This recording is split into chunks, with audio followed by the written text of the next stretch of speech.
neighbors as if this is a normal course of business, changing borders by force in the 21st century in Europe.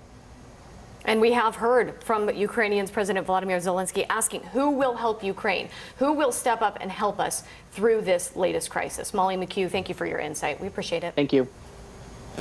All right, turning now to things closer to home, and a big winter storm hitting millions this morning. NBC meteorologist Michelle Grossman in for Janessa. Happy Friday, Michelle. Happy Friday, guys. And we do have that winter storm that we're watching, but the good news is, and I think we could all use some good news right now, we're looking at a much quieter weekend. We need to get through this morning, though, because we're looking at that big winter storm. We have snow, we have freezing rain, we have sleet, we have some heavy rain in spots. You can see that trailing cold front all the way down to the state of Texas, also Louisiana. So we're going to continue to watch this as we go throughout the morning hours. Back behind it, though, dry air. We're going to move this out pretty quickly as we head throughout the afternoon hours, and we're looking at a lot of sunshine across the country tomorrow. Today, though, 87 million impacted by a winter weather alert. Pink is your winter storm warning. Ice storm warning is in the purple. A winter storm advisory in your white. So here goes that low pressure. We're going to have a slippery morning commute along the I-95 corridor. Also heavy snow for much of New England. Could see a foot of snow in some spots, especially in Boston. We could see 8 to 12, Burlington 6 to 12, Albany 8 to 12. Also looking at a very tricky situation in the middle of Pennsylvania, State College down to northern West Virginia, where we could see some power outages, some very tricky travel there. Also looking at rain, 1/4 inch to a 1/2 inch in some spots. That's a look at the big weather story of the day. Here's a closer look at your day ahead. All right, so warm in the southeast. We're looking at temperatures in the mid-80s, lots of sunshine, really nice there. And it's cold in the Midwest, but not nearly as cold as we were the past 2 days. 21 in Bismarck, 26 in Omaha, and 29 in Chicago. All right, guys, so we have that winter storm that we're watching, but we are looking at a quieter weekend. We'll look at that coming up. That sounds like excellent news. Yeah, absolutely. Yeah. Thanks, Michelle. A black woman could soon make history as a member of the nation's highest court. Two sources have confirmed to NBC News that President Joe Biden has decided on his Supreme Court nominee. As a presidential candidate, Mr. Biden pledged to nominate a black woman to the court for the first time in U.S. history. The opportunity to fulfill that promise came when Justice Stephen Breyer announced he would be stepping down at the end of the current Supreme Court term.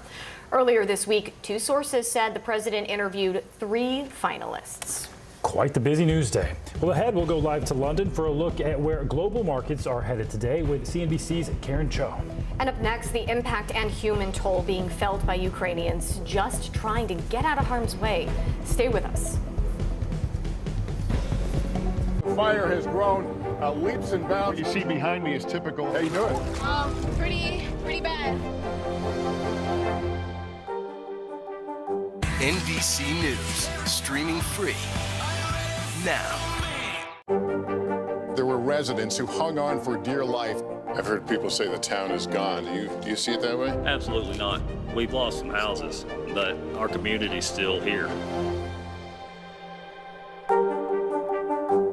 Good morning, I'm Joe Fryer. And I'm Savannah Sellers. 2022 is off to a busy start. Winter's wrath causing headaches from coast to coast. It's been really incredible to see how quickly volunteers started to help with the cleanup efforts. Morning News Now, streaming weekdays at 7. This is a very different kind of program. We're here to start conversation about the big things happening in our world. Professor, I'm not asking you to predict the future, but what do we think that the new normal is going to be? Is part of this that everyone's rethinking their jobs during this pandemic and their relationship to their employers? What is your biggest tip for any parent who's concerned about this? It's not my job to tell you what to think. My job is to think about what you tell me. Now Tonight with Joshua Johnson, streaming weeknights at 8 on NBC News Now. News is happening now. Look at what's making headlines around the world. Whenever it happens, wherever you are, it's here now. Top Story with Tom Llamas, weeknights at 7 on NBC News Now. Hallie Jackson Now, weekdays at 5 on NBC News Now. To cover the news, you have to be in it. We'll take you to the front lines of the story, bringing your news feed to life. Streaming live every night. It's your news playlist. Top Story with Tom Llamas, weeknights at 7 on NBC News Now. NBC News, streaming free now. Now Tonight with Joshua Johnson, streaming weeknights at 8 on NBC News Now. Welcome back. It's day 2 of Russia's invasion of Ukraine. It has the world and people of Ukraine on edge. The invasion has already led to more than 100 deaths, and thousands are trying to flee or hiding in shelters.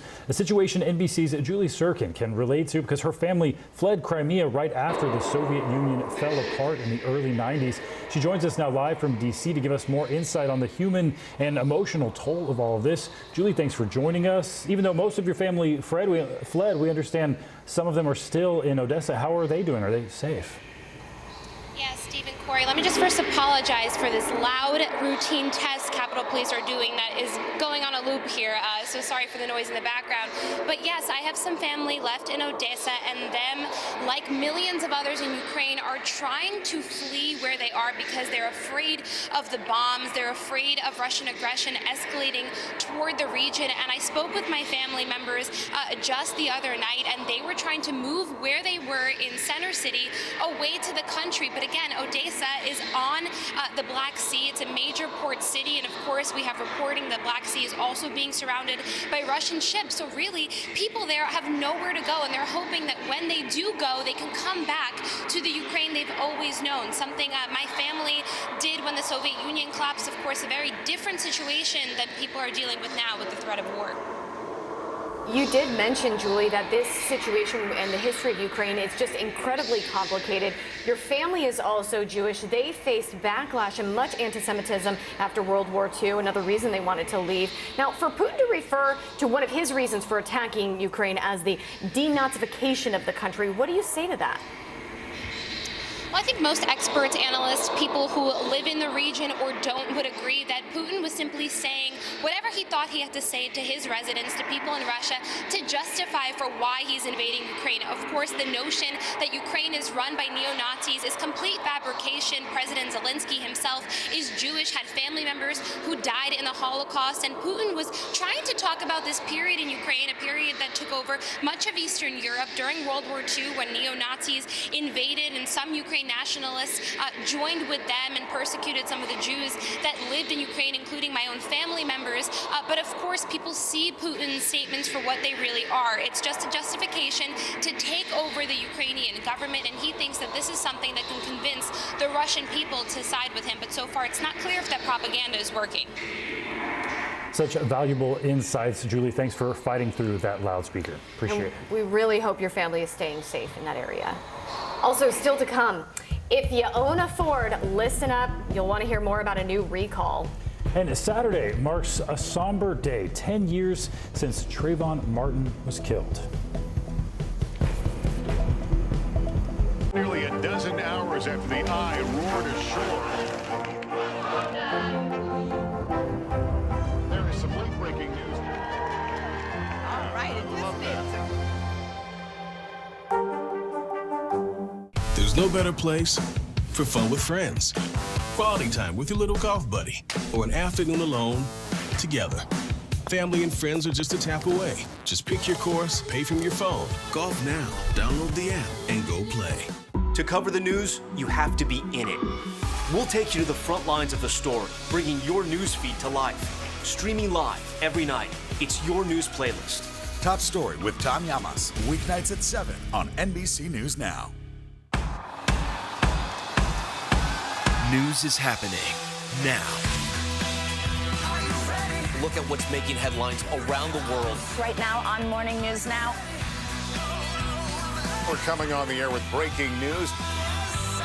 And this is a significant moment. Whenever it happens, wherever you are, NBC News, streaming free now.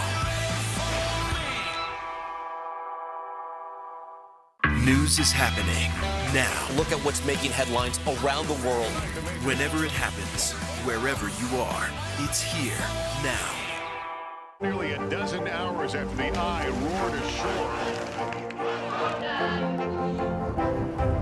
There is some late-breaking news. All right,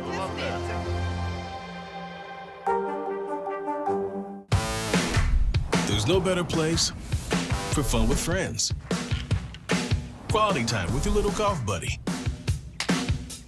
or an afternoon alone together. With the Golf Now app, Family and friends are just a tap away. Just pick your course, pay from your phone, get out and enjoy. Golf now. Download the app and go play. Now Tonight with Joshua Johnson, streaming weeknights at 8 on NBC News Now. These days, it feels like the news never stops. So let's get into it. What's happening right now, what it all means for you for an hour every day. It can be hard to keep up, so let's get started together. Hallie Jackson Now, weekdays at 5 on NBC News Now. Top Story with Tom Llamas is your news playlist on NBC News Now. And now, you can listen to it as a podcast. Available anytime and anywhere. Hallie Jackson Now, weekdays at 5 on NBC News Now. On Wall Street, investors shaking off the Russian invasion, bouncing back this morning. And could Russian oligarchs be turning to crypto to skirt U.S. sanctions? Let's turn to CNBC's Karen Cho, live from London this morning. Good morning, Karen. Let's start with the markets. What's the latest? Good morning. We had a very strong trade on Wall Street later on in the session yesterday. It was a very strange trading session where investors knee-jerk reacted to the military invasion of Ukraine. They had been wrong-footed on this trade, thinking it was just an incursion around the eastern flank of Ukraine that they were dealing with. So very swift reaction first up in the morning to sell off. But then later in the day, we saw stocks turn around, particularly on the NASDAQ. And this is an index that was down 3% at the start before rallying more than 3% for the finish. So biggest percentage point swing we've seen intraday since the height of the volatility around the pandemic. The Dow not up as much, but it was a real focus on technology as investors start to price out the chance that aggressive rate hikes that were part of the scenario for this year may not be on the table now. So that was a fairly dramatic trade. Futures looking just a little bit softer this morning, suggesting we may see a slight pullback. We've still seen oil escalate. We're above $100 per barrel on Brent and around the 94 mark on WTI. So off the highs that we saw yesterday, but still it is a much firmer trade. Also closely eyeing developments in France this morning. Paris is seeing a meeting of the European finance ministers. They held off on stricter sanctions around using the SWIFT payment system to block Russia, fearing that it may see the Russians turn to a Chinese payment system instead. So that is one sanction we're watching closely, and one that the markets had anticipated. And the fact that it didn't come through was a suggestion that sanctions were not as tough as they could have been. But it also brings into the equation what happens with cryptocurrency. Don't forget we saw a fall there yesterday. It wasn't a safe harbor for investors. Also, mixed picture on regulation with the Bank of Russia wanting to ban crypto, but the Russian Federation, the government deciding to just pursue regulation here, which of course is used by a lot of wealthy Russians, including oligarchs. Back to the studio. And we know the ruble is down significantly, historic numbers. Karen, thank you. And up next, Michelle Grossman tracking some treacherous weather this weekend. And a very shocking meltdown on the tennis court. Wow, a tennis player smashing a racket against the umpire's chair. We'll have more on that coming up. You're watching NBC News Now. Here's what's happening right now on NBC News Now. We've got all the angles covered tonight. Look at what's making headlines around the world. President Biden making news tonight on several fronts. We're answering the questions you want answered. There's a lot to talk about this evening. Let's start breaking all this down. We begin with breaking news. Now to an NBC News exclusive interview. We'll get right to that breaking news, the desperate search and rescue.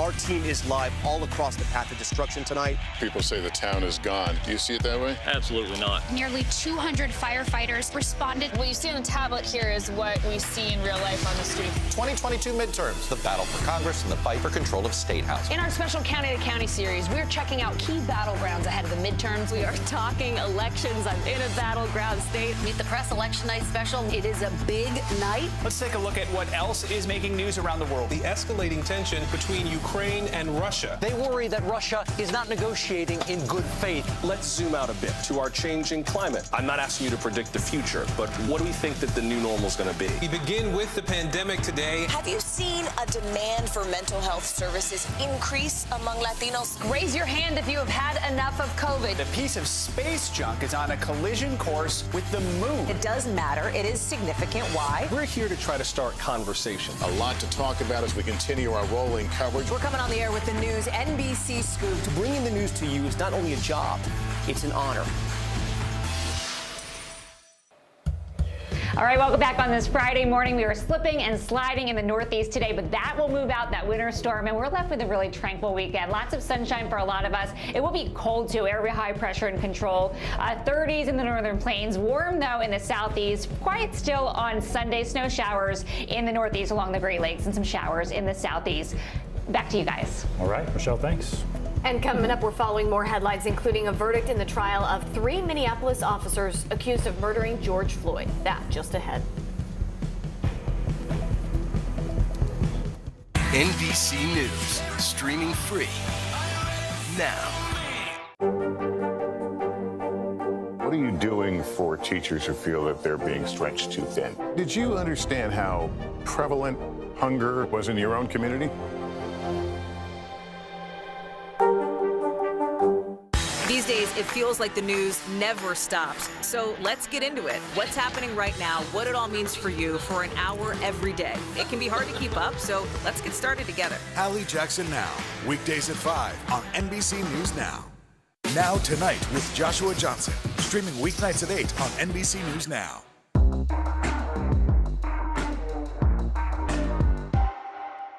Top Story with Tom Llamas, weeknights at 7 on NBC News Now. The fire has grown leaps and bounds. What you see behind me is typical. How you doing? Pretty bad. To cover the news, you have to be in it. We'll take you to the front lines of the story, bringing your news feed to life. Streaming live every night.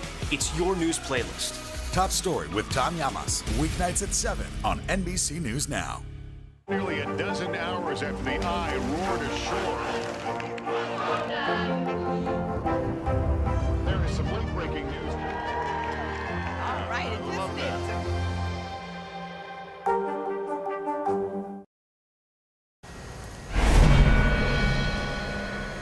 Now to a consumer alert this morning. Ford recalls 250,000 pickup trucks. According to the National Highway Traffic Safety Administration, F-250 and F-350 Super Duty pickup trucks are at risk of fractured drive shafts.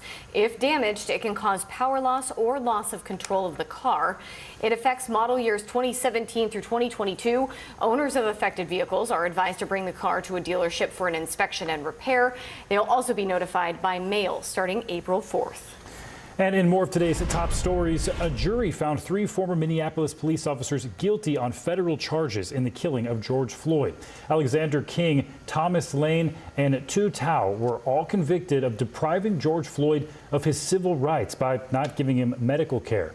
King and Tao were also found guilty of not stopping Derek Chauvin from using excessive force.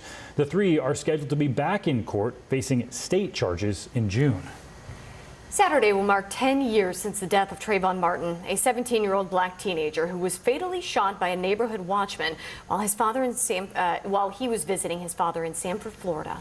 Although George Zimmerman claimed self-defense and was later acquitted of second-degree murder in 2013, Martin's death sparked nationwide protests and a social justice movement that would eventually become Black Lives Matter, as well as the ongoing conversation about racial profiling and gun violence in the U.S.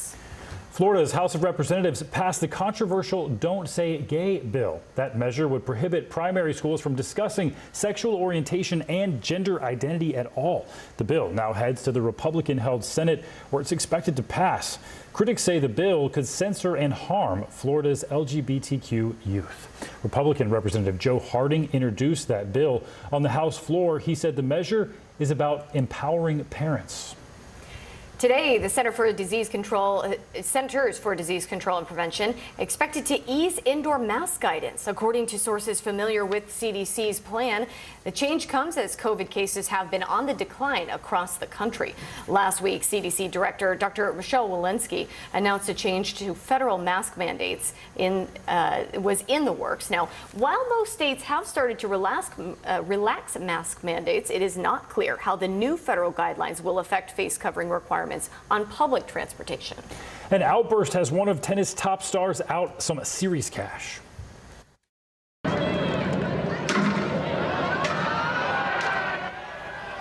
World number 3 Alexander Zverev was fined $40,000 and withdrawn from the Mexican Open after striking the umpire's chair with his racket. He also yelled at them after a doubles match loss. He was fined more than $30,000 in prize money. Thanks for watching Early Today. There is a complete rupture right now in U.S.-Russian relations if they continue on this path that they're on. And in terms of a Cold War, that depends. It's going to be a cold day for Russia. The idea, you don't see a whole lot of people coming to his defense. President Biden talking tough as Russian soldiers move closer to Ukraine's capital. Plus new reports on civilian casualties and where things stand now 36 hours into Russia's massive military mission.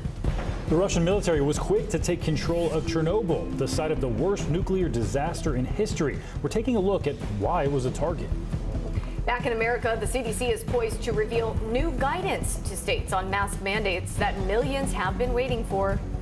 We're also covering breaking details about an imminent decision on President Biden's Supreme Court nominee. A busy Friday ahead. Early Today starts right now. And good morning, I'm Stephen Romo. And I'm Corey Coffin. Ukrainians are in day 2 of their new reality. Sirens and blasts ringing out again as Moscow continues unleashing Europe's largest ground conflict since World War II. Ukraine's president announced last night that at least 137 of his people have been killed and hundreds have been injured. Those numbers are likely higher this morning. This video here was posted hours ago by an advisor to the Interior Ministry of Ukraine. It shows damage to a residential building in Kyiv after a Russian aircraft was shot down. The official said first responders were working to put out the fire there and save residents. Here in the United States, meanwhile, President Biden is holding Russia's Vladimir Putin accountable for those in chaos by vowing severe economic punishment. Putin is the aggressor. Putin chose this war. We will limit Russia's ability to do business in dollars, euros, pounds, and yen to be part of the global economy. The Pentagon says Russian troops have advanced within 20 miles of Ukraine's capital. Russia quickly captured the radioactive Chernobyl reactor, the site of the 1986 nuclear disaster. That site sits along one possible path to capturing Kyiv. NBC's Matt Bradley joins us now live with an update from Kharkiv, Ukraine. And Matt, tell us what's been happening on the ground there. Well, I want to tell you a little bit about what's going on the ground in Kyiv. We are starting to hear and see on social media, and we haven't been able to verify this, but some small arms fire in Obolinsky district, which is just in the northern part of Kyiv. So it looks as though that's the big story of the day, is that incursion by the Russians into the capital. Where I am now, things are, well, I wouldn't say quiet. The streets are empty, but we are still hearing the regular rumbling, not to the north, but to the west, of bombings. So that is very threatening. And I spoke with some people who have been taking shelter in metro stations down here. You know, these are very deep metro stations. They were built by the Soviet Union, really with the intention to avoid bombings by the U.S. And I spoke with some of them. They were cowering in fear, hoping for some sort of instructions from the government. Here's what they had to say. Were you surprised when you started hearing the bombs landing this morning? Surprised, not really, because we knew it can happen. But yeah, I was just shocked that, you know, this century, and like I'm hearing the bombs close to my house and like my windows are shaking. Yeah, quite surprised, but not shocked. I have a child, 1.7 years old, and a sister, 3.5 years old. And we don't just feel safe, you know, risking with our kids, trying to live anywhere. So for now, we're here. So as you can hear, I don't know if you could hear that before, there is still that low, distant rumbling of bombings out where I am here in Kharkiv. And this is very far from the capital of Kyiv, but we're understand that the military has moved to within a couple of miles north of where we are, the Russian military. They've taken up positions. They're engaged in some fighting with Ukrainian defenders. It's unclear what their intentions are in this city. We know that in Kyiv, it looks like they're going to make a play to move in and try to take over the government there. Whether or not they come into here in Kharkiv, Ukraine's second largest city, it's yet to be seen. Guys. Matt, we want you to stay safe while you're reporting for us. Thank you. And the White House responding to the Russian invasion of Ukraine. President Joe Biden unveiling tougher sanctions. And NBC's Bree Jackson joining us now live from Washington, D.C. with more on this. Bree, how could the response from the West affect Russian President Vladimir Putin? Good morning, Stephen. Well, President Biden addressed the nation on Thursday and discussed those sanctions against Russia. I'm authorizing additional strong sanctions and new limitations on what can be exported to Russia. This is going to impose severe cost on the Russian economy, both immediately and over time. These export controls of key products from the U.S. and its allies to Russia are designed to block Russia's ability to obtain technology essential for defense, aviation, and other critical sectors, cutting off half of Russia's high-tech imports. Russia's largest banks will be targeted, cutting them off from the U.S. financial system and restricting U.S. investors from dealing with Russian banks and companies. They will also freeze all U.S. assets held by Russians with close ties to Vladimir Putin. Members of Congress from both sides of the aisle are speaking out about what they think President Biden should do. Senate Minority Leader Senator Mitch McConnell shared his thoughts. I have some advice. Ratchet the sanctions all the way up. Don't hold any back. Vladimir Putin is a bad guy. He's an authoritarian. He yearns for empire, and we need to do everything we can to stop him. But what would tougher sanctions look like? The president was questioned over why the sanctions did not remove Russia from the SWIFT international banking system. Here's what he had to say. The sanctions that we have proposed on all their banks have of equal consequence, maybe more consequence than SWIFT, number one. Number two, it is always an option, but right now that's not the position that the rest of Europe wishes to take. But House Intelligence Committee Chairman Adam Schiff has strong opinions on this option. He shared his thoughts on MSNBC. I favor going further. I favor expelling them from SWIFT. I favor imposing sanctions directly on Vladimir Putin. This is an unprecedented situation, and even though we don't generally sanction heads of state, on occasion we do, and I think it's merited here. And President Biden is set to meet with NATO leaders in a virtual summit to discuss the ongoing security situation in and around Ukraine. Stephen? Thanks so much. If Russia doesn't abandon its course there will be a, quote, complete rupture in U.S.-Russia relations, President Biden says. Vladimir Putin's reign as either president or prime minister of Russia spans decades. There have been 5 U.S. presidents in that time. But Putin's invasion of Ukraine might be the biggest crisis in decades between the United States and the Russian Federation. I'd like to bring in Molly McHugh, who is a writer specializing in U.S.-Russia relations. And if we have Molly, good morning, Molly. President Biden yesterday wouldn't comment on the idea of a new Cold War, only saying that it would be a cold day for Russia. So, all right, we're going to hold with Molly here for just a moment, and we'd actually like to turn over to weather. We've actually got Molly. All right. We're so happy you're in with us, Molly, because you do provide such excellent insight. So the question I had for you, the president not entertaining the idea of a new Cold War with Russia. He said it would be a cold day. What would a new Cold War with Russia look like, though? I think the problem is that we're already in a new form of war with Russia, and we have been for some time. And I think until we get our mindset sort of wrapped into that posture better, we're not going to be able to stop Putin from what he's doing.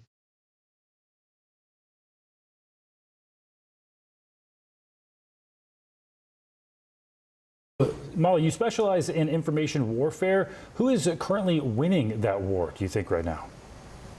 I think Russia is doing a really good job of trying to project its military dominance in the situation in Ukraine. And I think we all need to push back on that more, because Ukraine is not doing as badly as Russia would like. They are defending key targets. They have had success against specific onslaughts from the Russian side. Ukraine is fighting, will continue to fight, and we all need to think about what resources we can help bring to support the defense of Ukraine, not just punishing Russia for what it is doing. That's the big question. I'm glad you mentioned that, Molly, because I think that's the big question is what can we average Americans do to help Ukraine from this current onslaught? I think, from a citizen perspective, support Ukraine in your posting if you're online. Help people understand what is at stake in Ukraine, which is a fight for democracy, a fight for the values that we in the United States have supported and defended our entire history. And that is being attacked by an aggressive, revanchist adversary that wants to erode all of this history and take it away. So we need to, as a nation, call on our government to bring more resources to this fight, to help Ukraine resist, to help Ukraine take back its country, and to find new ways to keep Vladimir Putin from attacking neighbors as if this is a normal course of business, changing borders by force in the 21st century in Europe. And we have heard from Ukrainians President Vladimir Zelensky asking who will help Ukraine, who will step up and help us through this latest crisis. Molly McHugh, thank you for your insight. We appreciate it. Thank you. All right, turning now to things closer to home and a big winter storm hitting millions this morning. NBC meteorologist Michelle Grossman in for Janessa. Happy Friday, Michelle. Happy Friday, guys. And we do have that winter storm that we're watching, but the good news is, and I think we could all use some good news right now, we're looking at a much quieter weekend. We need to get through this morning, though, because we're looking at that big winter storm. We have snow, we have freezing rain, we have sleet, we have some heavy rain in spots. You can see that trailing cold front all the way down to the state of Texas, also Louisiana. So we're going to continue to watch this as we go throughout the morning hours. Back behind it, though, dry air. We're going to move this out pretty quickly as we head throughout the afternoon hours, and we're looking at a lot of sunshine across the country tomorrow.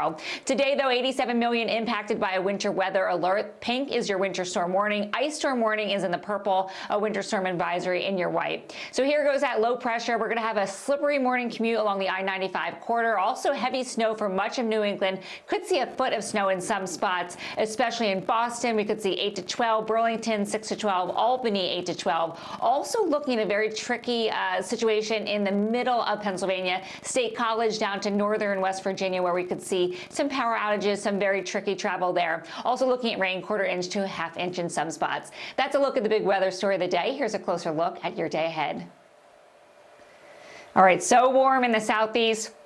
We're looking at temperatures in the mid-80s, lots of sunshine, really nice there. And it's cold in the Midwest, but not nearly as cold as we were the past 2 days. 21 in Bismarck, 26 in Omaha, and 29 in Chicago. All right, guys, so we have that winter storm that we're watching, but we are looking at a quieter weekend. We'll look at that coming up. That sounds like excellent news. Yeah, absolutely. Yeah. Thanks, Michelle. Mm-hmm. A black woman could soon make history as a member of the nation's highest court. 2 sources have confirmed to NBC News that President Joe Biden has decided on his Supreme Court nominee. As a presidential candidate, Mr. Biden pledged to nominate a black woman to the court for the first time in U.S. history. The opportunity to fulfill that promise came when Justice Stephen Breyer announced he would be stepping down at the end of the current Supreme Court term. Earlier this week, 2 sources said the president interviewed 3 finalists. Quite the busy news day. Well, ahead, we'll go live to London for a look at where global markets are headed today with CNBC's Karen Cho. And up next, the impact and human toll being felt by Ukrainians just trying to get out of harm's way. Stay with us. These days, it feels like the news never stops. So let's get into it. What's happening right now, what it all means for you for an hour every day. It can be hard to keep up, so let's get started together. Hallie Jackson Now, weekdays at 5 on NBC News Now. This is a very different kind of program. We're here to start conversation about the big things happening in our world. Professor, I'm not asking you to predict the future, but what do we think that the new normal is going to be? Is part of this that everyone's rethinking their jobs during this pandemic and their relationship to their employers? What is your biggest tip for any parent who's concerned about this? It's not my job to tell you what to think. My job is to think about what you tell me. Now Tonight with Joshua Johnson, streaming weeknights at 8 on NBC News Now. News is happening now. Look at what's making headlines around the world. We're coming on the air with breaking news. This is a significant moment. Whenever it happens, wherever you are. NBC News, streaming free now.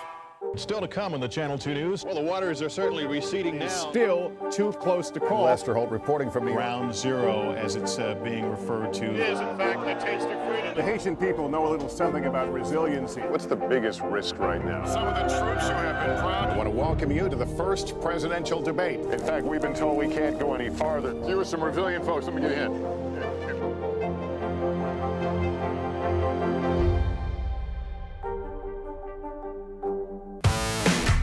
There's no better place for fun with friends. Quality time with your little golf buddy. Or an afternoon alone together. With the Golf Now app, family and friends are just a tap away. Just pick your course, pay from your phone, get out and enjoy. Golf Now. Download the app and go play. Welcome back. It's day 2 of Russia's invasion of Ukraine. It has the world and people of Ukraine on edge. The invasion has already led to more than 100 deaths, and thousands are trying to flee or hiding in shelters. A situation NBC's Julie Sirkin can relate to because her family fled Crimea right after the Soviet Union fell apart in the early 90s. She joins us now live from D.C. to give us more insight on the human and emotional toll of all of this. Julie, thanks for joining us. Even though most of your family fled, we understand some of them are still in Odessa. How are they doing? Are they safe? Yes, Stephen, Corey, let me just first apologize for this loud routine test Capitol Police are doing that is going on a loop here. So sorry for the noise in the background. But yes, I have some family left in Odessa, and them, like millions of others in Ukraine, are trying to flee where they are because they're afraid of the bombs. They're afraid of Russian aggression escalating toward the region. And I spoke with my family members just the other night, and they were trying to move where they were in Center City away to the country. But again, Odessa is on the Black Sea. It's a major port city, and of course we have reporting that Black Sea is also being surrounded by Russian ships. So really, people there have nowhere to go, and they're hoping that when they do go, they can come back to the Ukraine they've always known. Something my family did when the Soviet Union collapsed. Of course, a very different situation than people are dealing with now with the threat of war. You did mention, Julie, that this situation and the history of Ukraine is just incredibly complicated. Your family is also Jewish. They faced backlash and much anti-Semitism after World War II, another reason they wanted to leave. Now, for Putin to refer to one of his reasons for attacking Ukraine as the denazification of the country, what do you say to that? Well, I think most experts, analysts, people who live in the region or don't would agree that Putin was simply saying whatever he thought he had to say to his residents, to people in Russia, to justify for why he's invading Ukraine. Of course, the notion that Ukraine is run by neo-Nazis is complete fabrication. President Zelensky himself is Jewish, had family members who died in the Holocaust, and Putin was trying to talk about this period in Ukraine, a period that took over much of Eastern Europe during World War II when neo-Nazis invaded, and some Ukraine nationalists joined with them and persecuted some of the Jews that lived in Ukraine, including my own family members. But of course, people see Putin's statements for what they really are. It's just a justification to take over the Ukrainian government, and he thinks that this is something that can convince the Russian people to side with him. But so far, it's not clear if that propaganda is working. Such valuable insights, Julie. Thanks for fighting through that loudspeaker. Appreciate it. We really hope your family is staying safe in that area. Also, still to come, if you own a Ford, listen up. You'll want to hear more about a new recall. And Saturday marks a somber day, 10 years since Trayvon Martin was killed.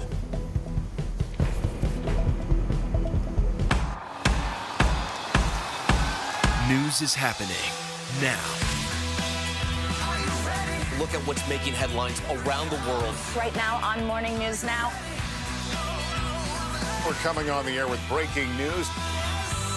And this is a significant moment. Whenever it happens, wherever you are, NBC News, streaming free now.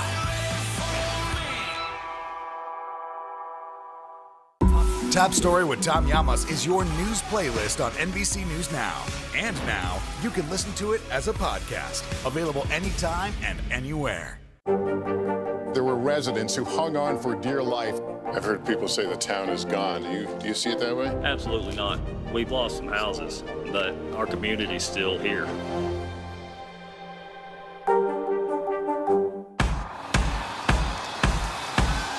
News is happening now.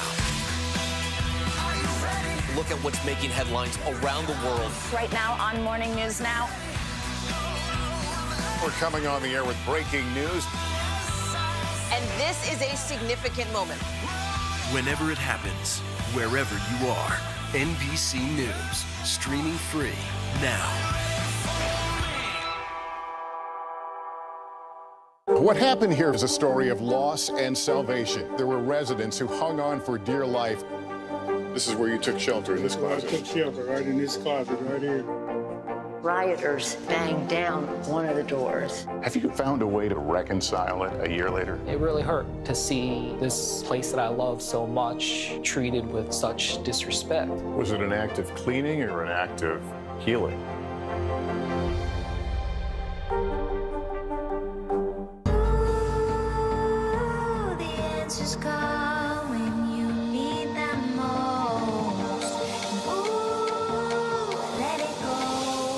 The Today Show's newest fan. Little Al Roker. What am I doing here? This is your moment.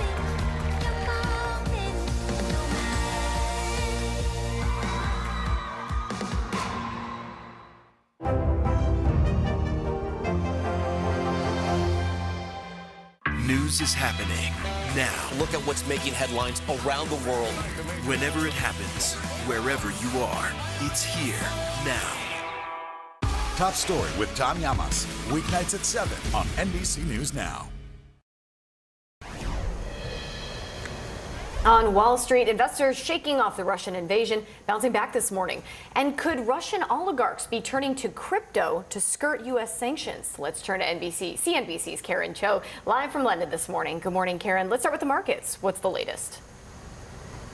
Good morning. We had a very strong trade on Wall Street later on in the session yesterday. It was a very strange trading session where investors knee-jerk reacted to the military invasion of Ukraine. They had been wrong-footed on this trade, thinking it was just an incursion around the eastern flank of Ukraine that they were dealing with. So very swift reaction first up in the morning to sell off. But then later in the day, we saw stocks turn around, particularly on the NASDAQ. And this is an index that was down 3% at the start before rallying more than 3% for the finish. So biggest percentage point swing we've seen intraday since the height of the volatility around the pandemic. The Dow not up as much, but it was a real focus on technology as investors start to price out the chance that aggressive rate hikes that were part of the scenario for this year may not be on the table now. So that was a fairly dramatic trade. Futures looking just a little bit softer this morning, suggesting we may see a slight pullback.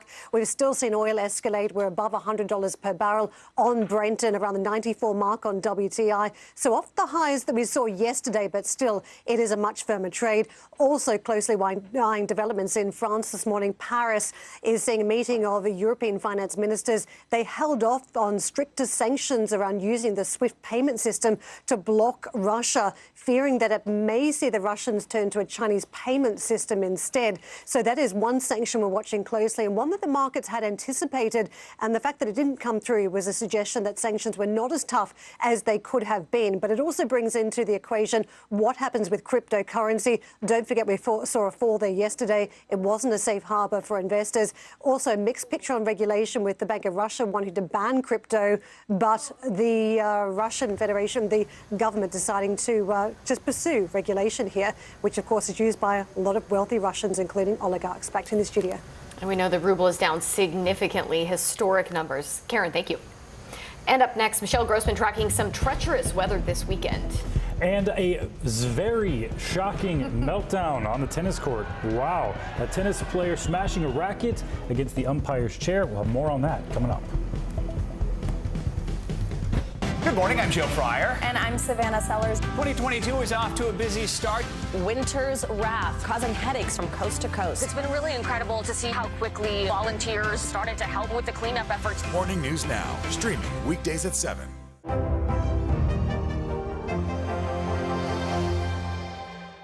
These days, it feels like the news never stops. So let's get into it. What's happening right now, what it all means for you for an hour every day. It can be hard to keep up, so let's get started together. Hallie Jackson Now, weekdays at 5 on NBC News Now. What are you doing for teachers who feel that they're being stretched too thin? Did you understand how prevalent hunger was in your own community?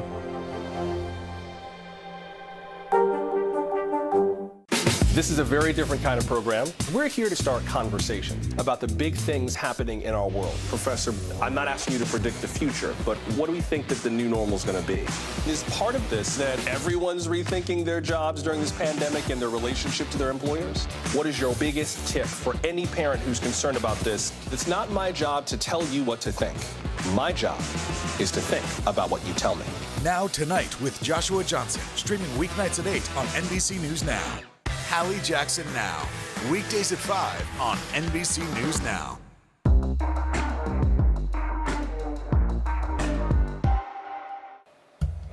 All right, welcome back on this Friday morning. We are slipping and sliding in the Northeast today, but that will move out, that winter storm, and we're left with a really tranquil weekend. Lots of sunshine for a lot of us. It will be cold too, area high pressure and control. 30s in the northern plains, warm though in the southeast. Quiet still on Sunday, snow showers in the northeast along the Great Lakes and some showers in the southeast. Back to you guys. All right, Michelle, thanks.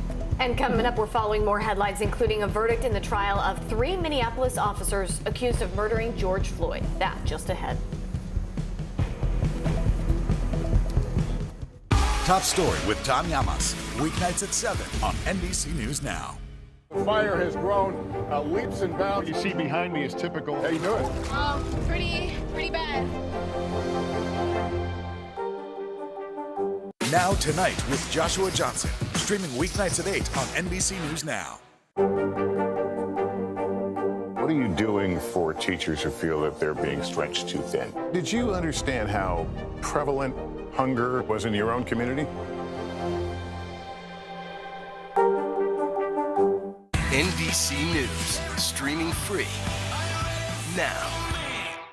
Top Story with Tom Llamas is your news playlist on NBC News Now.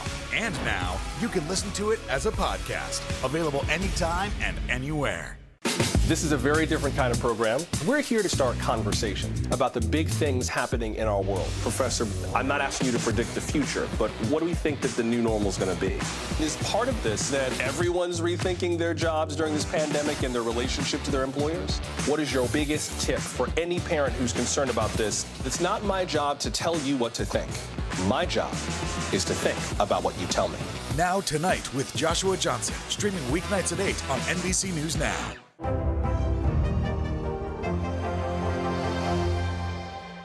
NBC News, streaming free now.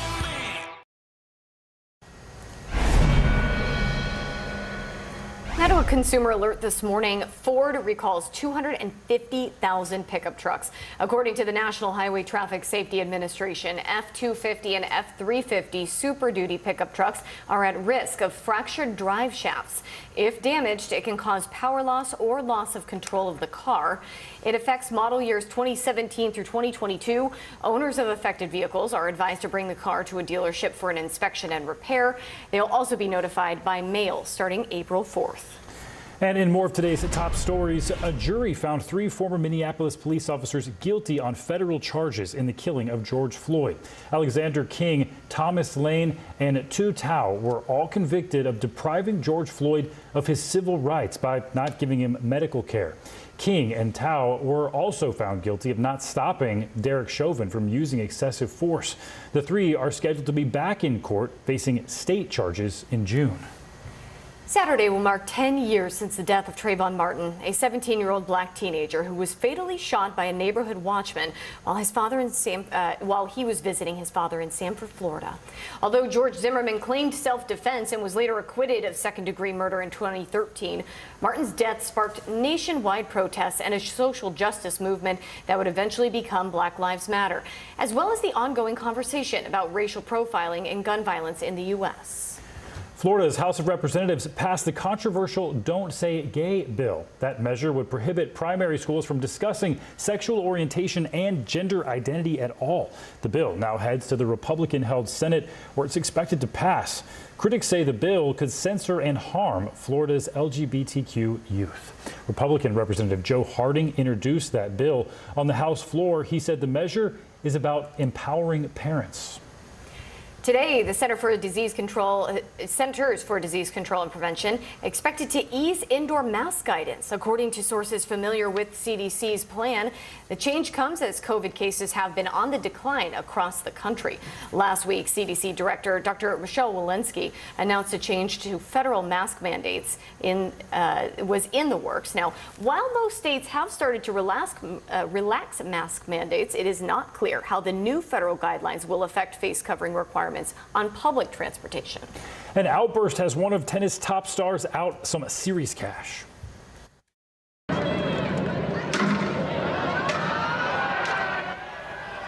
World number 3 Alexander Zverev was fined $40,000 and withdrawn from the Mexican Open after striking the umpire's chair with his racket. He also yelled at them after a doubles match loss. He was fined more than $30,000 in prize money. Thanks for watching Early Today. There is a complete rupture right now in U.S.-Russian relations if they continue on this path that they're on. And in terms of a Cold War, that depends. It's going to be a cold day for Russia. The idea, you don't see a whole lot of people coming to his defense. President Biden talking tough as Russian soldiers move closer to Ukraine's capital. Plus new reports on civilian casualties and where things stand now 36 hours into Russia's massive military mission.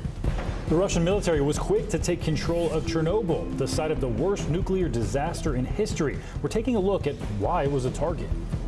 Back in America, the CDC is poised to reveal new guidance to states on mask mandates that millions have been waiting for. We're also covering breaking details about an imminent decision on President Biden's Supreme Court nominee. A busy Friday ahead. Early Today starts right now. And good morning, I'm Stephen Romo. And I'm Corey Coffin. Ukrainians are in day 2 of their new reality. Sirens and blasts ringing out again as Moscow continues unleashing Europe's largest ground conflict since World War II. Ukraine's president announced last night that at least 137 of his people have been killed and hundreds have been injured. Those numbers are likely higher this morning. This video here was posted hours ago by an advisor to the Interior Ministry of Ukraine. It shows damage to a residential building in Kyiv after a Russian aircraft was shot down. The official said first responders were working to put out the fire there and save residents. Here in the United States, meanwhile, President Biden is holding Russia's Vladimir Putin accountable for those in chaos by vowing severe economic punishment. Putin is the aggressor. Putin chose this war. We will limit Russia's ability to do business in dollars, euros, pounds, and yen to be part of the global economy.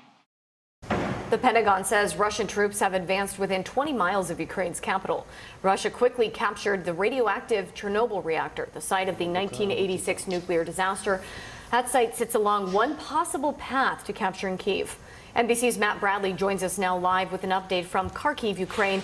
And Matt, tell us what's been happening on the ground there. Well, I want to tell you a little bit about what's going on the ground in Kyiv. We are starting to hear and see on social media, and we haven't been able to verify this, but some small arms fire in Obolinsky district, which is just in the northern part of Kyiv. So it looks as though that's the big story of the day, is that incursion by the Russians into the capital. Where I am now, things are, well, I wouldn't say quiet. The streets are empty, but we are still hearing the regular rumbling, not to the north, but to the west, of bombings. So that is very threatening. And I spoke with some people who have been taking shelter in metro stations down here. You know, these are very deep metro stations. They were built by the Soviet Union, really with the intention to avoid bombings by the U.S. And I spoke with some of them. They were cowering in fear, hoping for some sort of instructions from the government. Here's what they had to say. Were you surprised when we started hearing the bombs landing this morning? Surprised, not really, because we knew it can happen. But yeah, I was just shocked that, you know, this century, and like I'm hearing the bombs close to my house and like my windows are shaking. Yeah, quite surprised, but not shocked. I have a child, 1.7 years old, and a sister, 3.5 years old.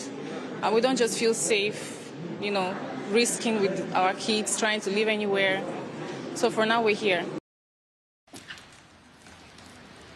So as you can hear, I don't know if you could hear that before, there is still that low, distant rumbling of bombings out where I am here in Kharkiv.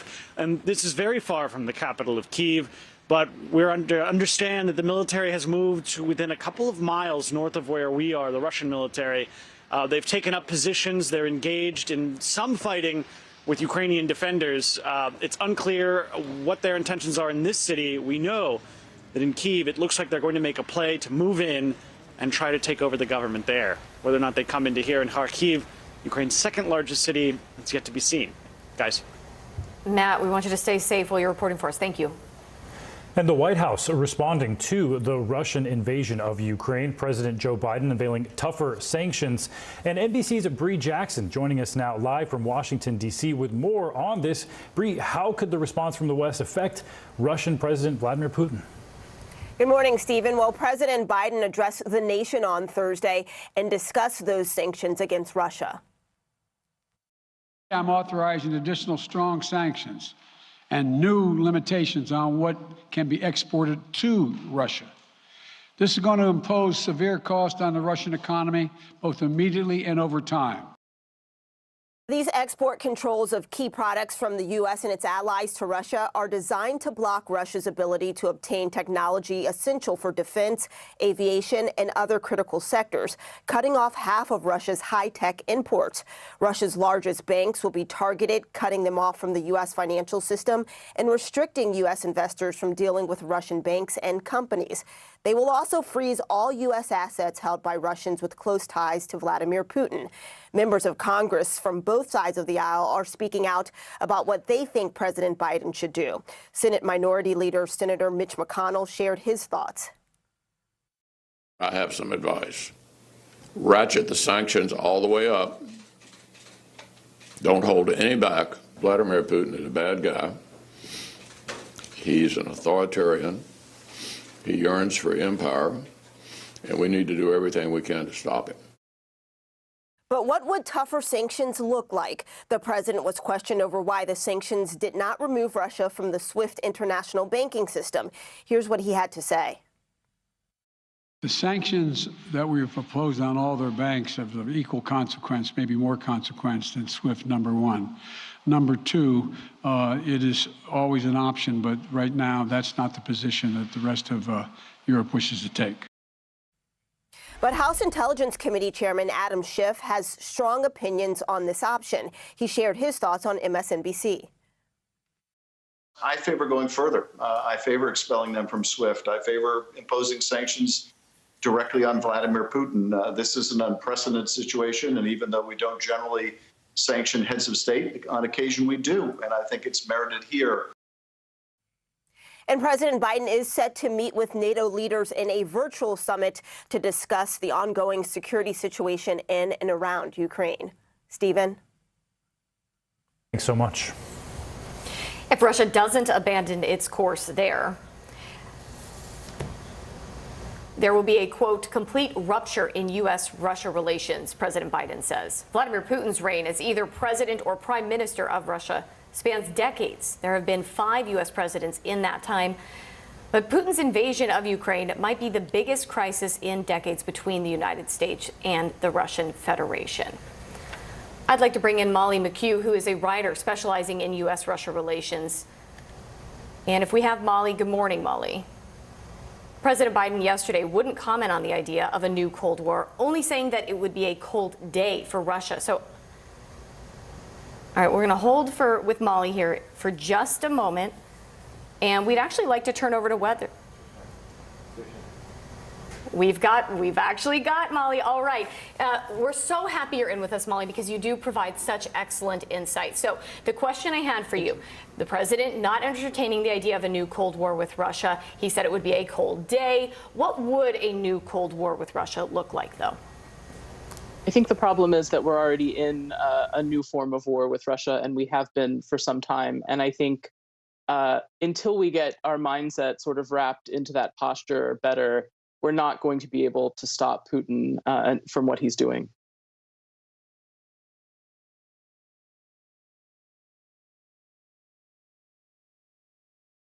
Molly, you specialize in information warfare. Who is currently winning that war, do you think, right now? I think Russia is doing a really good job of trying to project its military dominance in the situation in Ukraine. And I think we all need to push back on that more, because Ukraine is not doing as badly as Russia would like. They are defending key targets. They have had success against specific onslaughts from the Russian side. Ukraine is fighting, will continue to fight, and we all need to think about what resources we can help bring to support the defense of Ukraine, not just punishing Russia for what it is doing. That's the big question. I'm glad you mentioned that, Molly, because I think that's the big question, is what can we average Americans do to help Ukraine from this current onslaught? I think, from a citizen perspective, support Ukraine in your posting if you're online. Help people understand what is at stake in Ukraine, which is a fight for democracy, a fight for the values that we in the United States have supported and defended our entire history. And that is being attacked by an aggressive, revanchist adversary that wants to erode all of this history and take it away. So we need to, as a nation, call on our government to bring more resources to this fight, to help Ukraine resist, to help Ukraine take back its country, and to find new ways to keep Vladimir Putin from attacking neighbors as if this is a normal course of business, changing borders by force in the 21st century in Europe. And we have heard from Ukrainians President Vladimir Zelensky asking who will help Ukraine, who will step up and help us through this latest crisis. Molly McHugh, thank you for your insight. We appreciate it. Thank you. All right, turning now to things closer to home, and a big winter storm hitting millions this morning. NBC meteorologist Michelle Grossman in for Janessa. Happy Friday, Michelle. Happy Friday, guys. And we do have that winter storm that we're watching, but the good news is, and I think we could all use some good news right now, we're looking at a much quieter weekend. We need to get through this morning, though, because we're looking at that big winter storm. We have snow, we have freezing rain, we have sleet, we have some heavy rain in spots. You can see that trailing cold front all the way down to the state of Texas, also Louisiana. So we're going to continue to watch this as we go throughout the morning hours. Back behind it, though, dry air. We're going to move this out pretty quickly as we head throughout the afternoon hours, and we're looking at a lot of sunshine across the country tomorrow.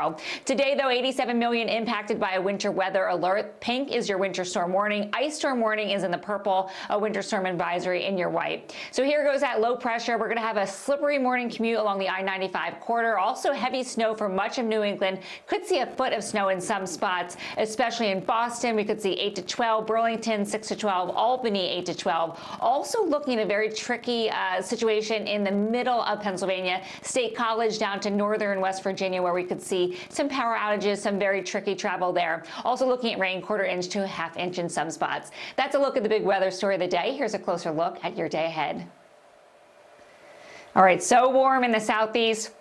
We're looking at temperatures in the mid-80s, lots of sunshine, really nice there. And it's cold in the Midwest, but not nearly as cold as we were the past 2 days. 21 in Bismarck, 26 in Omaha, and 29 in Chicago. All right, guys, so we have that winter storm that we're watching, but we are looking at a quieter weekend. We'll look at that coming up. That sounds like excellent news. Yeah, absolutely. Yeah. Thanks, Michelle. Mm-hmm. A black woman could soon make history as a member of the nation's highest court. Two sources have confirmed to NBC News that President Joe Biden has decided on his Supreme Court nominee. As a presidential candidate, Mr. Biden pledged to nominate a black woman to the court for the first time in U.S. history. The opportunity to fulfill that promise came when Justice Stephen Breyer announced he would be stepping down at the end of the current Supreme Court term. Earlier this week, two sources said the president interviewed 3 finalists. Quite the busy news day. Well, ahead, we'll go live to London for a look at where global markets are headed today with CNBC's Karen Cho. And up next, the impact and human toll being felt by Ukrainians just trying to get out of harm's way. Stay with us.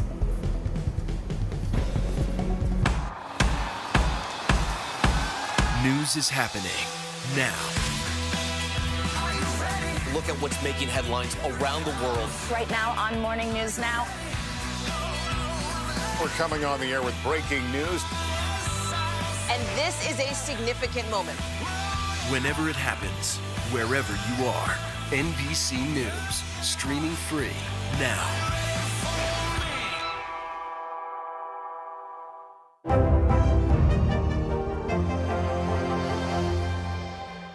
Good morning. morning, I'm Joe Fryer. And I'm Savannah Sellers. 2022 is off to a busy start. Winter's wrath causing headaches from coast to coast. It's been really incredible to see how quickly volunteers started to help with the cleanup efforts. Morning News Now, streaming weekdays at 7. News is happening now. Look at what's making headlines around the world. Right now on Morning News Now. We're coming on the air with breaking news. And this is a significant moment. Whenever it happens, wherever you are, NBC News, streaming free now. We're here to start conversations about the big things happening in our world, because it's not my job to tell you what to think. My job is to think about what you tell me. Now Tonight with Joshua Johnson, streaming weeknights at 8 on NBC News Now. NBC News, streaming free now. There were residents who hung on for dear life. I've heard people say the town is gone. Do you see it that way? Absolutely not. We've lost some houses, but our community's still here.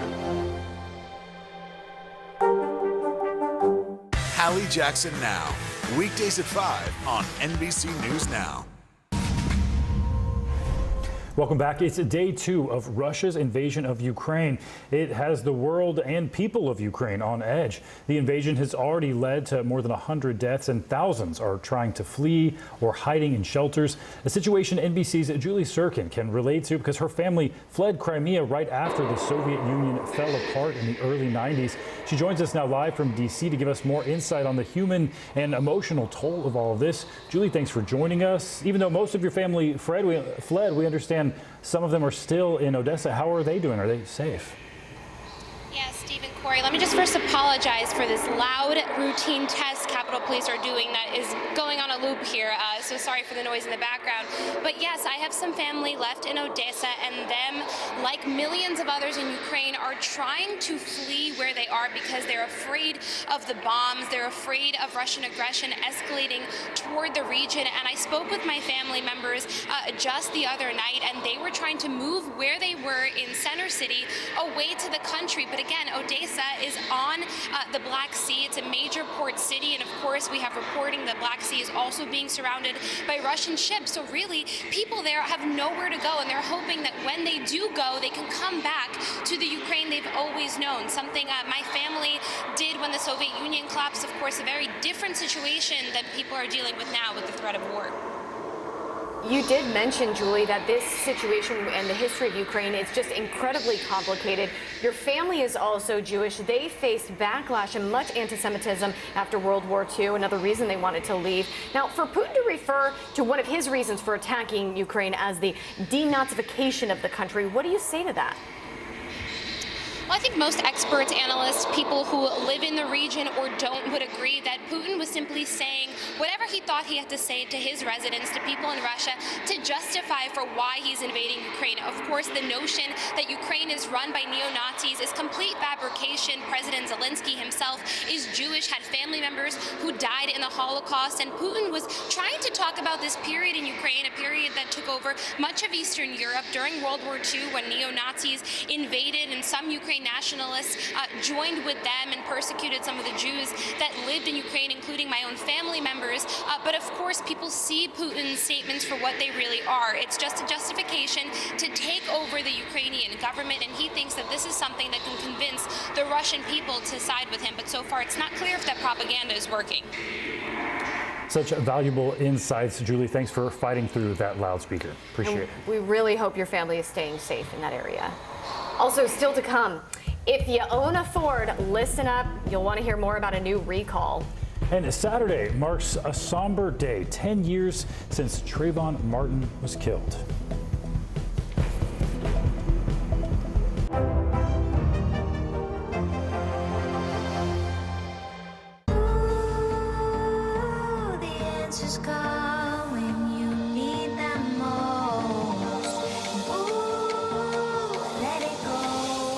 The Today Show's newest fan.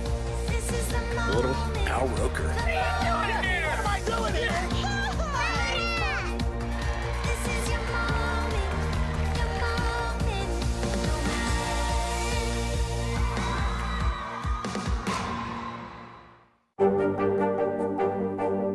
What are you doing for teachers who feel that they're being stretched too thin? Did you understand how prevalent hunger was in your own community?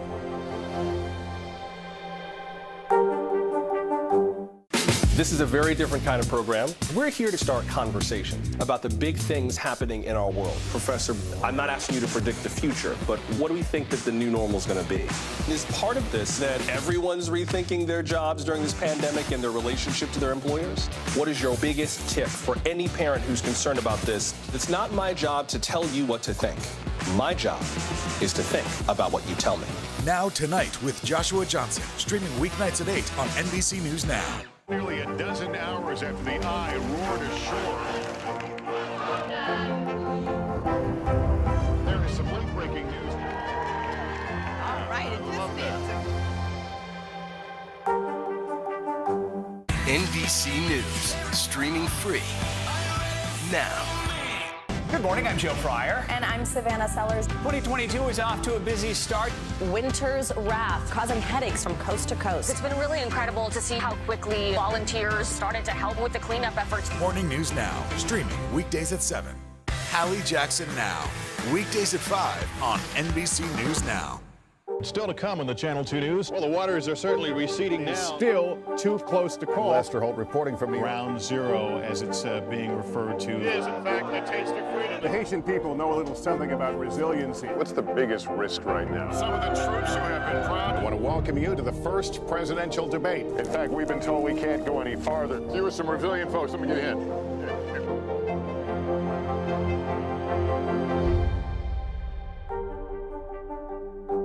NBC News, streaming free now.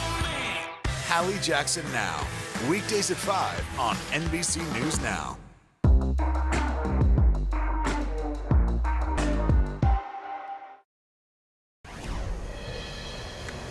On Wall Street, investors shaking off the Russian invasion, bouncing back this morning. And could Russian oligarchs be turning to crypto to skirt U.S. sanctions? Let's turn to CNBC's Karen Cho, live from London this morning. Good morning, Karen. Let's start with the markets. What's the latest? Good morning. We had a very strong trade on Wall Street later on in the session yesterday. It was a very strange trading session where investors knee-jerk reacted to the military invasion of Ukraine. They had been wrong-footed on this trade, thinking it was just an incursion around the eastern flank of Ukraine that they were dealing with. So very swift reaction first up in the morning to sell off. But then later in the day, we saw stocks turn around, particularly on the NASDAQ. And this is an index that was down 3% at the start before rallying more than 3% for the finish. So biggest percentage point swing we've seen intraday since the height of the volatility around the pandemic. The Dow not up as much, but it was a real focus on technology as investors start to price out the chance that aggressive rate hikes that were part of the scenario for this year may not be on the table now. So that was a fairly dramatic trade. Futures look at just a little bit softer this morning, suggesting we may see a slight pullback. We've still seen oil escalate. We're above $100 per barrel on Brent and around the 94 mark on WTI. So off the highs that we saw yesterday, but still it is a much firmer trade. Also closely eyeing developments in France this morning. Paris is seeing a meeting of the European finance ministers. They held off on stricter sanctions around using the SWIFT payment system to block Russia, fearing that it may see the Russians turn to a Chinese payment system instead. So that is one sanction we're watching closely, and one that the markets had anticipated. And the fact that it didn't come through was a suggestion that sanctions were not as tough as they could have been. But it also brings into the equation what happens with cryptocurrency. Don't forget, we saw a fall there yesterday. It wasn't a safe harbor for investors. Also, a mixed picture on regulation, with the Bank of Russia wanting to ban crypto, but the Russian Federation, the government, deciding to just pursue regulation here, which of course is used by a lot of wealthy Russians, including oligarchs. Back to in the studio.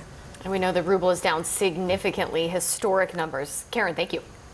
And up next, Michelle Grossman tracking some treacherous weather this weekend.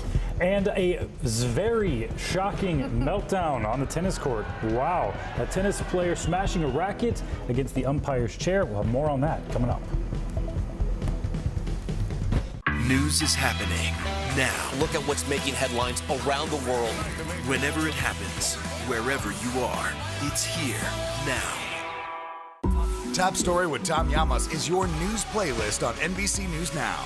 And now, you can listen to it as a podcast. Available anytime and anywhere.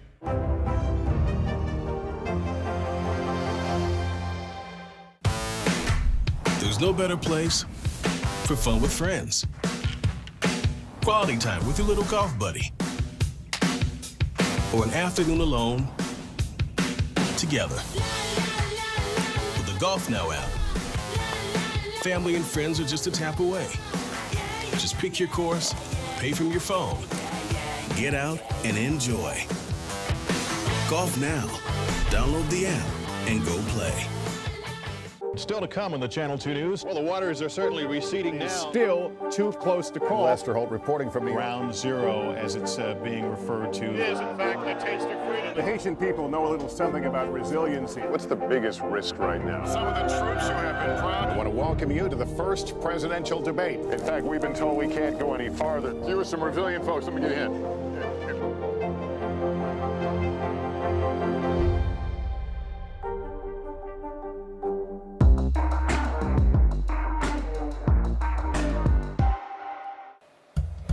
All right, welcome back on this Friday morning. We were slipping and sliding in the Northeast today, but that will move out, that winter storm, and we're left with a really tranquil weekend. Lots of sunshine for a lot of us. It will be cold too, area high pressure and control. 30s in the northern plains, warm though in the southeast. Quiet still on Sunday, snow showers in the northeast along the Great Lakes and some showers in the southeast.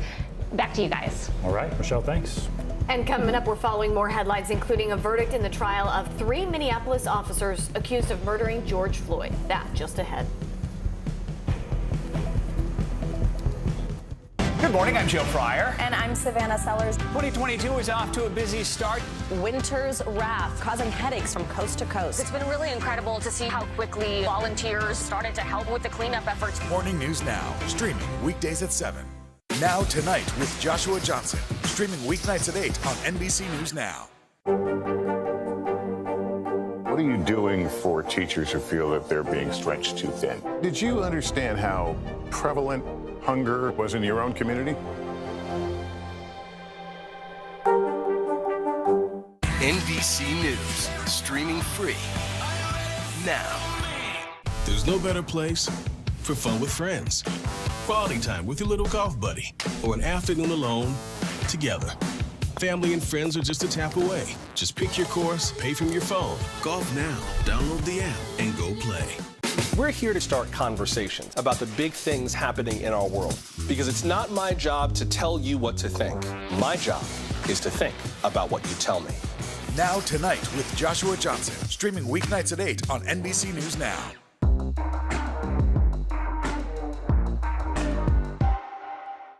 Top Story with Tom Llamas is your news playlist on NBC News Now. And now, you can listen to it as a podcast. Available anytime and anywhere.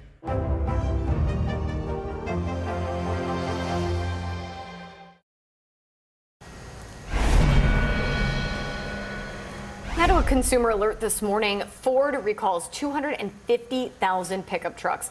According to the National Highway Traffic Safety Administration, F-250 and F-350 Super Duty pickup trucks are at risk of fractured drive shafts. If damaged, it can cause power loss or loss of control of the car. It affects model years 2017 through 2022. Owners of affected vehicles are advised to bring the car to a dealership for an inspection and repair. They'll also be notified by mail starting April 4th.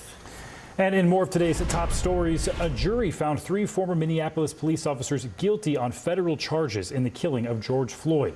Alexander King, Thomas Lane, and Tu Tao were all convicted of depriving George Floyd of his civil rights by not giving him medical care.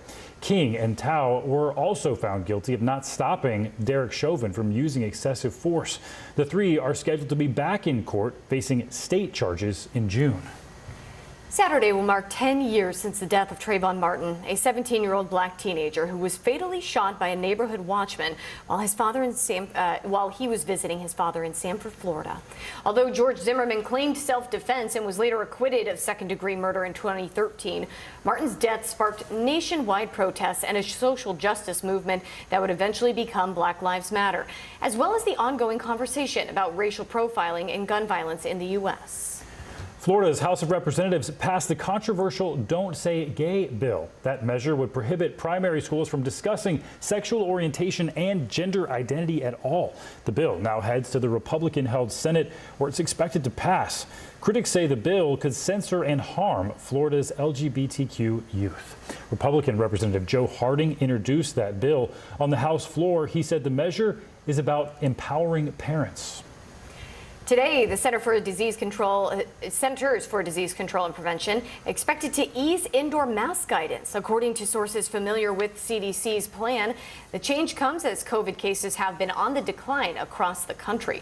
Last week, CDC Director Dr. Michelle Walensky announced a change to federal mask mandates was in the works. Now, while most states have started to relax mask mandates, it is not clear how the new federal guidelines will affect face covering requirements on public transportation. An outburst has one of tennis top stars out some serious cash.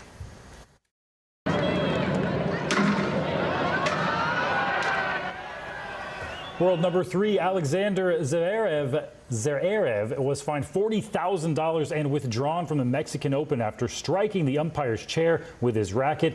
He also yelled at them after a doubles match loss. He was fined more than $30,000 in prize money. Thanks for watching Early Today. Good morning. Thanks for joining us on this Friday. I'm Joe Fryer. And I'm Savannah Sellers. We begin with breaking news, of course, as war unfolds in Ukraine this morning. Explosions and sirens heard in and around Kyiv. Overnight, Ukraine's defense ministry saying Russian forces have arrived in the capital, and they are calling on residents to make Molotov cocktails and prepare to fight. U.S. officials say Russia has launched more than 160 missiles since strikes began Wednesday night, targeting major Ukrainian cities from 3 sides of the country. Ukraine says Russians have also seized control of the area around the damaged, decommissioned Chernobyl nuclear power plant. Ukraine's president says so far at least 137 people have been killed, hundreds more injured. Residents are now leaving the country by the thousands and placing the blame on Russian President Vladimir Putin. To see this happening to the country is just devastating. I just can't believe someone could be so evil. As for the global response, President Biden announced more sanctions meant to cripple the Russian economy. He also issued orders sending 7,000 more troops closer to Ukraine. Putin chose this war, and now he and his country will bear the consequences.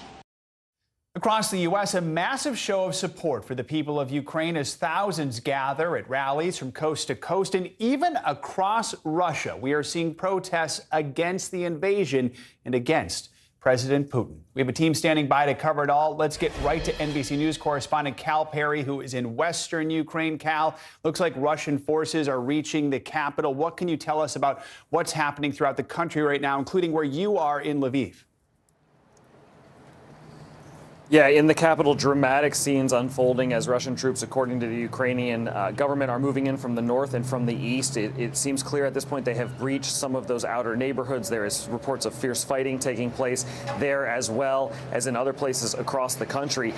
Where I am here, about 350 miles from Kyiv, we are starting to see really an influx of folks who have been displaced from the fighting. The UN says at least 100,000 people have already been displaced. You can count on those numbers rising. Some folks moving towards Poland while soldiers move in the other directions. Bus stations, train stations really starting to fill up. We continue to see a run on cash, people trying to get cash out of ATMs, trying to get to the border. It is becoming more and more difficult to do so. The wait at the Polish border right now, last time we checked, was about 24 hours. So it is becoming an increasingly difficult situation here. Cal, we're seeing a full military mobilization in Ukraine. Weapons have been handed out to civilians. Officials are encouraging people to even make Molotov cocktails to fight back. What is the resistance like there? What do we expect to see happen as these troops and Russian tanks move into these big city centers? Yeah, you know, the Ukrainian news this morning was saying that 16,000 assault rifles, according to the government, had been handed out just in the city of Kyiv. We've heard the government say that anyone who is able-bodied, and any able-bodied male, should join the fight, and that all you have to do if you want to join the fight is bring your passport, some form of ID, and in you will go. It is clear that they are trying to increase the number of people engaging with Russian forces as they move around. Look, the Ukrainian army at times, we know, is stopping the Russian advancement, but we just don't have a full picture really on what's happening. And we do know, because we're looking at the video, that Russian troops continue to advance on the capital. So the Ukrainian government doing everything they can to protect the Ukrainian capital, but it is not looking good as Russian forces start to encircle that city. And Cal, we heard from Ukraine's President Zelensky overnight. He says his country has been left alone to defend itself. He says the international community is not doing enough. What is Ukraine asking for right now? Harder sanctions. They want those SWIFT transactions to be halted. There is a question here amongst the government, and we've heard the president sort of say this. They want more. They want more from NATO countries. Now, look, Ukraine is not a NATO nation, so it is not applicable to Article 5, where those other countries would have to step in. But neighboring countries are starting to feel the pressure. They're starting to feel what is happening here because, of course, you're going to have that influx of refugees. So the government here wants more to be done. They want those sanctions to be harder and tougher. They want anything to take place because, of course, these are drastic scenes. I mean, it's sort of unbelievable to watch these Russian forces move in on a European capital, and the Ukrainian government is asking anybody to do anything they can at this point. Cal Perry in Lviv, Ukraine. Cal, thank you so much. Appreciate it. Senior fellow at the Atlantic Council, Terrell Jermaine-Starr, is also in Kyiv this morning. Terrell, thank you for being with us. As our viewers can see, you're in a car right now driving. You, of course, were not one of the people that was in those lines of traffic we saw yesterday leaving the city. You are still there. I understand, I believe that you're headed with your friend to sign up to fight. Please tell me exactly what you're seeing right now, what overnight has been like for you, what's happening in Kyiv right now, and do you feel safe? Well, thank you very much for having me on. And right now, this is a very eerie scene. I've been in the Kiev for going on more than a decade, and it is eerily empty right now. People are right now trying to figure out how to maintain their safety as exodus of people who are leaving Kiev. Every day, you see people with baggage, roller baggage, going, stuffing their belongings in a car. Heading out to the safest place possible outside of the city. Just about a 15-minute walk from where I live, I captured some video of a building that was hit by what I believe was debris from an interceptor that took in a cruise missile or some type of damage. And so I'm not sure about the number of fatalities there. It was just 15 minutes walk from where I am. I'm currently with my friend Andre, who is going to a recruitment center to sign up to fight. He sent his family to Poland. He decided to stay behind and fight for his country. We're heading to that recruitment center right now. He will be one of the many citizens who will be grabbing a gun and volunteering to support the armed forces here. Terrell, why is it so important for you to stay and fight? I am a journalist, and my job is to report. This is my first time covering a war. I'm learning it as I go. It's important for people like myself who are regional studies experts to be here and capture what's happening here in Ukraine. And I'm also here, in addition to being a journalist, many of these people, I can't call them friends, they're deeper than that, including Andre. And so I think it's as responsible for me as possible to capture the the human toll of what Putin's aggression is and what that looks like. And this is an example right now of somebody who I dearly love and care for going to a recruitment center to grab a gun and risk his life. Yeah, absolutely. Terrell, and I believe, correct me if I'm wrong, you said your friend's name is Andre, who's also welcome to speak with us here. I mean, we have been hearing from citizens in Kyiv who... Do you hear her? You can focus on driving, but just feel free to answer this question as well.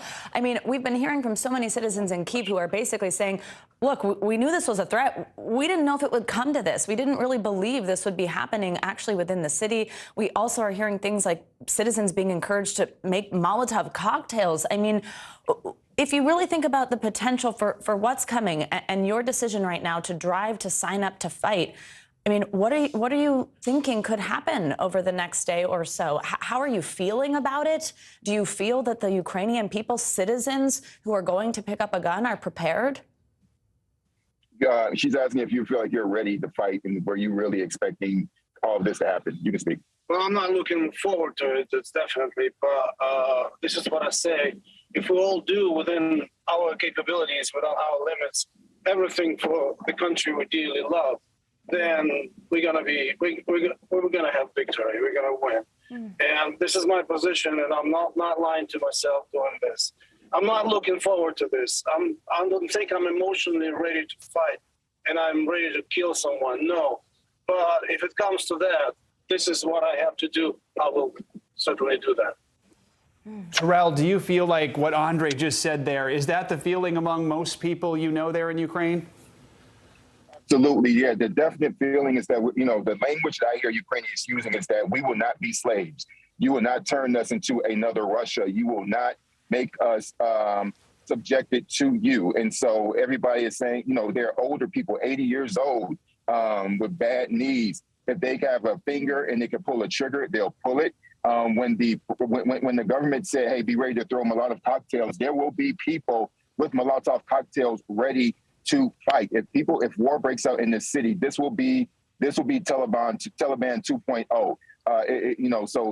And the Ukrainian forces have been fighting very valiantly.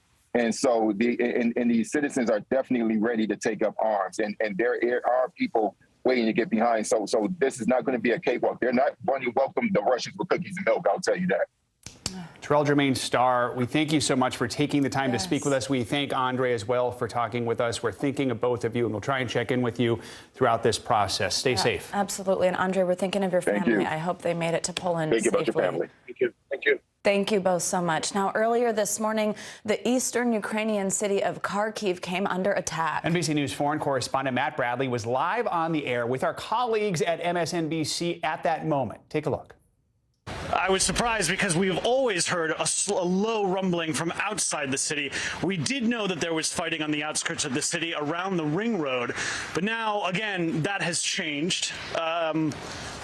A new development here, moving into the city. We'd have to go out. Well, we might not go out and check, but it looks as though we're still seeing some traffic circulating. But this was the closest we've heard so far in the last more than 24 hours of bombardment around Kharkiv. Again, as I said, it's never been so close to the center of the city. Right. I don't know if you can hear those sirens wailing in the background.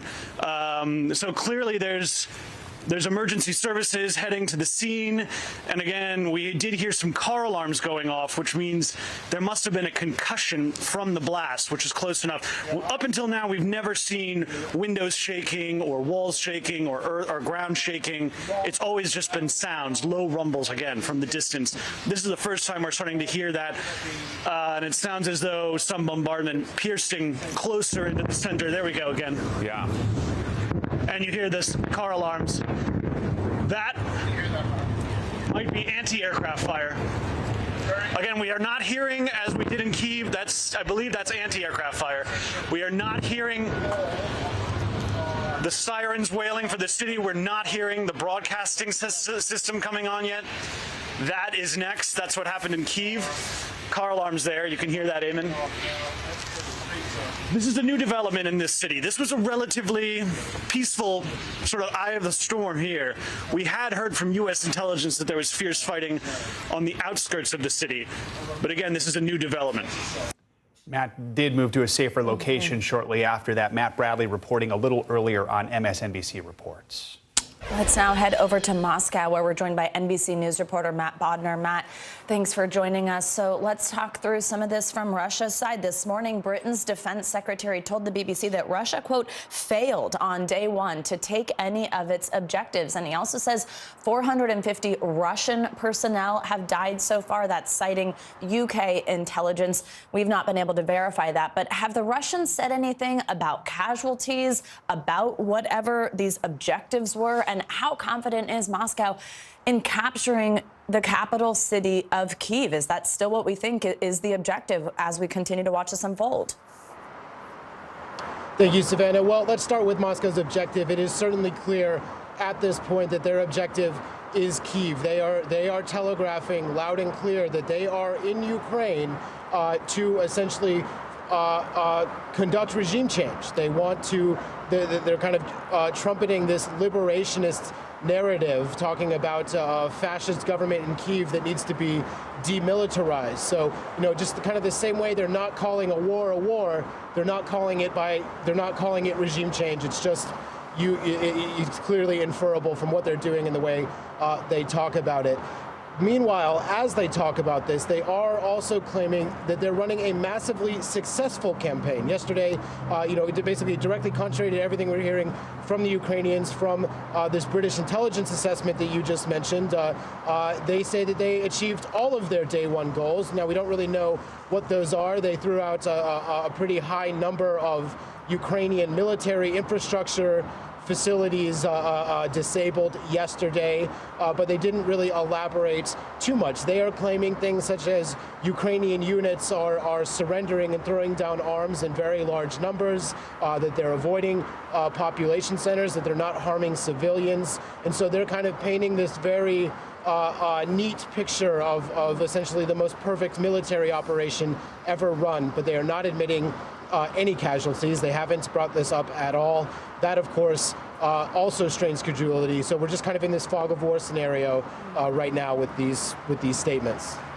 Now, Matt, the Kremlin says that President Putin is expected to meet with his Security Council today to impose retaliatory sanctions on the West. Do we know what kind of measures Russia is planning, how long that operation is going to last, and any reaction or concern from the West? So we have very sort of little idea what they might do. We just keep hearing that they continue to promise, they continue to promise some kind of massive retaliatory sanctions. We've heard at various stages from various officials from the Kremlin on down that Russia's response may not necessarily be symmetrical.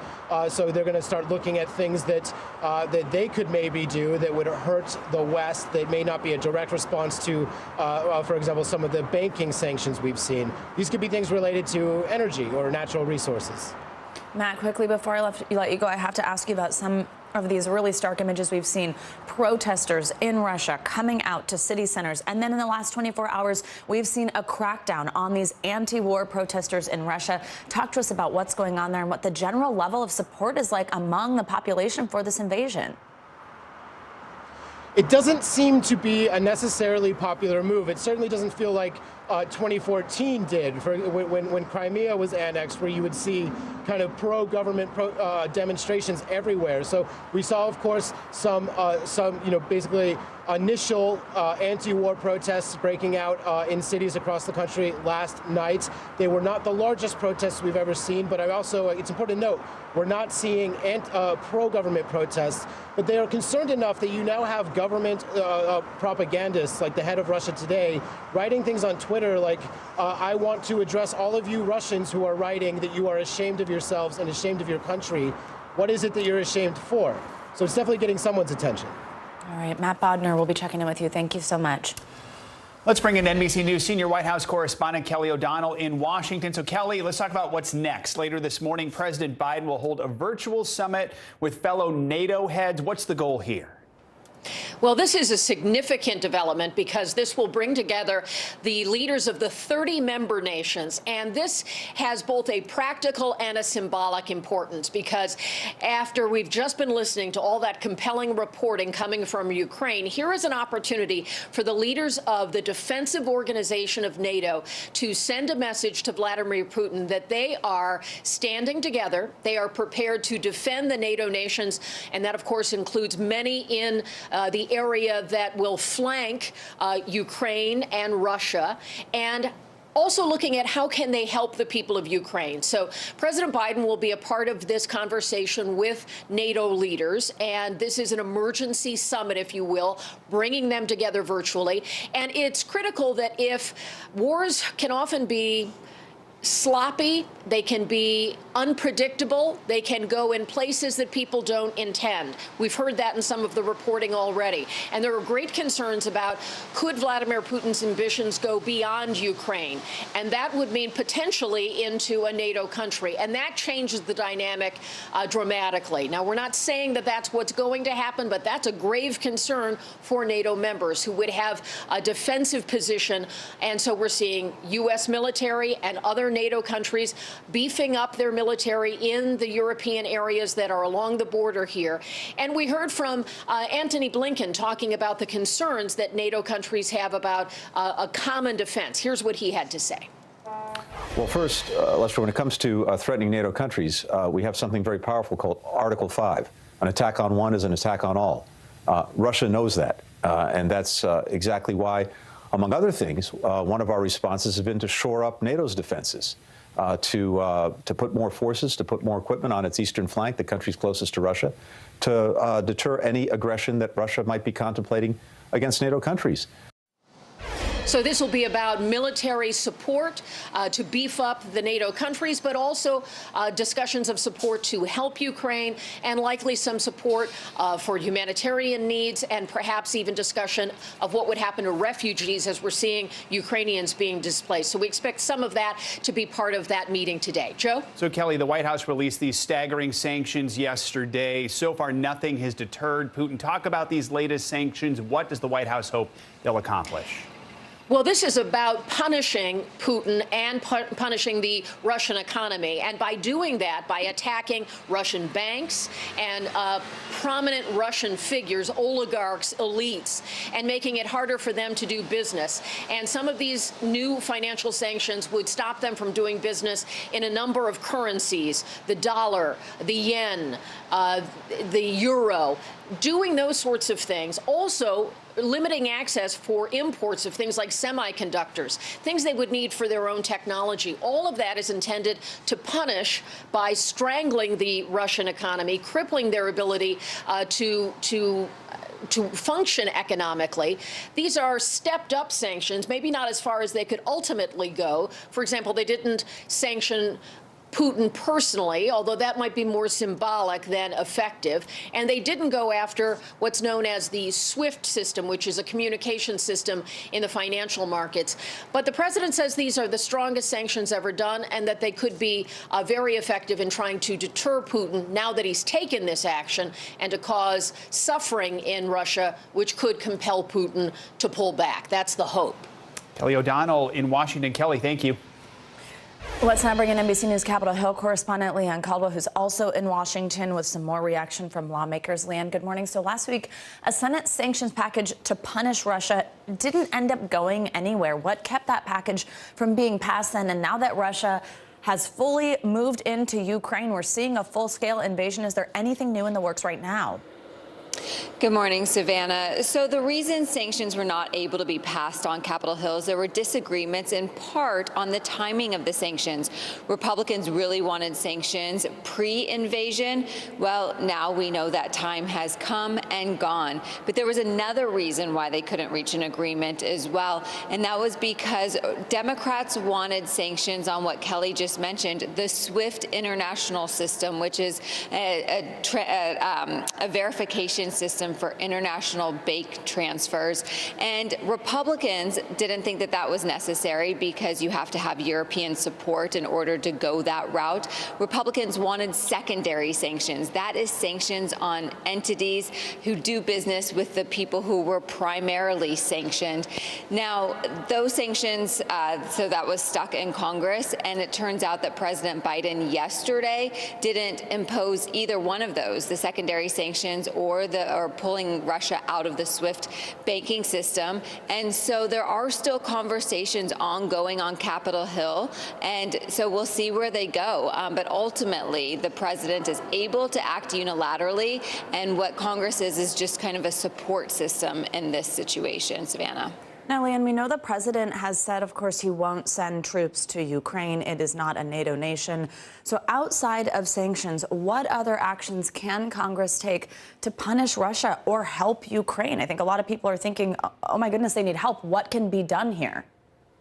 Yeah, honestly, there's not a whole lot, especially to punish Russia outside of sanctions. As far as helping Ukraine, they could give humanitarian aid or military aid to Ukraine. And that is something that is being widely discussed. Senate Minority Leader Mitch McConnell talked about this yesterday. Let's listen to what he said last night.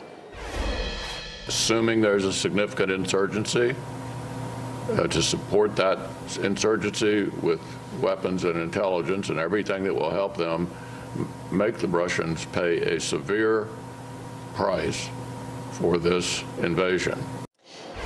But House lawmakers got an unclassified briefing last night, and in that briefing, Defense Secretary Austin admitted that there's a problem with resupplying Ukrainians with military aid.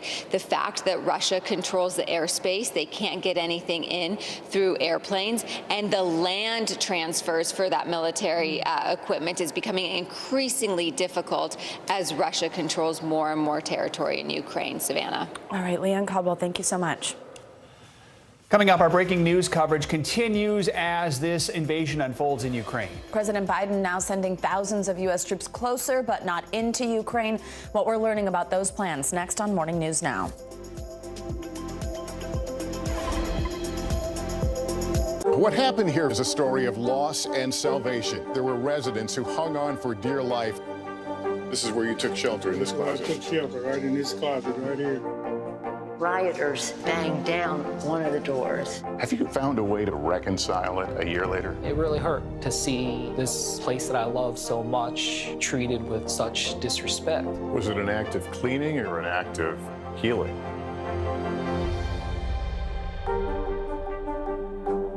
These days, it feels like the news never stops. So let's get into it. What's happening right now, what it all means for you for an hour every day. It can be hard to keep up, so let's get started together. Hallie Jackson Now, weekdays at 5 on NBC News Now. News is more than a headline. It informs, it inspires, and it still matters. To cover it, you have to be in it. And that's what we're going to do. Every night, we take you to the front lines of the story, where it's actually happening, with NBC News journalists on the ground from all over the world. We cover what you need to know and bring your newsfeed to life. In primetime and streaming live, it's your news playlist every night. Top Story with Tom Llamas, weeknights at 7 on NBC News Now. The fire has grown leaps and bounds. You see behind me is typical. How you doing? Pretty bad.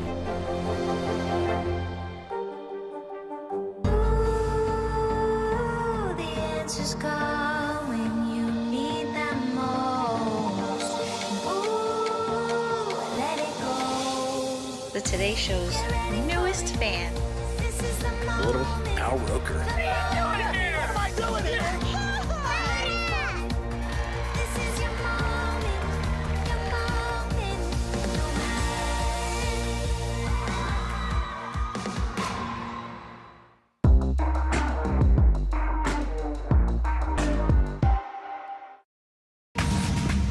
Welcome back. Our coverage of the attack on Ukraine continues now. 7,000 more U.S. troops are now headed to Germany. The Pentagon said the deployment is being made to reassure our NATO allies of our commitment to them. NBC News global security reporter Dan DeLuce joins us now. Dan, good morning. So let's talk through this latest troop deployment and what it means in regards to America's involvement in Eastern Europe. And is the U.S. ready to do more to help arm Ukrainian forces fighting the Russian invasion? We know there are no plans to move into Ukraine, but as we have more soldiers over there, more equipment, what does this sort of mean? Well, these are troops coming from Fort Stewart, from the 3rd Infantry Division, and it's part of this wave we've seen of reinforcements heading to Europe, heading to Eastern Europe, to deter any kind of threat from Russia in those eastern states that border Russia that are part of the NATO alliance. And we've seen thousands of U.S. troops already deployed to the Baltic states, to Poland, and elsewhere. Now, the question now really, though, is what is the U.S. ready to do to help the Ukrainian forces that are under huge pressure right now from a very vast, superior military in Russia? And that's really the question. And I think we're going to be hearing more about that in Washington and Western capitals, how to get more weapons to those Ukrainian troops that are outmatched and outgunned by the Russians. And then, of course, the presence of Russian troops on the ground makes it complicated to get weapons and hardware to the Ukrainians. So I think that will be something we'll be hearing more about today. NATO leaders are meeting today, the heads of state, and they'll probably talk more about bolstering that eastern flank and also figuring out how to help the Ukrainians fighting the Russians as we speak. So, Dan, as you and I have talked about, and as we talked about yesterday, of course, President Biden is continuing to reiterate yesterday again at his press conference that no American troops will be going into Ukraine. So, I mean, first, the question, is there anything that would change the White House's stance on this involvement? Obviously, that seems far off, given, again, that it's not a NATO country, and involving would escalate things. But is this policy going to be strong enough to deter Russia from moving further? Does anything change if Russian forces even get further west to places like Lviv, never mind even further into Europe?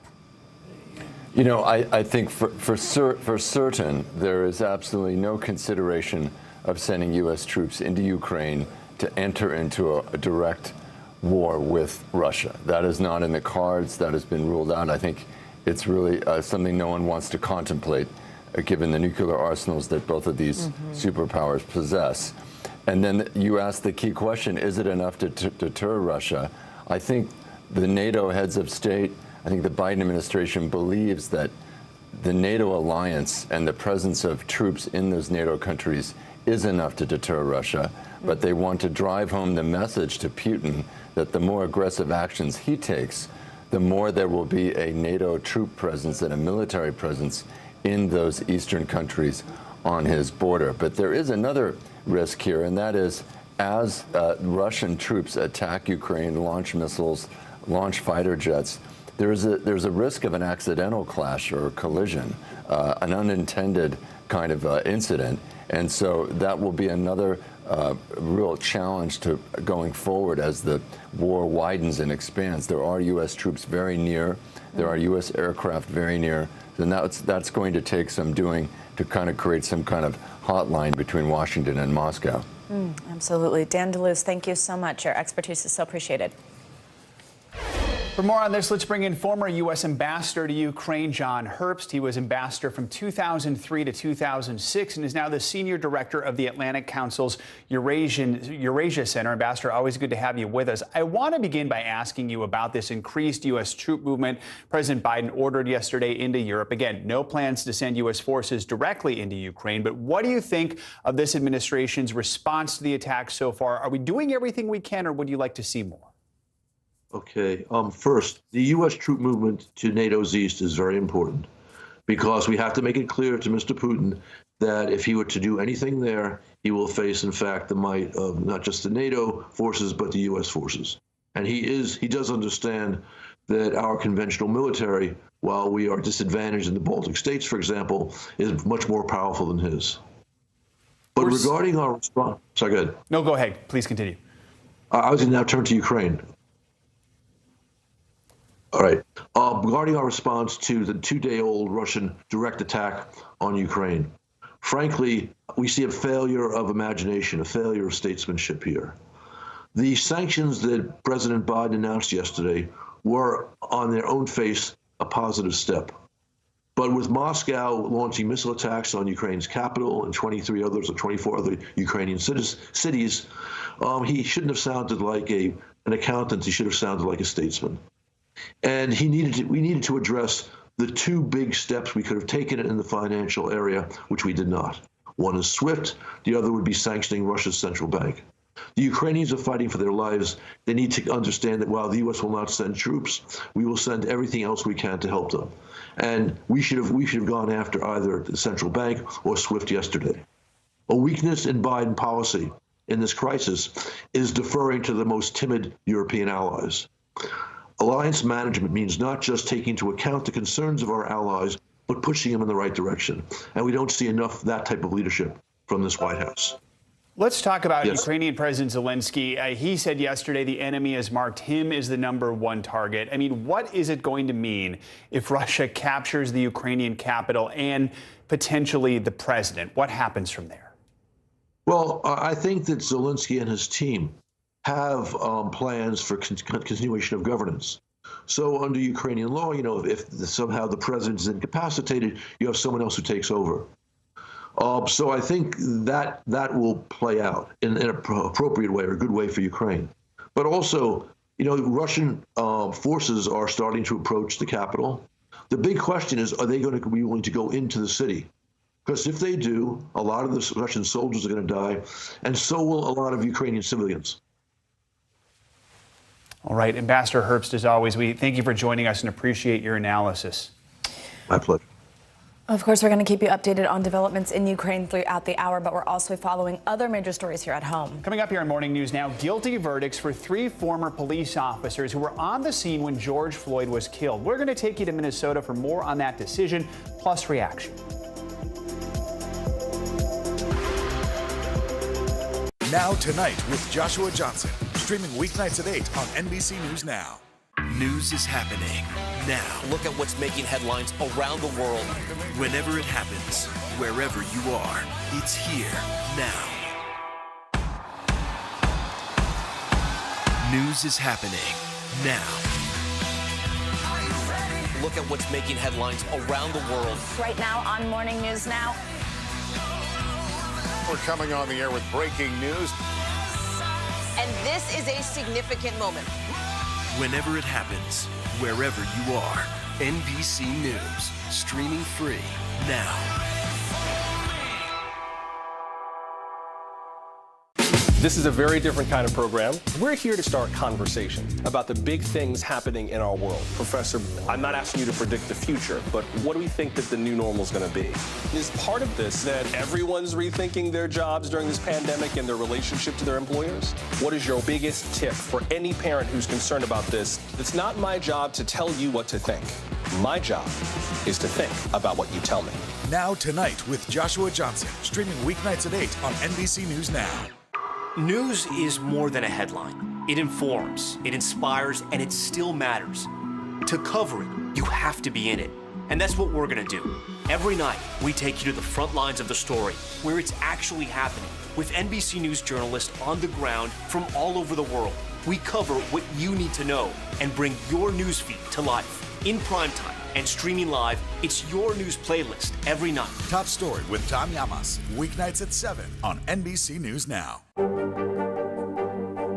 What are you doing for teachers who feel that they're being stretched too thin? Did you understand how prevalent hunger was in your own community?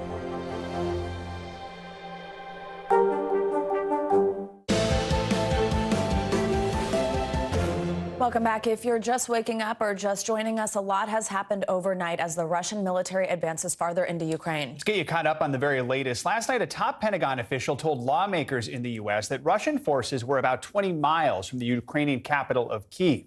In a video message around 6:40 Eastern time last night, Ukrainian President Zelensky said 137 soldiers had been killed, more than 300 others injured in the fight. Then around 12:23 this morning, an apartment building was hit by debris after an aircraft was reportedly shot down in Kyiv. You can see the burned outside of the building there.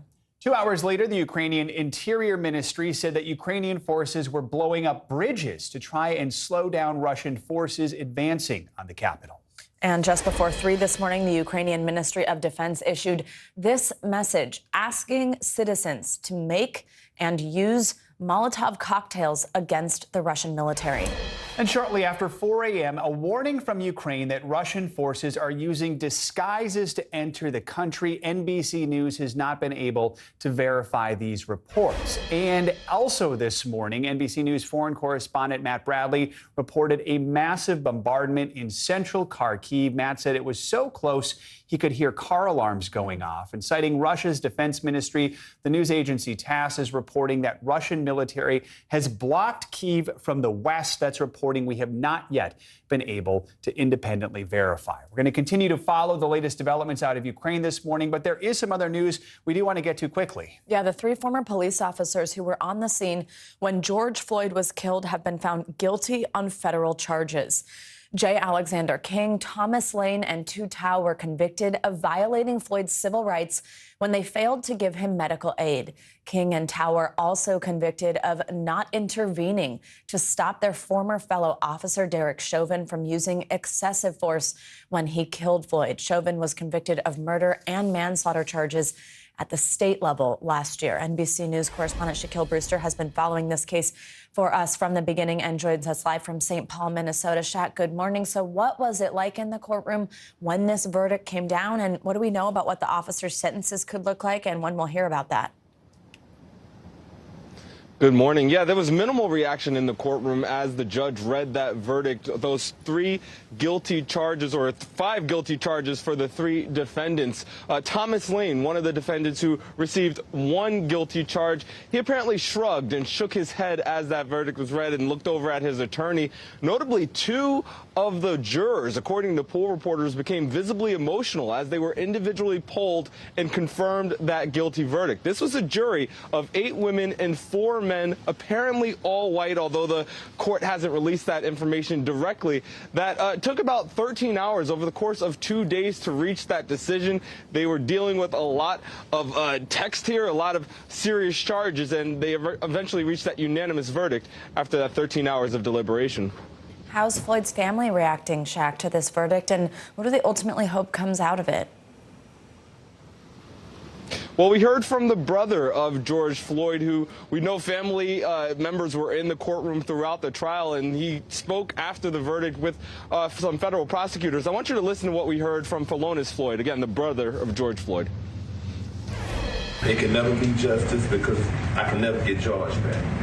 And no matter how many times that I pray at night and I think about my brother 24/7, it still is going to be hard, even though we just had a federal conviction and we already had the state conviction.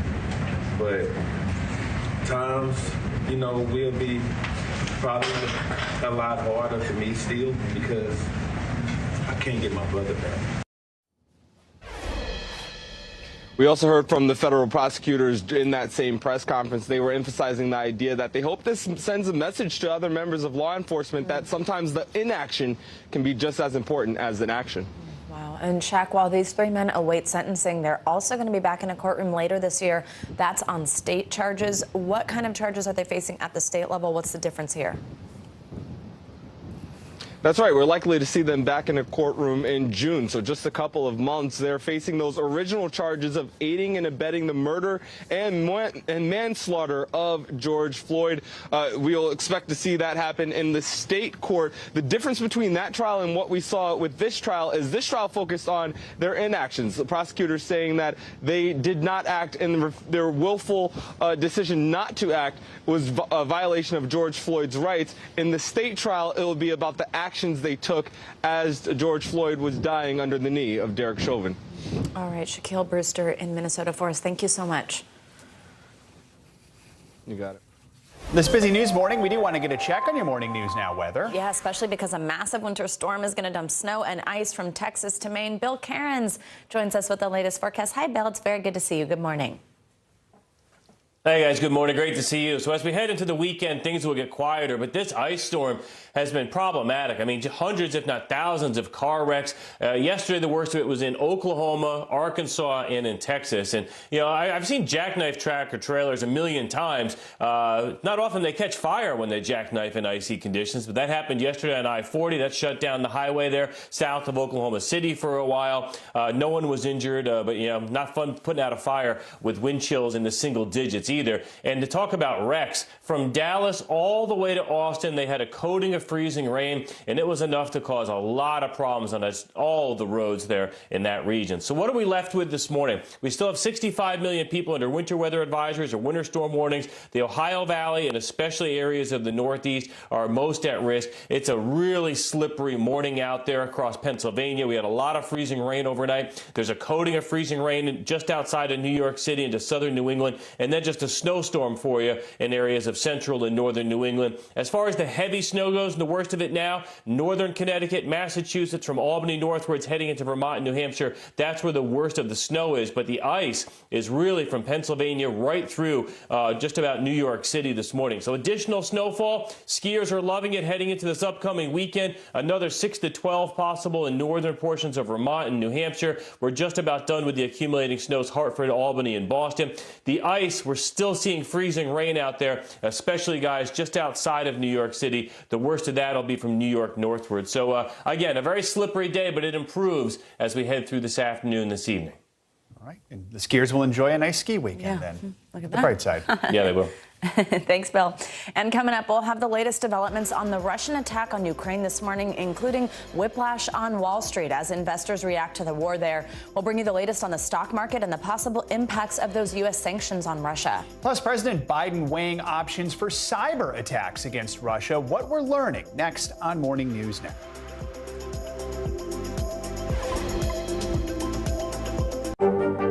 There were residents who hung on for dear life. I've heard people say the town is gone. Do you see it that way? Absolutely not.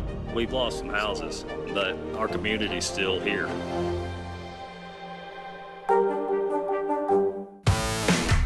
There's no better place for fun with friends. Quality time with your little golf buddy. Or an afternoon alone together. With the Golf Now app, family and friends are just a tap away.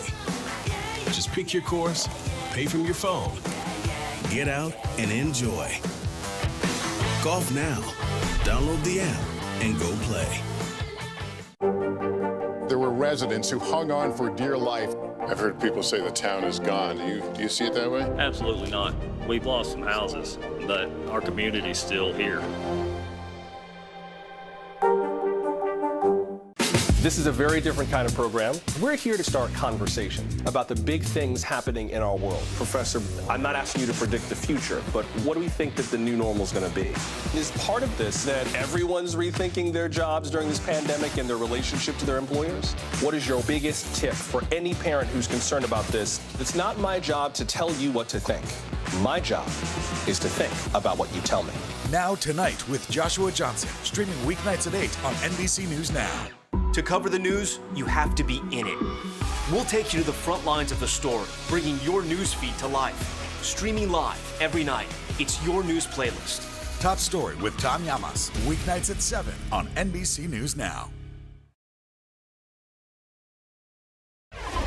Welcome back. This morning, President Biden is looking at options for the U.S. to carry out a massive cyber attack against Russia. Ukraine's government and banking websites have already been the target of Russian cyber attacks this week. NBC News national security correspondent Ken Delaney joins us now. Hey, Ken, good morning. So let's talk through what are the options on the table right now for President Biden? Is this something we're really considering? Good morning, Savannah. Whether he's really considering it is the big question, but multiple U.S. officials and others briefed on the matter told Courtney Kube and me that a menu of options from pretty mild to fairly severe to cyber attack Russia in retaliation for the invasion and as a way of slowing down Russia's ability to conduct this invasion have been presented to the president. This would be the most significant use of American offensive cyber in history. The United States has been very judicious in how it has used its cyber weapons. Often they are used in a very targeted fashion, often for information ops. What we're talking about here are things like making trains go off the tracks so that they can't resupply Russian troops, potentially shutting down the internet, attacks on Russian critical infrastructure. Now, our sources told us that the U.S. would fully expect that the Russians would retaliate and conduct cyber attacks here, potentially things like what happened with Colonial Pipeline, where it made it difficult for Americans to get gas. And so some people in the Biden administration view this as unacceptably escalatory and risky. And again, it's, no final decision has been made. And the White House actually pushed back on our story, although they didn't say what exactly they thought was wrong with it. Multiple officials have assured us that these options are being considered. And again, it remains a question what President Biden will do in the end. So I want to ask you, let's talk a little bit more about retaliation. One of the things that was just on that graphic our viewers might have noticed also was shutting off electric power, which reminds me of a report earlier this week from our colleague Tom Costello talking about, we could shut off the lights in St. Petersburg, but then they could just do the same here. I mean, what does this become if cyber warfare were to be used? You point out this would be the biggest in our history. I mean, what does that look like if there is this capability on the other side? What does retaliation mean? A back and forth? Well, it could look very bad. And in fact, one of our sources said, whatever we can do to them, they can do to us. And that's essentially the problem here. And so the options, most of the options presented to the president are designed to disrupt but not destroy, to fall just short of an act of war. It's carefully calibrated here. And the Russians know that too, that if they conduct a cyber attack in the United States that kills people, that's an act of war. That's really escalatory between two nuclear powers. So both sides are trying to calibrate, but you're absolutely right in pointing out that this could easily spiral out of control, and that may be an argument against doing it, Savannah. And Ken, quickly, just put this in context for us. You mentioned it would be the first time in our history to do something of this scale. I mean, what does this really mean to use a cyber weapon potentially on that scale and kind of moving forward how we would be able to handle Russia? Yeah, well, first of all, it really shows how this technology has evolved. And what some of the people who are involved in the planning told me is the interesting thing about cyber weapons is that you can really calibrate the impact. A 500-pound bomb does the same damage. You can select a target, but the bomb is going to do what the bomb is going to do. In cyber, you can do a lot of different things, and short of hurting people or destroying things, and that's a good option, but it's also very dangerous because sometimes the malware used in cyber attacks spirals out of control, goes places where the authors of it didn't want it to go. We've seen that with Russia and the NotPetya attack, which caused billions and billions of dollars in damage around the world. So this comes with promise and peril, this technology, Savannah. Wow, very important context for us. Thank you so much, Ken. The attack on Ukraine is, of course, having a huge impact on the world's economy. Yeah, Rahel Salman joins us now with how the markets are reacting to the situation in Ukraine. Good morning, Rahel. Joe and Savannah, good morning to you. Wall Street is set to open lower. Dow futures are off right now about 150 points. But this follows a stunning comeback for the markets yesterday. Investors, of course, continue to assess the impact from Russia's invasion of Ukraine. Yesterday, the Dow closed up about 90 points after it had been down nearly 860 points at the lows of the day. The S&P 500 ended up 1.5% after being down more than 2.5%. And the Nasdaq rallied from a decline of nearly 3.5% to end up more than 3%. Oil prices also settled well off their highs. Brent crude, which is the global benchmark, settled around $99 a barrel after topping 105. U.S. crude, meantime, settled around $93 a barrel. We should say, though, that oil is pulling back this morning, reversing earlier gains on concerns over potential supply disruptions. Now, when you think about the reversal we saw yesterday, traders point to a few reasons for why, saying essentially U.S. and European sanctions did not target Russia's oil and gas industry or freeze Russia out of a key global payment system. Bitcoin and other cryptocurrencies are surging after a deep sell-off yesterday, although, guys, they still do remain well off the all-time highs set back in November. All right, Rahel, thank you so much. All right, we're watching this invasion play out in real time, not just on TV, but also on social media, including TikTok. Live streams on the app are giving the world a first-person view of the situation in Ukraine. While some of them appear to be authentic, others are actually fake.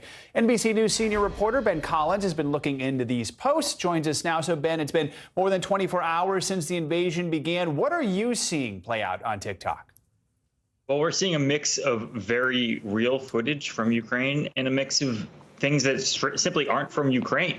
We're seeing the tops of buildings in the UK with sirens and gunshots over them. And why would someone do that? Well, they can collect donations. They can get money this way. That's what's happening right now on TikTok is a lot of scamming, a lot of spam in this space. In fact, there's one video of a Russian soldier who's, parachuting onto what appears to be what they claim is Ukraine. Really, the video was taken 4 years ago from 2016. So a lot of reappropriated war footage, a lot of reappropriated military exercises that are being used on TikTok and presented as part of Now. Let's talk about another extreme example. One of the videos you found viewed nearly 20 million times. The user passed it off as coming from Ukraine. Turns out he was actually live streaming from his couch. Tell us more about what happened here. Where did the video actually come from? Yeah, that was from a military training exercise in Russia from 2016. That was, when you click through, you could see very quickly this guy was on his couch. He had posted this on his Instagram, as you can see there, in April of 2016, before he posted it a couple of hours after the invasion started to happen. But without context on TikTok, people assumed that this was part of the invasion. And what you see is people sanitizing this, saying this feels like, this feels like Minecraft. This feels like a video game. Well, it's not Minecraft. It's not a video game. This is what war is. And it doesn't look like a guy very happily jumping out from the sky. So for those of us who are watching this, if you see a video on social media supposedly from Ukraine, how can you figure out if it's real? What's the sort of news literacy advice as to how to approach this?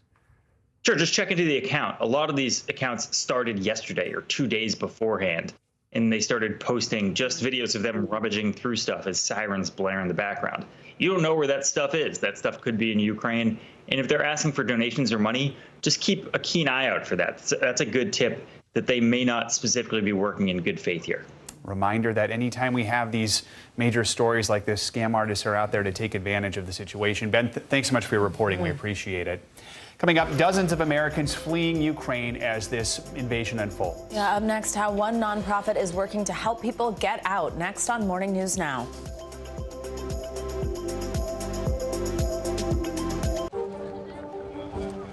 Let's go. This is a critical choke point for this fire.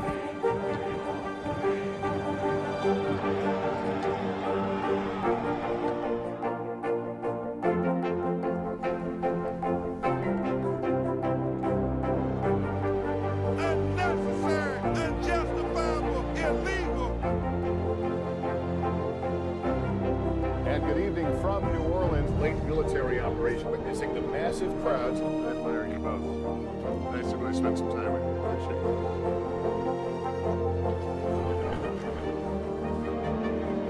At any moment now.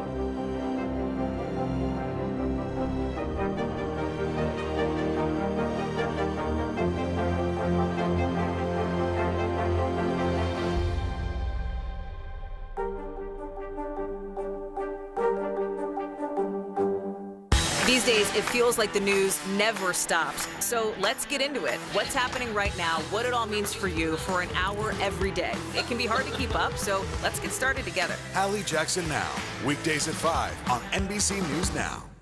There's no better place for fun with friends, quality time with your little golf buddy, or an afternoon alone together.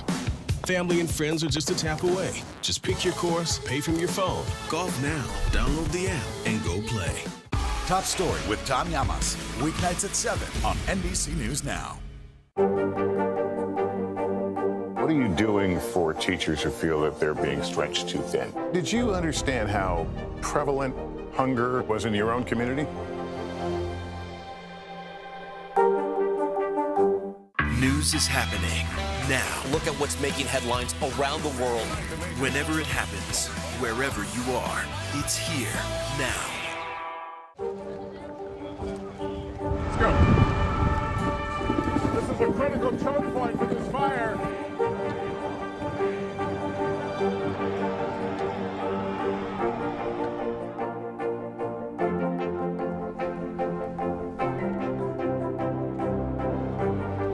Unnecessary, unjustifiable, illegal.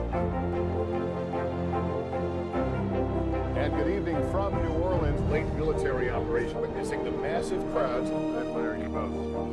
Nice to really spend some time with you. Appreciate it.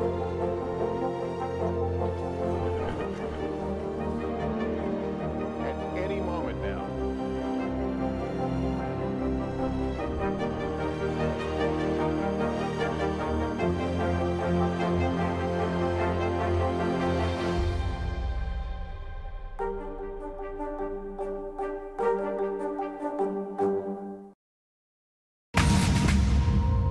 The crisis unfolding overseas in Ukraine is striking a nerve with many Americans here at home. People are taking to the streets in support of Ukraine. And many of them are still desperate to hear from their loved ones now living in a war zone. Here's NBC News correspondent Ellison Barber.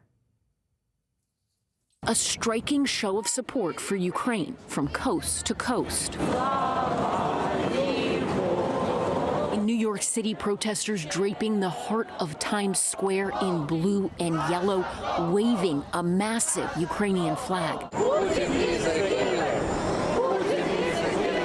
Voicing their objections to Russian President Vladimir Putin. Russia, go home! Russia, go home! And urging all Americans to pay attention. I'm scared by the world response. Alex bringing his young son, Christina, there with her family too. It's heartbreaking to see that the world is watching what is unfolding, an illegal war, the attack on a sovereign nation. Pro-Ukrainian protests bubbling up in all corners of the country, from Los Angeles, the whole world will never forget this, to Washington, D.C., Biden stand with Ukraine, to Austin, Texas, Ukraine is free! Ukraine is free! to Chicago.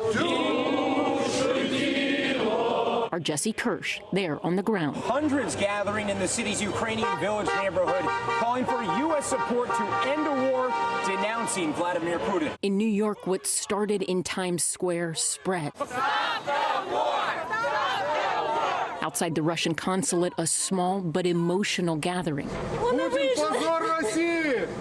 But no matter the size of the group, the message was the same. Ukraine is more than its borders. We have been a people way before Moscow were a people. We have churches, we have culture, we have over a thousand-year history.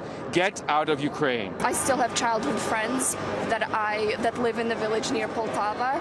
They are young professionals like me. Up until yesterday, they were going to work. I have a pregnant friend in Poltava who can't go to the hospital right now to check up on her baby. And for so many of them, every missile, every gunshot hits home. We were on the phone actually with my grandma, but they went in an underground bunker. But once they heard the boom, the internet service completely cut out, and that was the last we heard from them from now. We still haven't heard from them again, but we're really hoping for the best, and it's honestly just a terrible time.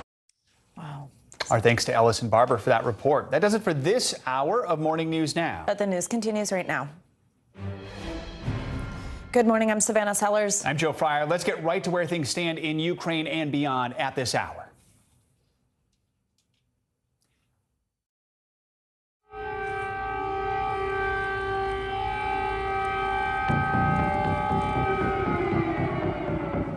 Another sunrise in Kyiv met with the piercing echoes of air raid sirens, streets rocked by explosions, many residents now scrambling to find shelter as Russian forces advance on the city. The Associated Press is reporting at this hour that the Russian military says it has seized a strategic airport outside Ukraine's capital and claims it cut Kyiv off from the west, although NBC News has not yet been able to verify that report. Ukrainian officials are advising people to seek shelter while encouraging others to fight. Less than 100 miles north of the capital's center, Chernobyl, site of the worst nuclear disaster in history, fell to Russian troops. Why was it so high up on Moscow's list? We're going to dig into that. And in Washington, another sharp rebuke from President Biden directed at his Russian counterpart. Putin's aggression against Ukraine will end up costing Russia dearly, economically and strategically. We will make sure of that. Any nation that counters Russia's naked aggression against Ukraine will be stained by association. And in Moscow, an unexpected reaction to the invasion. More than 700 pro-Ukraine, anti-war protesters have reportedly been detained by police. Hundreds more are throughout the country. Plus, of course, all of the headlines that are hitting closer to home, including a winter storm hitting the Northeast. We've got all that on this hour of Morning News Now. First, let's head straight to eastern Ukraine and our chief foreign correspondent, Richard Engel, who has the very latest on the situation unfolding from the ground. Joe, Savannah, here in Mariupol, people are watching what is happening in Kiev very closely, and they fear that this city and other cities could be next. Here they are stocking up on cash, medicine, supplies, trying to dig in if they need to ride it out in case this city comes under siege, as Russia is carrying out what seems to be a decapitation attack to try to topple the government in the capital. A Ukrainian official says this fireball is a Russian fighter jet Ukrainian air defenses shot down overnight, as the capital Kiev is now in Russia's crosshairs, with missiles falling near the city and troops advancing into the outskirts. Some of Kiev's 3 million are running for cover this morning in old Soviet-era subways, among the deepest in the world, built decades ago to double as shelters against a potential American attack. I believe in my army. I believe in my people. Many residential buildings are already damaged by shelling. This man saying he's lucky to be alive after seeing an explosion and debris falling all around him. Others are heading west, out of the city. The New York Times posting this heart-wrenching video, allegedly showing newborn infants in the southern city of Dnipro moved from the ICU to a makeshift bomb shelter for protection against incoming missile strikes. President Zelensky, who says he's still in the capital with his top advisors and that Russia considers him its main target to kill, is rallying a resistance. In an early morning address saying, they say they do not want to target civilians. They are lies. The fight continues. Russia expects us to get tired, but we are not. Ukrainians claim to have destroyed Russian tanks with American-supplied missiles, shot down a Russian attack helicopter, and captured disorganized and confused Russian soldiers. Yesterday, Russian President Vladimir Putin said he has no intention to occupy Ukraine, although he clearly wants to see an end to its government. Not all Russians are with Putin. Thousands gathered in cities across Russia to oppose the invasion. But Russian troops continue their march through Ukraine. They've seized control of the still radioactive Chernobyl area, site of the world's worst nuclear disaster, raising fears of an ecological catastrophe. In Mariupol this morning, volunteers lined up to donate blood. All I can do is give blood for our soldiers. I can't. Putin may have hoped Ukraine would be a walkover. So far, the people are undeterred and holding strong. Ukraine's defense ministry is telling people in Kiev to stay indoors, but if possible, prepare Molotov cocktails and resist. Richard, thank you so much. The White House is responding to Russia's invasion. President Biden issued a new round of economic sanctions on Russia yesterday and authorized a deployment of 7,000 U.S. troops into Germany to help bolster our NATO allies. NBC News Chief White House correspondent Kristen Welker joins us now from the White House with the latest. Kristen, good morning. Joe, good morning to you. Sharpening his tone this morning, President Biden is vowing to make Vladimir Putin a pariah on the world stage. As his Secretary of State issued a dire warning, he is convinced Putin will try to overthrow the Ukrainian government. This morning, President Biden meeting with NATO allies as he faces the greatest global test of his presidency so far, Vladimir Putin's invasion of Ukraine. Putin is the aggressor. Putin chose this war, and now he and his country will bear the consequences.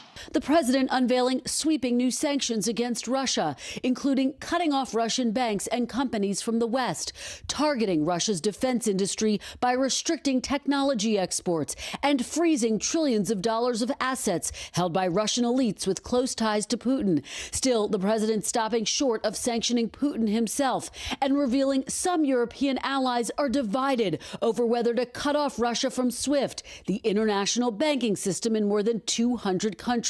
The president pressed by Peter Alexander whether he's done enough. Respectfully, sir, what more are you waiting for? The sanctions we've imposed exceed SWIFT.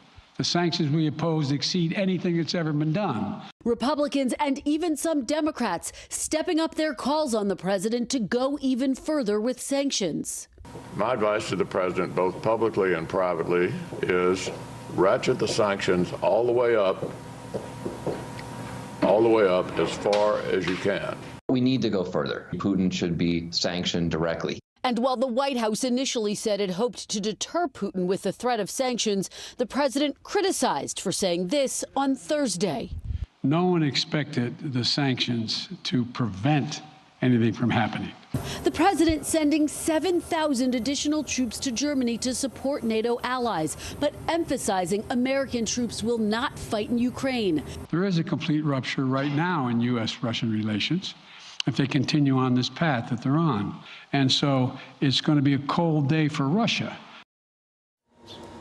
Now, the president was also pressed Thursday on why this latest round of sanctions don't include targeting Putin directly. The president said that step is still on the table. Meanwhile, members of Congress are also under pressure to get a relief package passed to help Ukraine. Joe. Kristen, while we have you, another topic, you have new information about President Biden's Supreme Court nomination. What can you tell us? Well, Joe, we are expecting an announcement today. This is obviously a hugely significant announcement for President Biden, and we have been told he has made his final decision.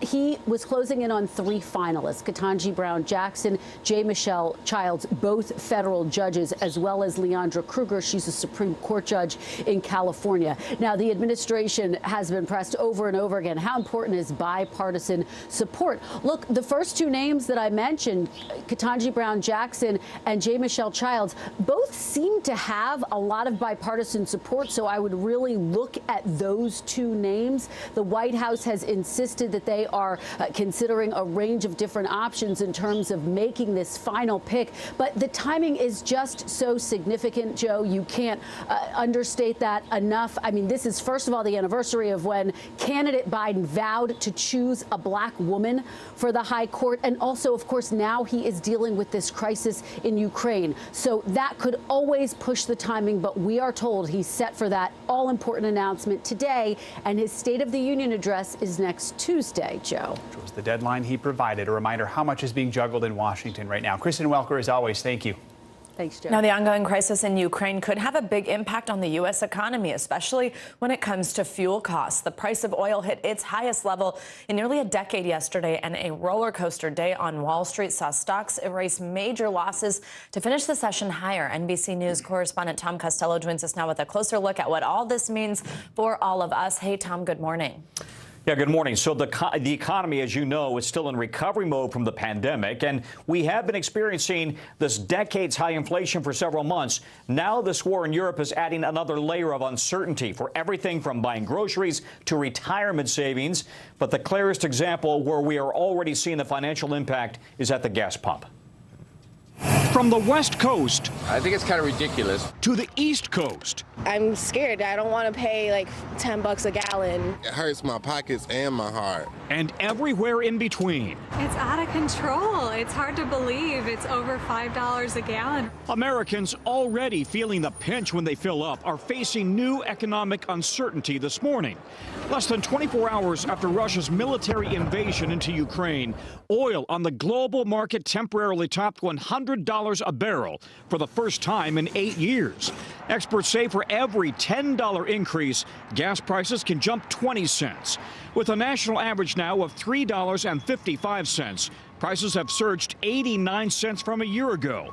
But it's even higher in some areas. California currently the highest, $4.77 a gallon. California is going to be probably paying $5 a gallon in a matter of 1 to 2 weeks. Potentially this summer, California could hit $5.50, with some stations nearing $6 or even $7 a gallon in parts of rural California. At issue, Russia is the world's second largest exporter of oil and gas, and prices are set globally. President Biden says his administration will use every tool possible to limit the impact. We're taking active steps to bring down the cost, and American oil and gas companies should not exploit this moment to hike their prices to raise profits. But it's not just fuel. Ukraine is a major global exporter of wheat, and a disruption could mean higher food prices globally.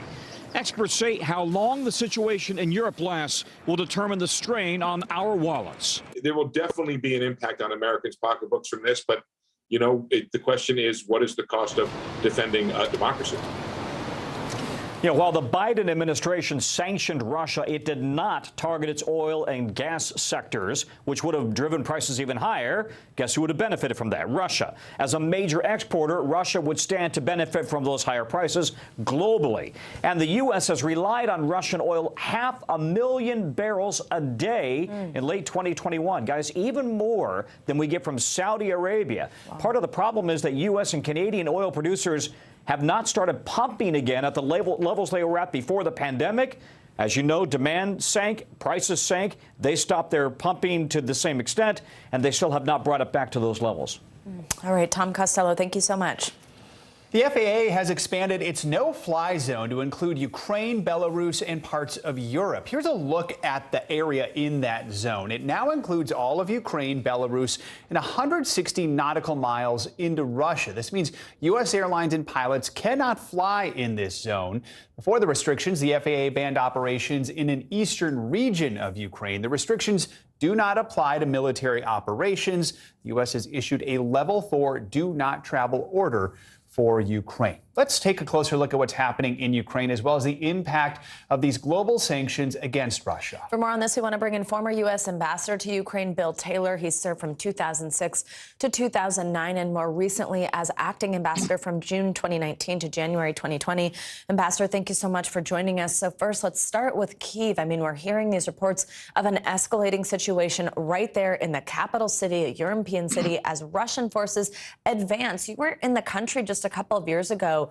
What's your reaction to this latest development, to this getting this close to that particular city? And what are you hearing from people you know on the ground?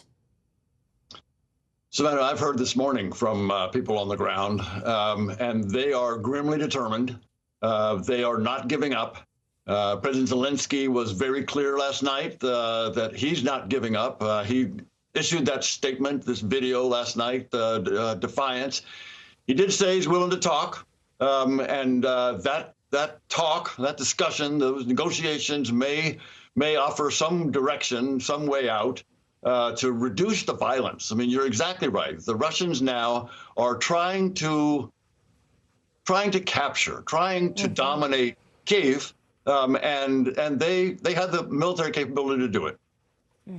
We heard earlier from Kristen Welker, U.S. lawmakers, both sides of the aisle. They want President Biden to do more. We saw yesterday he introduced this new round of sanctions. He's going to meet with NATO allies later this morning. What do you want to see happen next? I would want to go right to the top of the escalatory ladder. And that's what President Biden had talked about doing. He's been constrained from going to the very top. That is the swift mechanism kicking the Russians out of this system that allows financial transactions around the world. Kick the Russians out of that. Put sanctions on President Putin. President Putin is clearly the caller, the decision maker. He's calling the shots. So he should be sanctioned. There's no doubt. President Putin is a war criminal now who has caused the death and suffering of innocent civilians. This is an unprovoked attack, Joe. This is an unprovoked. Putin looked for a reason, a rationale, a justification. Couldn't find it. He couldn't even manufacture that. He was trying to lure the Ukrainians into some kind of provocation. They resisted. They were disciplined. So he went anyway. President Putin invaded anyway, and he needs to be called out for it. Go straight to the top. Ambassador, let's talk about the people there in Kyiv, the people across Ukraine. I mean, this attack is already, of course, having these massive global implications. And then these neighboring countries are bracing for hundreds of thousands of displaced Ukrainians. Just walk us through what that means. I mean, them entering Poland, them leaving the country. Could this turn into a migrant crisis? It could certainly turn into a large migration. And you're asking the right question about people in Kyiv. There are a lot of people in Kyiv who are determined to stay there. They are arming themselves. They have already gone to gun shops. Gun shops have been crowded, lines outside of ammunition gun shops in order to allow them to defend themselves. And the defense ministry is asking Ukrainians to do that. Ukrainians are responding. They are also sending some of their people. Some Ukrainians are leaving and are heading west. I would imagine that Poland and Romania and even Hungary will be welcoming to these people, these Ukrainians who are coming there for shelter. They are coming there to get out of this war zone. But the larger portion of Kyivites, of people living in Kyiv and Ukrainians, are staying, and they're going to fight the Russians. Yeah, we actually heard yesterday from our colleague Cal Perry about them waiving the need for a COVID test as they cross these borders and do migrate into other countries. Ambassador Taylor, thank you so much. We always appreciate when you join us. Thank you, Savannah. I want to talk about Project Dynamo. It is a private U.S. nonprofit that evacuated Americans from Kabul. Well, it's now helping U.S. citizens flee Ukraine. Yeah, exactly what we were just talking about with the ambassador. The first busload of 23 evacuees left for the border shortly after the early explosions in Kyiv, according to the group's spokesperson. Joining us now is the co-founder of Project Dynamo, Brian Stern. He's on the ground in Ukraine. Brian, thank you for joining us. First of all, we hope that you are somewhere safe. And tell us, did that bus that we just mentioned make it out of the country safely? Thanks for having me. It's almost out of the country. The lines getting at the border crossings, which are pretty safe, are extreme. So they'll be through within hours, but they're away. Our second bus has already departed Kiev a few hours ago with a bunch of Americans on it as well. So we're definitely operational here on the ground. It's definitely hard here on the ground, and it's definitely sad, to say the least. We are seeing the massive crowds at train stations, the traffic buildups you're talking about as people try to get out of these Ukrainian cities. Talk more about what it's been like on the ground there. How do you evacuate people under these conditions? Well, Dynamo has been operating in Afghanistan on the ground there on and off since August, and we still continue to. We've definitely applied some of the lessons learned from the Afghanistan problem set to this problem set.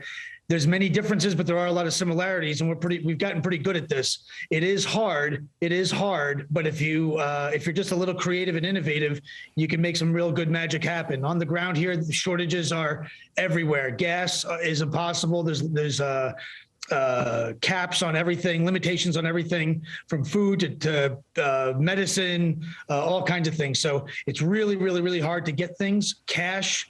Everything has to be done in cash, which is actual paper currency, which is also a challenge, and that's becoming hard to find and exchange.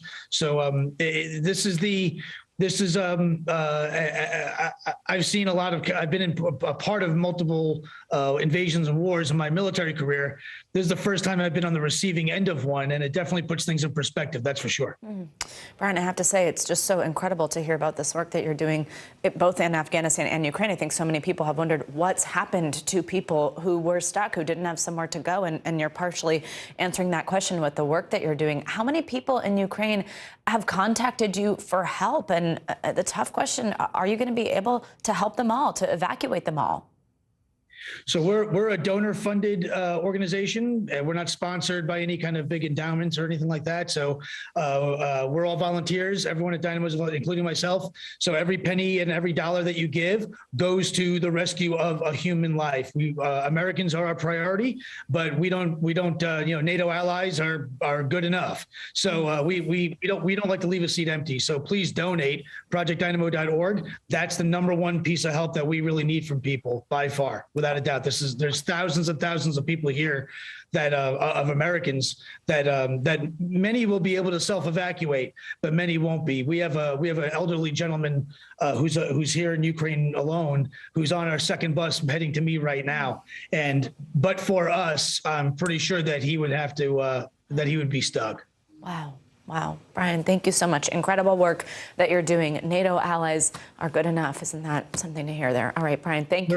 We're all in this thing together against Russia. All right, thank you very much. Stay safe. And coming up on this hour of Morning News Now, another wicked wisp of winter weather slamming millions in the Northeast just in time for the Friday commute. Of course, Bill Cairns is here with what you can expect as you head out the door. Plus, remembering the 17-year-old who unknowingly birthed a cultural movement inspiring countless individuals to fight for not only equality but safety on the streets. Remembering Trayvon Martin 10 years after his tragic death.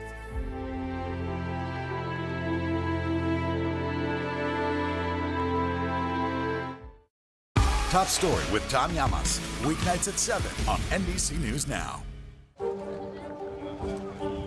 go. This is a critical choke point for this fire.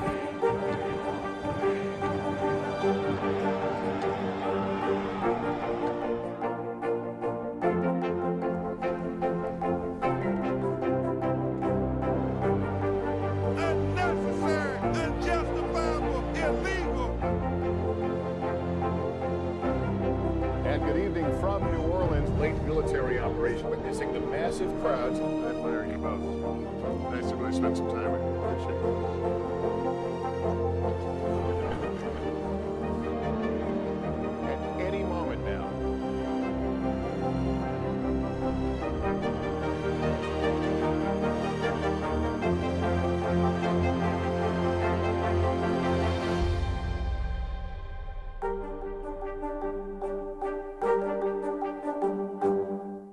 You're watching NBC News Now. Here's what's happening. Right now on NBC News Now. We've got all the angles covered tonight. Look at what's making headlines around the world. President Biden making news tonight on several fronts. We're answering the questions you want answered. There's a lot to talk about this evening. Let's start breaking all this down.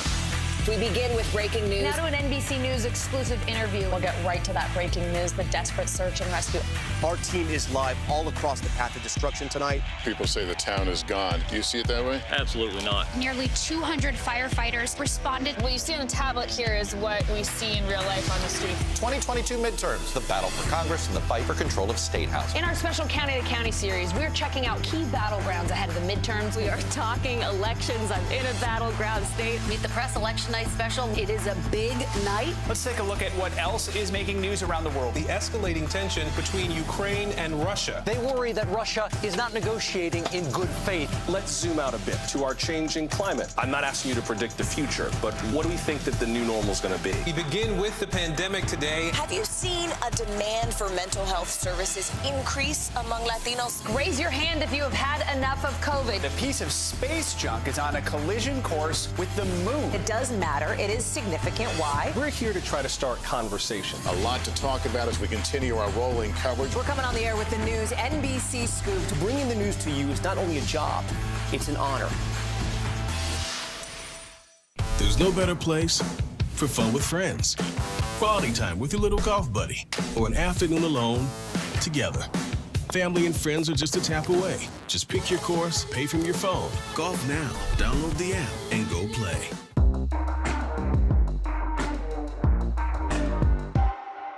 Now Tonight with Joshua Johnson, streaming weeknights at 8 on NBC News Now. Welcome back. We're continuing to monitor the latest developments out of Ukraine, including reports that Russian troops have entered the capital of Kyiv. Our coverage will continue in a few moments. We do want to get to some other news right now. Yeah, many people around the country are waking up this morning to another blast of winter causing havoc, especially if you're trying to head out on the road right now. NBC News correspondent Emily Aketa joins us from a snowy Boston. Emily, good morning. How are things looking right now? And we're grateful, I can already tell, that you're out there for us. Hey, good morning to you both. Well, straight away, you can tell visibility is greatly impacted, not just because of the rate of the snowfall, but also when these wind gusts come through, what it does is it picks up the snow and blows it around. Already we have several inches here in Boston. We're seeing some of the heaviest snowfall play out in different parts of the Northeast right now, up to 2 inches an hour. And that's why officials are urging people to stay home and off the roadways if at all possible. This winter, while upcoming, it couldn't be a worse time, the morning commute. It appears for the most part that people are heeding officials' warnings, staying off the roadways. We've seen, a car pass every once in a while, but you can see that these roadways are definitely treacherous, perhaps even dangerous, guys. So Boston knows how to prepare for a storm. Still tell us how New England has been getting ready for this one. Yeah, absolutely. I mean, I think the officials even acknowledge that this type of storm, we've seen it before, even this season, but it's still very serious and people should be using extreme caution. Yesterday, we saw hundreds of different kinds of vehicles pre-treating the roadways. Today, just in Massachusetts, several thousand snowplows. We see them pass through here every even 2 minutes or so. But just with this pace of snowfall, it's difficult to keep up. Here's more from a state official on preparing for the storm. Listen. Our expectation is we're going to have probably 325 to 350 pieces of equipment out on the road. We've, recognizing that this is a school vacation week, a lot of people may be away, lucky enough to get to Florida or warmer, sunshine. We've already gone through the critical components of our inspection team and the workforce. And from roadways to runways, it's just going to be a difficult period to navigate your way through the Northeast. Already 1,300 flight cancellations throughout the U.S. today, several hundred more delays at nearby Boston Logan International Airport. The majority of flights grounded. Guys. And what can we expect the rest of the day, particularly where you are, Emily? Well, I will say, even when the snow stops later today, that doesn't mean that the roadways are going to, sorry, you can see the snow is blowing right in my face here with this wind. But even when the snow stops, that doesn't mean the roadway conditions are suddenly going to clear up. And the reason why for that is because the temperatures are expected to plummet later today. And so that could turn snowy roadways into icy ones. So it's important to continue to exercise caution if you are heading out the door. And so you want to keep those main pillars in mind that we always share every winter storm. If you are getting into your car, make sure you keep your distance from other vehicles. Take it slow. Bring essentials with you, water, food, any important medications, and always share your travel plans with family members. Guys, back to you. Emily, I hope you've got a quick break, at least in live shots, so you can get inside for a little bit and out of the snow blowing in your face. Thanks again for your reporting out there. Emily needs a snow umbrella like that person who was walking behind her there. Let's get a check on your morning news now weather. Yeah, Bill Cairns is back with the latest on the forecast of that storm. There we go. Hey, Bill. Yeah, it was snowing hard where Emily is. I mean, that was at least an inch an hour snowfall. So she happened to just be in like the heaviest snow band right for us. So lucky us, unlucky her. So this morning, you saw the scene from Boston, really all the way through Massachusetts to Albany, and then northwards it looks like that. But south of there, it's a different story because that's where we have sleet mixing in. We have freezing rain outside of New York City. So it's a very messy morning commute, really from Philadelphia northwards. Philadelphia southwards, the roads are just wet and just fine. The snow is over in Chicago, almost over in Detroit, and it looks like the roads will be improving in those areas. But I'd say for the first half of today, it's going to be pretty treacherous throughout all of New England, all the way down to New York City. That freezing rain line is right into New York City currently, so especially the bridges and overpasses, temperatures are hovering right around freezing in New York City at the current time. And as we go throughout the rest of the day, obviously this morning with low visibility, airport delays and cancellations are a big problem. You saw what's going on in Boston right now too. But this afternoon, things will improve, and the airport should also. If you're driving, especially be careful on 95, 87, 81, 84, or even the Mass Pike. All those roads are snow covered. They're good at plowing and putting the salt down, but right now it's kind of the peak of the storm, so give them some time to do their work. So for the rest of today, it's a cold day all the way through the middle of the country. For late February, 40s in Dallas. That's it after the icy weather yesterday. And this weekend, it's a kind of quiet weekend. We don't have any big storms out there. We'll slowly begin to warm things up by Sunday in most locations, and we'll start tracking a new storm in the Pacific Northwest on Sunday. So, yeah, next week, guys, we turn the page. We head into March, and I consider March spring, although officially it doesn't start till 3 weeks in. Yeah, and winter clearly is still here, so it doesn't want to leave us. I had no idea next week is March, so that shows where my head's been. All right, thanks, Bill. Now the latest on the pandemic and what could be a big announcement from the CDC. As cases fall around the country, as soon as today, the CDC could relax its indoor mask guidance. That's according to two sources familiar with the plan. Let's bring in NBC News medical contributor Dr. Kavita Patel. Dr. Patel, good to have you with us. So this new guidance would come after most states have already lifted or announced plans to lift their indoor mask mandates. Is now finally the time to leave the masks behind, or do you still want to see a little more time pass here? Yeah, Joe and Savannah, of course, I think that there's still a little more time, and that's because if you look at the majority of the country, we're still in what we would call kind of moderate to high transmission. It's drastically improved from even 2 weeks ago, but probably another 2 to 3 more weeks when we get into cases less than 10 per 100,000 over a 7-day average. Having said that, the CDC guidance expected to come out this afternoon is likely to say that based on your hospital capacity as well as your cases in your community, about 70% of the country probably does not need to wear masks at the county level. So what this really does is put things not at the national level, but back to a more local level so you can look at what your community's cases are, which is the right move. And Dr. Patel, what this also does is sort of follow this pattern of us seeing things happen at the state level and then the CDC come behind with guidance. Last year, though, the CDC rolled back its mask guidance for vaccinated people, then had to reverse course due to the surges in infections. We saw that same thing happen at the state level. Do you think there's a possibility if the CDC does loosen its recommendations, if this does come down, we're lifting the indoor mask mandate, our recommendations for it, do you think that they're going to have to reinstate those guidelines down the road, which is really a question about another surge down the road? Yeah, I do. And I do hope that the language that comes out later today does specify very clearly that these are also parameters where masks would need to go back in place. And not just masks, Savannah, any of the other mitigation measures that we've been talking about. So not having huge packed indoor events, that type of thing. So I do think that you're right. It's not just, hey, we don't need masks anymore. We've shifted out of the pandemic into a new phase, but more of we've gone into a new phase, but we're not sure if and when we would need to put some of these measures back. That's the more responsible message. Doctor, let's talk about the E word. Last week, California unveiled its plans to move from pandemic to endemic stage of the virus. When are we actually going to reach that endemic stage throughout the country? Yeah, so I'm going to try to make it very simple because that's how I have to think about it, because I struggle with this every day. In order to be endemic, you really need to see stability over time. And the key word there is time. So I do hope we're in the endemic phase now, but the problem is that we're not going to know until we have enough time. How much time? It needs to be a season or two, because we know that COVID comes with seasons. We know that last year around this time, we had a little brief respite, and then we had the Delta surge in the summer. So we need to see some stability. And then the second point I'm going to make is that we need to see global progress. We still have too few of the globe that has these throes of the pandemic unvaccinated in order to be able to say, well, yes, we've moved on globally to an endemic phase. But we're right here on the precipice now. So this is good news and hope. To hear that from you, Dr. Patel, as always. Thank you so much. Now, guilty verdicts were issued this week in 2 high-profile cases in the civil rights trials for 3 men convicting of killing Ahmaud Arbery and the 3 officers involved in George Floyd's death. Those verdicts came down the same week as the 10th anniversary of Trayvon Martin's death. NBC News correspondent Blaine Alexander joins us from Miami with this story. Hi, Blaine. Good morning. I guess they don't care about the sign, though.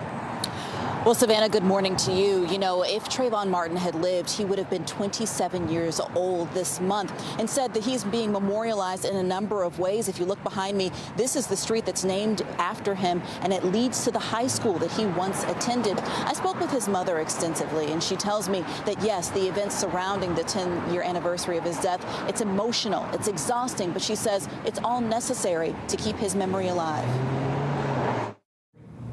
He was 17 years old. He was unarmed, and a 28-year-old man followed him, chased him, pursued him, and ultimately shot and killed him. Trayvon Martin's death birthed a movement, but a decade later, his mother's emotions remain raw. On my bad days, 10 years later, I still cry.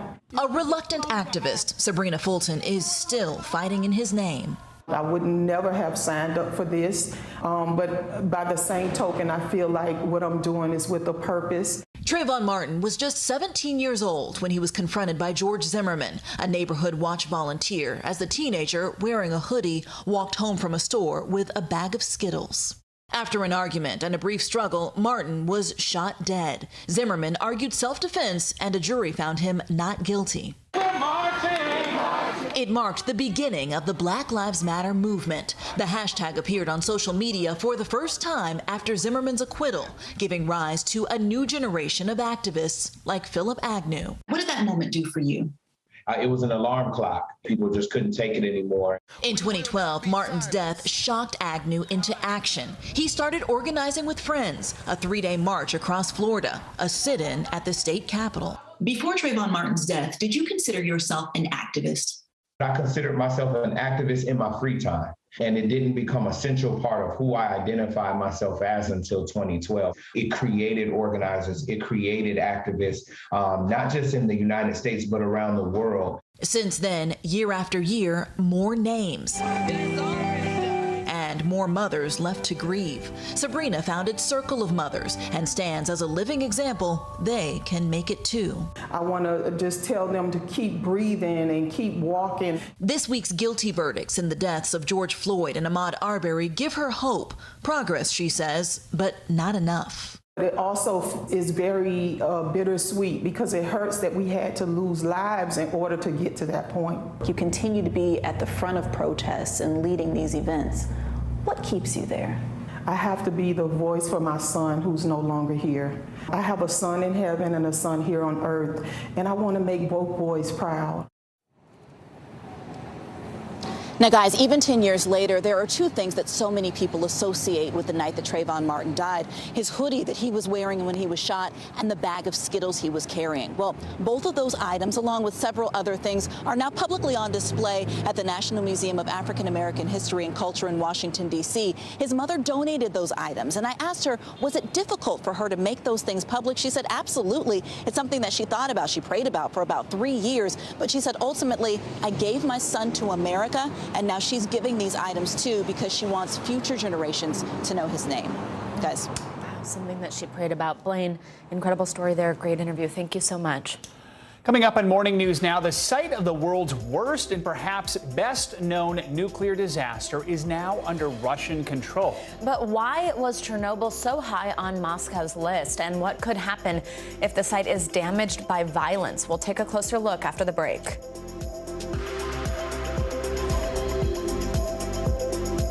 To cover the news, you have to be in it.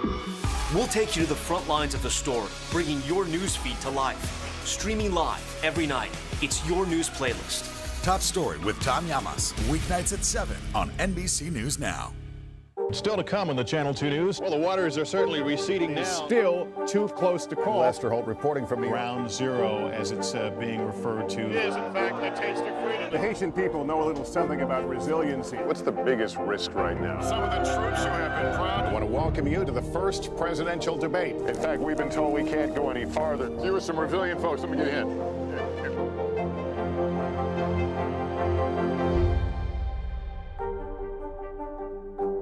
To cover the news, you have to be in it. We'll take you to the front lines of the story, bringing your news feed to life. Streaming live every night. It's your news playlist. Top Story with Tom Llamas, weeknights at 7 on NBC News Now. Let's go. This is a critical choke point for this fire.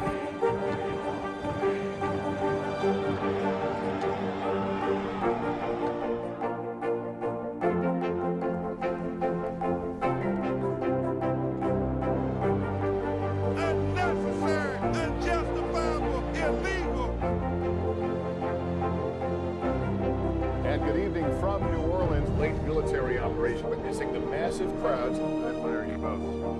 Nice to really spend some time with you. Appreciate it.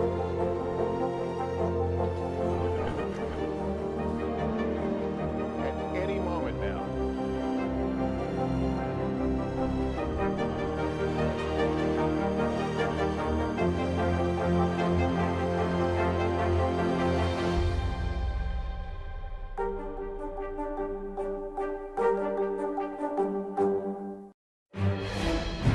Welcome back. We want to get right to the latest on the Russian invasion of Ukraine. A lot has happened. We want to keep you up to date on all the latest developments. Here's a quick rundown of the big events you might have missed in just the last few hours. In an emailed statement, a spokesperson for the UN Human Rights Office says it has received reports of at least 127 civilian casualties in Ukraine, 25 of them killed. This morning, Russian Foreign Minister Sergei Lavrov said Moscow will be open to talks with Kyiv only once Ukrainian forces surrender. That's according to Russian state-controlled media. And according to the Associated Press, the Russian Defense Ministry says they've seized a strategic airport in Kyiv as forces move in. At the same time, Ukraine removed its age restrictions for joining the military. This reporting now from the Associated Press that the Kremlin says Russia is ready to send a delegation to Belarus for talks with Ukrainian officials. This morning, the Chernobyl nuclear site in Ukraine is now under the control of Russian troops. The impacts of this takeover stretch far beyond Ukraine. That's because Chernobyl was the site of the world's worst nuclear disaster in 1986. A botched safety test at the atomic plant caused an explosion which sent clouds of nuclear material across much of Europe. Dozens of people died, and the area is still impacted. Chernobyl's position just north of Kyiv means if the plant is hit by artillery, radioactive dust could end up over Ukraine, Belarus, and other parts of Europe. And overnight, Ukrainian officials reported increased radiation levels in a number of places in the area. Here to help us understand the impact of this takeover is Seth Gray. He's on the board of the Nuclear Energy Institute and a member of the Civil Nuclear Trade Advisory Committee to the U.S. Secretary of Commerce. He's also the CEO of nuclear fuel company Lightbridge Corp. Seth, thanks so much for joining us. So first, let's just talk through what your biggest concern is now that the plant is in the hands of Russia. Well, as long as there's no significant damage done to the plant, that there aren't very serious concerns. What I understand is that the normal Ukrainian workers are operating the facility and they are surrounded by Russian forces, so they feel like they are hostages. But I don't think there are Russian forces that are actually operating the facilities. Now, there's not that much to do there right now. The remains of the melted down reactor core are under concrete called the sarcophagus, and that's under a newer steel archway that protects the site. There's been heavy military equipment rolling through and around the area that stirs up dust, some of which has some radioactive elements in it, in the soil, but nothing that would be threatening. The structure is not designed to withstand attack. It's designed to protect what's under it. But what's under it is already very much encased in concrete and is very safe. Yeah, and Seth, you bring up one of the really concerning reports yesterday that was that these employees had been taken hostage. The White House was outraged, they said, by those reports of detentions of employees there. Now, let's talk through, though, what this whole exclusion zone looks like and what it means. I mean, there has been gunfire and fighting near this exclusion zone. The zone's about a 19-mile radius around the site of where this disaster happened. It includes an abandoned city. So if the Chernobyl plant were hit by gunfire or a missile, just explain what the worst case scenario would be. Right. I don't think the worst case scenario is anything like what we saw when the plant had the original accident. We had an entire core of a reactor on fire, open to the air and blowing into the air. This is something very different. This is fuel that's been cooling for decades, that is under concrete. If the facility were attacked, that would release radioactive elements into the air, but the large number of those have already decayed away. It would be more of a local issue. It would not be a significant threat. It would certainly make headlines to have radiation from Chernobyl in the air again. But, and it would be an incredibly dangerous thing for people to try to do, to hit the site with weapons. But you would not have a fire. You would not have something that would be continuously spewing. You would effectively putting some dust out into the air that has radiation in it and then would settle again. And important to note that none of that seems to be the goal here. This Chernobyl area is on the route to Kyiv, which seems to be why it was of importance to Moscow. Seth Gray, thank you so much. Your expertise is greatly appreciated on this topic. Thank you. And coming up, the evolving stories of those inside Kyiv. Just a handful of the millions who live in Ukraine's capital now in the crossfire of President Putin's invasion. Next.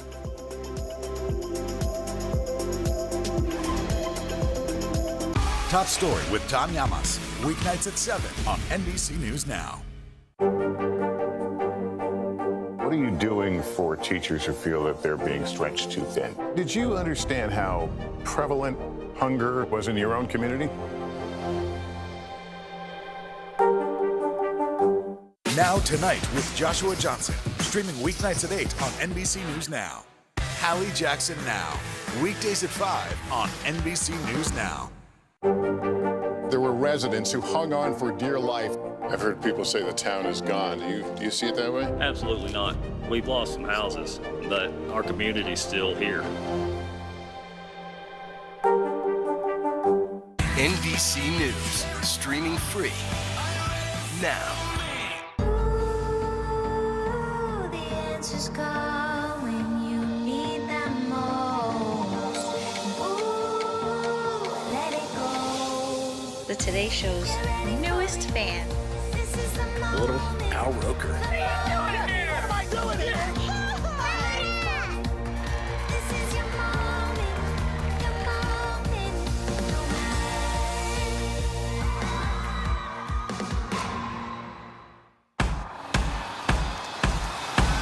News is happening now. Look at what's making headlines around the world. Right now on Morning News Now.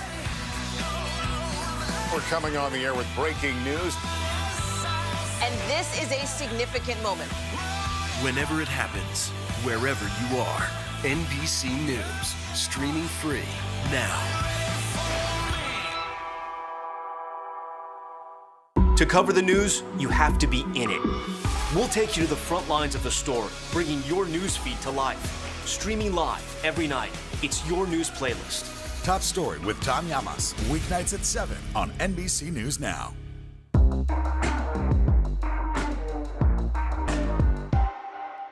Top Story with Tom Llamas, weeknights at 7 on NBC News Now. We're here to start conversations about the big things happening in our world, because it's not my job to tell you what to think. My job is to think about what you tell me. Now Tonight with Joshua Johnson, streaming weeknights at 8 on NBC News Now. What are you doing for teachers who feel that they're being stretched too thin? Did you understand how prevalent hunger was in your own community?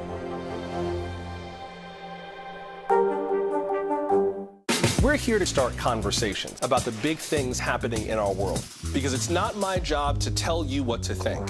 My job is to think about what you tell me. Now Tonight with Joshua Johnson, streaming weeknights at 8 on NBC News Now.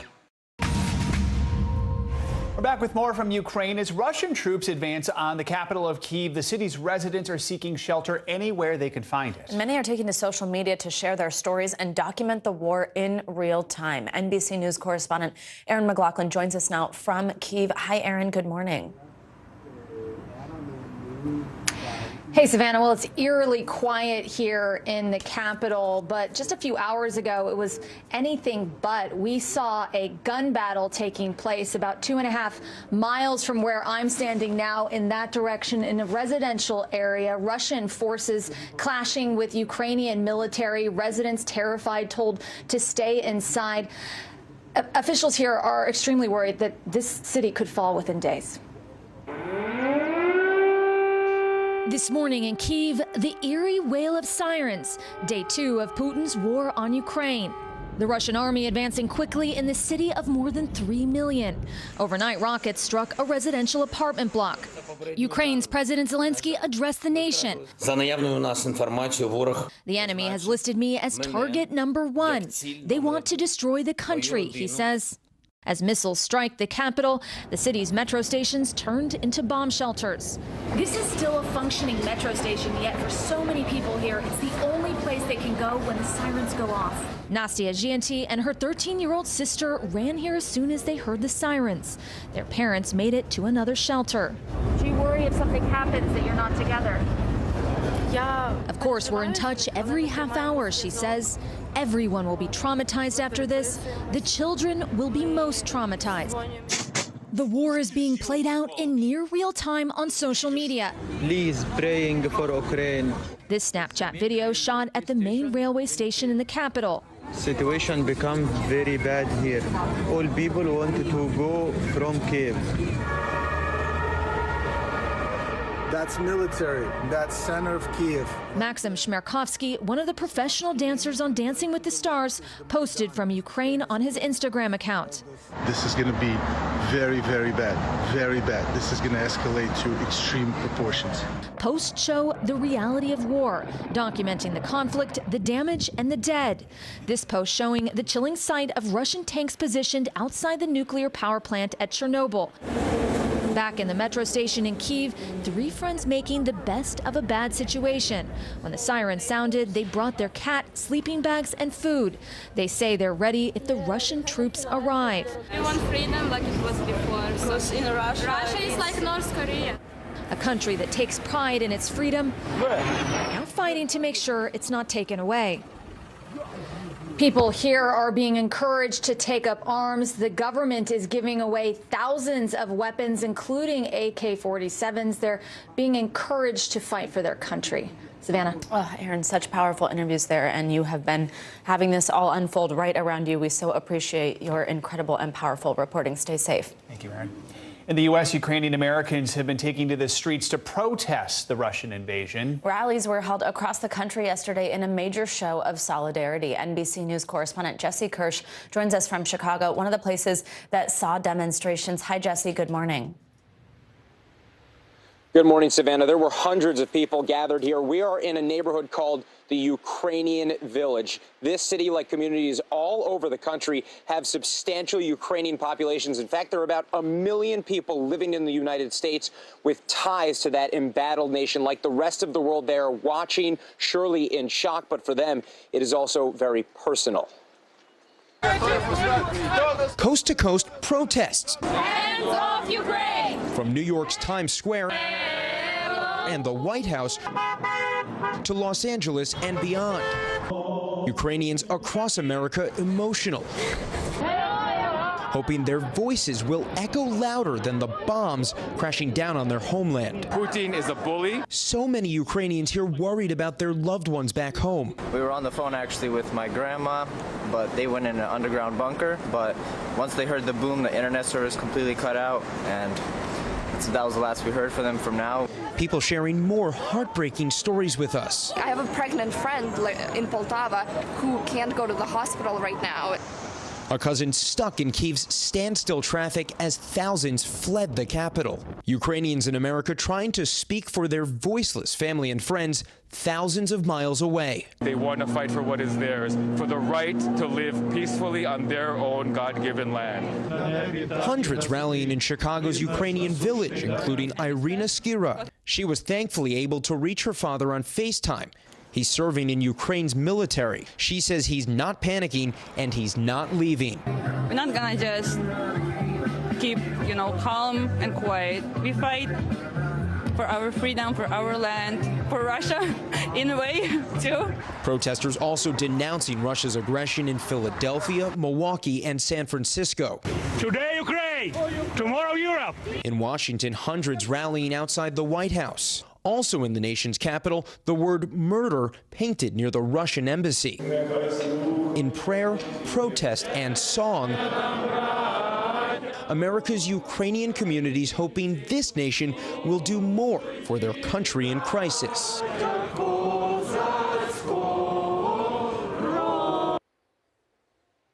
And what that help would look like up for debate. Some people want even more sanctions. Others seem to be suggesting they'd like to see U.S. troops involved. But one Ukrainian woman here in Chicago telling me yesterday she fears that American boots on the ground would mean World War III. And last night she told me that her sister and nephew were leaving their home in Ukraine, making their way to Poland. Joan, Savannah, back to you. Must be a relief to them. All right, Jesse, thank you so much. Appreciate it. And now reactions pouring in from around the world as this crisis in Ukraine unfolds. Let's go to Ali Arouzi in Tehran with more on that, including a stunning statement from the Pope. Ali, good morning. Good morning, Joe and Savannah. Well, in an unprecedented move by Pope Francis, he went to the Russian embassy today to express his concern about the war in Ukraine. The hands-on papal gesture came on the same day that the Vatican announced he was cancelling other upcoming events because of an acute flare-up of knee pain. Usually, popes receive ambassadors and heads of state in the Vatican, but Pope Francis's break with diplomatic protocol may be a sign of his anger at Moscow's invasion and his willingness to appeal personally for an end to it. China's foreign minister has spoken with his Russian counterpart about the crisis in Ukraine. China, carefully trying to keep a balance and not upset the apple cart, didn't endorse or condemn the Russian invasion, but in a clear sign, Beijing and Moscow have edged closer together in order to counter U.S. influence. The Chinese foreign minister said that his country sees the Ukrainian problem as a complex and a particular historical state of affairs, and that China understands Russia's reasonable concern on security issues. And finally, Russia's invasion of Ukraine has brought about punitive measures from across the sporting world. Russia has been stripped of its Champions League final by UEFA over the crisis in Ukraine. The soccer match scheduled for the 28th of May has been moved from St. Petersburg to Paris. UEFA has also said that Russia and Ukraine's national club teams will play home games on neutral venues until further notice. And Formula One has also followed suit and axed the Russian Grand Prix from its calendar. The race was due to take place in Sochi on September 25th, but Formula One organizers said that it was impossible to hold the race in current circumstances. And those are your international headlines on the ongoing crisis in Ukraine, guys. All right, Ali, thank you so much. Coming up, if you're watching the events in Ukraine unfold from thousands of miles away and wondering how you can help, stay tuned. Yeah, that's in a special edition of this week's Good to Know. After the break, we'll be right back.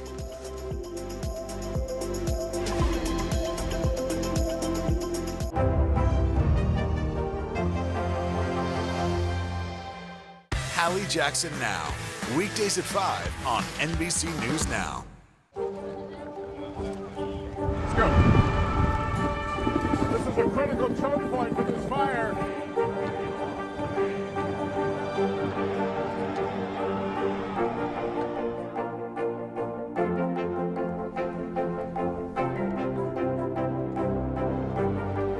Unnecessary, unjustifiable, illegal. And good evening from New Orleans. Late military operation witnessing the massive crowds. That Larry, you both. Nice to really spend some time with you. Appreciate it.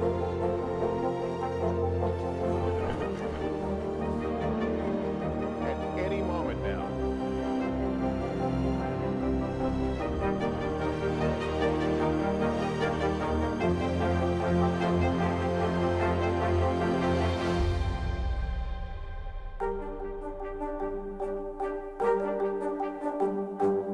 NBC News, streaming free now. There's no better place for fun with friends. Quality time with your little golf buddy. Or an afternoon alone together. With the Golf Now app, family and friends are just a tap away. Just pick your course, pay from your phone, get out and enjoy. Golf Now. Download the app and go play. Good morning, I'm Joe Fryer. And I'm Savannah Sellers. 2022 is off to a busy start. Winter's wrath causing headaches from coast to coast. It's been really incredible to see how quickly volunteers started to help with the cleanup efforts. Morning News Now, streaming weekdays at 7. Still to come on the Channel 2 News. Well, the waters are certainly receding now. Still too close to call. Lester Holt reporting from the Ground Zero, as it's being referred to. It is, in fact, a taste of freedom. The Haitian people know a little something about resiliency. What's the biggest risk right now? Some of the troops who have been proud. I want to welcome you to the first presidential debate. In fact, we've been told we can't go any farther. You with some resilient folks. Let me get a hint.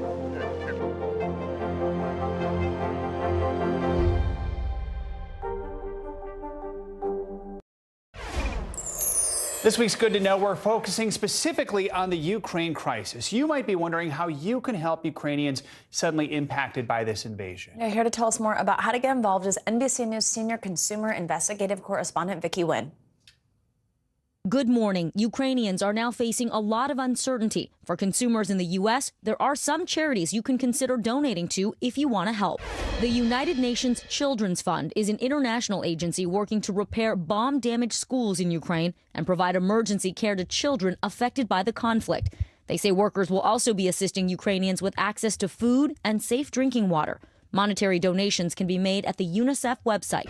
The Red Cross Ukraine says it's deploying on-the-ground workers to help repair damaged homes and hospitals and help Ukrainians get shelter and water.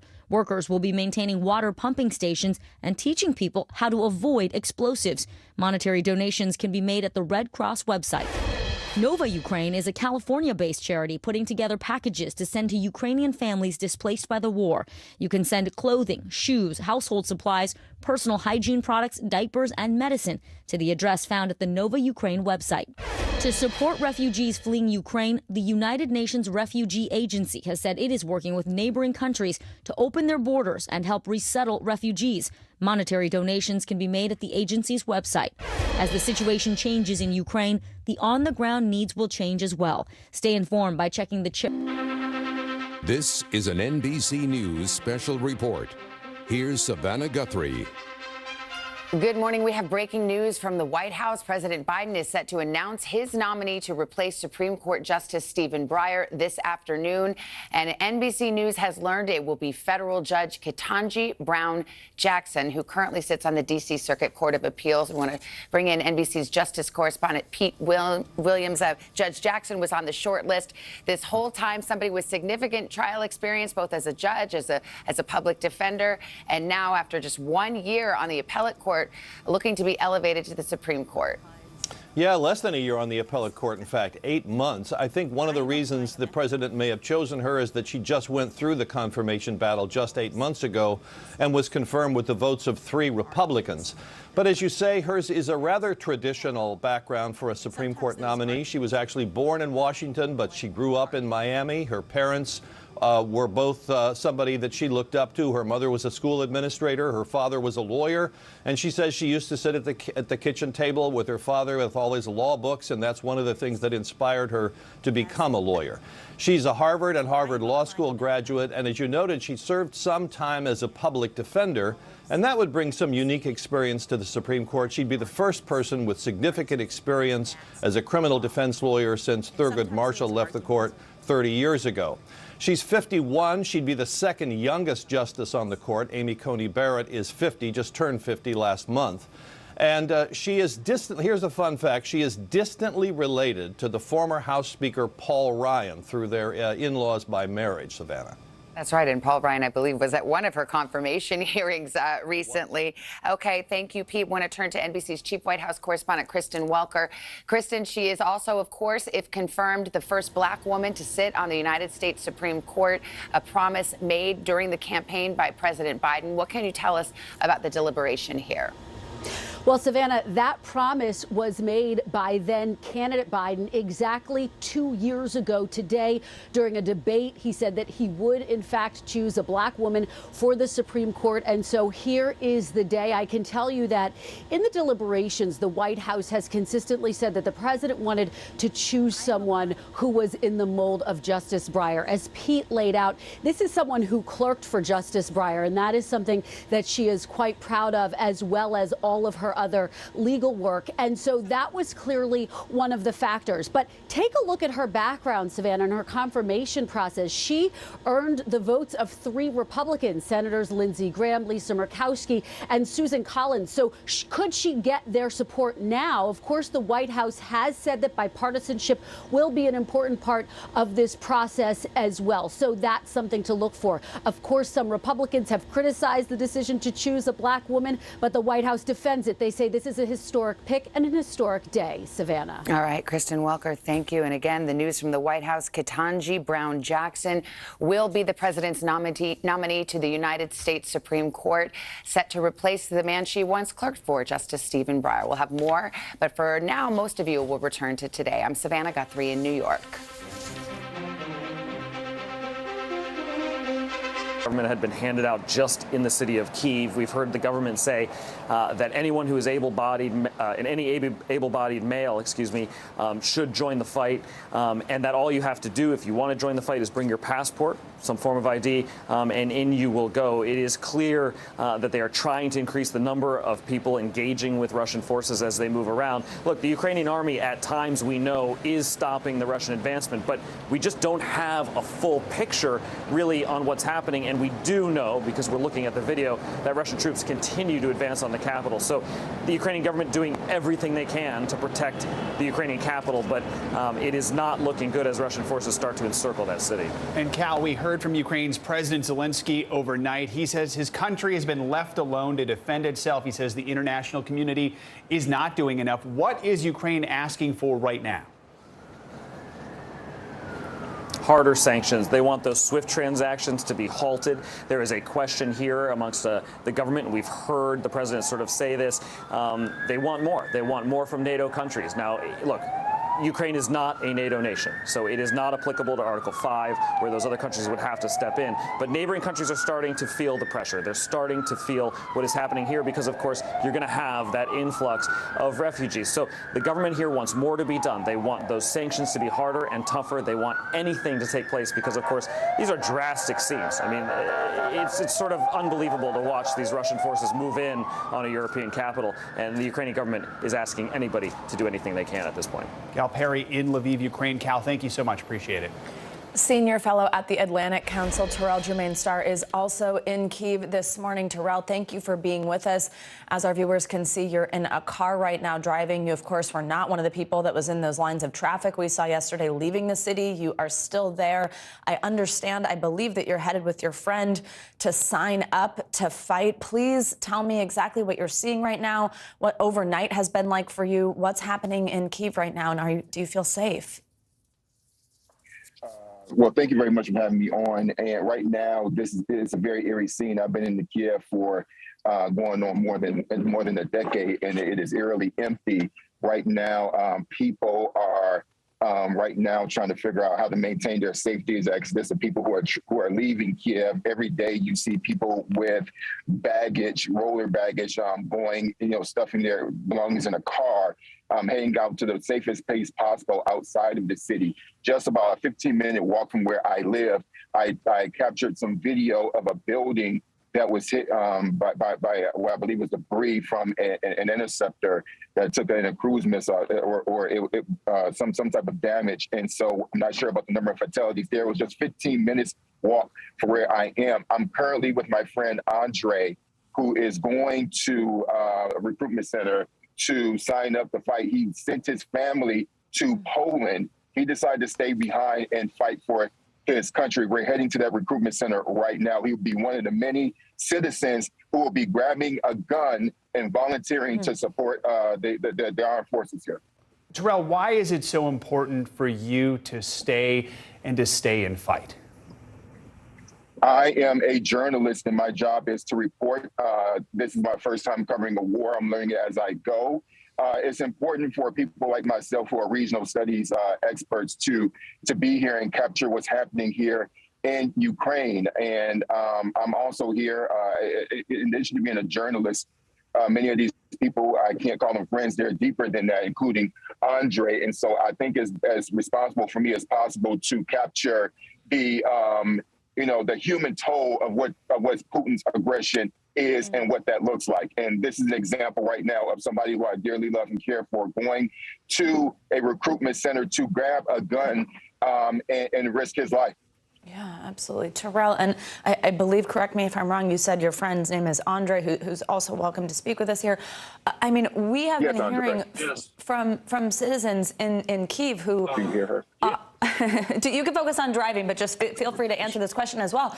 I mean, we've been hearing from so many citizens in Kyiv who are basically saying, look, we knew this was a threat. We didn't know if it would come to this. We didn't really believe this would be happening actually within the city. We also are hearing things like citizens being encouraged to make Molotov cocktails. I mean, if you really think about the potential for what's coming and your decision right now to drive, to sign up, to fight, I mean, what are you thinking could happen over the next day or so? How are you feeling about it? Do you feel that the Ukrainian people, citizens who are going to pick up a gun, are prepared?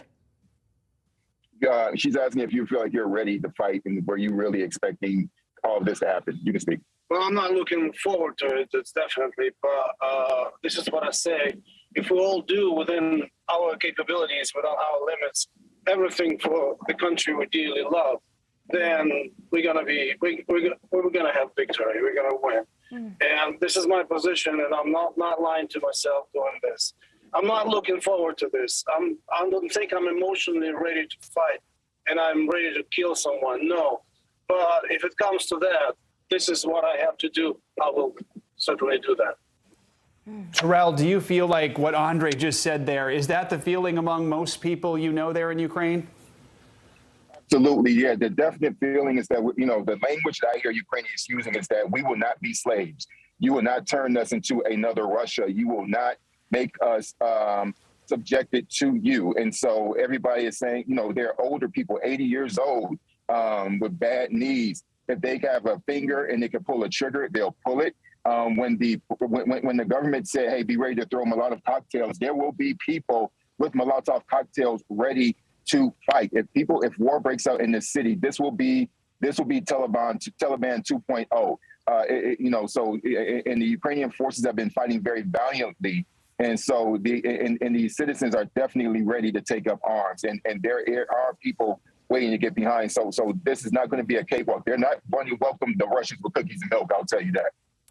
Terrell Jermaine Starr, we thank you so much for taking the time to speak with us. We thank Andre as well for talking with us. We're thinking of both of you, and we'll try and check in with you throughout this process. Stay safe. Absolutely. And Andre, we're thinking of your family. I hope they made it to Poland safely. Think about your family. Thank you. Thank you. Thank you both so much. Now, earlier this morning, the eastern Ukrainian city of Kharkiv came under attack. NBC News foreign correspondent Matt Bradley was live on the air with our colleagues at MSNBC at that moment. Take a look. I was surprised because we've always heard a low rumbling from outside the city. We did know that there was fighting on the outskirts of the city around the Ring Road, but now, again, that has changed. A new development here, moving into the city. We'd have to go out. Well, we might not go out and check, but it looks as though we're still seeing some traffic circulating. But this was the closest we've heard so far in the last more than 24 hours of bombardment around Kharkiv. Again, as I said, it's never been so close to the center of the city. Right. I don't know if you can hear those sirens wailing in the background. So clearly there's emergency services heading to the scene. And again, we did hear some car alarms going off, which means there must have been a concussion from the blast, which is close enough. Up until now, we've never seen windows shaking or walls shaking or ground shaking. It's always just been sounds, low rumbles, again, from the distance. This is the first time we're starting to hear that. And it sounds as though some bombardment piercing closer into the center. There we go again. Yeah. And you hear this car alarms. That might be anti-aircraft fire. Again, we are not hearing, as we did in Kyiv, I believe that's anti-aircraft fire. We are not hearing the sirens wailing for the city. We're not hearing the broadcasting system coming on yet. That is next. That's what happened in Kyiv.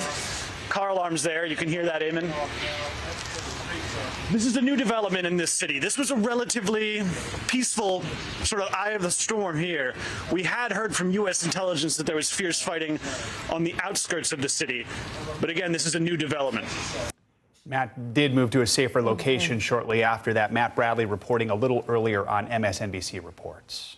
Let's now head over to Moscow, where we're joined by NBC News reporter Matt Bodner. Matt, thanks for joining us. So let's talk through some of this from Russia's side. This morning, Britain's defense secretary told the BBC that Russia, quote, failed on day one to take any of its objectives. And he also says 450 Russian personnel have died so far. That's citing UK intelligence. We've not been able to verify that. But have the Russians said anything about casualties, about whatever these objectives were? And how confident is Moscow in capturing the capital city of Kyiv? Is that still what we think is the objective as we continue to watch this unfold?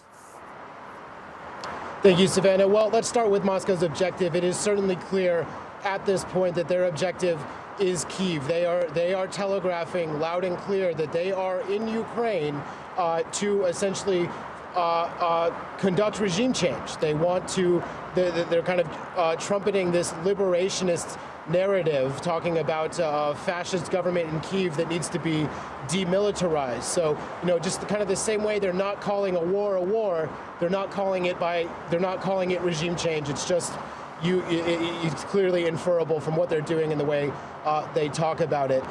Meanwhile, as they talk about this, they are also claiming that they're running a massively successful campaign. Yesterday, basically directly contrary to everything we're hearing from the Ukrainians, from this British intelligence assessment that you just mentioned, they say that they achieved all of their day one goals. Now, we don't really know what those are. They threw out a pretty high number of Ukrainian military infrastructure facilities disabled yesterday, but they didn't really elaborate too much. They are claiming things such as Ukrainian units are surrendering and throwing down arms in very large numbers, that they're avoiding population centers, that they're not harming civilians. And so they're kind of painting this very neat picture of essentially the most perfect military operation ever run, but they are not admitting any casualties. They haven't brought this up at all.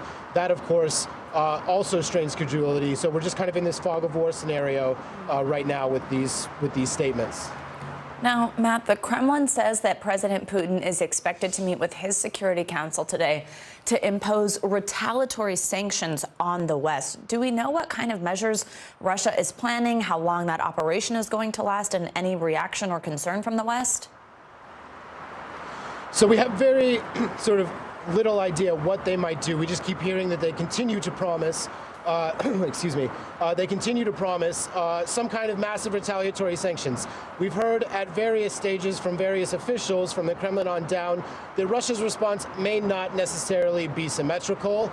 So they're going to start looking at things that they could maybe do that would hurt the West. They may not be a direct response to, for example, some of the banking sanctions we've seen. These could be things related to energy or natural resources. Matt, quickly before I let you go, I have to ask you about some of these really stark images we've seen.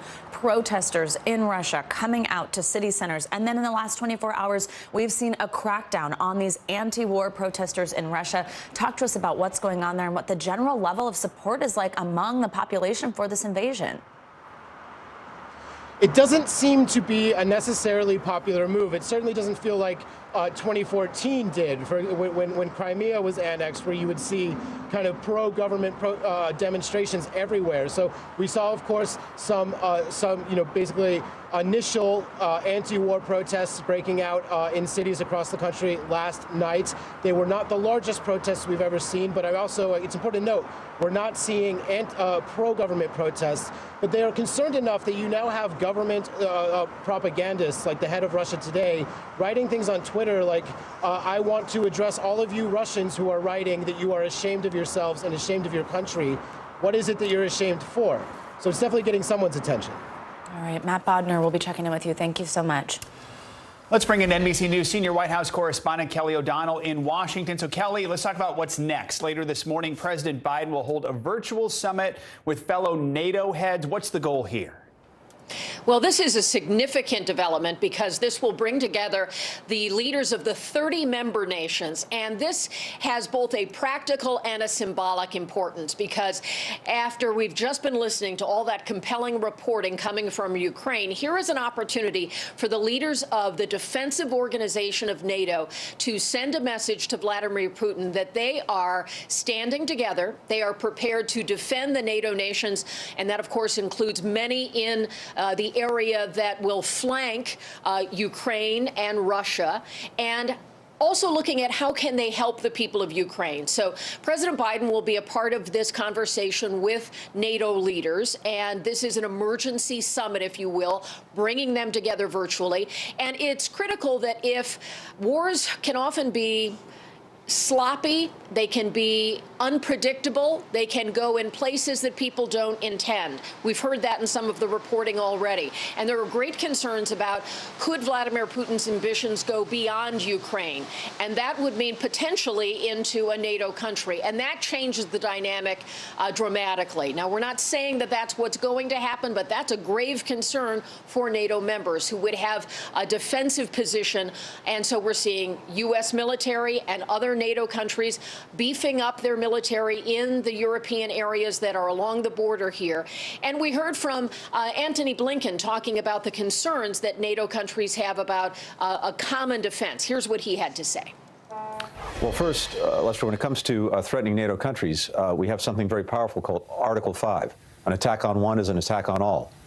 Russia knows that, and that's exactly why, among other things, one of our responses has been to shore up NATO's defenses, to put more forces, to put more equipment on its eastern flank, the countries closest to Russia, to deter any aggression that Russia might be contemplating against NATO countries.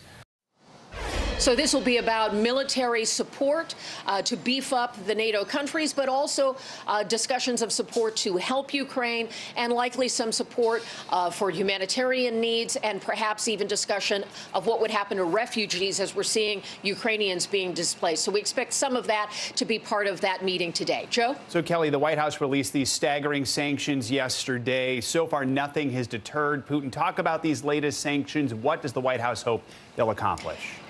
Well, this is about punishing Putin and punishing the Russian economy. And by doing that, by attacking Russian banks and prominent Russian figures, oligarchs, elites, and making it harder for them to do business. And some of these new financial sanctions would stop them from doing business in a number of currencies, the dollar, the yen, the euro, doing those sorts of things. Also, limiting access for imports of things like semiconductors, things they would need for their own technology. All of that is intended to punish by strangling the Russian economy, crippling their ability to function economically.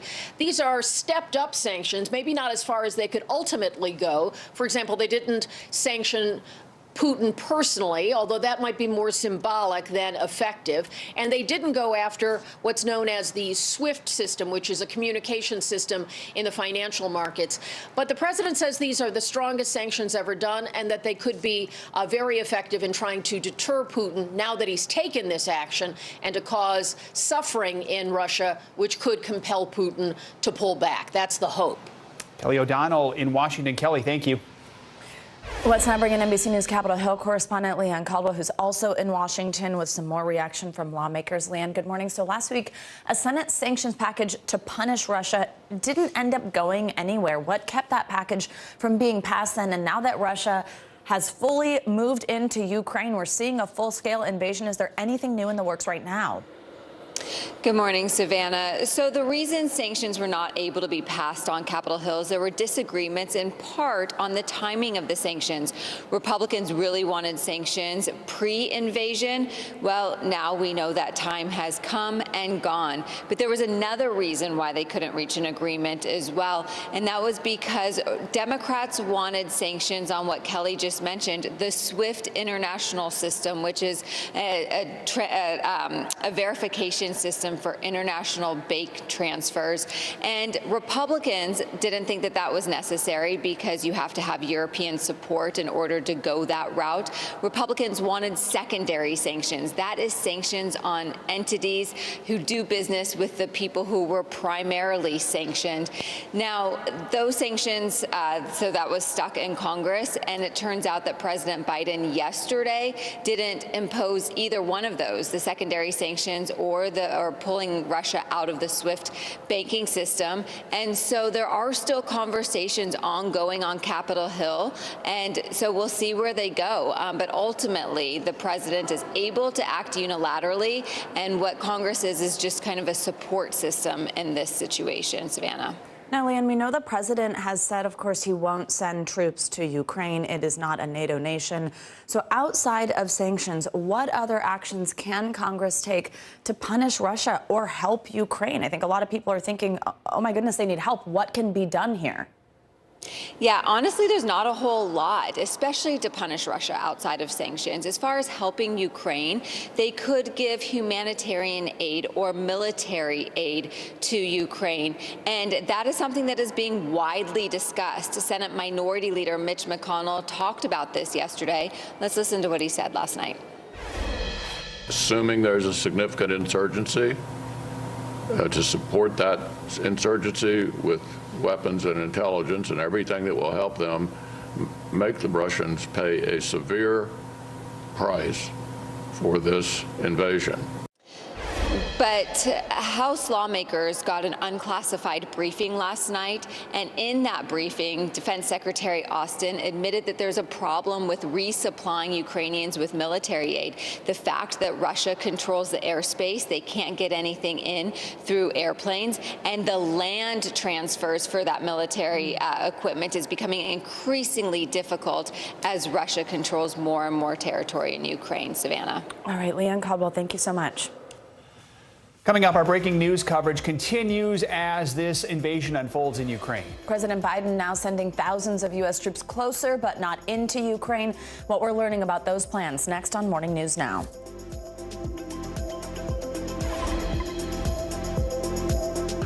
This is a very different kind of program. We're here to start conversation about the big things happening in our world. Professor, I'm not asking you to predict the future, but what do we think that the new normal is going to be? Is part of this that everyone's rethinking their jobs during this pandemic and their relationship to their employers? What is your biggest tip for any parent who's concerned about this? It's not my job to tell you what to think. My job is to think about what you tell me. Now Tonight with Joshua Johnson, streaming weeknights at 8 on NBC News Now.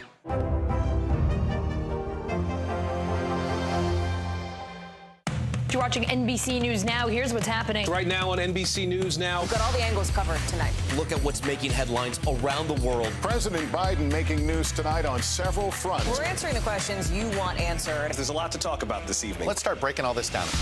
We begin with breaking news. Now to an NBC News exclusive interview. We'll get right to that breaking news, the desperate search and rescue. Our team is live all across the path of destruction tonight. People say the town is gone. Do you see it that way? Absolutely not. Nearly 200 firefighters responded. What you see on the tablet here is what we see in real life on the street. 2022 midterms, the battle for Congress and the fight for control of State House. In our special County to County series, we're checking out key battlegrounds ahead of the midterms. We are talking elections. I'm in a battleground state. Meet the Press Election Night special. It is a big night. Let's take a look at what else is making news around the world. The escalating tension between Ukraine and Russia. They worry that Russia is not negotiating in good faith. Let's zoom out a bit to our changing climate. I'm not asking you to predict the future, but what do we think that the new normal is going to be? We begin with the pandemic today. Have you seen a demand for mental health services increase among Latinos? Raise your hand if you have had enough of COVID. A piece of space junk is on a collision course with the moon. It does matter. It is significant. Why? We're here to try to start conversation. A lot to talk about as we continue our rolling coverage. We're coming on the air with the news NBC Scoop. Bringing the news to you is not only a job, it's an honor. News is more than a headline. It informs, it inspires, and it still matters. To cover it, you have to be in it. And that's what we're going to do. Every night, we take you to the front lines of the story, where it's actually happening, with NBC News journalists on the ground from all over the world. We cover what you need to know and bring your newsfeed to life. In primetime and streaming live, it's your news playlist every night. Top Story with Tom Llamas, weeknights at 7 on NBC News Now. What are you doing for teachers who feel that they're being stretched too thin? Did you understand how prevalent hunger was in your own community? Top Story with Tom Llamas, weeknights at 7 on NBC News Now.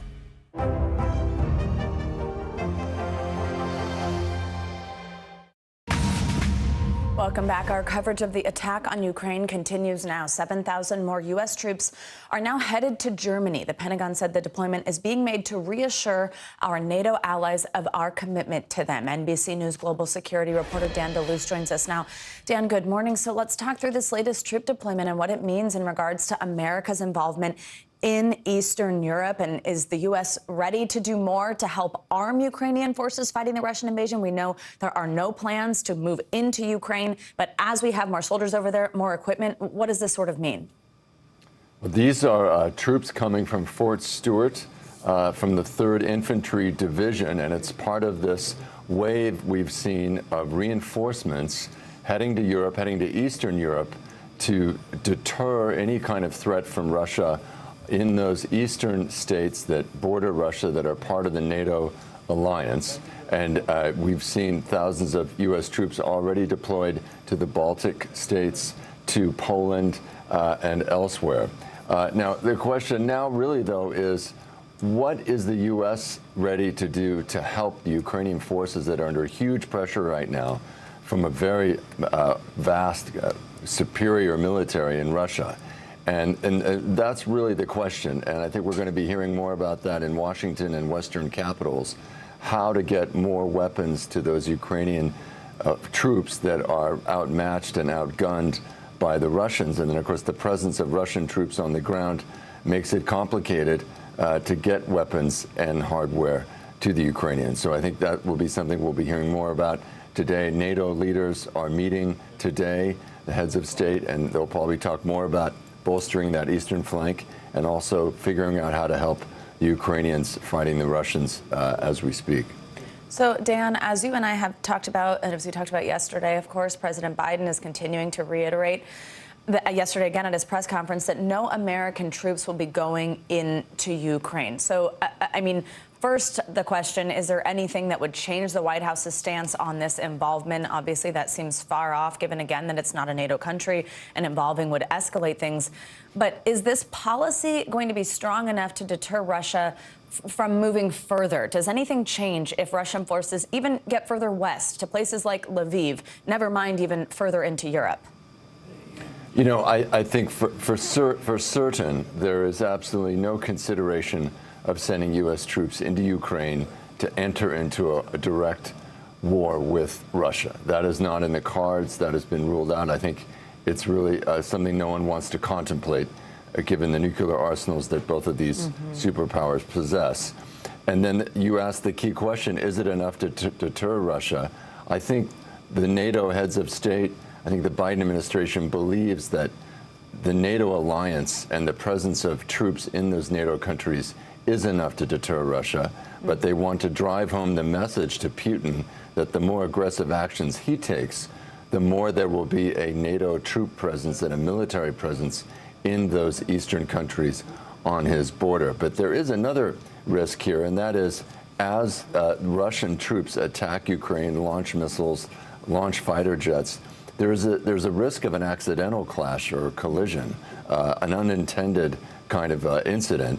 And so that will be another real challenge to going forward as the war widens and expands. There are U.S. troops very near. There are U.S. aircraft very near. And that's going to take some doing to kind of create some kind of hotline between Washington and Moscow. Absolutely. Dan DeLuz, thank you so much. Your expertise is so appreciated.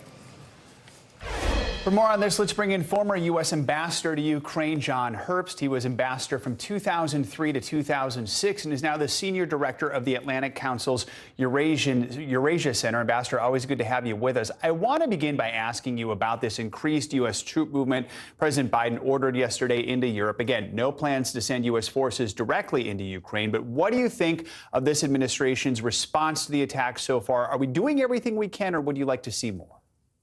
Okay. First, the U.S. troop movement to NATO's east is very important because we have to make it clear to Mr. Putin that if he were to do anything there, he will face, in fact, the might of not just the NATO forces, but the U.S. forces. And he does understand that our conventional military, while we are disadvantaged in the Baltic states, for example, is much more powerful than his. But regarding our response, sorry, go ahead. No, go ahead. Please continue. I was going to now turn to Ukraine. All right. Regarding our response to the two-day-old Russian direct attack on Ukraine, frankly, we see a failure of imagination, a failure of statesmanship here. The sanctions that President Biden announced yesterday were, on their own face, a positive step. But with Moscow launching missile attacks on Ukraine's capital and 23 others or 24 other Ukrainian cities, he shouldn't have sounded like an accountant. He should have sounded like a statesman. And we needed to address the two big steps we could have taken in the financial area, which we did not. One is SWIFT. The other would be sanctioning Russia's central bank. The Ukrainians are fighting for their lives. They need to understand that while the U.S. will not send troops, we will send everything else we can to help them. And we should have gone after either the central bank or SWIFT yesterday. A weakness in Biden policy in this crisis is deferring to the most timid European allies. Alliance management means not just taking into account the concerns of our allies, but pushing them in the right direction. And we don't see enough of that type of leadership from this White House. Let's talk about Ukrainian President Zelensky. He said yesterday the enemy has marked him as the #1 target. I mean, what is it going to mean if Russia captures the Ukrainian capital and potentially the president? What happens from there? Well, I think that Zelensky and his team have plans for continuation of governance. So under Ukrainian law, if somehow the president is incapacitated, you have someone else who takes over. So I think that will play out in an appropriate way or a good way for Ukraine. But also, Russian forces are starting to approach the capital.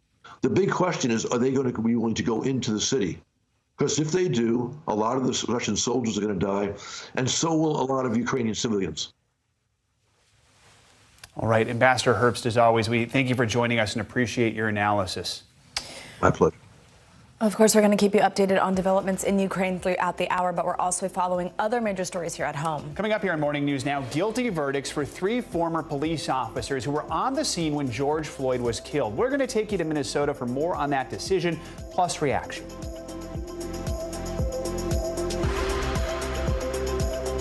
Now Tonight with Joshua Johnson, streaming weeknights at 8 on NBC News Now. To cover the news, you have to be in it. We'll take you to the front lines of the story, bringing your news feed to life. Streaming live every night. It's your news playlist. Top Story with Tom Llamas, weeknights at 7 on NBC News Now. News is happening now. Look at what's making headlines around the world. Right now on Morning News Now. We're coming on the air with breaking news. And this is a significant moment. Whenever it happens, wherever you are, NBC News, streaming free now. There's no better place for fun with friends. Quality time with your little golf buddy, or an afternoon alone together. Family and friends are just a tap away. Just pick your course, pay from your phone. Golf now. Download the app and go play. To cover the news, you have to be in it. We'll take you to the front lines of the story, bringing your news feed to life. Streaming live every night. It's your news playlist. Top Story with Tom Llamas, weeknights at 7 on NBC News Now. There's no better place for fun with friends. Quality time with your little golf buddy, or an afternoon alone together. Family and friends are just a tap away. Just pick your course, pay from your phone. Golf now. Download the app and go play. What are you doing for teachers who feel that they're being stretched too thin? Did you understand how prevalent hunger was in your own community?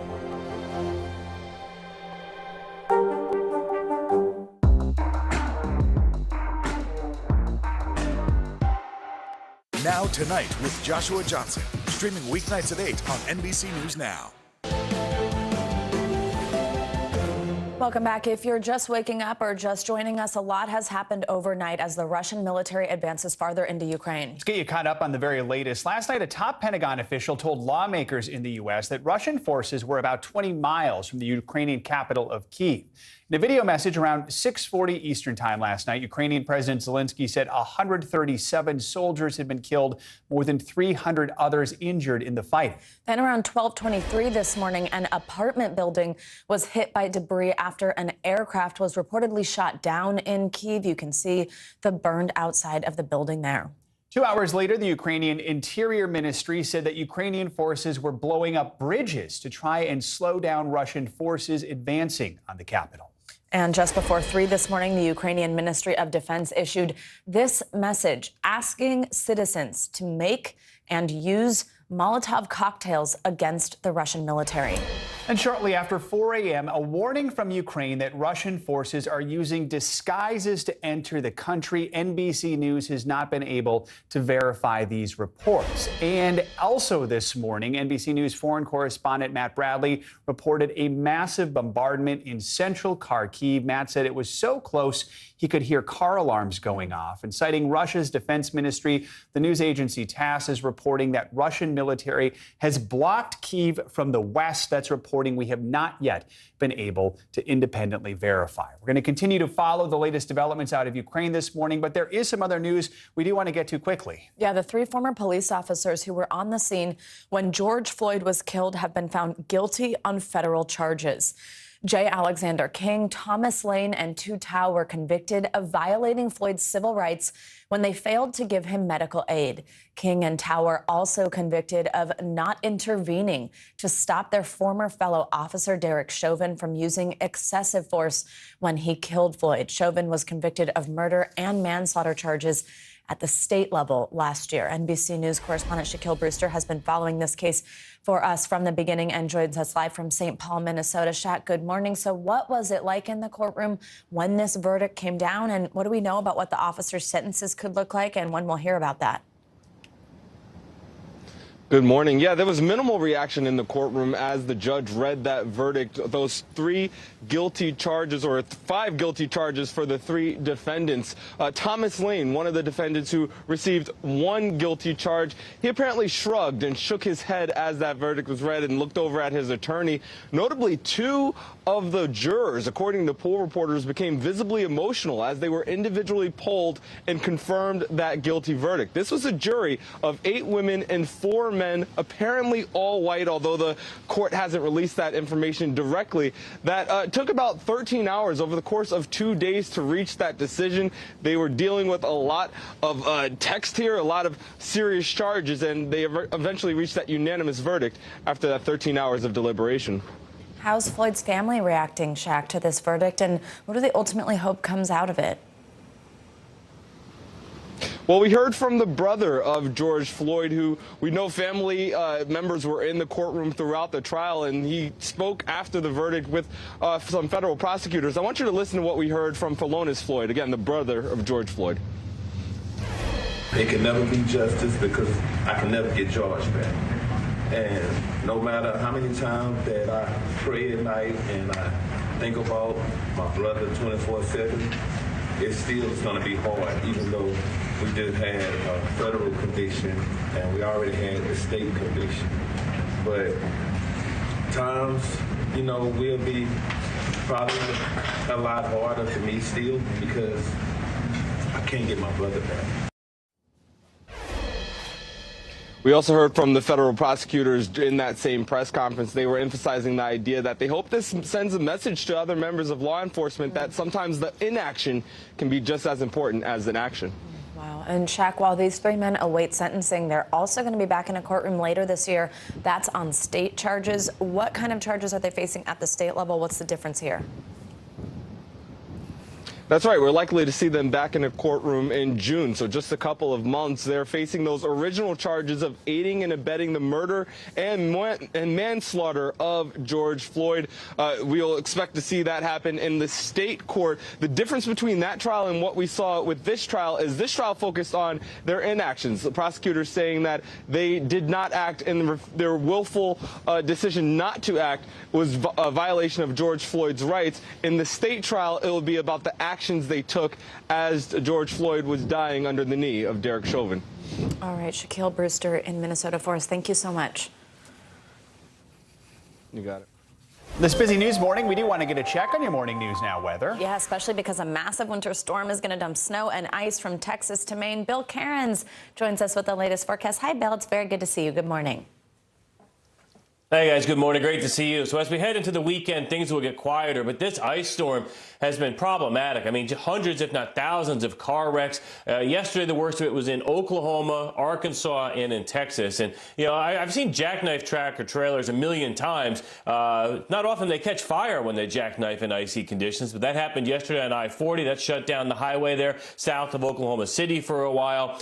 No one was injured, but, you know, not fun putting out a fire with wind chills in the single digits either. And to talk about wrecks, from Dallas all the way to Austin, they had a coating of freezing rain, and it was enough to cause a lot of problems on all the roads there in that region. So what are we left with this morning? We still have 65 million people under winter weather advisories or winter storm warnings. The Ohio Valley and especially areas of the Northeast are most at risk. It's a really slippery morning out there across Pennsylvania. We had a lot of freezing rain overnight. There's a coating of freezing rain just outside of New York City into southern New England, and then just a snowstorm for you in areas of central and northern New England. As far as the heavy snow goes, the worst of it now, northern Connecticut, Massachusetts, from Albany northwards heading into Vermont and New Hampshire, that's where the worst of the snow is. But the ice is really from Pennsylvania right through just about New York City this morning. So additional snowfall. Skiers are loving it heading into this upcoming weekend. Another 6 to 12 possible in northern portions of Vermont and New Hampshire. We're just about done with the accumulating snows, Hartford, Albany, and Boston.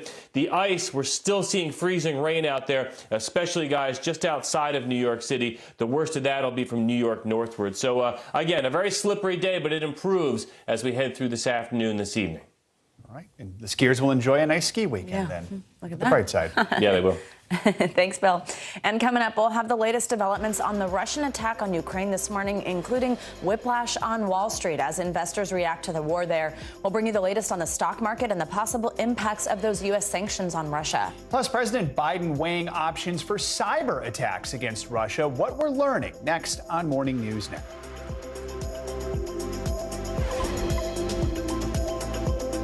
Good morning, I'm Joe Fryer. And I'm Savannah Sellers. 2022 is off to a busy start. Winter's wrath causing headaches from coast to coast. It's been really incredible to see how quickly volunteers started to help with the cleanup efforts. Morning News Now, streaming weekdays at 7.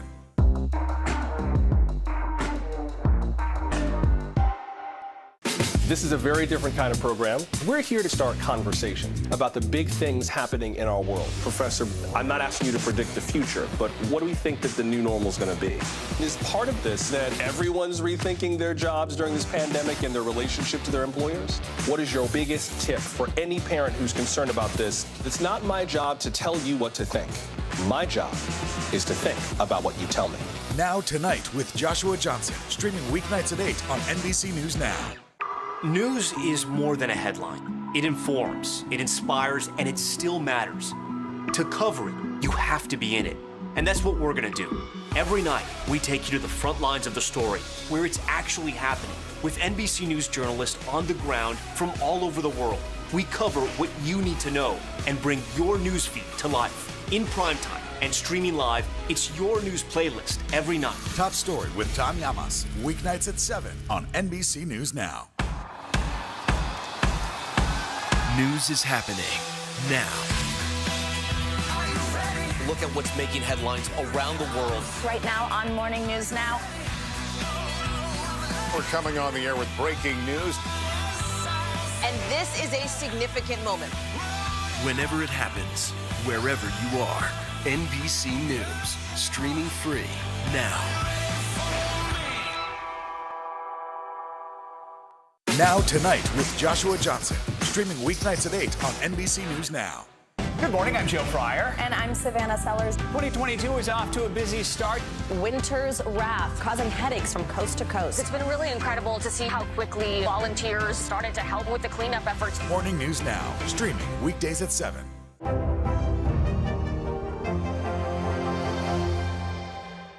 We're here to start conversations about the big things happening in our world, because it's not my job to tell you what to think. My job is to think about what you tell me. Now Tonight with Joshua Johnson, streaming weeknights at 8 on NBC News Now. Fire has grown leaps and bounds. What you see behind me is typical. How you doing? Pretty bad. These days, it feels like the news never stops. So let's get into it. What's happening right now, what it all means for you for an hour every day. It can be hard to keep up, so let's get started together. Hallie Jackson Now, weekdays at 5 on NBC News Now. Now Tonight with Joshua Johnson, streaming weeknights at 8 on NBC News Now. Welcome back. This morning, President Biden is looking at options for the U.S. to carry out a massive cyber attack against Russia. Ukraine's government and banking websites have already been the target of Russian cyber attacks this week. NBC News national security correspondent Ken Delanian joins us now. Hey, Ken, good morning. So let's talk through what are the options on the table right now for President Biden? Is this something we're really considering? Good morning, Savannah. Whether he's really considering it is the big question, but multiple U.S. officials and others briefed on the matter told Courtney, QB, and me that a menu of options from pretty mild to fairly severe and to cyber attack Russia in retaliation for the invasion and as a way of slowing down Russia's ability to conduct this invasion have been presented to the president. This would be the most significant use of American offensive cyber in history. The United States has been very judicious in how it has used its cyber weapons. Often they are used in a very targeted fashion, often for information ops. What we're talking about here are things like making trains go off the tracks so that they can't resupply Russian troops, potentially shutting down the internet, attacks on Russian critical infrastructure. Now, our sources told us that the U.S. would fully expect that the Russians would retaliate and conduct cyber attacks here, potentially things like what happened with Colonial Pipeline, where it made it difficult for Americans to get gas. And so some people in the Biden administration view this as unacceptably escalatory and risky. And again, it's, no final decision has been made. And the White House actually pushed back on our story, although they didn't say what exactly they thought was wrong with it. Multiple officials have assured us that these options are being considered. And again, it remains a question what President Biden will do in the end. So I want to ask you, let's talk a little bit more about retaliation. One of the things that was just on that graphic our viewers might have noticed also was shutting off electric power, which reminds me of a report earlier this week from our colleague Tom Costello talking about, we could shut off the lights in St. Petersburg, but then they could just do the same here. I mean, what does this become if cyber warfare were to be used? You point out this would be the biggest in our history. I mean, what does that look like if there is this capability on the other side? What does retaliation mean? A back and forth? Well, it could look very bad. And in fact, one of our sources said, whatever we can do to them, they can do to us. And that's essentially the problem here. And so the options, most of the options presented to the president are designed to disrupt but not destroy, to fall just short of an act of war. It's carefully calibrated here. And the Russians know that too, that if they conduct a cyber attack in the United States that kills people, that's an act of war. That's really escalatory between two nuclear powers. So both sides are trying to calibrate, but you're absolutely right in pointing out that this could easily spiral out of control, and that may be an argument against doing it, Savannah. And Ken, quickly, just put this in context for us. You mentioned it would be the first time in our history to do something of this scale. I mean, what does this really mean to use a cyber weapon potentially on that scale and kind of moving forward, how we would be able to handle Russia? Yeah, well, first of all, it really shows how this technology has evolved. And what some of the people who are involved in the planning told me is the interesting thing about cyber weapons is that you can really calibrate the impact. A 500-pound bomb does the same damage. You can select a target, but the bomb is going to do what the bomb is going to do. In cyber, you can do a lot of different things, and short of hurting people or destroying things, and that's a good option, but it's also very dangerous because sometimes the malware used in cyber attacks spirals out of control, goes places where the authors of it didn't want it to go. We've seen that with Russia and the NotPetya attack, which caused billions and billions of dollars in damage around the world. So this comes with promise and peril, this technology, Savannah. Wow, very important context for us. Thank you so much, Ken. The attack on Ukraine is, of course, having a huge impact on the world's economy. Yeah, Rahel Salman joins us now with how the markets are reacting to the situation in Ukraine. Good morning, Rahel. Joe and Savannah, good morning to you. Wall Street is set to open lower. Dow futures are off right now about 150 points. But this follows a stunning comeback for the markets yesterday. Investors, of course, continue to assess the impact from Russia's invasion of Ukraine. Yesterday, the Dow closed up about 90 points after it had been down nearly 860 points at the lows of the day. The S&P 500 ended up 1.5% after being down more than 2.5%. And the Nasdaq rallied from a decline of nearly 3.5% to end up more than 3%. Oil prices also settled well off their highs. Brent crude, which is the global benchmark, settled around $99 a barrel after topping 105. U.S. crude, meantime, settled around $93 a barrel. We should say, though, that oil is pulling back this morning, reversing earlier gains on concerns over potential supply disruptions. Now, when you think about the reversal we saw yesterday, traders point to a few reasons for why, saying essentially U.S. and European sanctions did not target Russia's oil and gas industry or freeze Russia out of a key global payment system. Bitcoin and other cryptocurrencies are surging after a deep sell-off yesterday, although, guys, they still do remain well off the all-time highs set back in November. All right, Rahel, thank you so much. All right, we're watching this invasion play out in real time, not just on TV, but also on social media, including TikTok. Live streams on the app are giving the world a first-person view of the situation in Ukraine. While some of them appear to be authentic, others are actually fake. NBC News senior reporter Ben Collins has been looking into these posts, joins us now. So, Ben, it's been more than 24 hours since the invasion began. What are you seeing play out on TikTok? Well, we're seeing a mix of very real footage from Ukraine and a mix of things that simply aren't from Ukraine. We're seeing the tops of buildings in the UK with sirens and gunshots over them. And why would someone do that? Well, they can collect donations. They can get money this way. That's what's happening right now on TikTok, is a lot of scamming, a lot of spam in this space. In fact, there's one video of a Russian soldier who's parachuting onto what appears to be what they claim is Ukraine. Really, the video was taken 4 years ago from 2016. So a lot of reappropriated war footage, a lot of reappropriated military exercises that are being used on TikTok and presented as part of Now.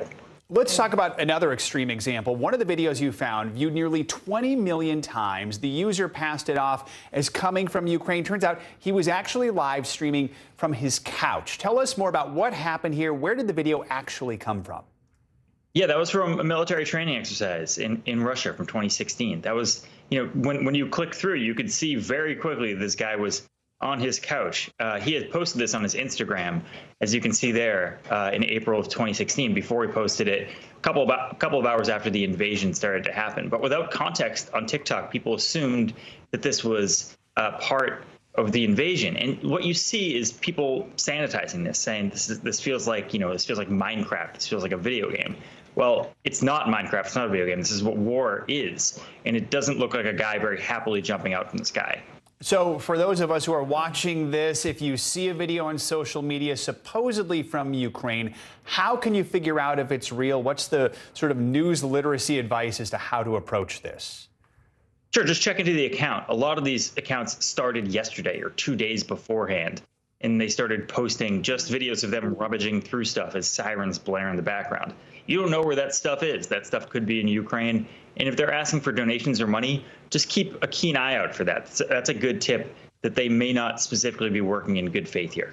Reminder that anytime we have these major stories like this, scam artists are out there to take advantage of the situation. Ben, thanks so much for your reporting. We appreciate it. Coming up, dozens of Americans fleeing Ukraine as this invasion unfolds. Yeah, up next, how one nonprofit is working to help people get out. Next on Morning News Now.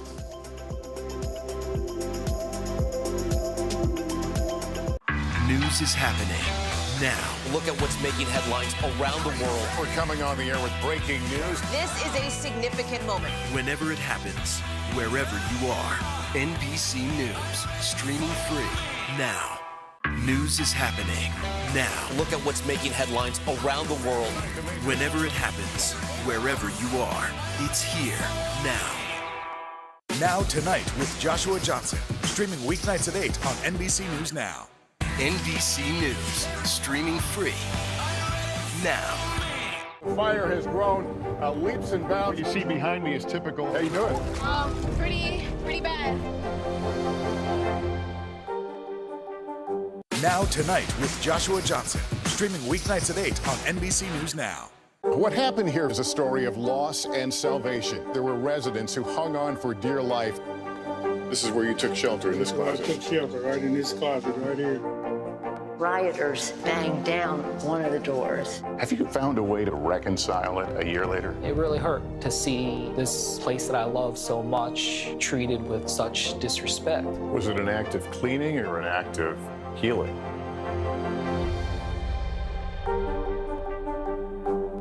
Top Story with Tom Llamas, weeknights at 7 on NBC News Now. Hallie Jackson Now, weekdays at 5 on NBC News Now. This is a very different kind of program. We're here to start conversation about the big things happening in our world. Professor, I'm not asking you to predict the future, but what do we think that the new normal is going to be? Is part of this that everyone's rethinking their jobs during this pandemic and their relationship to their employers? What is your biggest tip for any parent who's concerned about this? It's not my job to tell you what to think. My job is to think about what you tell me. Now Tonight with Joshua Johnson, streaming weeknights at 8 on NBC News Now. The crisis unfolding overseas in Ukraine is striking a nerve with many Americans here at home. People are taking to the streets in support of Ukraine. And many of them are still desperate to hear from their loved ones now living in a war zone. Here's NBC News correspondent Ellison Barber. A striking show of support for Ukraine from coast to coast. In New York City, protesters draping the heart of Times Square in blue and yellow, waving a massive Ukrainian flag. voicing their objections to Russian President Vladimir Putin. Russia, go home! Russia, go home! And urging all Americans to pay attention. I'm scared by the world response. Alex bringing his young son, Christina, there with her family too. It's heartbreaking to see that the world is watching what is unfolding, an illegal war, the attack on a sovereign nation. Pro-Ukrainian protest bubbling up in all corners of the country, from Los Angeles, the whole world will never forget this, to Washington, D.C., Biden stand with Ukraine, to Austin, Texas, Ukraine is free! Ukraine is free! to Chicago. Our Jesse Kirsch there on the ground. Hundreds gathering in the city's Ukrainian village neighborhood, calling for U.S. support to end a war, denouncing Vladimir Putin. In New York, what started in Times Square spread. Stop the war! Stop the war! Outside the Russian consulate, a small but emotional gathering. But no matter the size of the group, the message was the same. Ukraine is more than its borders. We have been a people way before Moscow were a people. We have churches, we have culture, we have over a thousand-year history. Get out of Ukraine. I still have childhood friends that live in the village near Poltava. They are young professionals like me. Up until yesterday, they were going to work. I have a pregnant friend in Poltava who can't go to the hospital right now to check up on her baby. And for so many of them, every missile, every gunshot hits home. We were on the phone actually with my grandma, but they went in an underground bunker. But once they heard the boom, the internet service completely cut out, and that was the last we heard from them from now, and we still haven't heard from them again. But we're really hoping for the best, and it's honestly just a terrible time. Wow. Our thanks to Ellison Barber for that report. That does it for this hour of Morning News Now. But the news continues right now. This is an NBC News special report. Here's Savannah Guthrie. Good morning. We have breaking news from the White House. President Biden is set to announce his nominee to replace Supreme Court Justice Stephen Breyer this afternoon. And NBC News has learned it will be federal judge Ketanji Brown Jackson, who currently sits on the D.C. Circuit Court of Appeals. We want to bring in NBC's justice correspondent Pete Williams. Judge Jackson was on the short list this whole time. Somebody with significant trial experience, both as a judge, as a public defender, and now after just 1 year on the appellate court, looking to be elevated to the Supreme Court. Yeah, less than a year on the appellate court, in fact, 8 months. I think one of the reasons the president may have chosen her is that she just went through the confirmation battle just 8 months ago and was confirmed with the votes of 3 Republicans. But as you say, hers is a rather traditional background for a Supreme Court nominee. She was actually born in Washington, but she grew up in Miami. Her parents were both somebody that she looked up to. Her mother was a school administrator. Her father was a lawyer. And she says she used to sit at the kitchen table with her father with all his law books, and that's one of the things that inspired her to become a lawyer. She's a Harvard and Harvard Law School graduate, and as you noted, she served some time as a public defender, and that would bring some unique experience to the Supreme Court. She'd be the first person with significant experience as a criminal defense lawyer since Thurgood Marshall left the court 30 years ago. She's 51. She'd be the second youngest justice on the court. Amy Coney Barrett is 50, just turned 50 last month. And she is distant. Here's a fun fact. She is distantly related to the former House Speaker Paul Ryan through their in-laws by marriage, Savannah. That's right. And Paul Ryan, I believe, was at one of her confirmation hearings recently.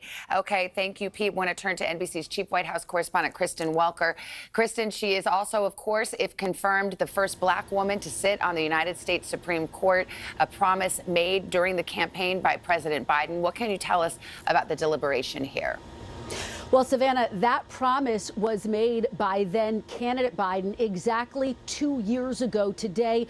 During a debate, he said that he would, in fact, choose a black woman for the Supreme Court. And so here is the day. I can tell you that in the deliberations, the White House has consistently said that the president wanted to choose someone who was in the mold of Justice Breyer. As Pete laid out, this is someone who clerked for Justice Breyer, and that is something that she is quite proud of, as well as all of her other legal work. And so that was clearly one of the factors. But take a look at her background, Savannah, and her confirmation process. She earned the votes of 3 Republicans, Senators Lindsey Graham, Lisa Murkowski, and Susan Collins. So could she get their support now? Of course, the White House has said that bipartisanship will be an important part of this process as well. So that's something to look for. Of course, some Republicans have criticized the decision to choose a black woman, but the White House defends it. They say this is a historic pick and an historic day. Savannah. All right, Kristen Welker, thank you. And again, the news from the White House, Ketanji Brown Jackson will be the president's nominee to the United States Supreme Court, set to replace the man she once clerked for, Justice Stephen Breyer. We'll have more, but for now, most of you will return to Today. I'm Savannah Guthrie in New York.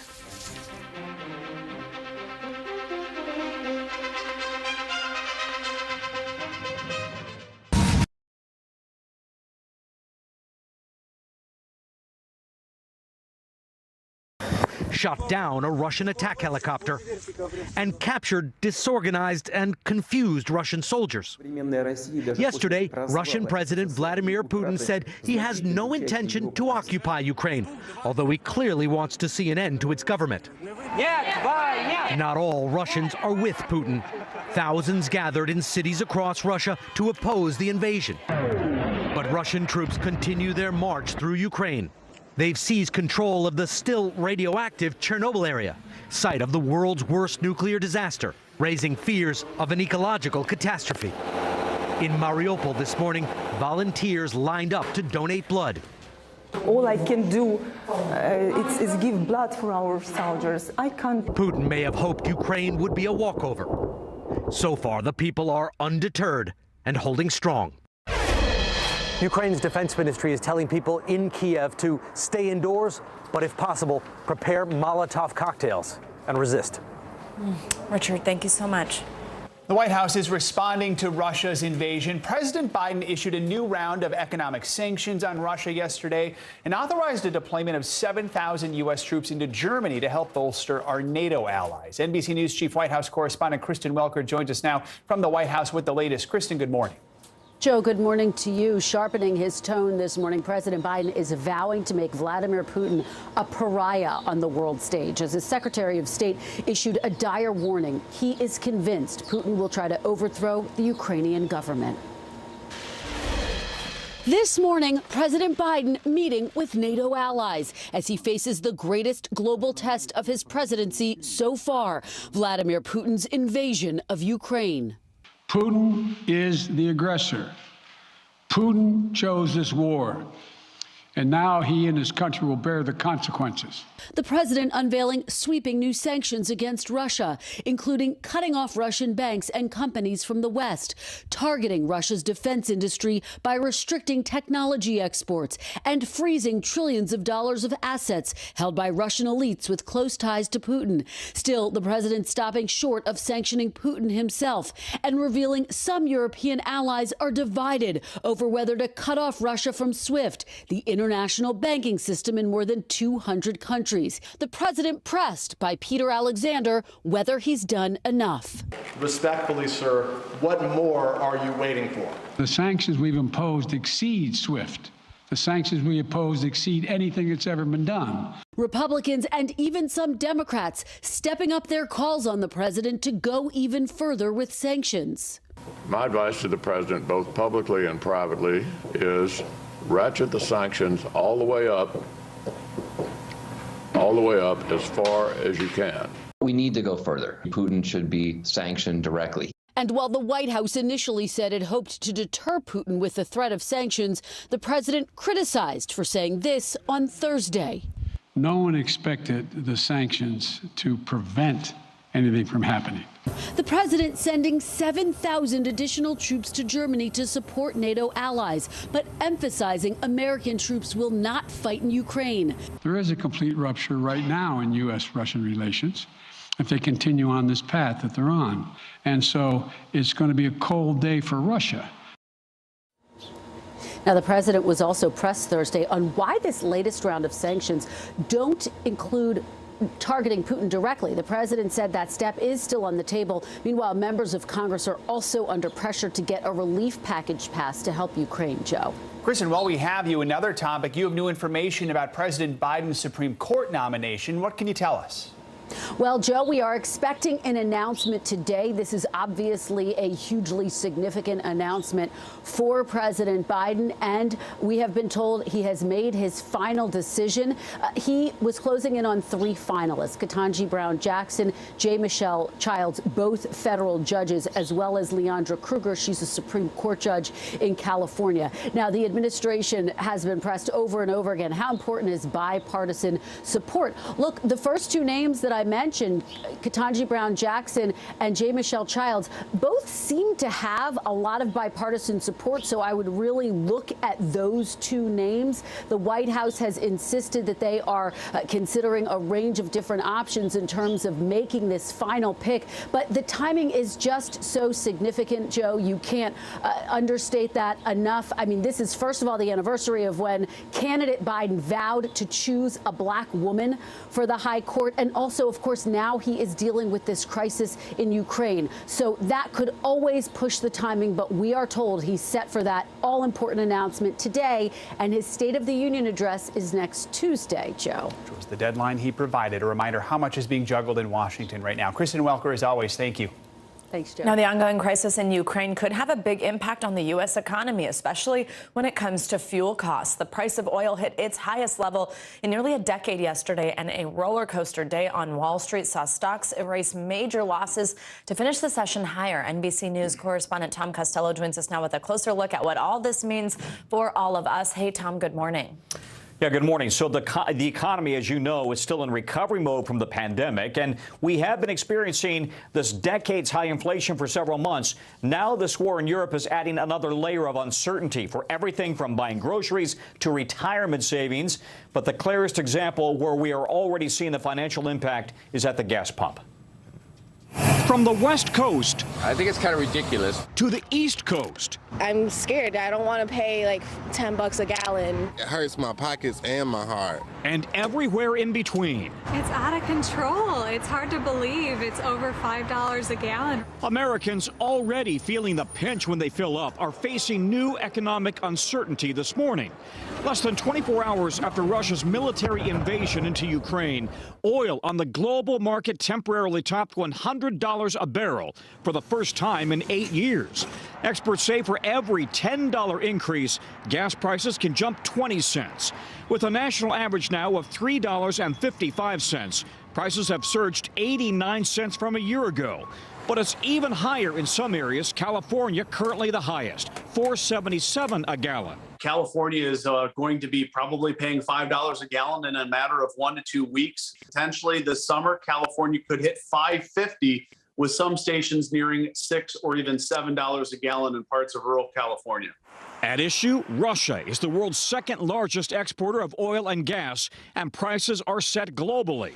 President Biden says his administration will use every tool possible to limit the impact. We're taking active steps to bring down the cost, and American oil and gas companies should not exploit this moment to hike their prices to raise profits. But it's not just fuel.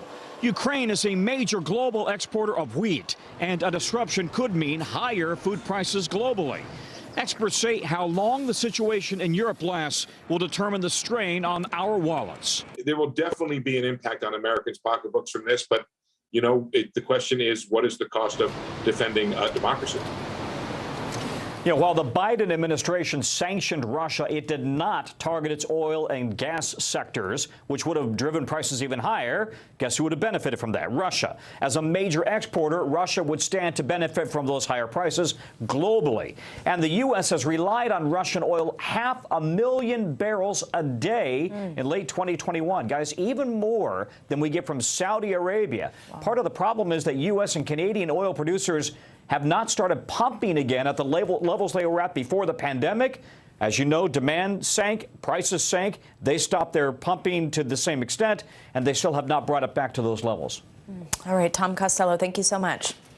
The FAA has expanded its no-fly zone to include Ukraine, Belarus, and parts of Europe. Here's a look at the area in that zone. It now includes all of Ukraine, Belarus, and 160 nautical miles into Russia. This means U.S. airlines and pilots cannot fly in this zone.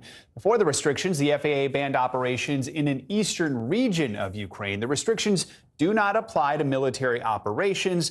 The U.S. has issued a level 4 do not travel order for Ukraine. Let's take a closer look at what's happening in Ukraine, as well as the impact of these global sanctions against Russia. For more on this, we want to bring in former U.S. Ambassador to Ukraine, Bill Taylor. He served from 2006 to 2009 and more recently as acting ambassador from June 2019 to January 2020.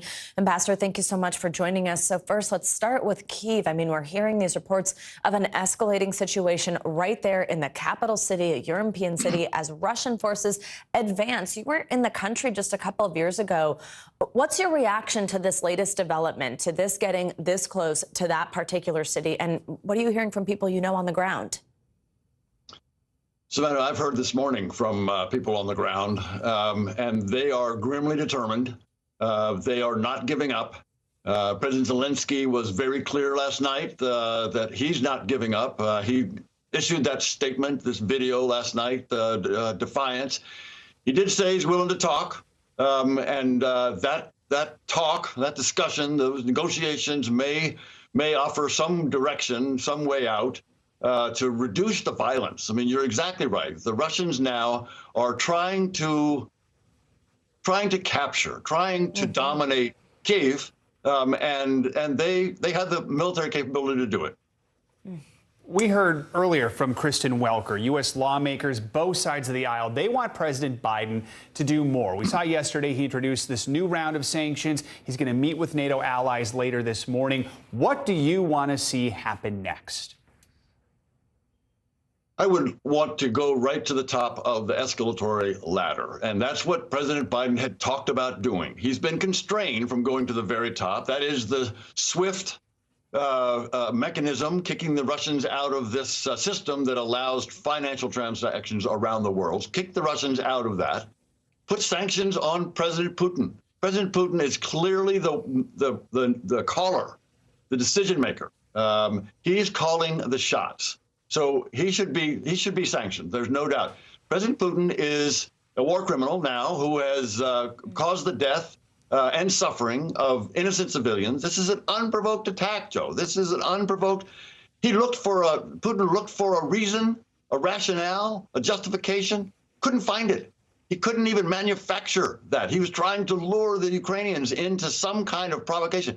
They resisted. They were disciplined. So he went anyway. President Putin invaded anyway, and he needs to be called out for it. Go straight to the top.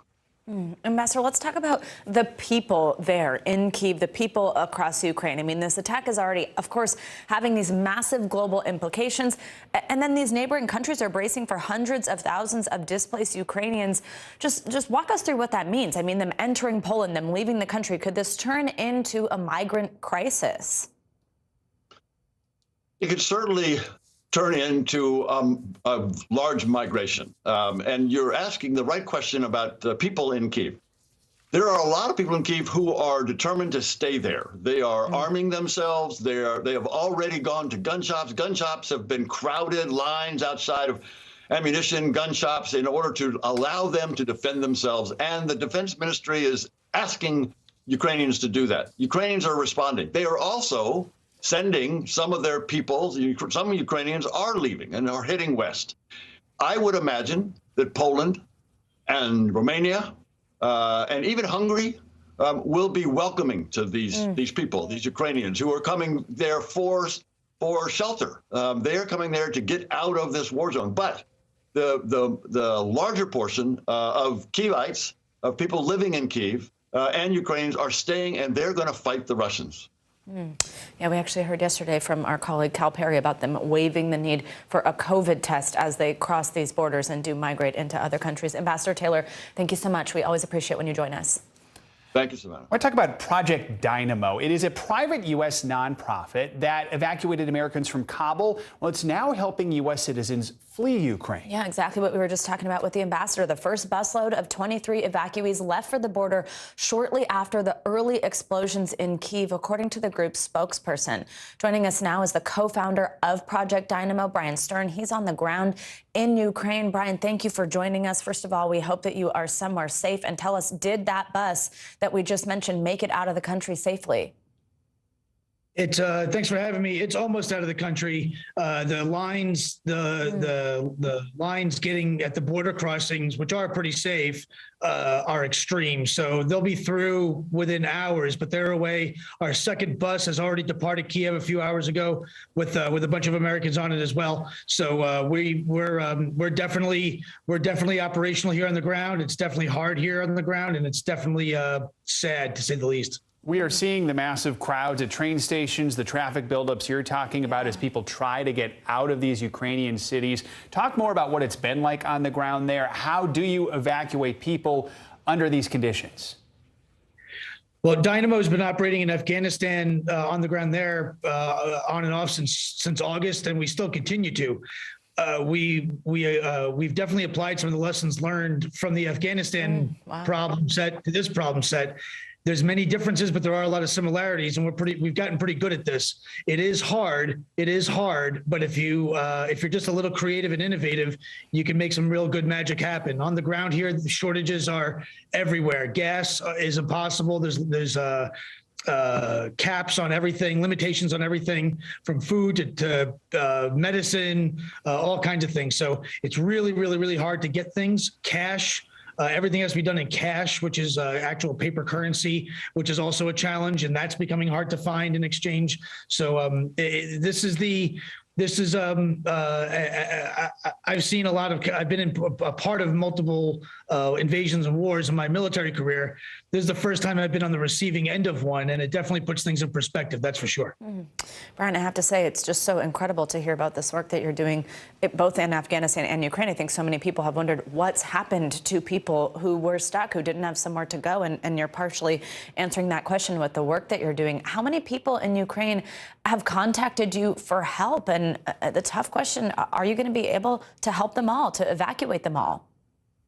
So we're a donor-funded organization, and we're not sponsored by any kind of big endowments or anything like that. So we're all volunteers. Everyone at Dynamo is, including myself. So every penny and every dollar that you give goes to the rescue of a human life. Americans are our priority, but we don't NATO allies are good enough. So we don't like to leave a seat empty. So please donate. ProjectDynamo.org. That's the #1 piece of help that we really need from people by far, without a doubt. There's thousands and thousands of people here that of Americans that many will be able to self-evacuate, but many won't be. We have an elderly gentleman who's here in Ukraine alone, who's on our second bus heading to me right now. But for us, I'm pretty sure that he would have to that he would be stuck. Wow. Wow. Brian, thank you so much. Incredible work that you're doing. NATO allies are good enough. Isn't that something to hear there? All right, Brian, thank you. We're all in this thing together against Russia. All right. Thank you very much. Stay safe. And coming up on this hour of Morning News Now, another wicked wisp of winter weather slamming millions in the Northeast just in time for the Friday commute. Of course, Bill Cairns is here with what you can expect as you head out the door. Plus, remembering the 17-year-old who unknowingly birthed a cultural movement inspiring countless individuals to fight for not only equality but safety on the streets. Remembering Trayvon Martin 10 years after his tragic death.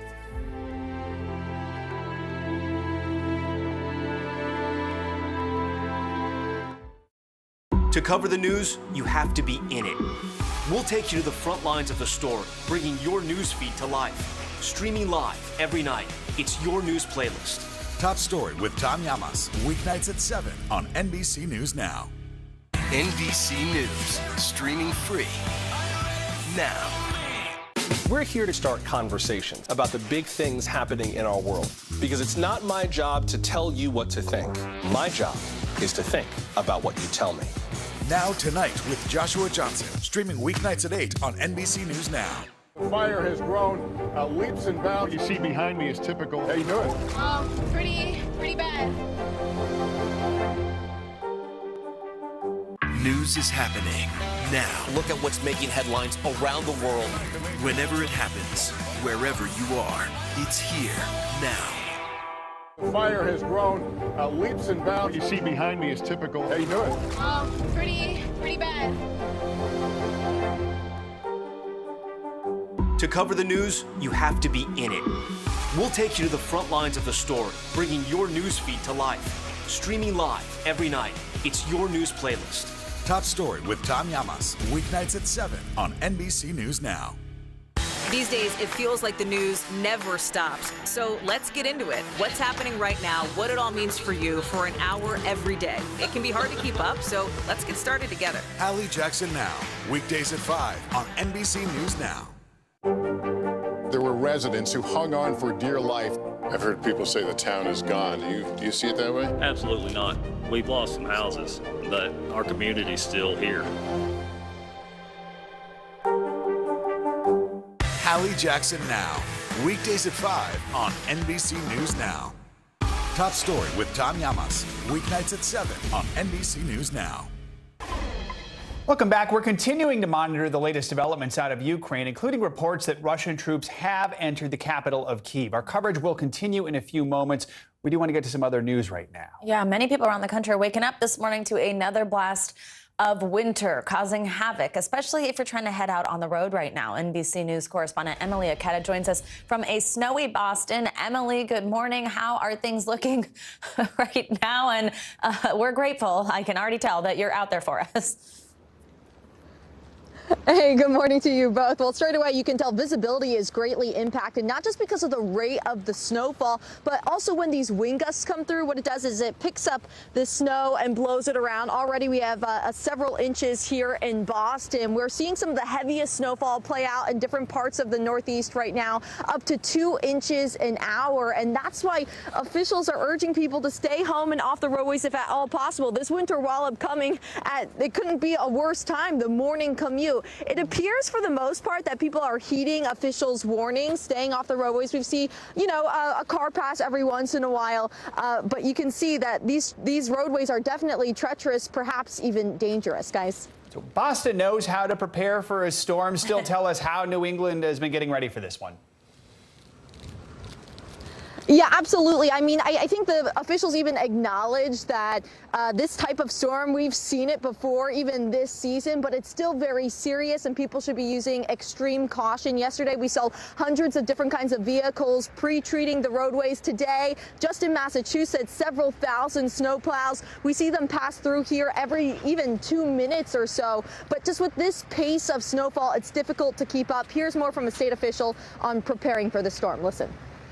Our expectation is we're going to have probably 325 to 350 pieces of equipment out on the road. We've, recognizing that this is a school vacation week, a lot of people may be away, lucky enough to get to Florida or warmer, sunshine. We've already gone through the critical components of our inspection team and the workforce. And from roadways to runways, it's just going to be a difficult period to navigate your way through the Northeast. Already 1,300 flight cancellations throughout the U.S. today, several hundred more delays at nearby Boston Logan International Airport. The majority of flights grounded. Guys. And what can we expect the rest of the day, particularly where you are, Emily? Well, I will say, even when the snow stops later today, that doesn't mean that the roadways are going to, sorry, you can see the snow is blowing right in my face here with this wind. But even when the snow stops, that doesn't mean the roadway conditions are suddenly going to clear up. And the reason why for that is because the temperatures are expected to plummet later today. And so that could turn snowy roadways into icy ones. So it's important to continue to exercise caution if you are heading out the door. And so you want to keep those main pillars in mind that we always share every winter storm. If you are getting into your car, make sure you keep your distance from other vehicles. Take it slow. Bring essentials with you, water, food, any important medications, and always share your travel plans with family members. Guys, back to you. Emily, I hope you've got a quick break, at least in live shots, so you can get inside for a little bit and out of the snow blowing in your face. Thanks again for your reporting out there. Emily needs a snow umbrella like that person who was walking behind her there. Let's get a check on your morning news now weather. Yeah, Bill Cairns is back with the latest on the forecast of that storm. There we go. Hey, Bill. Yeah, it was snowing hard where Emily is. I mean, that was at least an inch an hour snowfall. So she happened to just be in like the heaviest snow band right for us. So lucky us, unlucky her.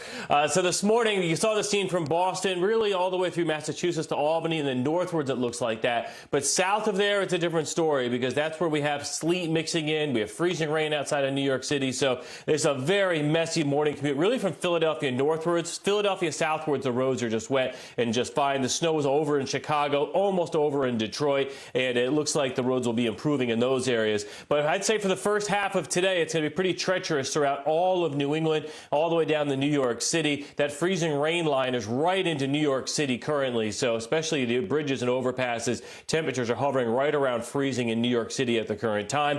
And as we go throughout the rest of the day, obviously this morning with low visibility, airport delays and cancellations are a big problem. You saw what's going on in Boston right now too. But this afternoon, things will improve and the airport should also. If you're driving, especially be careful on 95, 87, 81, 84, or even the Mass Pike. All those roads are snow covered. They're good at plowing and putting the salt down, but right now it's kind of the peak of the storm, so give them some time to do their work. So for the rest of today, it's a cold day all the way through the middle of the country. For late February, 40s in Dallas. That's it after the icy weather yesterday. And this weekend, it's a kind of quiet weekend. We don't have any big storms out there. We'll slowly begin to warm things up by Sunday in most locations, and we'll start tracking a new storm in the Pacific Northwest on Sunday. So, yeah, next week, guys, we turn the page. We head into March, and I consider March spring, although officially it doesn't start until 3 weeks in. Yeah, and winter clearly is still here, so it doesn't want to leave us. I had no idea next week is March, so that shows where my head's been. All right, thanks, Bill. Now the latest on the pandemic and what could be a big announcement from the CDC. As cases fall around the country, as soon as today, the CDC could relax its indoor mask guidance. That's according to two sources familiar with the plan. Let's bring in NBC News medical contributor Dr. Kavita Patel. Dr. Patel, good to have you with us. So this new guidance would come after most states have already lifted or announced plans to lift their indoor mask mandates. Is now finally the time to leave the masks behind, or do you still want to see a little more time pass here? Yeah, Joe and Savannah, of course, I think that there's still a little more time, and that's because if you look at the majority of the country, we're still in what we would call kind of moderate to high transmission. It's drastically improved from even 2 weeks ago, but probably another 2 to 3 more weeks when we get into cases less than 10 per 100,000 over a 7-day average. Having said that, the CDC guidance expected to come out this afternoon is likely to say that based on your hospital capacity as well as your cases in your community, about 70% of the country probably does not need to wear masks at the county level. So what this really does is put things not at the national level, but back to a more local level so you can look at what your community's cases are, which is the right move. And Dr. Patel, what this also does is sort of follow this pattern of us seeing things happen at the state level and then the CDC come behind with guidance. Last year, though, the CDC rolled back its mask guidance for vaccinated people, then had to reverse course due to the surges in infections. We saw that same thing happen at the state level. Do you think there's a possibility if the CDC does loosen its recommendations, if this does come down, we're lifting the indoor mask mandate, our recommendations for it, do you think that they're going to have to reinstate those guidelines down the road, which is really a question about another surge down the road?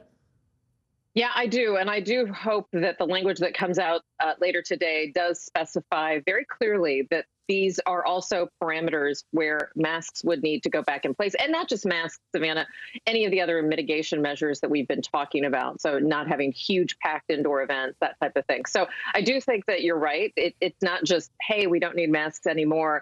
We've shifted out of the pandemic into a new phase, but more of we've gone into a new phase, but we're not sure if and when we would need to put some of these measures back. That's the more responsible message. Doctor, let's talk about the E word. Last week, California unveiled its plans to move from pandemic to endemic stage of the virus. When are we actually going to reach that endemic stage throughout the country? Yeah, so I'm going to try to make it very simple because that's how I have to think about it, because I struggle with this every day. In order to be endemic, you really need to see stability over time. And the key word there is time. So I do hope we're in the endemic phase now, but the problem is that we're not going to know until we have enough time. How much time? It needs to be a season or two, because we know that COVID comes with seasons. We know that last year around this time, we had a little brief respite, and then we had the Delta surge in the summer. So we need to see some stability. And then the second point I'm going to make is that we need to see global progress. We still have too few of the globe that has these throes of the pandemic unvaccinated in order to be able to say, yes, we've moved on globally to an endemic phase. But we're right here on the precipice now. So this is good news and hope. Good to hear that from you. Dr. Patel, as always, thank you so much. Now, guilty verdicts were issued this week in 2 high-profile cases in the civil rights trials for 3 men convicting of killing Ahmaud Arbery and the 3 officers involved in George Floyd's death. Those verdicts came down the same week as the 10th anniversary of Trayvon Martin's death. NBC News correspondent Blaine Alexander joins us from Miami with this story. Hi, Blaine. Good morning. I guess they don't care about the sign, though. Well, Savannah, good morning to you. You know, if Trayvon Martin had lived, he would have been 27 years old this month. Instead, that he's being memorialized in a number of ways. If you look behind me, this is the street that's named after him, and it leads to the high school that he once attended. I spoke with his mother extensively, and she tells me that, yes, the events surrounding the 10-year anniversary of his death, it's emotional, it's exhausting, but she says it's all necessary to keep his memory alive. He was 17 years old. He was unarmed, and a 28-year-old man followed him, chased him, pursued him, and ultimately shot and killed him. Trayvon Martin's death birthed a movement, but a decade later, his mother's emotions remain raw. On my bad days, 10 years later, I still cry. A reluctant activist, Sabrina Fulton, is still fighting in his name. I would never have signed up for this, but by the same token, I feel like what I'm doing is with a purpose. Trayvon Martin was just 17 years old when he was confronted by George Zimmerman, a neighborhood watch volunteer, as the teenager, wearing a hoodie, walked home from a store with a bag of Skittles. After an argument and a brief struggle, Martin was shot dead. Zimmerman argued self-defense, and a jury found him not guilty. It marked the beginning of the Black Lives Matter movement. The hashtag appeared on social media for the first time after Zimmerman's acquittal, giving rise to a new generation of activists like Philip Agnew. What did that moment do for you?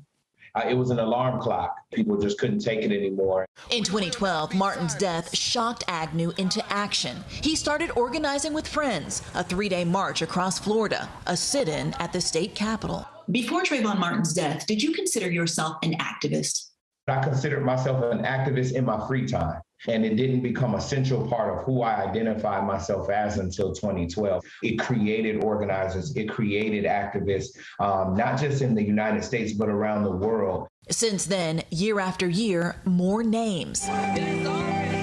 And more mothers left to grieve. Sabrina founded Circle of Mothers and stands as a living example they can make it too. I want to just tell them to keep breathing and keep walking. This week's guilty verdicts in the deaths of George Floyd and Ahmaud Arbery give her hope. Progress, she says, but not enough. It also is very bittersweet because it hurts that we had to lose lives in order to get to that point. You continue to be at the front of protests and leading these events. What keeps you there?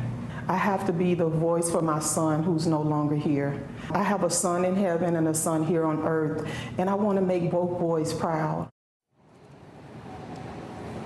Now, guys, even 10 years later, there are 2 things that so many people associate with the night that Trayvon Martin died: his hoodie that he was wearing when he was shot and the bag of Skittles he was carrying. Well, both of those items, along with several other things, are now publicly on display at the National Museum of African American History and Culture in Washington, D.C. His mother donated those items, and I asked her, was it difficult for her to make those things public? She said, absolutely. It's something that she thought about, she prayed about for about 3 years, but she said, ultimately, I gave my son to America, and now she's giving these items too because she wants future generations to know his name.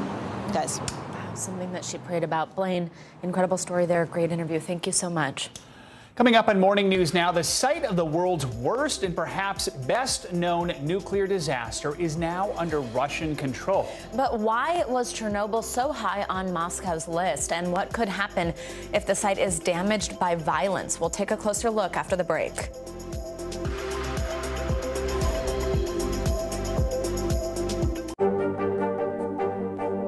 What do you do doing for teachers who feel that they're being stretched too thin? Did you understand how prevalent hunger was in your own community?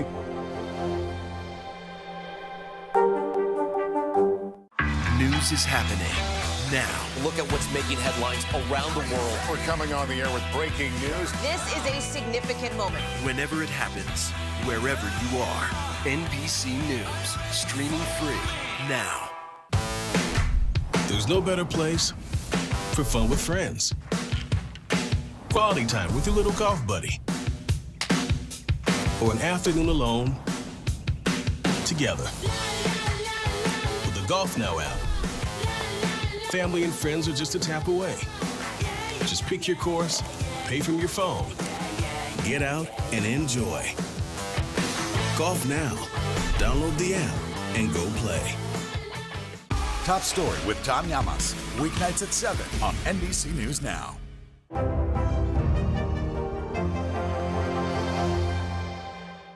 News is more than a headline. It informs, it inspires, and it still matters. To cover it, you have to be in it. And that's what we're gonna do. Every night, we take you to the front lines of the story, where it's actually happening, with NBC News journalists on the ground from all over the world. We cover what you need to know and bring your newsfeed to life. In primetime and streaming live, it's your news playlist every night. Top Story with Tom Llamas. Weeknights at 7 on NBC News Now. News is happening now. Look at what's making headlines around the world. Whenever it happens, wherever you are, it's here now.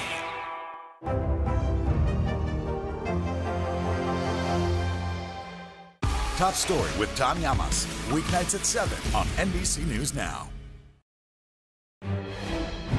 Welcome back. We want to get right to the latest on the Russian invasion of Ukraine. A lot has happened. We want to keep you up to date on all the latest developments. Here's a quick rundown of the big events you might have missed in just the last few hours. In an emailed statement, a spokesperson for the UN Human Rights Office says it has received reports of at least 127 civilian casualties in Ukraine, 25 of them killed.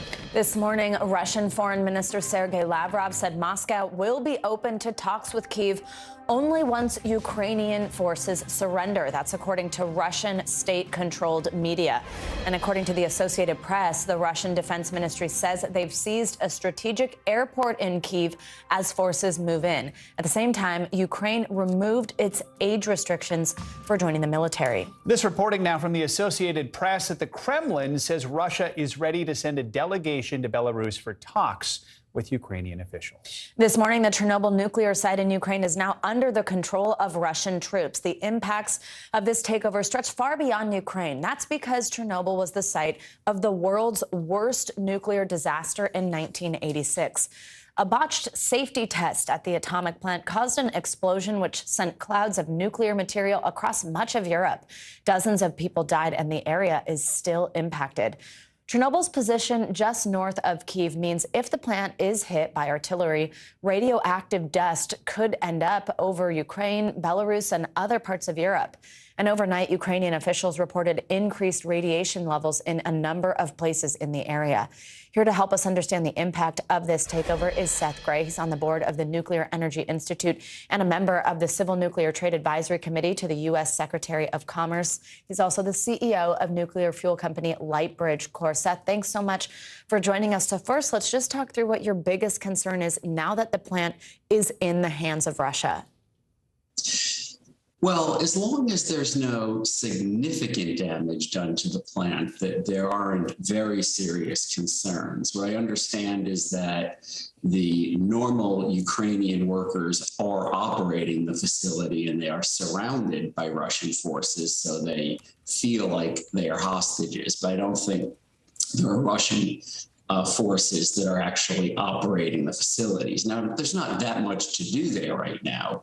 The remains of the melted down reactor core are under concrete called a sarcophagus, and that's under a newer steel archway that protects the site.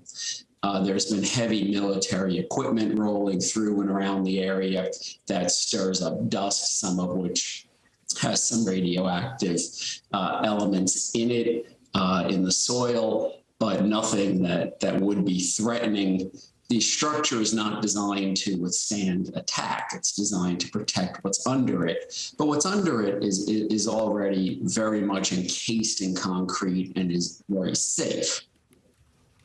Yeah, and Seth, you bring up one of the really concerning reports yesterday that was that these employees had been taken hostage. The White House was outraged, they said, by those reports of detentions of employees there. Now, let's talk through, though, what this whole exclusion zone looks like and what it means. I mean, there has been gunfire and fighting near this exclusion zone. The zone's about a 19-mile radius around the site of where this disaster happened. It includes an abandoned city. So if the Chernobyl plant were hit by gunfire or a missile, just explain what the worst case scenario would be. Right. I don't think the worst case scenario is anything like what we saw when the plant had the original accident. We had an entire core of a reactor on fire, open to the air and blowing into the air. This is something very different. This is fuel that's been cooling for decades, that is under concrete. If the facility were attacked, that would release radioactive elements into the air, but the large number of those have already decayed away. It would be more of a local issue. It would not be a significant threat. It would certainly make headlines to have radiation from Chernobyl in the air again.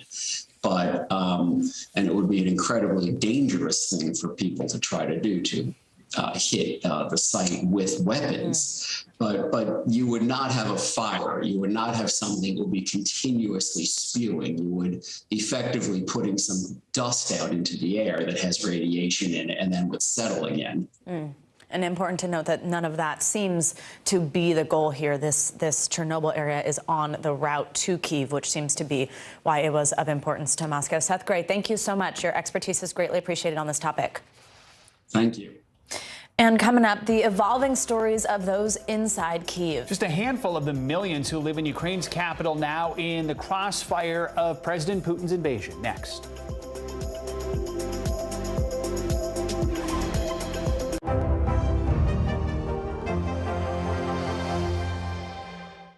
Top Story with Tom Llamas is your news playlist on NBC News Now. And now you can listen to it as a podcast, available anytime and anywhere. Good morning, I'm Joe Fryer. And I'm Savannah Sellers. 2022 is off to a busy start. Winter's wrath causing headaches from coast to coast. It's been really incredible to see how quickly volunteers started to help with the cleanup efforts. Morning News Now, streaming weekdays at 7.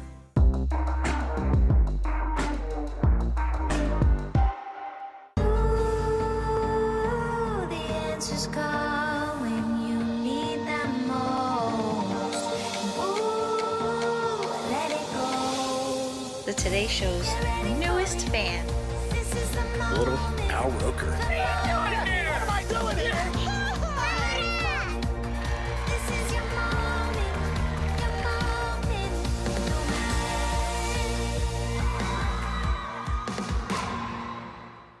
To cover the news, you have to be in it. We'll take you to the front lines of the story, bringing your news feed to life. Streaming live every night. It's your news playlist. Top Story with Tom Llamas, weeknights at 7 on NBC News Now. These days, it feels like the news never stops. So let's get into it. What's happening right now, what it all means for you for an hour every day. It can be hard to keep up, so let's get started together. Hallie Jackson Now, weekdays at 5 on NBC News Now.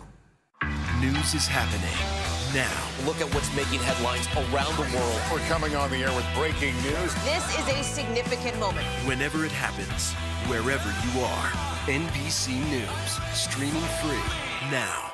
The fire has grown leaps and bounds. What you see behind me is typical. How you doing? Pretty bad.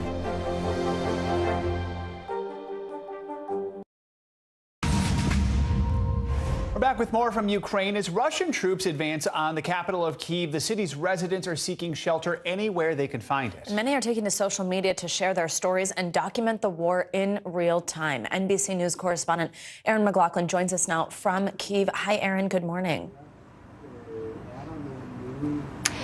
Hey, Savannah. Well, it's eerily quiet here in the Capitol, but just a few hours ago, it was anything but. We saw a gun battle taking place about 2.5 miles from where I'm standing now in that direction in a residential area. Russian forces clashing with Ukrainian military. Residents terrified, told to stay inside. Officials here are extremely worried that this city could fall within days. This morning in Kyiv, the eerie wail of sirens, day 2 of Putin's war on Ukraine. The Russian army advancing quickly in the city of more than 3 million. Overnight, rockets struck a residential apartment block. Ukraine's President Zelensky addressed the nation. The enemy has listed me as target number 1. They want to destroy the country, he says. As missiles strike the capital, the city's metro stations turned into bomb shelters. This is still a functioning metro station, yet for so many people here, it's the only place they can go when the sirens go off. Nastia Gianti and her 13-year-old sister ran here as soon as they heard the sirens. Their parents made it to another shelter. Do you worry if something happens that you're not together? Yeah. Of course, we're in touch every half hour, she says.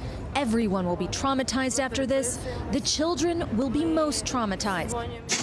The war is being played out in near real time on social media. Please, praying for Ukraine. This Snapchat video shot at the main railway station in the capital. Situation become very bad here. All people wanted to go from Kyiv.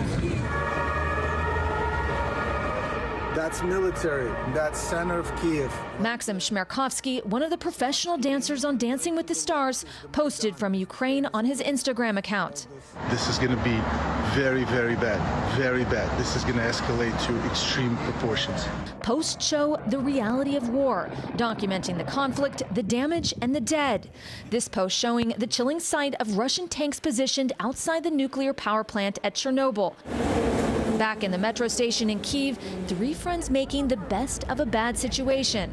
When the sirens sounded, they brought their cat, sleeping bags, and food. They say they're ready if the Russian troops arrive. We want freedom like it was before, because in Russia is like North Korea. A country that takes pride in its freedom, now fighting to make sure it's not taken away.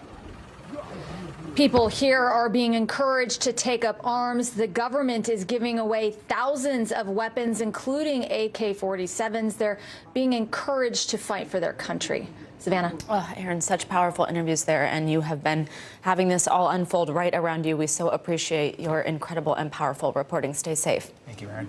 In the U.S., Ukrainian Americans have been taking to the streets to protest the Russian invasion. Rallies were held across the country yesterday in a major show of solidarity. NBC News correspondent Jesse Kirsch joins us from Chicago, one of the places that saw demonstrations. Hi, Jesse. Good morning.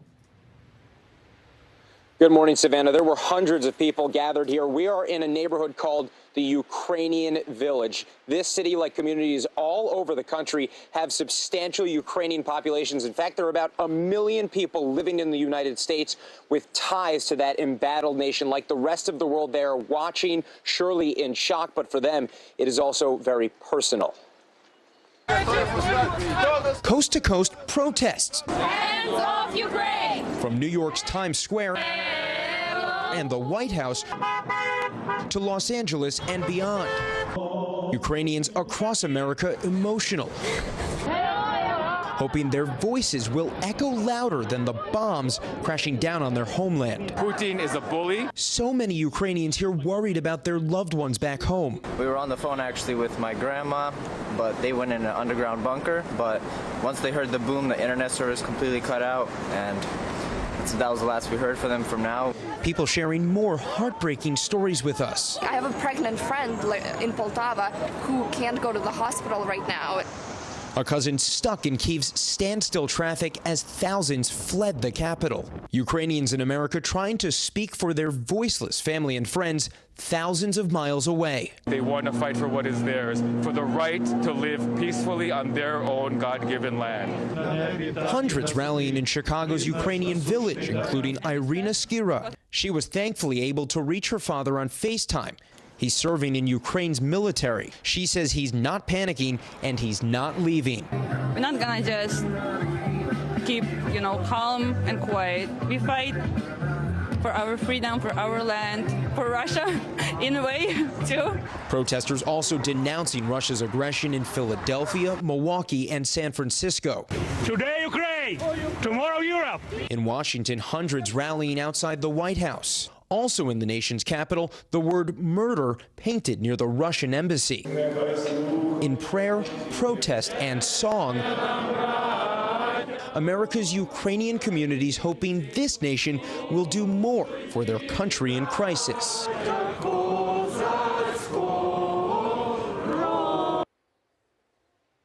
And what that help would look like up for debate. Some people want even more sanctions. Others seem to be suggesting they'd like to see U.S. troops involved. But one Ukrainian woman here in Chicago telling me yesterday she fears that American boots on the ground would mean World War III. And last night she told me that her sister and nephew were leaving their home in Ukraine, making their way to Poland. Joe and Savannah, back to you. Must be a relief to them. All right, Jesse, thank you so much. Appreciate it. And now reactions pouring in from around the world as this crisis in Ukraine unfolds. Let's go to Ali Arouzi in Tehran with more on that, including a stunning statement from the Pope. Ali, good morning.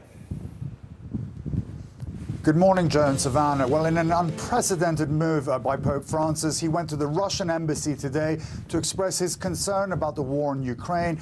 The hands-on papal gesture came on the same day that the Vatican announced he was cancelling other upcoming events because of an acute flare-up of knee pain. Usually, popes receive ambassadors and heads of state in the Vatican, but Pope Francis's break with diplomatic protocol may be a sign of his anger at Moscow's invasion and his willingness to appeal personally for an end to it.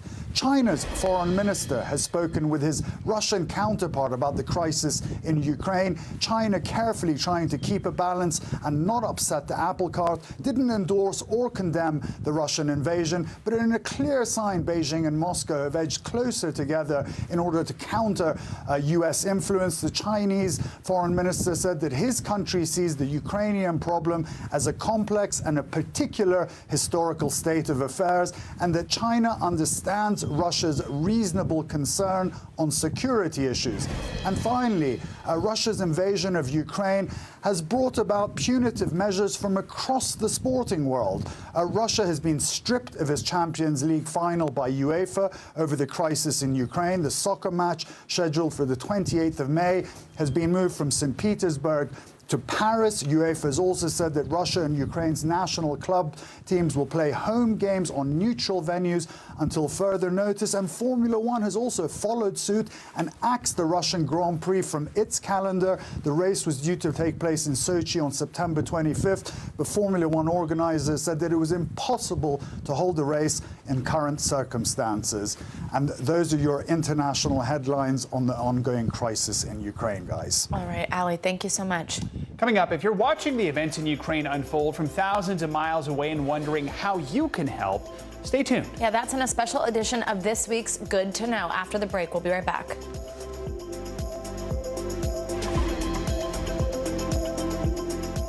Hallie Jackson Now, weekdays at 5 on NBC News Now. We're here to start conversations about the big things happening in our world, because it's not my job to tell you what to think. My job is to think about what you tell me. Now Tonight with Joshua Johnson, streaming weeknights at 8 on NBC News Now. These days, it feels like the news never stops. So let's get into it. What's happening right now, what it all means for you for an hour every day. It can be hard to keep up, so let's get started together. Hallie Jackson Now, weekdays at 5 on NBC News Now. Just call when you need them most. Ooh, let it go. The Today Show's newest fan. A little Al Roker. What am I doing here? This is your moment.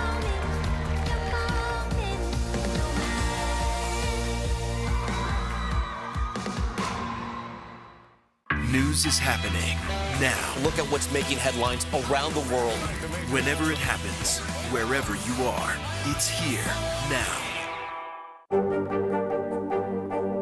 What are you doing for teachers who feel that they're being stretched too thin? Did you understand how prevalent hunger was in your own community?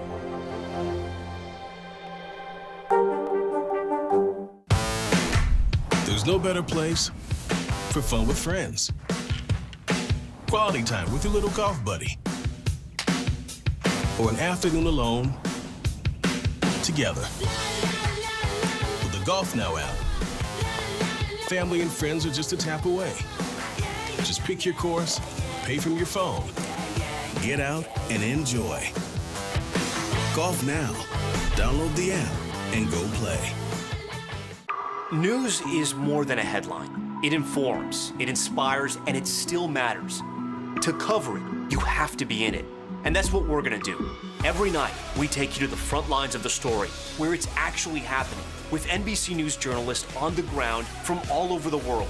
We cover what you need to know and bring your newsfeed to life. In primetime and streaming live, it's your news playlist every night. Top Story with Tom Llamas, weeknights at 7 on NBC News Now.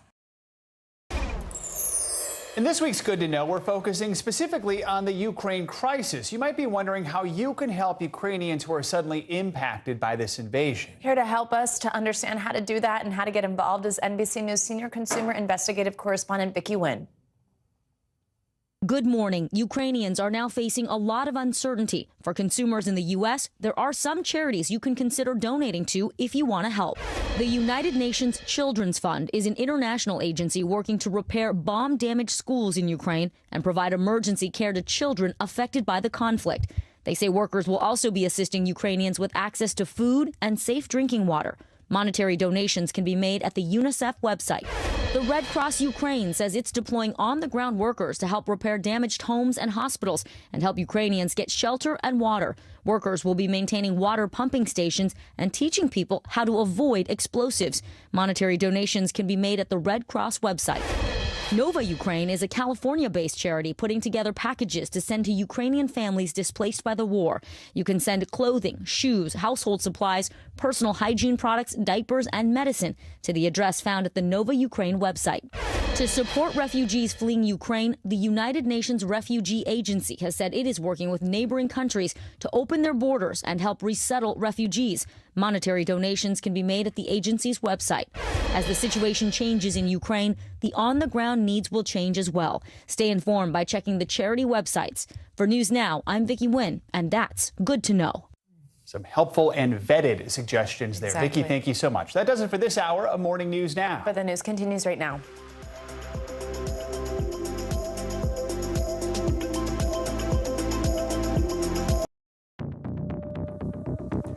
Breaking news first on NBC News Now. Closing in. Russian forces getting closer to Ukraine's capital city. Some Ukrainians now abandoning their homes as the military death toll rises. The situation on the ground and how the White House is responding. The next justice, President Biden picking Ketanji Brown Jackson to serve on the Supreme Court. How soon she could be confirmed, coming up next. Face forward. The CDC set to announce new guidance about masks. What top health officials are saying about what you still need to do to protect yourself. And a wintry mess. Yet another severe weather storm churning its way across the Northeast with tens of millions of Americans bracing for impact.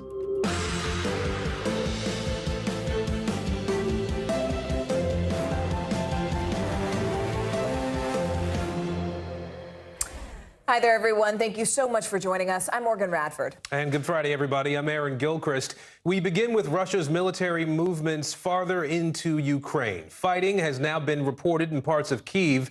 This is what's left of one apartment building. You can see nothing but massive piles of rubble across this area.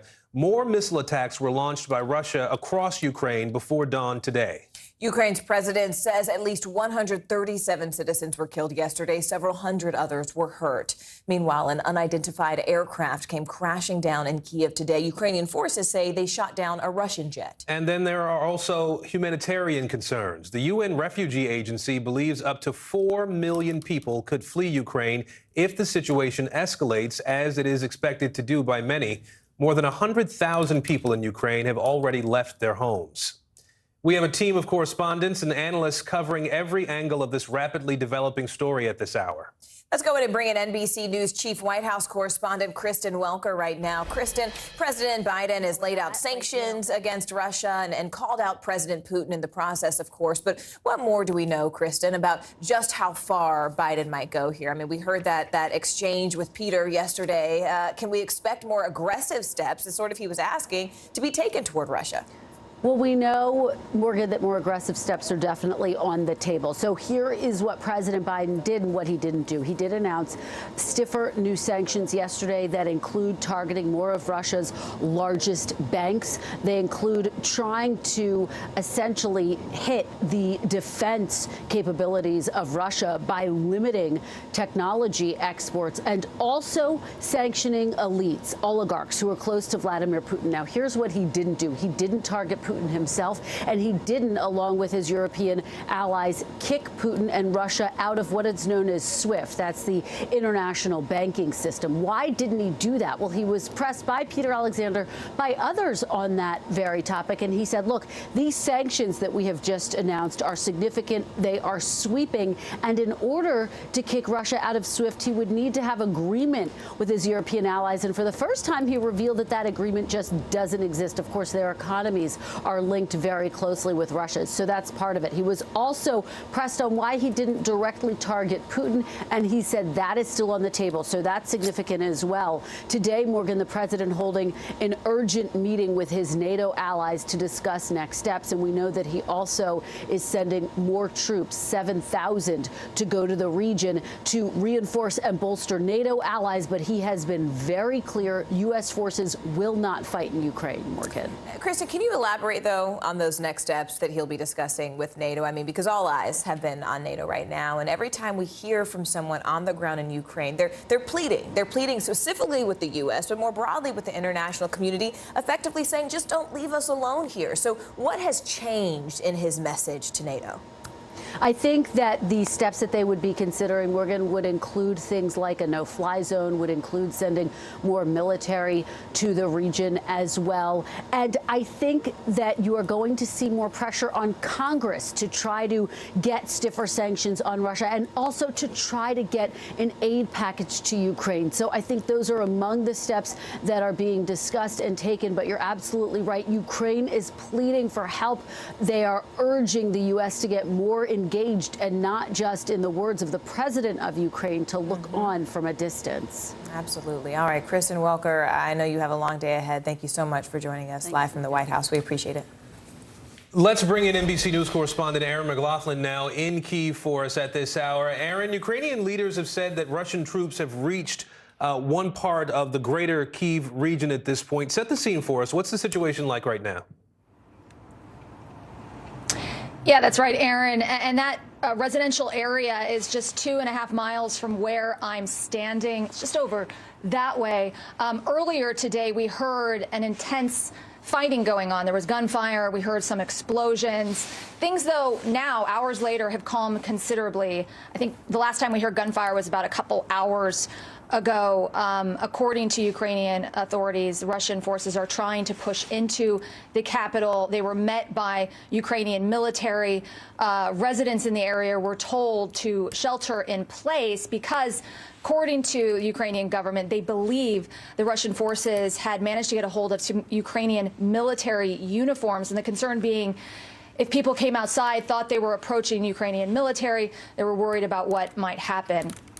This city is absolutely terrified. I mean, we're still hearing explosions. I've heard one, I don't know, right before this live shot. And people here are running really for their lives. We saw dramatic scenes at the train station today, thousands crushing the platform, some hoisting their children, trying to get their children onto the train carriage. Really desperate scenes. I was down in the metro station earlier today where a lot of people are seeking shelter from ballistic missiles. I just heard another couple of explosions to my right. People were down there. They had snacks, sleeping bags. They had their pets. They were hunkering down for the day, worried about ballistic missile fire. I spoke to one woman who told me that she was terrified, she's scared, but that she wanted to fight for her country. She knows that her freedom is at stake, and it's something that I hear over and over again in my conversations here, Aaron. Aaron, Ukraine's president made it clear that he is still in Kyiv. I know he spoke to the country earlier today. What's his message to his countrymen and to other world leaders at this point? Yeah, that's right. We did hear from President Zelensky. He posted his message on his Telegram channel. He's getting a lot of praise for his resolve and determination that he demonstrated in some of these speeches. He has evacuated his family out of the area to an undisclosed location, though he is remaining in the capital. And his message to the people of Ukraine are to, continue to fight for their country. They're handing out thousands of guns. We were outside the National Police headquarters yesterday and watched as ordinary people who'd never fired a gun before in their life were coming to collect an AK-47, and they were going to go home, Google and YouTube how to use it. It was really incredible scenes. Zelensky's message to the wider world is he realizes that this is a country now that's not going to get any help in terms of other armed forces coming in from other potential NATO allies. That's not going to happen. He realizes that. And his message is Ukraine knows that Ukrainians have to fight for themselves, essentially. Aaron. Desperate times for sure there in Ukraine. Aaron McLaughlin for us. Aaron, great reporting this week for you and your team. Stay safe. NBC News senior congressional correspondent Garrett Haake is on Capitol Hill for us now. Garrett, the lawmakers have been watching the Biden administration and how it's approaching this crisis. What's been the response across the board? Lawmakers have been digesting the president's news conference yesterday and the sanctions package laid out by he and the Treasury Department. And more or less across the board, they want more. I've heard that from Republican and Democratic lawmakers, that the sanctions that the White House is putting in place are strong, but they could be stronger. We heard it from Bob Menendez, the chairman of the Senate Foreign Relations Committee. He, like many others, would like to see the United States go after Russia in the SWIFT banking system that Kristen Welker was talking about. Of course, that's not a decision that can be made unilaterally. It's going to have to be done with our allies. And we're also seeing Republicans try to differentiate their policy response here a little bit. They're praising President Biden for strong sanctions. They want him to go farther, and they want the U.S. government policy to go a little bit farther still in the direction of U.S. energy development. Bill Cassidy was among the Republican senators who put out statements on this topic yesterday, arguing that by increasing U.S. domestic energy production and export, we can help mitigate the effects of rising gas prices as related to this crisis, and we can weaken Putin, whose Russian economy is the second largest exporter of traditional oil and gas resources. By boosting American production, Republicans argue we could weaken Putin this way. Of course, that's already been a Republican position, but you see them kind of using it as a way to drive a policy contrast domestically in the midst of this international dispute. Just an interesting thing to keep an eye on in the days and weeks ahead, guys. All right, we know you'll be doing that for us. Garrett Haake on the Hill today. Garrett, thanks. Let's go ahead and bring in NBC News reporter Phil McCausland, who's taking a deeper look at those new sanctions. Phil, first off, when will Russia actually feel the impact of these sanctions? Because we've heard reports that it could be years. And really, how effective are sanctions as a national security tool? Yeah, Biden spoke about that yesterday, right? He said that these would have both an immediate and a long-term effect. But, speaking to former Treasury and State Department officials who've really dealt with these in the past and really built our sanctions policy in the past, said, this is going to be a long-term process. If we look at this historically, right, really it takes a long time, years even, for sanctions to really take effect. So we're looking at a long-term policy here. As to their effectiveness, it's really hit or miss. I think policy analysts have put in a lot of effort to figure out how often they're effective. The best numbers are about maybe a third of the time. So we're looking at whether or not these are effective. It's also whether or not Putin really listens to them or feels deterred by them. I think at this point, Biden has really pulled the guns on sanctions and come in guns blazing.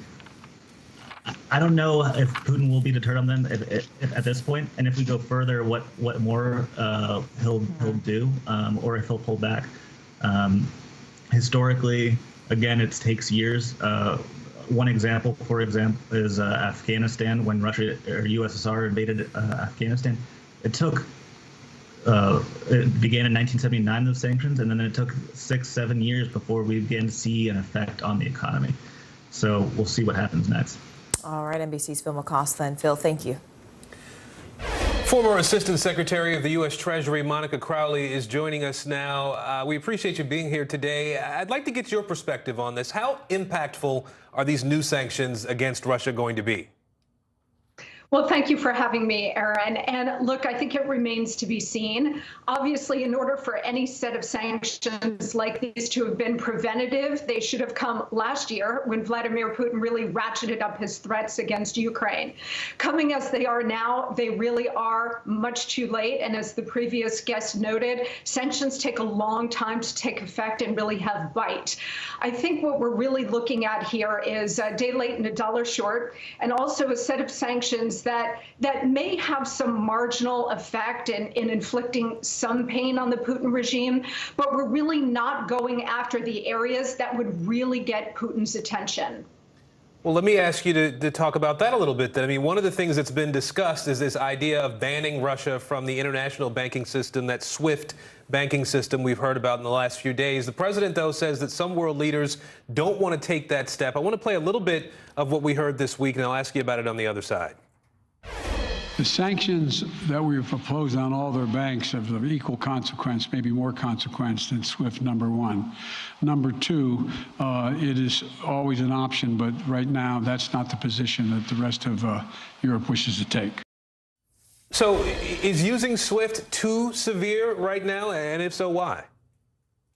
Well, I think now that Vladimir Putin has actually taken the step of invading one of his neighbors, nothing is too severe and everything should be on the table, Aaron. The problem with SWIFT, and it would be a very effective tool against Putin, but the problem is that it is an international consortium. So it does require not just U.S. leadership, but it also requires the agreement of European allies like Italy and Germany that have been very, very reluctant to pull that trigger on the Russians because they are incredibly dependent on their energy sector. So the United States actually in the Trump administration did pull the SWIFT trigger against Iran as a punitive action against its developing nuclear program.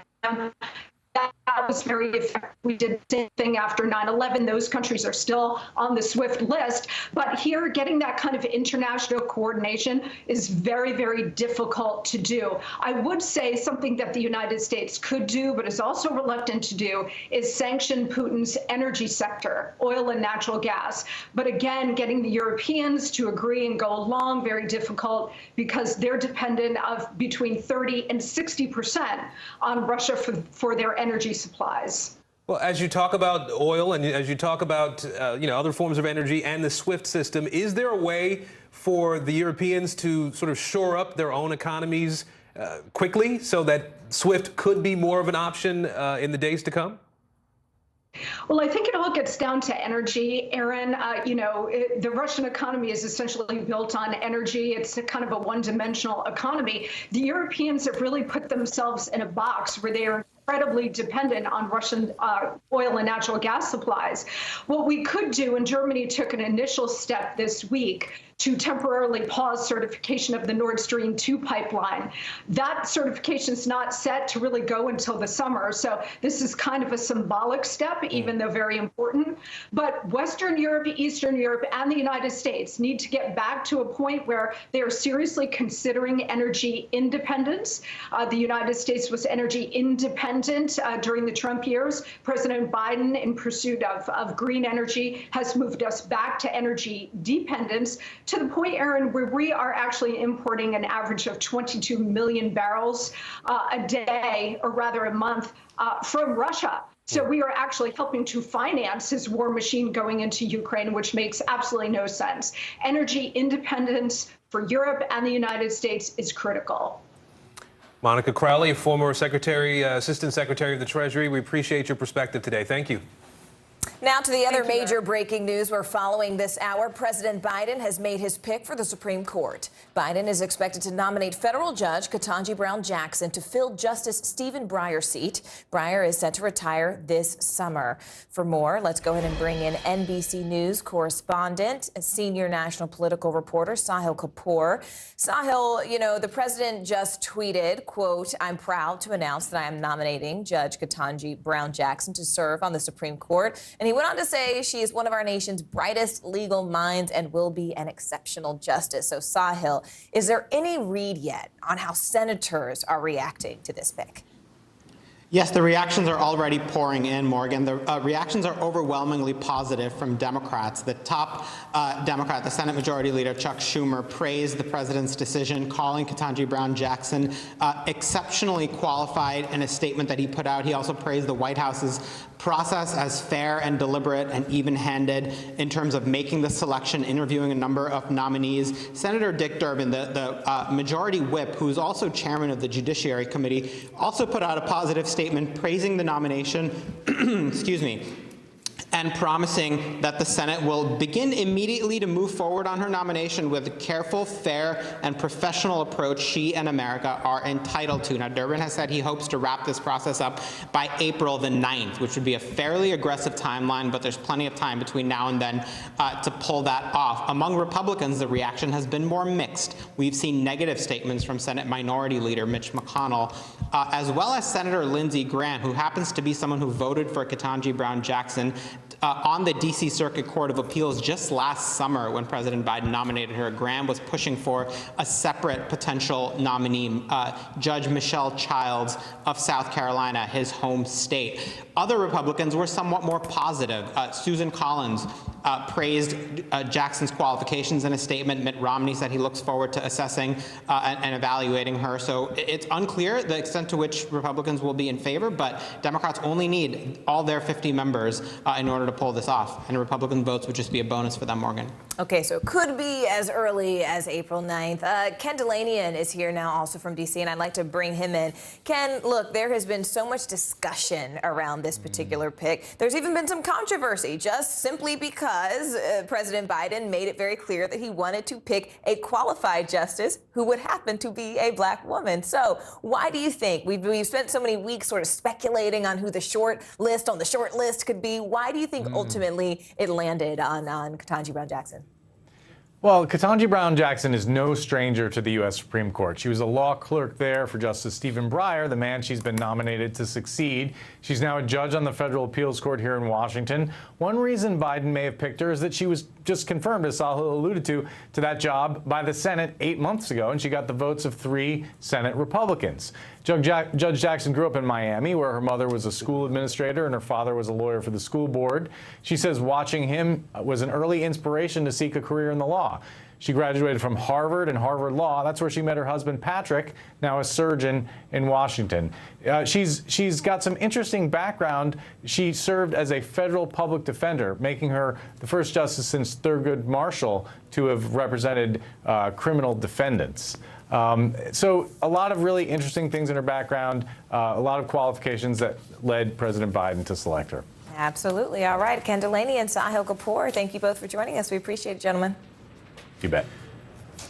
Let's bring in G. Charles, professor at Harvard Law School now, to talk a little bit more about this nomination that we believe is coming. Professor Charles, first off, what do you make of Ketanji Brown Jackson as the pick to be the next Supreme Court justice? I think she's an excellent pick, historic pick. She is as qualified as any Supreme Court justice nominee that we have seen, probably ever. She's a double graduate of Harvard University, the law school, graduated from Harvard University, magna cum laude, graduated from the law school with honors. She clerked on the Supreme Court. She's had 3 federal clerkships at the district court level, at the Court of Appeals level, at the Supreme Court level. She's worked for major law firms, and she served on the U.S. Sentencing Commission, and she served as a public defender. So really, from the perspective of qualifications, you can't do any better for a historic pick, the first African-American woman who would serve on the Supreme Court. So it's an excellent nomination, and my guess is that the White House is very pleased with their process. You know, we know that this pick won't change the conservative majority on the court at this point, but what type of experience or perspective could Judge Jackson bring to the court if she's confirmed at this point in the sort of the makeup and structure of the court? You're absolutely right. It's not going to change the makeup of the court. She will join the liberal wing of the court. I mean, and I think the difference that it will make, particularly on issues that could be salient to her identity. So you could imagine some of the race issues, perhaps, or some of the gender issues, that she might speak with a certain voice and authority that might move the country and maybe to some extent some of her colleagues. So, for example, the late Supreme Court Justice Sandra Day O'Connor talked about how Justice Marshall, when he talked about his experiences as a black man in the United States, really impacted how she thought about issues before the court. So it's not going to change the ideological makeup of the court, but it'll certainly change the flavor of the way that some of these issues are probably going to get discussed. All right, Harvard professor Guy Charles, we appreciate your time today. Thank you. Pleasure. A monster winter storm is on the move and making a big old mess. We are talking snow, ice, freezing rain. Coming up, how long it will last and where this powerful storm system is headed next.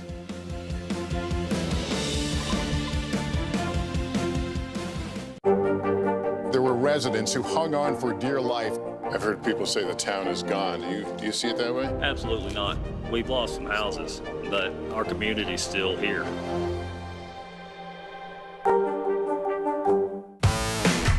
There's no better place for fun with friends.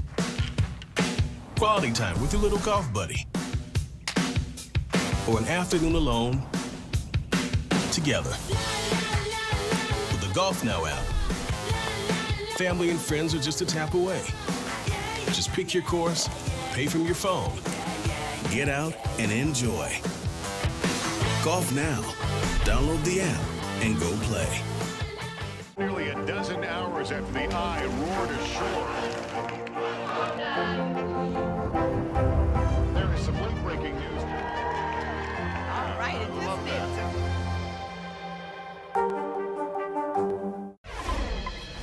A powerful winter storm is making its way across parts of the country at this hour. More than 100 million people feeling the impact of this weather system. Tens of thousands of people are without power in Arkansas, Ohio, and Pennsylvania.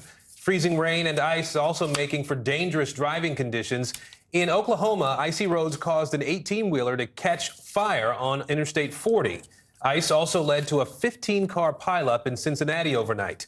NBC News meteorologist Bill Cairns is standing by with a look at the forecast. Let's begin, though, with NBC News correspondent Emily Ikeda in Boston for us this morning. Emily, what are conditions like now where you are? I see the snow still falling. Yeah, it's certainly still falling, but perhaps at a slightly slower pace. Earlier this morning, it was closer to 1 to even up to 2 inches an hour in parts of the Northeast. I will point out, you mentioned those power outages, nearly 20,000 people without power in Pennsylvania alone amid frigid temperatures. Utility crews there assuring that they're going to try to restore power as quickly as possible. Parts of that state could see up to a ½ inch of ice accumulation, which really weighs down those power lines. Here in Massachusetts, the governor is hopeful they won't see quite as widespread power outages as we have noticed with previous recent winter storms. But still, this winter wallop packing a punch. Boston could see up to 10 inches of snow. You can see already several inches of snow have fallen here, and again at a pretty reasonable pace. And for that reason, officials have urged people to stay off the roadways if at all possible. The governor actually telling state employees to stay home, work remotely, to leave the space for crews. And we've seen crews come by, snowplows come by every 2 minutes or so. So they're certainly working quickly. But something that I will note is even after the snowfall starts to taper off, that's not a reason to get out on the roadways, because officials say temperatures will be dropping, and so that can easily turn these snowy streets into icy ones. Aaron, the other thing I'll bring up is, just 2 days ago, we saw nearly 70-degree temperatures here in Boston, other record highs for February 23rd in a number of other cities, Providence, Rhode Island, Hartford, Connecticut, parts of New York City. So talk about some serious weather whiplash. Aaron. All right, Emily Ikeda for us in Boston today. Emily, stay warm. Now let's go in and bring in NBC News meteorologist Bill Cairns. Now, Bill, where is the storm headed?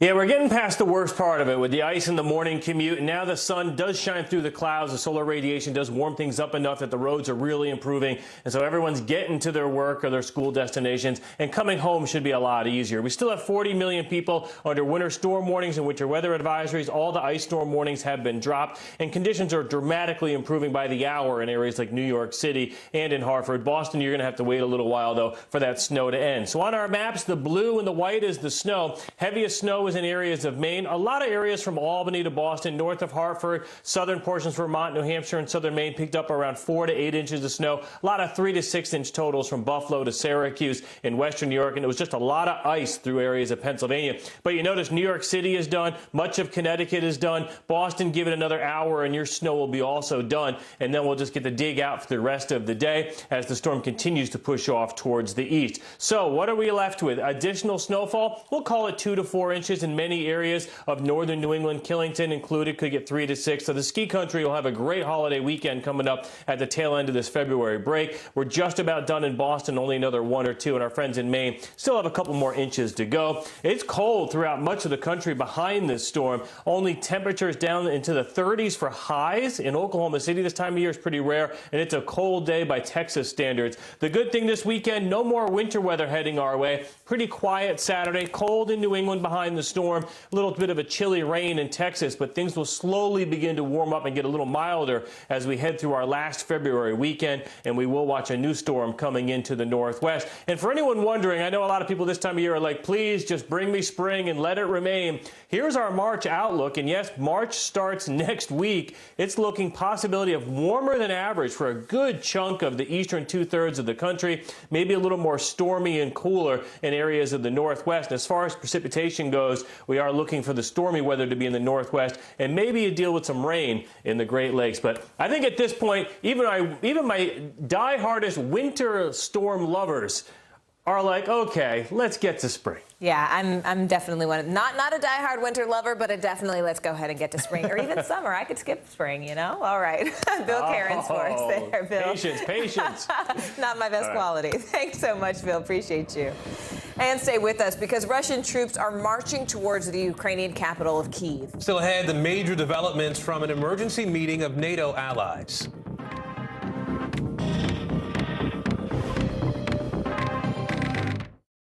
These days, it feels like the news never stops. So let's get into it. What's happening right now, what it all means for you for an hour every day. It can be hard to keep up, so let's get started together. Hallie Jackson Now, weekdays at 5 on NBC News Now.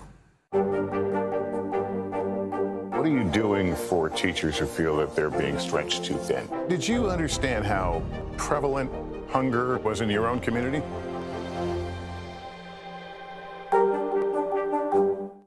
This is a very different kind of program. We're here to start conversation about the big things happening in our world. Professor, I'm not asking you to predict the future, but what do we think that the new normal is going to be?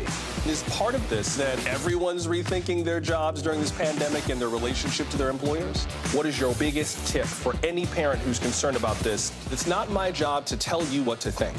My job is to think about what you tell me.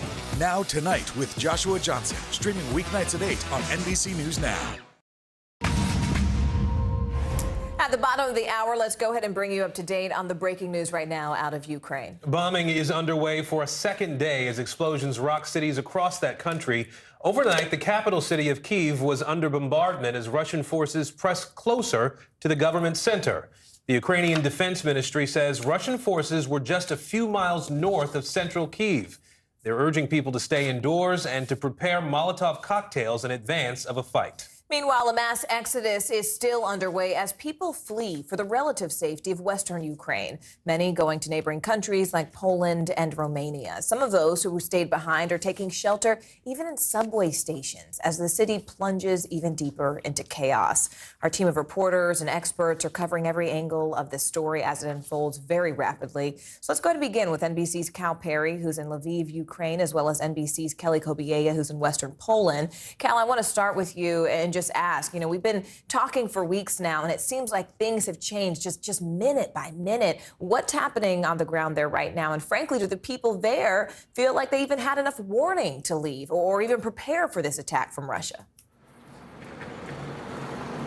No, the people I've talked to have said no, that number one, they were surprised that this invasion has taken place to the extent that it has. A lot of people thought it would be confined to the eastern part of the country. And yes, every time that you and I speak to each other at this time of day, it feels like I'm waking up in a completely different country on a completely different continent. Watching those pictures from the capital as Russian forces move in has caused an extra influx of people, internally displaced persons, coming here to where I am in Lviv. Some folks are staying here in this city if they can find accommodations. The city is filling up fast. We were out today. Restaurants are starting to run out of food. It's all pretty typical of sort of conflict zones. So people who can't stay here head 50 miles to the west where Kelly is. They're trying to make it to that Polish border. It is becoming more and more difficult to get out. And while that's going on, you have soldiers, people who have just been drafted, reservists heading the other direction towards the Ukrainian capital to fight the Russians. So you have this very different stories taking place in the same country, as some folks are trying to get out and other folks are trying to make it to the front, Morgan. Kelly, I want to go to you because just as Cal was mentioning, people are trying to get to exactly where you are. You're at the border between Ukraine and Poland. What is the situation there? I mean, are you seeing people crossing the border? And really, how are our U.S. and NATO forces preparing to handle what is about to be a massive influx of refugees? Yeah, Morgan, we've seen a constant stream of refugees come across the border today, most of them on foot. You're looking actually at the Poland end. Just down this road is the Poland, the small city in Poland where the refugees are coming in, and really not very well equipped to deal with the masses of people that they're seeing today. This is the actual border crossing, and what we're hearing is that on the other side, people are waiting for hours. As you see, it is now nightfall. It's cold here. We spoke to one man who said that his wife has been waiting for 20 hours. The line of cars is now 20 miles long and barely moving, and there's a huge mass of people waiting at that border control station just trying to get through. Some of them waiting again for 12 hours, even longer, with small children in the cold. We actually spoke to an American woman who's lived in Kiev for 29 years. We saw her this morning when we first arrived here. She had just crossed the border. This is what she said about her experience. Last night it was very chaotic. It was many people walking because the cars were filling the road. I saw fathers carrying their babies in their arm, and then the men were turned away because they can't leave the country. And so I saw him this morning walking back holding this baby, and it broke my heart. Kelly, can you give us a little bit more color? It was a little bit hard to hear. Heartbreaking scenes. Yeah, Kelly, I couldn't hear everything that she said. Can you kind of recap a little bit of what she said for us?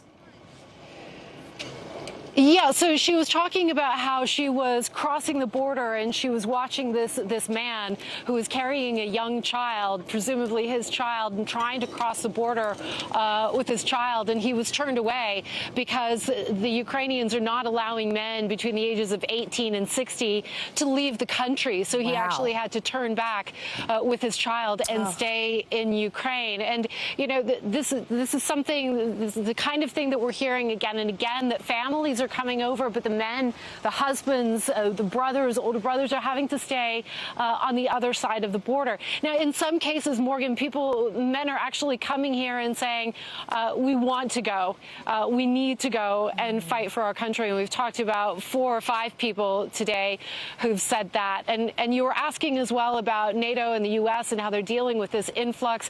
These kinds of scenes are playing out on the border with Romania as well, with Slovakia and Moldova. These are countries that are not typically prepared for dealing with these amounts of refugees. They don't have the infrastructure. They don't have the funds. The U.S. Army has set up a couple of processing centers here and a large arena for about 500. But, Morgan, we're talking about thousands of people, and they're still coming in tonight. It's also new and unprecedented. Kelly, I know you are cold. I know you are tired, but I continue to beg and plead that you bring us stories from people so we can elevate their voices, because these are the kinds of stories that humanize it, especially for people who say, look, this is happening 1,000 miles away, and they may not understand why it affects them, but these are the faces of wars. Those are the stories of war, and they're the stories we all need to hear. So thank you for your work. Now, we've been telling you the Biden administration is not going to commit troops to help in Ukraine, but it could provide assistance in other areas. Intelligence officials tell NBC News that President Biden has been presented with options for massive cyber attacks against Russia. NBC News national security correspondent Ken Delaney is joining us now from Washington. He's been tracking this story. Ken, what kind of options are being proposed to the president at this point? Aaron, multiple officials are telling Courtney, Cubie, and me that some of the offensive cyber operations under consideration include everything from shutting down the internet in parts of Russia to disrupting the railroad network that is resupplying Russian troops in Ukraine. And taken together, this would be an unprecedented use of American offensive cyber power, which in the past has been used very judiciously, and it's something American officials don't like to talk about. And I should say that the White House was pushing back on our story yesterday, calling it off base, although not exactly saying what they were denying, and certainly not denying that the president is considering offensive cyber action against Russia. This would be in retaliation for the invasion of Ukraine, not in response to any particular cyber activity that Russia is doing. But officials fully expect that Russia would retaliate, and that creates its own set of risks of escalation. As one person put it to us, anything we can do to them, they can do to us, Aaron. Well, Ken, with that concern about retaliation, do we have a sense of the potential impact this could have on American citizens, on American consumers? Yeah, it could indeed. In fact, officials expect that Russia would respond with the kinds of attacks that would try to hurt Americans in their pocketbook, similar to when Colonial Pipeline was attacked by Russian criminals and Americans on the East Coast had to wait in long gas lines for a few days. That could be magnified, and that really underscores the risks of escalation here. The options that President Biden is considering, we are told, would disrupt but not destroy, are not designed to hurt Russians, are designed to be just short of an act of war. That's the kind of thinking that goes into the planning here, but there's no guarantee that the Russians would be quite as judicious in response, Aaron. All right, Ken Delaney for us in Washington. Thanks, Ken. You bet. Let's go ahead and bring in Douglas Redeker, Senior Fellow in the Global Economy and Development Program at the Brookings Institute. Douglas, do you think Russia will be able to actually withstand the impact of these sanctions? And I guess, in short, I'm sort of asking if you think they'll work.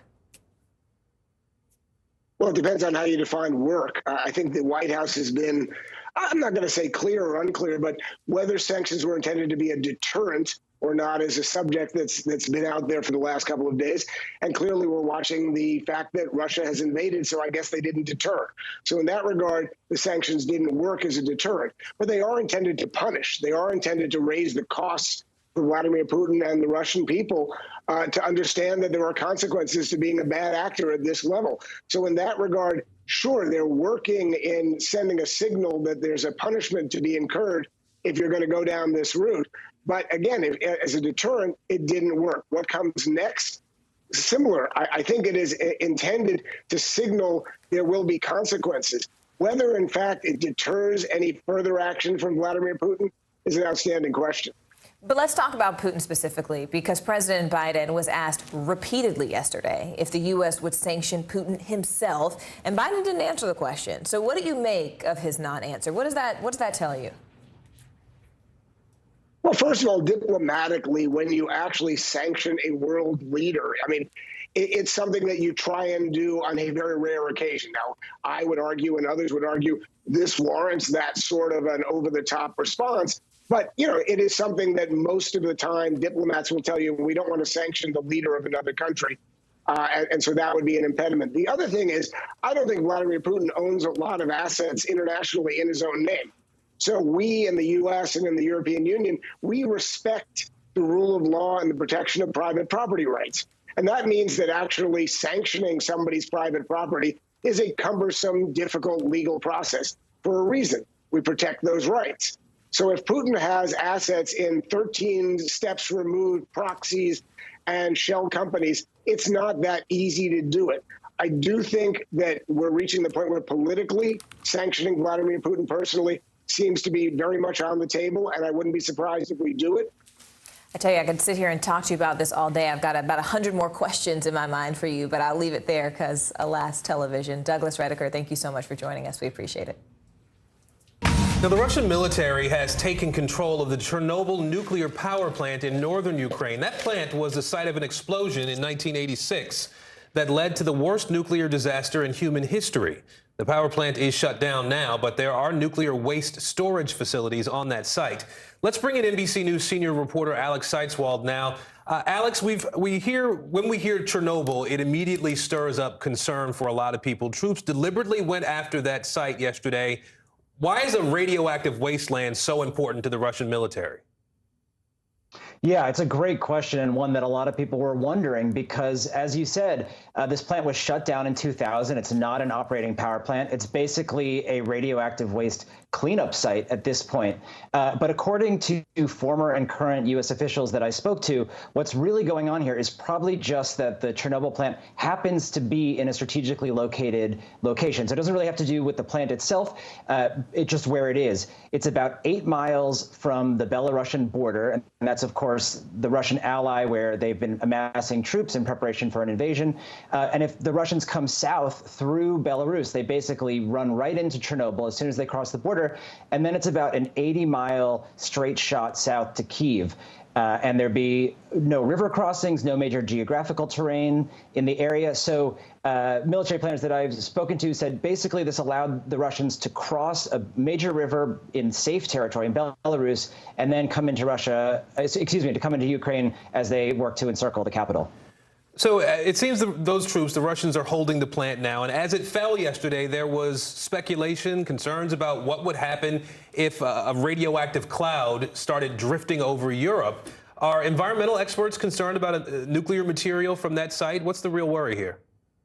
Yeah, absolutely. There's a lot of concern. The radiation has decreased in the 35 or so years since that 1986 disaster, but this is still a very toxic site. And there's kind of two parts to keep in mind here. There's the actual damaged reactor, which was contained with what they call a sarcophagus, a lot of concrete, basically, and then they came back later and put a large dome over it. That is the most radioactive, the most hazardous site. So that is the place that the most concern is focused on right now. If there's any kind of fighting, if there was an errant explosion, it could release that contamination and send clouds up. But even beyond that, you have this large exclusion zone that they call it, where the soil, the trees, the animals, the abandoned houses, basically anything that was in this zone had radioactive dust and debris fall on it. And workers have for years been painstakingly removing soil, removing everything they can. So you could imagine if you have heavy fighting, if you have tanks rolling through and kicking up dirt, if you have explosions kicking up dirt, that it could lead to radioactive, fallout. All right, Alex Seitzwald, we appreciate you. Thank you. Thanks. It has been 10 years since the death of Trayvon Martin, a death that sparked an unprecedented movement for social justice. Coming up next, an in-depth look at the Black Lives Matter movement and where things stand today. Stay with us.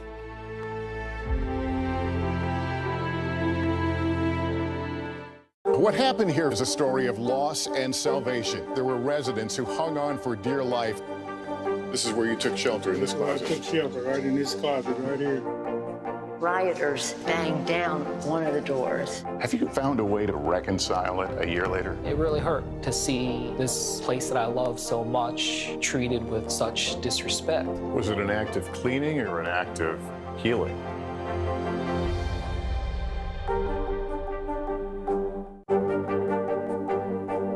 What are you doing for teachers who feel that they're being stretched too thin? Did you understand how prevalent hunger was in your own community? These days, it feels like the news never stops. So let's get into it. What's happening right now, what it all means for you for an hour every day. It can be hard to keep up, so let's get started together. Hallie Jackson Now, weekdays at 5 on NBC News Now. The fire has grown leaps and bounds. What you see behind me is typical. How you doing? Pretty bad. Hallie Jackson Now, weekdays at 5 on NBC News Now.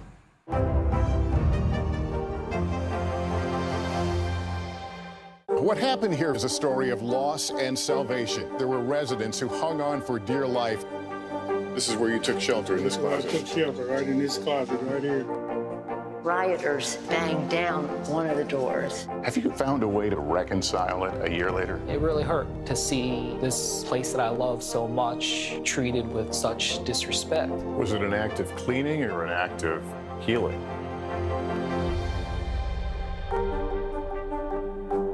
News is happening now. Look at what's making headlines around the world. Whenever it happens, wherever you are, it's here now. The parents of the Michigan teenager accused of killing 4 students at his high school last year are heading to trial. The judge ruled there is sufficient evidence for James and Jennifer Crumbley to stand trial on 4 counts of involuntary manslaughter. They're accused of ignoring warning signs that led to the shooting. The Crumbleys' lawyers say their clients should not be criminally liable because they couldn't have known their son Ethan was planning to attack the school. The 3 former Minneapolis police officers convicted of violating George Floyd's civil rights are waiting to find out their sentences. A jury convicted J. Alexander King, Thomas Lane, and Tu Tao yesterday for not giving Floyd medical attention during his arrest. Now, King and Tao were also convicted of not intervening to stop their former colleague, Derek Chauvin, from using excessive force. NBC News correspondent Shaquille Brewster joins us now live from St. Paul, Minnesota. Shaq, first, just walk us through these charges, the count 1, count 2, count 3, and what the former officers' sentences could actually look like. Well, I'll take that last part first because the sentences, the potential sentence for these 3 former officers is frankly not clear at this point. These federal charges rely on a complex sentencing formula that even former federal prosecutors aren't able to pinpoint exactly how much time they will face, though some have estimated it could be similar to what we saw Derek Chauvin sentenced to in his plea agreement, which was around the 20-year mark. Now, we mentioned these charges. These are unique charges. The technical term is deprivation of rights under the color of law, but prosecutors arguing that all 3 of these former officers deprived George Floyd of his civil rights when they willfully failed to give him aid, medical aid, when it was clear he needed it. 2 of those officers, Tu Tao and J. Alexander King, facing that additional conviction for willfully failing to intervene when George Floyd was facing that excessive or unreasonable force by Derek Chauvin. So those are the charges that these 3 officers were now convicted of, and we'll wait to see what that sentence looks like. Jack, how is George Floyd's family reacting now to these convictions? Yeah, they've been admitting that it's been tough for them. They said that yesterday was a good day, but they talked about how much they miss George Floyd. I want you to listen to what we heard from the brother of George Floyd, Philonis, right after that verdict yesterday. It can never be justice because I can never get George back.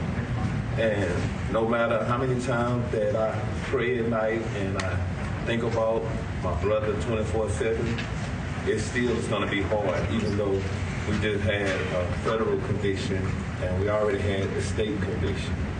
But times, will be probably a lot harder for me still because I can't get my brother back. The prosecutors who were standing behind his brother right there emphasized that they hope this verdict sends a message that it's a duty and it could be criminal to not intervene when you see excessive force. All right, NBC Shaquille Brewster for us there, Shaq. Thank you. Tomorrow marks 10 years since Trayvon Martin was murdered in Sanford, Florida, his death sparking the Black Lives Matter movement. In this week's Into America podcast, NBC News correspondent Tremaine Lee takes an in-depth look at policing and the unwilling martyrs who started modern civil rights activism. Tremaine joins us now. Tremaine, tell us what you learned now 10 years later. Aaron, as much as Trayvon is remembered for his young, tragic death 10 years ago, he's also being remembered for the movement that he gave life to, and that movement changed America. February 26, 2012, a 17-year-old boy was spending the weekend with his father in a suburb of Orlando. And during halftime of the NBA All-Star game, he went to a nearby 7-Eleven to get snacks. As the boy was walking home in the dark, hoodie up to shield him from the rain, he was spotted and confronted by an armed, self-appointed neighborhood watch captain who demanded to know who he was and why he was there. There was a scuffle and then a fatal gunshot. My son is in heaven. My son is resting in power. My son is the voice and sometimes the face for so many other Trayvon Martins that you don't know. This year, Trayvon Martin should be celebrating his 27th year of life. Instead, he's being remembered 10 years after his death sparked a movement. The last material markers of Trayvon's life and violent, too young death are now a part of history, on display at the National Museum of African American History and Culture. Decades later, it's part of an exhibit exploring Reconstruction and its legacies. Now he's standing here with this gray hoodie, his sneakers, his white sneakers, the Arizona iced tea, the Skittles, his phone, just a boy. And it's hard to even look at this with that bullet hole in his chest. It is.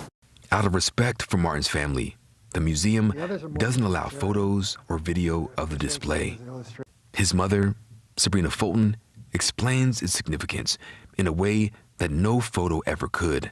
If you looked at the hoodie, you saw a hole in his chest, you know, where his heart was, where he was shot at. I want people to see that. I want to remind people that this happened here in the United States. The display is gripping, taking some visitors by surprise. That level of sacrifice is a huge price to pay. I'm thinking, is this really how my people are treated in America? What happened to him could happen to me. It stops you in your tracks, and you just want to absorb everything right down to what he purchased at the store. Well, what we try to do is to think Spencer Crew is Director Emeritus of the museum. All this month, he's been our guide as we've reported on the Reconstruction era. What role does this pet play in this exhibition? How does he connect to the past? It really fits in with this idea in Reconstruction that African Americans were only supposed to have a certain place in that society. When you go outside of that place, you need to be pulled back in or punished for having broken the rules. Trayvon's death, and later, the acquittal of his killer, launched the Black Lives Matter movement and thrust his parents into the vanguard of modern civil rights activism, forcing them to push past unimaginable grief, to be a voice for their son and a still growing list of black people who've been murdered. Strength really don't mean that you feel strong. It means that you show up anyway. By keeping Trayvon's name in the forefront, keeping his movement active, that helped a lot of these cases get convictions, even though we didn't get a conviction. In a way, Trayvon's legacy and the movement built in his honor isn't just Black America's legacy, it's all of America's. That's why I decided to donate the things, because I gave America Trayvon. Trayvon belongs to America. Aaron, it's hard to believe it's been 10 years since Trayvon has been gone. And even though he's gone, he's certainly not forgotten. Aaron. All right, Tremaine Lee for us today. Tremaine, thank you. Scenes of war are being shared across the World Wide Web. After the break, the people risking their lives to show social media what's happening on the ground in Ukraine.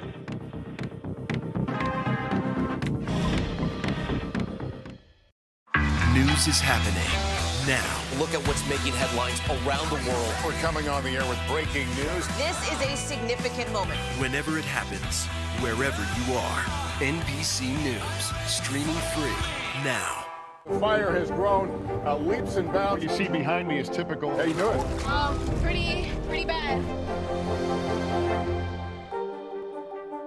Now Tonight with Joshua Johnson, streaming weeknights at 8 on NBC News Now. These days, it feels like the news never stops. So let's get into it. What's happening right now, what it all means for you for an hour every day. It can be hard to keep up, so let's get started together. Hallie Jackson Now, weekdays at 5 on NBC News Now. Top Story with Tom Llamas is your news playlist on NBC News Now. And now, you can listen to it as a podcast, available anytime and anywhere. News is happening now. Look at what's making headlines around the world. We're coming on the air with breaking news. This is a significant moment. Whenever it happens, wherever you are, NBC News, streaming free now. We're here to start conversations about the big things happening in our world, because it's not my job to tell you what to think. My job is to think about what you tell me. Now Tonight with Joshua Johnson, streaming weeknights at 8 on NBC News Now. What happened here is a story of loss and salvation. There were residents who hung on for dear life. This is where you took shelter, in this closet. I took shelter right in this closet right here. Rioters banged down one of the doors. Have you found a way to reconcile it a year later? It really hurt to see this place that I love so much treated with such disrespect. Was it an act of cleaning or an act of healing?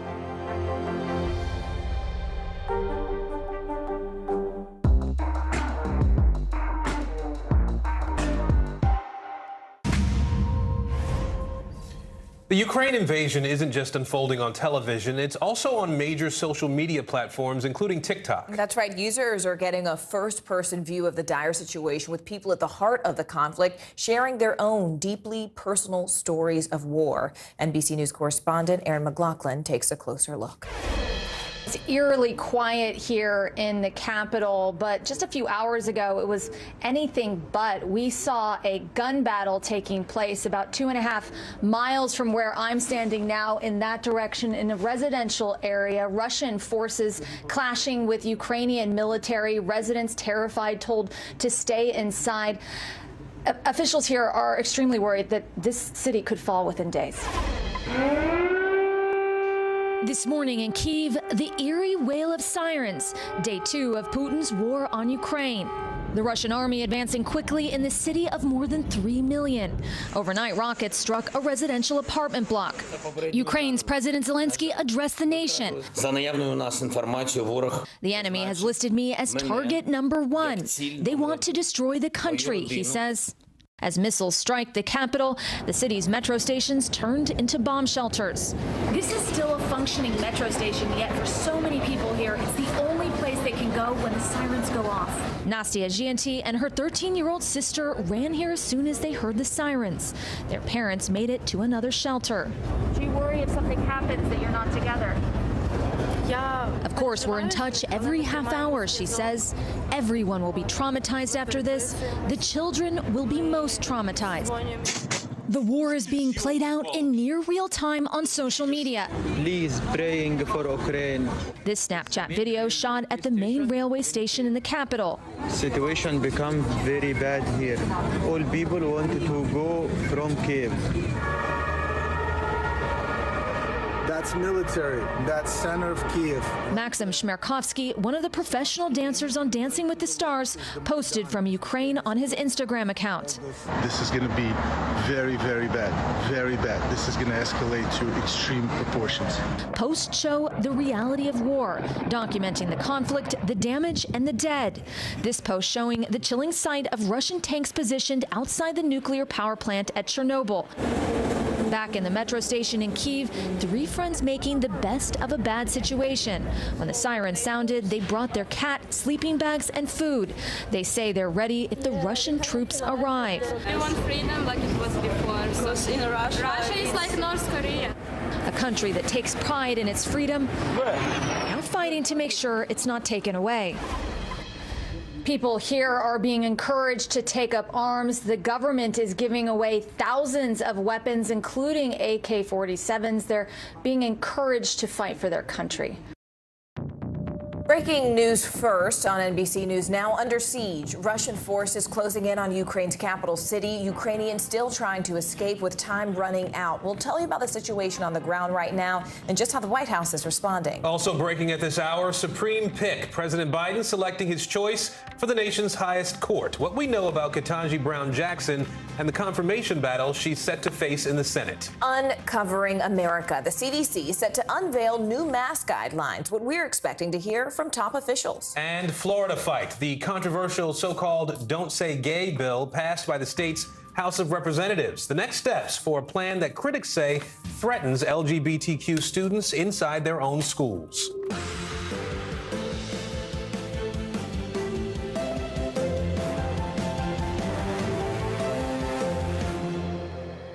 And good Friday, everybody. I'm Aaron Gilchrist. And I'm Morgan Radford. Thank you so much for joining us. We begin this hour with breaking news. Russia's assault on Ukraine is intensifying.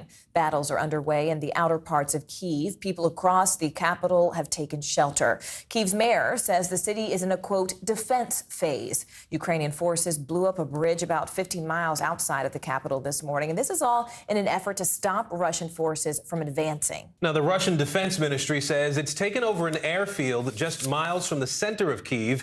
You can see it labeled as Antonov Airport on the map here. Ukrainian officials have not commented on the attack. And according to the Kremlin, Vladimir Putin told China's president that he is open to talks with Ukrainian officials. Today, though, he also called for Ukrainian troops to overthrow their government. Our NBC News team is spread out across 2 continents, closely watching every single development this hour. Let's go ahead and begin overseas with Ralph Sanchez, who is in Moscow, and Cal Perry, who joins us once again from Ukraine. Cal, how has the situation sort of developed throughout the day where you are? Are you still hearing sirens? Are you seeing people fleeing? What's the vantage point there?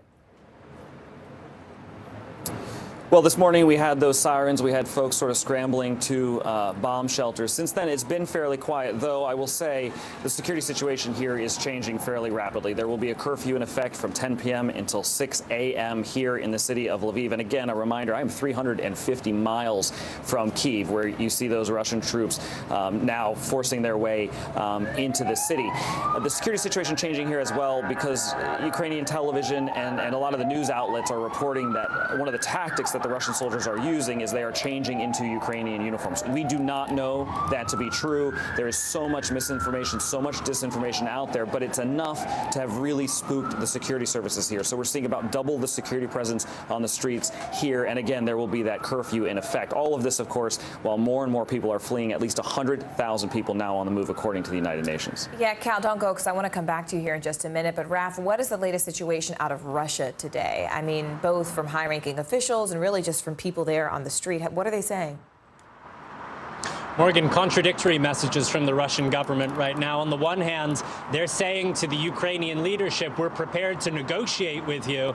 And on the other hand, they're telling the Ukrainian army to overthrow President Zelensky and his government. Let's start with that offer of talks. They're saying they're prepared to send a delegation to Minsk in Belarus to meet with Ukrainian officials to talk about a potential peace deal. Now, Minsk, the capital of Belarus, is not a neutral venue. Belarus is basically a launching pad at this point for the Russian military as it drives south towards Kyiv. And at the same time that they're offering these talks, they are saying they want to overthrow the people who would be sitting on the other side of the negotiating table from them.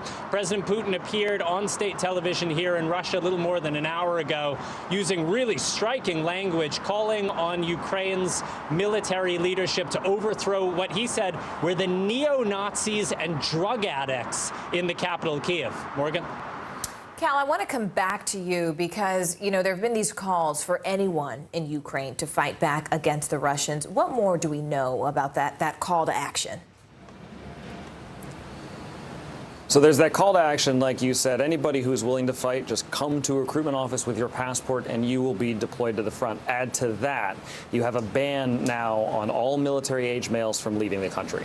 And that has a huge impact. I spoke to a 19-year-old kid outside a train station who was going to take his mother to the Polish border. And then he said, I know they're not going to let me cross and I'm going to have to come back and I'm going to have to fight. Some people don't want to fight. Some people want to get out of this country with their families. Other people do want to head to the fight. So you have those differing human needs. You have, you know, like I said, at least 100,000 people, and that's going to be a low figure at this point. As we watch the video from the capital of tanks moving in, 100,000 people is going to be the least amount of people that are on the move. The UN is estimating between 2 and 5 million people. Those folks have started to flood into the city that I am in, and there's a 25-mile backup at the border, according to my colleague, Kelly Kobiea. So some of those folks are just not able to go anywhere, and that's going to raise a humanitarian crisis. There are going to have to be camps brought in, tents, shelter. It is cold. People don't have anywhere to go, and they have, at times, very little with them, what they could carry on their backs more. Just an impossible situation there. Cal Perry for us in Ukraine, Raf Sanchez in Moscow. Gentlemen, thank you both. NBC News senior White House correspondent Kelly O'Donnell is joining us now from her post. Kelly, what's been the reaction from the White House on these latest comments that are coming out of Russia, as Raf just reported? Well, certainly the White House has viewed everything that Putin has been saying and top Russian officials has been saying as beyond suspect, that they have not been truthful at every increment leading up to this point, and that their intentions and their strategy is not to be trusted. And certainly they are very frustrated by the fact that Putin has downplayed, deceived, and certainly misled the people of Ukraine as well as the world time and time again. And so what we heard from the president directly was that he is not going to be talking to Vladimir Putin, and that while diplomacy always should have a pathway, and ultimately there will be some point where diplomacy has to be re-engaged with Russia to try to bring this to an end at some future date, it does not appear imminent. So the idea that Russia continues with misinformation, with disinformation, and is in an active war against Ukraine is very disturbing. The diplomacy that is active and is working is with the president and NATO partners today, where he met with virtually in a virtual summit NATO partners who are trying to do a few different things. They are trying to figure out how they want to build up their own resources to protect militarily the NATO countries that are at the border of Ukraine and in certain places the border of Russia with some member states, and what steps they are going to be prepared to take to assist Ukraine by sending additional military resources that could be used by Ukrainians, and to deal with things like penalties and sanctions and humanitarian aid. Aaron? All right, Kelly O'Donnell for us in Washington. Kelly, thank you. The intensifying crisis in Ukraine could have a major impact on the U.S. economy, especially when it comes to those fuel costs. On Thursday, oil prices reached the highest level in nearly a decade. Wall Street, a severe case of whiplash. The markets tumbled dramatically before surging in a major rebound. NBC's Tom Costello has a closer look at what this means for all of us. Good day. The U.S. economy, as you know, still in recovery mode from the pandemic, and we've been experiencing decades-high inflation for months now. But this war in Europe is adding another layer of uncertainty for everything from buying groceries to retirement savings. The clearest example, though, that we're seeing the financial impact every day is at the gas pump. From the West Coast, I think it's kind of ridiculous, to the East Coast. I'm scared. I don't want to pay like $10 a gallon. It hurts my pockets and my heart. And everywhere in between. It's out of control. It's hard to believe it's over $5 a gallon. Americans already feeling the pinch when they fill up are facing new economic uncertainty this morning.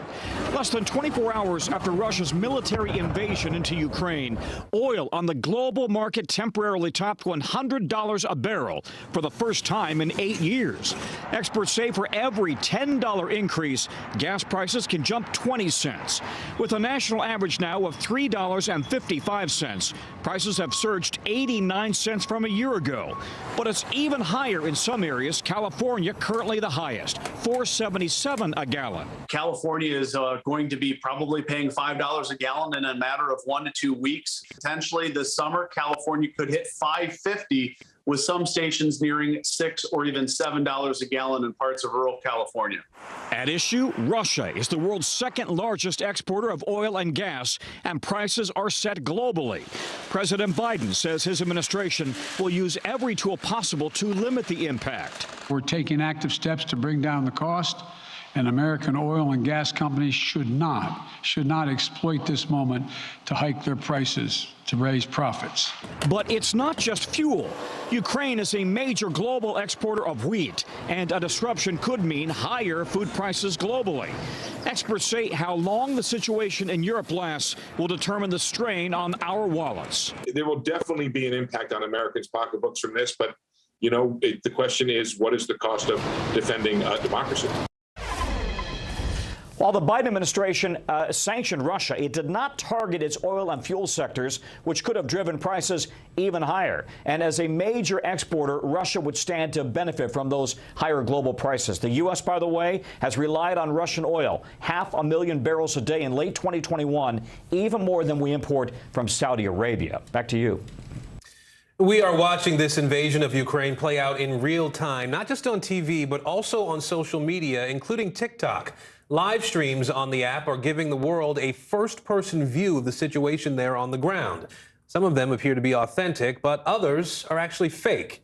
NBC News senior reporter Ben Collins covers disinformation and the internet for us. Ben, it's been, 24 hours or so now since the invasion started in Ukraine. So what are you seeing on TikTok right now? Well, we're seeing this mishmash of fake videos and real videos from Ukraine. And the real videos are just as mortifying as you would think. But the fake videos are, sirens and gunshots going off in the background of static shots outside of the tops of houses. But those are really shot in the UK, and it's people scamming other people for a bunch of money. That's what you're seeing right now, is a lot of people trying to game the system to try to get in front of people's live feeds to collect donations. One of the videos you found was viewed, 20 million times just about? The user passed it off as coming from Ukraine, but in reality, he was live streaming from his couch. How did they find him? Yeah, it's coming up on 30 million now. Wow. This one video is a man, a paratrooper, parachuting, as you can see here, onto what could be anywhere, really. And it turns out this video is from 2016. He posted it on his Instagram in 2016. But he posted it a couple hours after the invasion as well. If you looked a couple hours after that, you saw him on his couch chatting with a friend. So he is clearly not in Ukraine, and this video is clearly from several years ago. However, that didn't stop this sort of thing from taking off. And that's the worry that we keep seeing, is we keep seeing a pretty sanitized version of this war on TikTok. You see people posting video game footage as if that's the same thing. And it is not the same thing. Video game footage is not the same thing as this horrific war that you're seeing on TikTok. A lot of people don't question these things, though, when they do see them on these social media platforms. How can people figure out whether the videos they're seeing are legit? Well, first of all, check and see if the accounts have posted anything before this. Second of all, check and see if they're asking for donations or money or any of that sort of thing. Most importantly, see if they posted this stuff in the past. It's really not that complicated. Just take the extra step, go through to the profile, and see if this person is legit. And by the way, there's real news on there too. NBC News is on TikTok, so you can find good stuff on there. Just make sure what you're seeing is from a legitimate actor. Well, I'm glad we have you to fact check for us to make sure the stuff that we're seeing is real and putting on our air. So, Ben Collins, thank you. The impact of Russia's attack is being felt right here in the United States. Millions of people in the U.S. have ties to Ukraine, and many are now protesting the military assault. NBC News correspondent Jesse Kirsch joins us now live from Chicago. Hi there, Jesse. Hey there, Morgan. This is the Ukrainian Village, a community of Ukrainian people here in the United States, one of several across the country. There are about 1 million people living in the U.S. with ties to the embattled nation, some of them gathering here as well as at rallies across the country over the last day or so, because for them, watching what is happening in Ukraine right now isn't just shocking, it's personal. Coast to coast protests. Hands off Ukraine! From New York's Times Square and the White House to Los Angeles and beyond. Ukrainians across America emotional, hoping their voices will echo louder than the bombs crashing down on their homeland. Putin is a bully. So many Ukrainians here worried about their loved ones back home. We were on the phone actually with my grandma, but they went in an underground bunker. But once they heard the boom, the internet service completely cut out, and that was the last we heard from them from now. People sharing more heartbreaking stories with us. I have a pregnant friend in Poltava who can't go to the hospital right now. A cousin stuck in Kyiv's standstill traffic as thousands fled the capital. Ukrainians in America trying to speak for their voiceless family and friends thousands of miles away. They want to fight for what is theirs, for the right to live peacefully on their own God-given land. Hundreds rallying in Chicago's Ukrainian Village, including Irina Skira. She was thankfully able to reach her father on FaceTime. He's serving in Ukraine's military. She says he's not panicking and he's not leaving. We're not gonna just keep, calm and quiet. We fight for our freedom, for our land, for Russia, in a way, too. Protesters also denouncing Russia's aggression in Philadelphia, Milwaukee, and San Francisco. Today, Ukraine. Tomorrow, Europe. In Washington, hundreds rallying outside the White House. Also in the nation's capital, the word murder painted near the Russian embassy. In prayer, protest, and song, America's Ukrainian communities hoping this nation will do more for their country in crisis.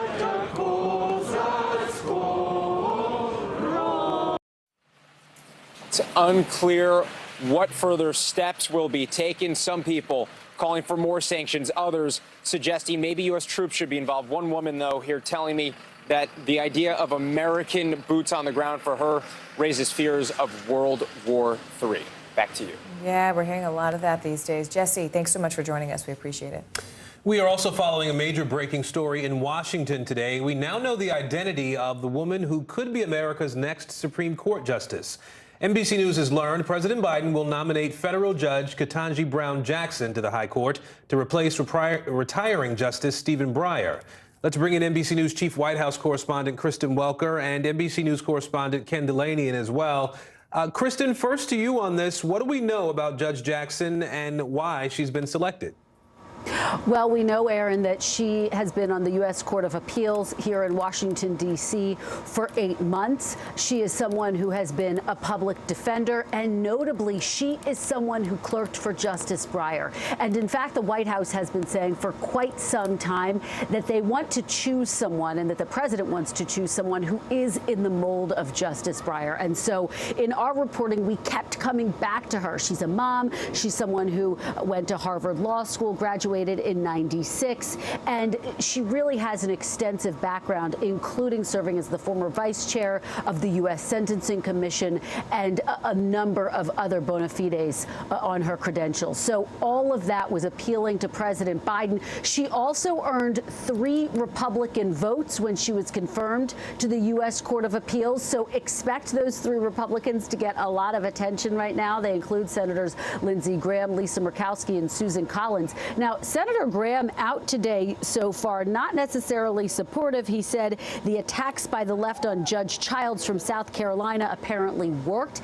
He had been very vocal about his support for Judge Childs. Of course, she was from his home state. But a different response when it comes to Senator Collins, who said this: Judge Jackson has an experienced federal judge with impressive academic and legal credentials. She says, I will conduct a thorough vetting of Judge Jackson's nomination. And so a much more tepid response from Senator Collins. Bottom line, they are going to be getting a lot of attention in this confirmation process. It is worth noting this is obviously an historic pick. She is the first black Supreme Court nominee. And exactly 2 years ago today, Aaron, candidate Biden, during a presidential debate, made this pledge that he would put a black woman on the Supreme Court. And so today, here is his nominee. It's really an historic day here at the White House. So Ken Delaney, let's talk about what comes next here. What do we know about sort of a timeline for the nomination hearings and the actual vote in the Senate?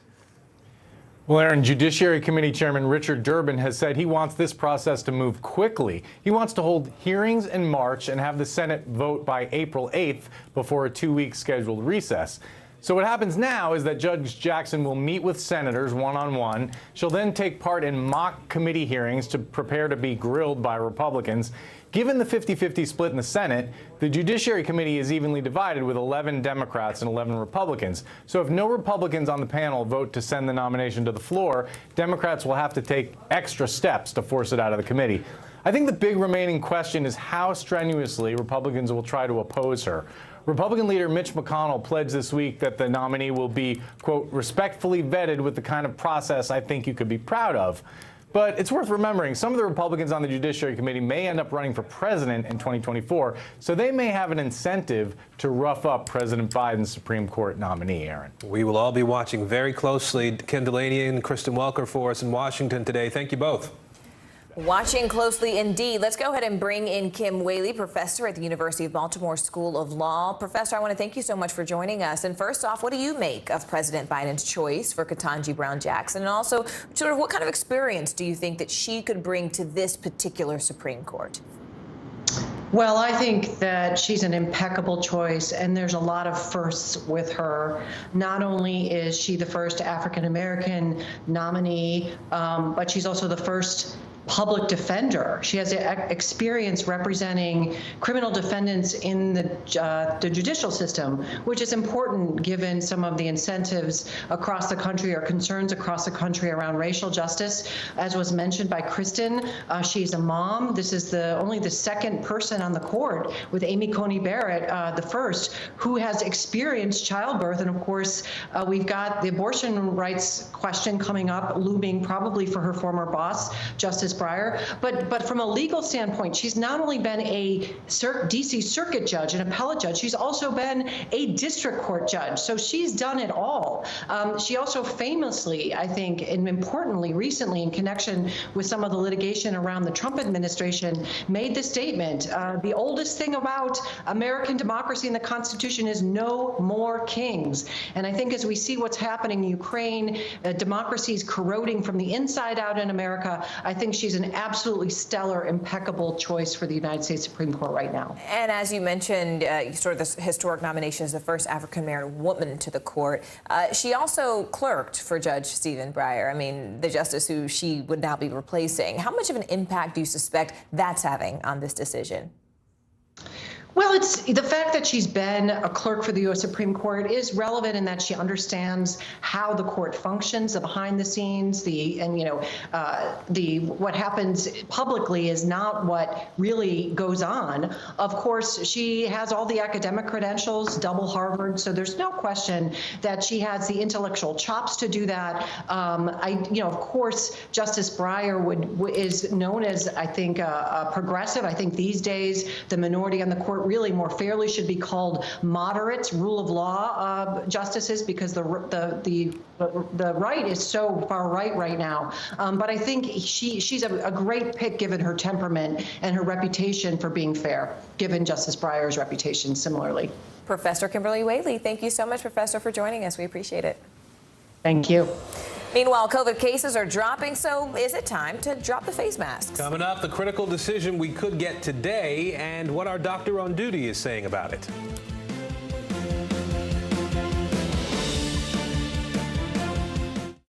News is more than a headline. It informs, it inspires, and it still matters. To cover it, you have to be in it. And that's what we're going to do. Every night, we take you to the front lines of the story, where it's actually happening, with NBC News journalists on the ground from all over the world. We cover what you need to know and bring your newsfeed to life. In primetime and streaming live, it's your news playlist every night. Top Story with Tom Llamas, weeknights at 7 on NBC News Now. There's no better place for fun with friends. Quality time with your little golf buddy. Or an afternoon alone together. With the Golf Now app, family and friends are just a tap away. Just pick your course, pay from your phone, get out and enjoy. Golf Now. Download the app and go play. What happened here is a story of loss and salvation. There were residents who hung on for dear life. This is where you took shelter, in this closet. I took shelter right in this closet right here.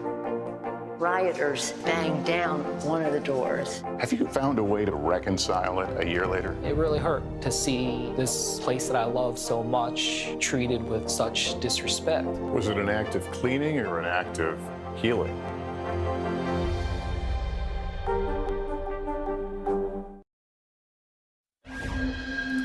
Now to the coronavirus pandemic and a critical decision expected from the CDC today. The agency is expected to loosen its indoor mask guidance. So far, 49 states have or are planning to lift rules requiring masks indoors. After back-to-back surges of the Delta and Omicron variants, cases are finally dropping across the country. All but 3 states, in fact, are seeing a drop in at least 25% in new cases. So NBC News medical reporter Erica Edwards begins our coverage right now. Erica, look, states started lifting these mask mandates really months ago. So sort of what's taken the CDC so long to update its own mask guidance? Hey, Morgan, good afternoon. You know, one thing that experts tell me time and time again is one of the worst things that you can do in public health is declare some sort of victory and then have to backtrack it. So, of course, while cases have been falling in some areas, it's really only the past few weeks or so that we've really seen a significant drop in cases on a national level. Now, as you mentioned this afternoon, the CDC is expected to relax its masking guidance for indoors, not only relying on cases, but also COVID-related hospitalizations and hospital capacity. Now, this will not mean that masks will disappear overnight. We do still have transmission in this country, and doctors say that it will still be important to protect those most vulnerable, including the elderly and, of course, those with compromised immune systems. Morgan. Speaking of those who are more vulnerable, not just the elderly, but sort of masks in classrooms for kids is a hot button issue, especially since many of them are still too young to get the vaccine. So is there anything that we should expect, Erica, when it comes to updated guidelines for kids? Yeah, that's still unclear. Right now, the CDC does still recommend that kids over age 2 wear masks indoors, but we'll have to see how that changes this afternoon once an announcement is made. I can tell you that last week there were nearly 175,000 new pediatric COVID-19 cases. Last week alone, that's actually down significantly from a peak of more than 1 million cases in mid-January. Of course, we know that severe illness, while it's possible in kids, it certainly is much more rare than we see in older adults. Morgan. All right, Erica Edwards for us there. Erica, it's always a pleasure to talk to you. And I want to bring in Dr. Bob Lahita now. He is a professor at Hackensack Meridian Medical Center. And Dr. Lahita, I'd like to ask you about some of what Erica just reported. What do you make of what we expect to hear from the CDC today, this easing of indoor mask rules and easing of COVID restrictions overall right now? Well, I think, Aaron, that the mask rules are going to be lessened. I think the CDC's rule of having masks with children age 2 and older is outdated now. And we're still suggesting that school staff, like teachers, ancillary people, visitors to the school, that they all be masked. But again, it varies from state to state. And so, the WHO, Aaron, is saying no mask for kids less than 5 years of age. The European version of the CDC is no masks for children less than 12 years of age. So we're getting there. And it varies from state to state. And I'm looking forward to the announcement today. Yeah. The CDC is also expected to change some of the data and criteria needed to gauge whether mandates are needed in certain areas of the country. What's the feeling in the medical community on what's coming down the line for that? Well, it's better to be safe than sorry. And as far as adults go, mitigation, screen testing, ventilation being good, and hand washing, respiratory etiquette. And if you have symptoms of any kind, you should stay out of crowds, stay home, don't go to your gym, don't go to the bar, don't go to your auditorium to participate in any kind of group function. That's the rule, that's the general rule. As far as schools go, in-person learning, we want that to happen. Whether you wear masks or not, got to get vaccinated. All right, Dr. Bob Lahita, we appreciate your time today. Thanks. Russian rockets are raining down across Ukraine, with people forced to run to bomb shelters or even just to empty subway cars. Still ahead, the tense moments on the ground in Ukraine at this hour. Richard Engel near the front lines for us. Stay with us. What happened here is a story of loss and salvation. There were residents who hung on for dear life. This is where you took shelter, in this closet. I took shelter right in this closet right here. Rioters banged down one of the doors. Have you found a way to reconcile it a year later? It really hurt to see this place that I love so much treated with such disrespect. Was it an act of cleaning or an act of healing?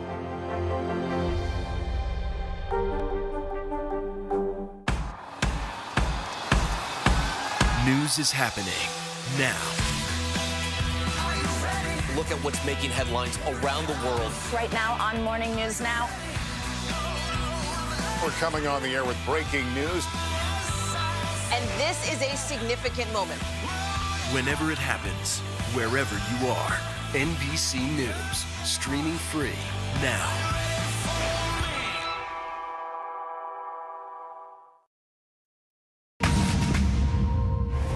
At the bottom of the hour now, our top story, the breaking news surrounding the crisis in Ukraine. That's right. Russian troops are closing in on the capital city of Kyiv as explosions rock the city. You can see there on your screen for a second day. Sirens, warning of impending air raids just rang throughout the city. Ukrainian President Zelensky says he's still in the capital. He's urging Russia to come to the negotiating table to bring an end to this war. Meanwhile, President Biden has been huddling virtually with NATO leaders as the alliance plots its next steps after the invasion. We have every angle of this breaking story covered for you. Let's begin with NBC News chief foreign correspondent Richard Engel on the ground for us in Mariupol, Ukraine. Now, Richard, bring us up to speed on what you're seeing from your vantage point. So the Russian assault is continuing. It has not slowed down at all since the announcement of tougher sanctions. In fact, it is entering a new phase, a new level of danger for the people of this country, for the 40 million Ukrainians, because on day one, and now we are coming close to the end of day two, on day one, it was largely strategic strikes by Russia against military targets. And now we are seeing in day two, Russia moving closer to Ukrainian cities, potentially encircling Ukrainian cities, certainly moving into them or moving into attack positions around them. That is happening in Kharkiv with troops heading into the outskirts of that city. Kharkiv is the second largest city in this country, the largest in the east. That is happening in Kiev, where Russian troops entered a neighborhood in the northern parts of the city. And there was already a state of emergency, but it's gotten to the point that the mayor of Kiev is urging people to adopt defensive positions. They have started to give out weapons to people who have military training, and they are even telling people to prepare Molotov cocktails if it's necessary. And we are also seeing that here in the south with increased military activity around the city where I am right now. Richard, the president there, President Zelensky, has offered to negotiate with President Putin. What would be the conditions for negotiations to happen? For Zelensky, none. Zelensky has said time and time again that he wants to meet with Vladimir Putin, that he wants to meet with him directly. He wants to meet with him with the United States. He wants to meet with him with anybody who will meet directly with Putin, arrange a meeting between him and Vladimir Putin. But Putin has not been willing to take that direct meeting with Zelensky, a president he has called a neo-Nazi, and who he clearly wants to unseat from power. When you hear Putin, when you hear other officials at the Kremlin, they've made it very clear that the goal of this entire operation is to get rid of not just Zelensky, but the entire system that put him in power, a democratic system that has been in place here for the last 8 years. So Russia says its conditions are simple. Ukraine has to give up. Ukraine has to stop fighting. Ukrainian troops have to lay down their arms, and then he's happy to talk. So you have two very, very different conditions. One with Zelensky saying he's willing to talk now, at any time, in any place, and Russia saying only after a surrender. The Ukrainian military is still fighting, Richard. They're fighting a military presence from Russia that is significantly larger and more powerful. How is the Ukrainian military holding up at this point? They're holding up well, better than expected. They have been able to still hold on to the main population centers, and there is not a significant city in this entire country that is held currently by the Russians. And that is a major accomplishment, even though this is still day two. When you talk about Ukraine, a country of 40 million going up against Russia, which has one of the largest militaries in the world and which has had months to prepare for this and had anywhere between 175 and 190,000 troops and sophisticated equipment on three sides of this country, because it also had the cooperation of Belarus. The fact that they still hold all the key population centers, including the capital, shows that they are putting up a fight.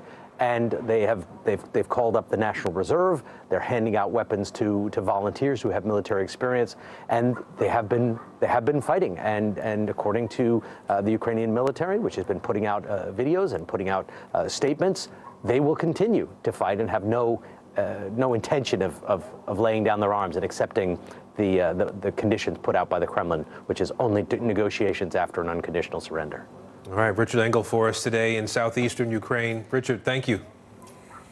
NBC News correspondent Josh Letterman is outside NATO headquarters there in Brussels. Josh, what are we learning about these NATO meetings? And frankly, is there an expectation that more troops will be sent to the region in addition to the thousands that are already there? Well, President Biden joined that meeting virtually this morning, Morgan, and we heard from Secretary General of NATO Stoltenberg saying at the beginning of that meeting that Russia needs to immediately cease its military operations, something that, of course, Russia at this point is showing no signs is in the cards. We're awaiting a news conference from Stoltenberg at the end of that meeting, but we have just gotten a statement from all of the heads of state in NATO, including President Biden, in which these leaders say that the world will hold Russia and Belarus, where, of course, Russia is using to base many of its troops, accountable for these actions.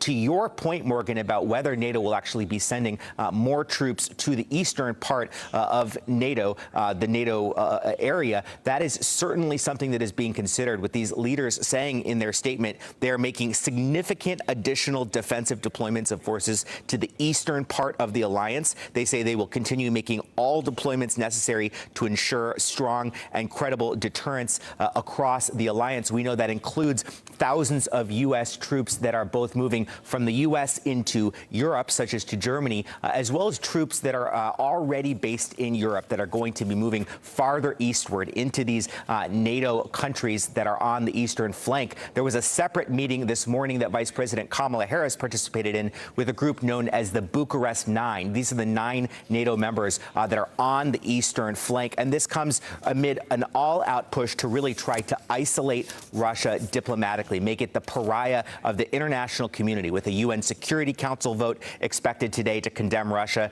That's likely to fail, given that Russia not only has a veto on the Security Council, actually has the rotating presidency of the Security Council. But we also saw today Russia suspended from the Council of Europe. They've been taken out of the Eurovision contest, that big song contest that so many Europeans watch, and Delta Airlines cutting their ties with Russia's largest air carrier. So you see Western nations doing everything they can, short of sending in troops to Ukraine to fight Russia, which is something NATO insists it still will not do, that these efforts are focused up on shoring the NATO members, which, of course, Ukraine, as of now, is not a member. Morgan? All right. NBC's Josh Letterman, thank you for that. We really appreciate the update live from Brussels. Appreciate you, Josh. I want to bring in NBC News business and technology correspondent Jolene Kent now. Joe, I want to zero in on these sanctions that President Biden announced yesterday, if we can. You know, almost as soon as they were presented, there were critics who started saying they didn't really go far enough. A lot of people are now urging the president to kick Russia out of that SWIFT international banking system. Help us understand exactly what SWIFT is and how Russia might be impacted if it's removed. SWIFT is a secure banking system that basically allows alerts to go across 11,000 different institutions in 200 countries, alerting when you've transferred some money. The United States does not control SWIFT. It's the National Bank of Belgium that runs it, and it has been this way since it was founded in the 1970s. And so if you look at who the partners are, of course, the U.S. does have a stake and a say in what happens. The Federal Reserve is a member, the European Central Bank, but the U.S. doesn't control it. And according to President Biden yesterday, European allies are not ready to cut Russia out of SWIFT just yet. And so because there isn't that control from the U.S., it has to be an agreement led by the Belgians to cut them out of this. But certainly this is something that was threatened back in 2014 when it came to Crimea. It ultimately was not used. But a lot can happen if they're cut out of SWIFT, both in terms of the upside and the downside, Aaron. You know, this is being called the nuclear option. A lot of financial analysts are saying that because it stands to hurt Russia, but it could also hurt some of the U.S. allies, as you just talked about there in Europe in particular. How is the U.S. weighing those factors in trying to push, if it is, to make something happen? Yeah, so if you take Russia out of SWIFT, if that does happen, the reason it's being called a nuclear option is it cuts about 40% of the country's income, the profits from oil and gas, which make up 40% of Russia's income. So it would be a very, very big impact. The concern, some people say, is that Russia would just move along with its own system and have more control and develop stronger ties that it itself controls, which could be a bad thing as this conflict continues. And so that's really where the question is do you do this, quote, nuclear option and allow something like that to happen, or do you use what President Biden is saying and claiming to be sanctions that are more powerful than cutting Russia off from SWIFT? Just out of curiosity, if the U.S. did want to proceed with cutting Russia out and couldn't get the support of other European countries, is there any way that the U.S. could sidestep those partners? Well, of course, the president has not done what so many people have called for, which is sanctioning Putin himself. And so that obviously remains an option. It was addressed yesterday in the president's press conference. But this is a decision. SWIFT is not controlled by the U.S. government. All right, Jolene Kent for us in L.A. today in our L.A. Bureau. Jolene Kent, thank you. Thanks, Aaron. For a closer look at the international impact of the invasion, let's go ahead and bring in Dr. Walid Faris, Secretary General of the Transatlantic Parliamentary Group. Mr. Faris, on Thursday, 9 Chinese aircrafts entered Taiwan's air defense zone, and now there are fears that Russia's invasion could embolden China to make a move on Taiwan. So how serious of a concern is that, sort of, in your opinion? Well, it is very serious because obviously China, and other than China, obviously, are looking at the results of this operation, not in the middle of it, not right now at this point in time. They need to see, first of all, a Russian success, who will be in Kiev after the operation is over. And also, as you were just discussing, what would be the type of reactions from Washington and their Atlantic allies. Based on that, China will calculate what its move over Taiwan would cost, and therefore could consider an action.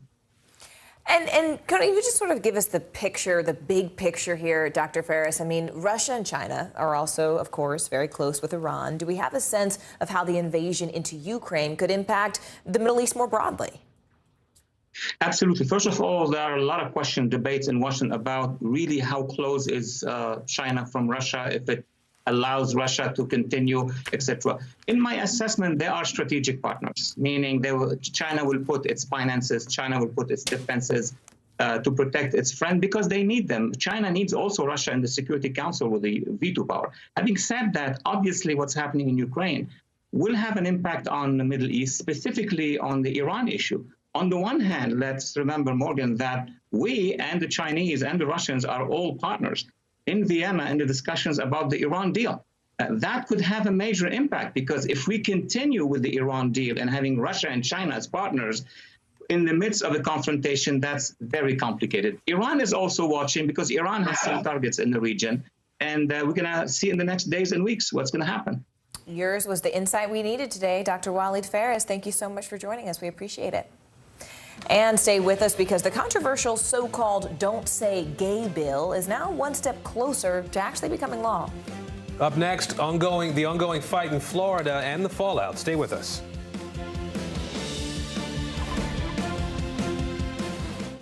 We're here to start conversations about the big things happening in our world, because it's not my job to tell you what to think. My job is to think about what you tell me. Now Tonight with Joshua Johnson, streaming weeknights at 8 on NBC News Now. There were residents who hung on for dear life. I've heard people say the town is gone. Do you see it that way? Absolutely not. We've lost some houses, but our community's still here. This is a very different kind of program. We're here to start conversations about the big things happening in our world. Professor, I'm not asking you to predict the future, but what do we think that the new normal is going to be? Is part of this that everyone's rethinking their jobs during this pandemic and their relationship to their employers? What is your biggest tip for any parent who's concerned about this? It's not my job to tell you what to think. My job is to think about what you tell me. Now Tonight with Joshua Johnson, streaming weeknights at 8 on NBC News Now. Just call when you need them most. Ooh, let it go. The Today Show's newest fan. Little Al Roker. What am I doing here?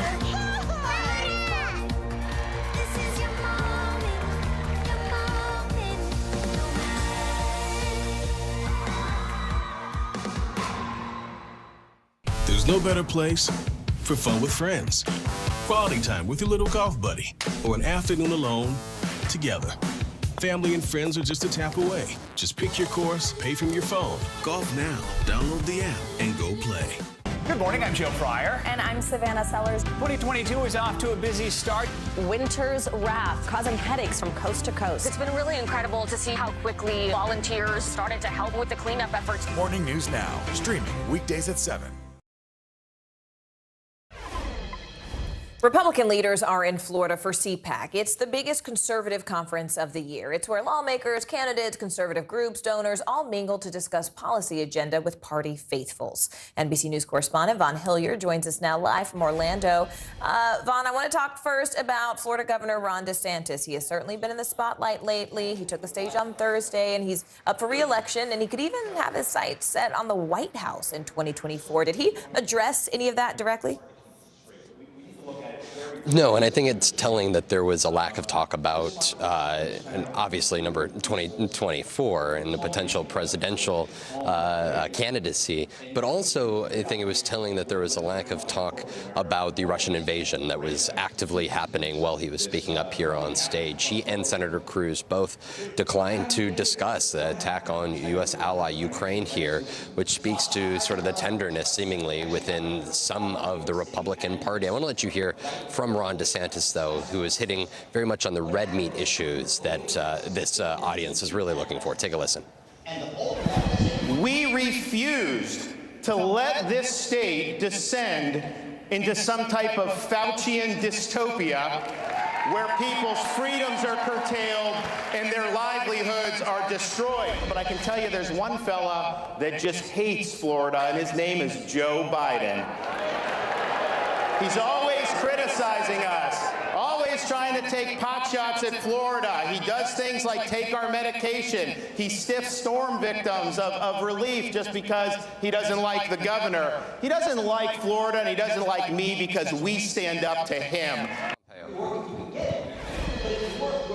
Now, there's going to be a straw poll at the end of this weekend, essentially asking folks who would they like to see for that 2024 presidential nomination. Last year, Ron DeSantis came in second to the former president, Donald Trump. That's really interesting. And of course, Vaughn, look, everyone is talking about Russia and Ukraine. How is that being handled right now at CPAC? How is it even being addressed? Yeah, not only DeSantis and Cruz not address it, but I think some of that sentiment was dividing the Republican Party here. Marco Rubio, Josh Hawley, two U.S. senators, were very strong in their remarks, pushing back against Vladimir Putin. But I also want to let you hear from Charlie Kirk, a conservative influencer here. He hosts a podcast. He founded a conservative organization, which I think kind of speaks to it. Take a listen. The U.S. southern border matters a lot more than the Ukrainian border. I'm more worried about how the cartels are deliberately trying to infiltrate our country than a dispute 5,000 miles away, cities we can't pronounce, places that most Americans can't find on a map. Wow. For many of these Republicans, it's very much a focus on domestic issues here at home ahead of the midterms, Morgan. Yeah, I mean, he made it very clear domestic issues are the priority. Wow, Vaughn Hilliard there for us. We appreciate it. Thank you. Staying in Florida, the controversial Don't Say Gay bill is now on to the state Senate after clearing the House. That bill would stop any teaching about gender identity and sexuality until after the 3rd grade. NBC 6 South Florida reporter Christian Benavides joins us now with this story. Christian, this bill has faced a lot of backlash, we know. Is it a surprise that it passed in the Florida House, though? Aaron, despite the backlash, it seemed almost inevitable that the bill would pass the House. It's now in the Senate's hands, so it's just a matter of time before it reaches the desk of Florida Governor Ron DeSantis. On final passage of CS for House Bill. Florida's so-called Don't Say Gay bill is now a step closer to becoming law. State House lawmakers passed the GOP-backed bill on Thursday in a 69-47 vote, with 7 Republicans joining most Democrats in voting against. A sole Democrat voted in favor. The bill reads in part that classroom discussion about sexual orientation or gender identity may not occur in kindergarten through grade 3 or in a manner that is not age appropriate or developmentally appropriate for students in accordance with state standards. Republican State Representative Joe Harding sponsored the bill, officially titled the Parental Rights in Education Bill. And you have a choice. We have a choice to empower parents in Florida, or we have a choice to empower school districts. I'm asking for you to side with the side of parents in Florida. Well, Republicans say that this bill is about parental rights. LGBTQ plus activists have been outspoken about the harm that this could do to LGBTQ plus youth. Brandon Wolf is with Equality Florida, an LGBTQ plus rights organization. People like us are always age appropriate to recognize. Our community will not be erased. Let me make that clear. No matter what happens behind those doors, this community is not going anywhere. You cannot erase us. The bill has caused nationwide backlash from Hollywood celebrities like Kerry Washington, who tweeted, "Horrified by what is happening in Florida. Children deserve to be who they want to be," to the White House, where President Biden tweeted his support for the LGBTQ plus community, writing that it's a hateful bill.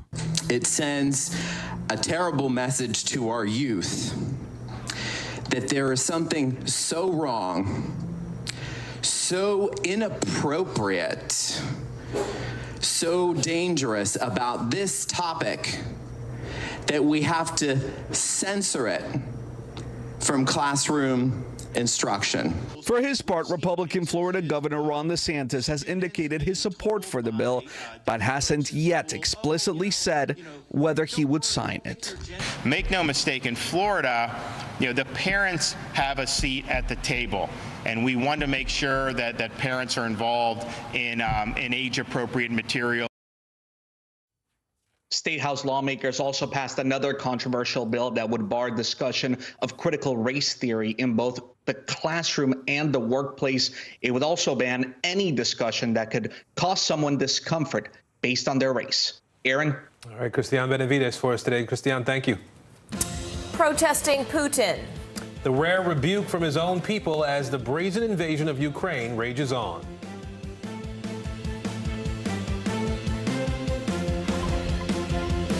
Now Tonight with Joshua Johnson, streaming weeknights at 8 on NBC News Now. NBC News, streaming free now. News is more than a headline. It informs, it inspires, and it still matters. To cover it, you have to be in it. And that's what we're going to do. Every night, we take you to the front lines of the story, where it's actually happening, with NBC News journalists on the ground from all over the world. We cover what you need to know and bring your newsfeed to life. In primetime and streaming live, it's your news playlist every night. Top Story with Tom Llamas, weeknights at 7 on NBC News Now. What happened here is a story of loss and salvation. There were residents who hung on for dear life. This is where you took shelter, in this closet. I took shelter right in this closet right here. Rioters banged down one of the doors. Have you found a way to reconcile it a year later? It really hurt to see this place that I love so much treated with such disrespect. Was it an act of cleaning or an act of healing?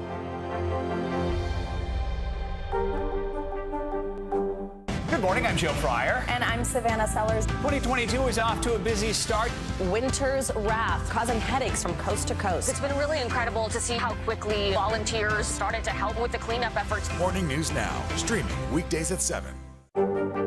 There were residents who hung on for dear life. I've heard people say the town is gone. Do you see it that way? Absolutely not. We've lost some houses, but our community's still here. News is happening now. Look at what's making headlines around the world. Whenever it happens, wherever you are, it's here now.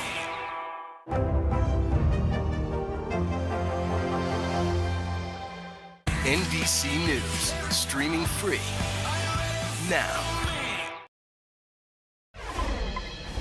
Major pushback today as Russian politicians and media hail Vladimir Putin as a savior for invading Ukraine. In a rare rebuke, though, Russian anti-war protesters are taking to the streets. NBC News reporter John Shupe joins us now. John, this is a big deal because, of course, Russia has state-controlled media, so speaking out is something that can be punishable by prison time. And Russians are pretty divided right now over this invasion. So is there sort of a tipping point with one side seeing a little bit more support than the other? And if so, why?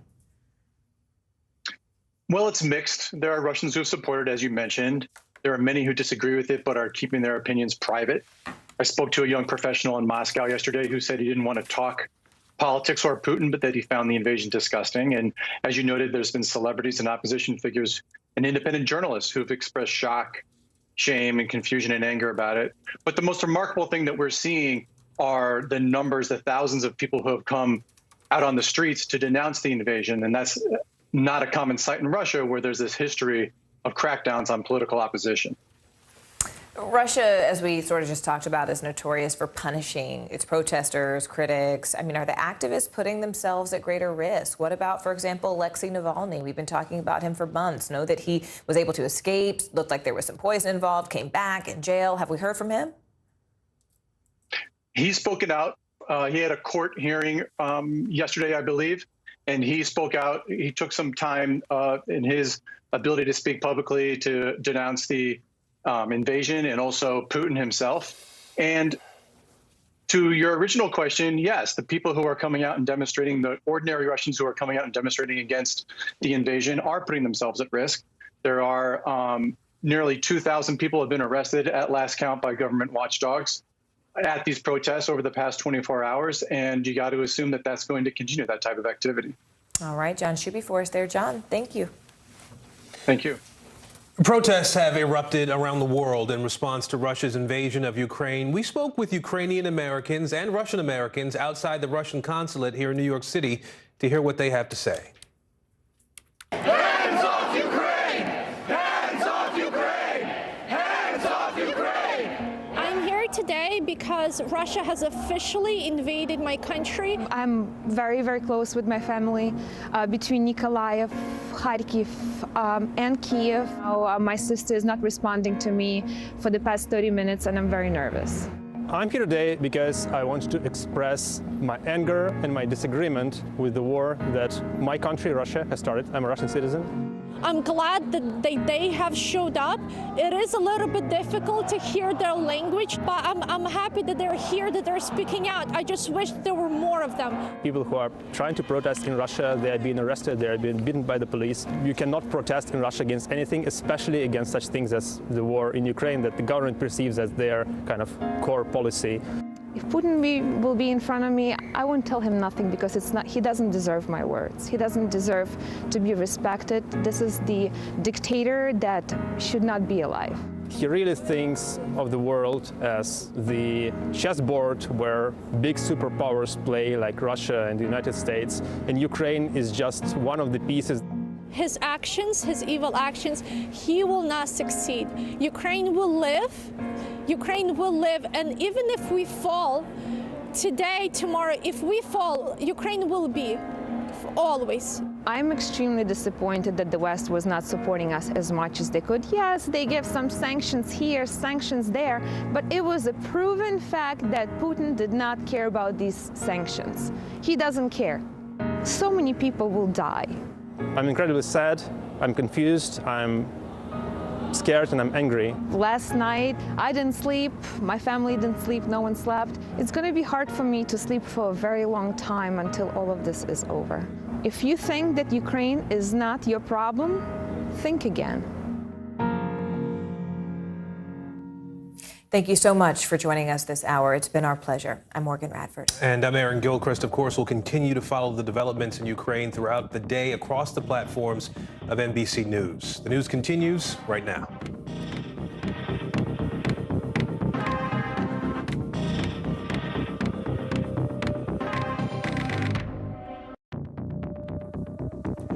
Breaking news first on NBC News Now. Closing in. Russian forces getting closer to Ukraine's capital city. Some Ukrainians now abandoning their homes as the military death toll rises. The situation on the ground and how the White House is responding. The next justice, President Biden picking Ketanji Brown Jackson to serve on the Supreme Court. How soon she could be confirmed, coming up next. Face forward, the CDC set to announce new guidance about masks. What top health officials are saying about what you still need to do to protect yourself. And a wintry mess, yet another severe weather storm churning its way across the Northeast with tens of millions of Americans bracing for impact.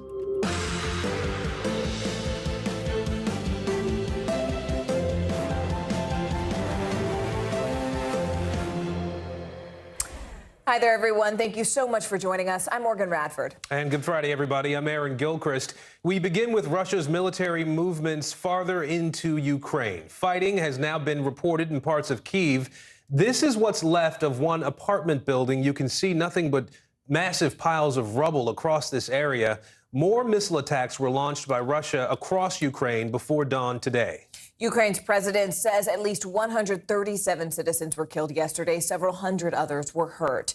Meanwhile, an unidentified aircraft came crashing down in Kyiv today. Ukrainian forces say they shot down a Russian jet. And then there are also humanitarian concerns. The UN Refugee Agency believes up to 4 million people could flee Ukraine if the situation escalates, as it is expected to do by many. More than 100,000 people in Ukraine have already left their homes. We have a team of correspondents and analysts covering every angle of this rapidly developing story at this hour. Let's go ahead and bring in NBC News Chief White House correspondent Kristen Welker right now. Kristen, President Biden has laid out sanctions against Russia and called out President Putin in the process, of course. But what more do we know, Kristen, about just how far Biden might go here? I mean, we heard that exchange with Peter yesterday. Can we expect more aggressive steps, as sort of he was asking, to be taken toward Russia? Well, we know, Morgan, that more aggressive steps are definitely on the table. So here is what President Biden did and what he didn't do. He did announce stiffer new sanctions yesterday that include targeting more of Russia's largest banks. They include trying to essentially hit the defense capabilities of Russia by limiting technology exports and also sanctioning elites, oligarchs who are close to Vladimir Putin. Now, here's what he didn't do. He didn't target Putin himself, and he didn't, along with his European allies, kick Putin and Russia out of what is known as SWIFT. That's the international banking system. Why didn't he do that? Well, he was pressed by Peter Alexander, by others on that very topic, and he said, look, these sanctions that we have just announced are significant. They are sweeping, and in order to kick Russia out of SWIFT, he would need to have agreement with his European allies, and for the first time, he revealed that that agreement just doesn't exist. Of course, their economies are linked very closely with Russia's, so that's part of it. He was also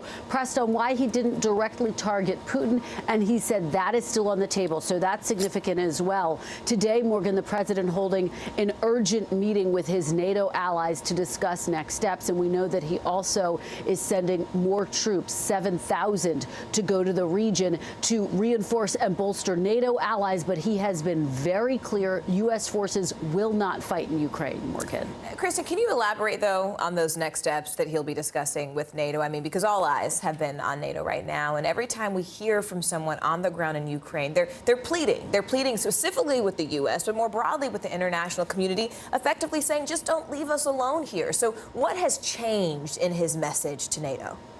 I think that the steps that they would be considering, Morgan, would include things like a no-fly zone, would include sending more military to the region as well. And I think that you are going to see more pressure on Congress to try to get stiffer sanctions on Russia and also to try to get an aid package to Ukraine. So I think those are among the steps that are being discussed and taken. But you're absolutely right. Ukraine is pleading for help.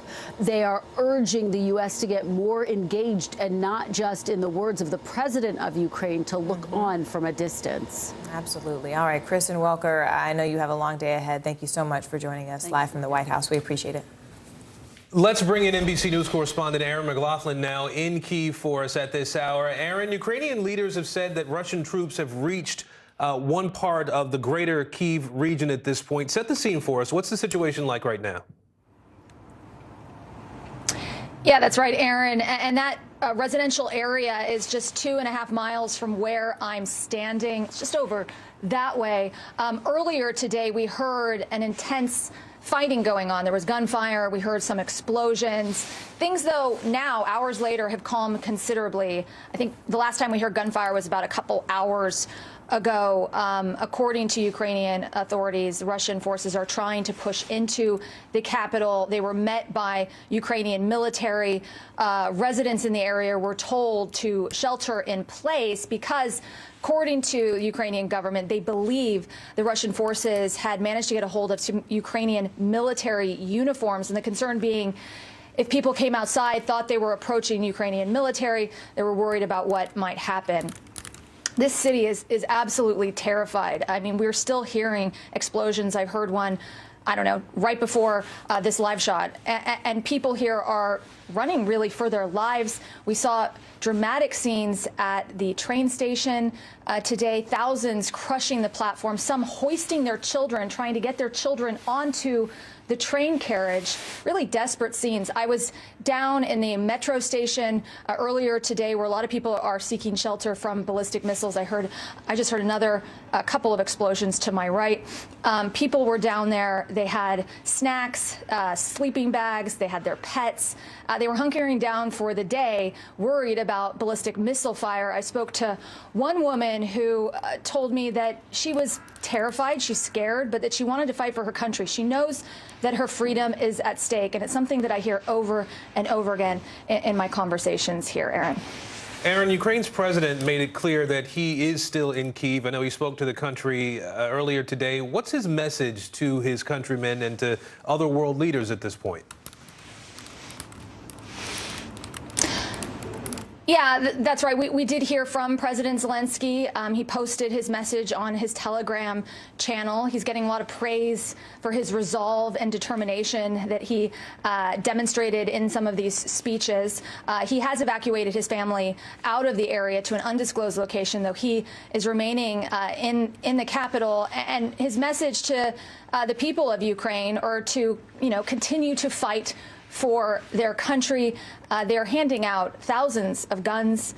We were outside the National Police headquarters yesterday and watched as ordinary people who'd never fired a gun before in their life were coming to collect an AK-47, and they were going to go home, Google and YouTube how to use it. It's really incredible scenes. Zelensky's message to the wider world is he realizes that this is a country now that's not going to get any help in terms of other armed forces coming in from other potential NATO allies. That's not going to happen. He realizes that. And his message is Ukraine knows that Ukrainians have to fight for themselves, essentially. Aaron. Desperate times for sure there in Ukraine. Aaron McLaughlin for us. Aaron, great reporting this week for you and your team. Stay safe. NBC News senior congressional correspondent Garrett Haake is on Capitol Hill for us now. Garrett, the lawmakers have been watching the Biden administration and how it's approaching this crisis. What's been the response across the board? Lawmakers have been digesting the president's news conference yesterday and the sanctions package laid out by he and the Treasury Department. And more or less across the board, they want more. I've heard that from Republican and Democratic lawmakers, that the sanctions that the White House is putting in place are strong, but they could be stronger. We heard it from Bob Menendez, the chairman of the Senate Foreign Relations Committee. He, like many others, would like to see the United States go after Russia in the SWIFT banking system that Kristen Welker was talking about. Of course, that's not a decision that can be made unilaterally. It's going to have to be done with our allies. And we're also seeing Republicans try to differentiate their policy response here a little bit. They're praising President Biden for strong sanctions. They want him to go farther, and they want the U.S. government policy to go a little bit farther still in the direction of U.S. energy development. Bill Cassidy was among the Republican senators who put out statements on this topic yesterday, arguing that by increasing U.S. domestic energy production and export, we can help mitigate the effects of rising gas prices as related to this crisis, and we can weaken Putin, whose Russian economy is the second largest exporter of traditional oil and gas resources. By boosting American production, Republicans argue we could weaken Putin this way. Of course, that's already been a Republican position, but you see them kind of using it as a way to drive a policy contrast domestically in the midst of this international dispute. Just an interesting thing to keep an eye on in the days and weeks ahead, guys. All right, we know you'll be doing that for us. Garrett Haake on the Hill today. Garrett, thanks. Let's go ahead and bring in NBC News reporter Phil McCausland, who's taking a deeper look at those new sanctions. Phil, first off, when will Russia actually feel the impact of these sanctions? Because we've heard reports that it could be years. And really, how effective are sanctions as a national security tool? Yeah, Biden spoke about that yesterday, right? He said that these would have both an immediate and a long-term effect. But, speaking to former Treasury and State Department officials who've really dealt with these in the past and really built our sanctions policy in the past, said, this is going to be a long-term process. If we look at this historically, right, really it takes a long time, years even, for sanctions to really take effect. So we're looking at a long-term policy here. As to their effectiveness, it's really hit or miss. I think policy analysts have put in a lot of effort to figure out how often they're effective. The best numbers are about maybe a third of the time. So we're looking at whether or not these are effective. It's also whether or not Putin really listens to them or feels deterred by them. I think at this point, Biden has really pulled the guns on sanctions and come in guns blazing. I don't know if Putin will be deterred on them if at this point, and if we go further, what more he'll do, or if he'll pull back. Historically, again, it takes years. One example, for example, is Afghanistan. When Russia or USSR invaded Afghanistan, it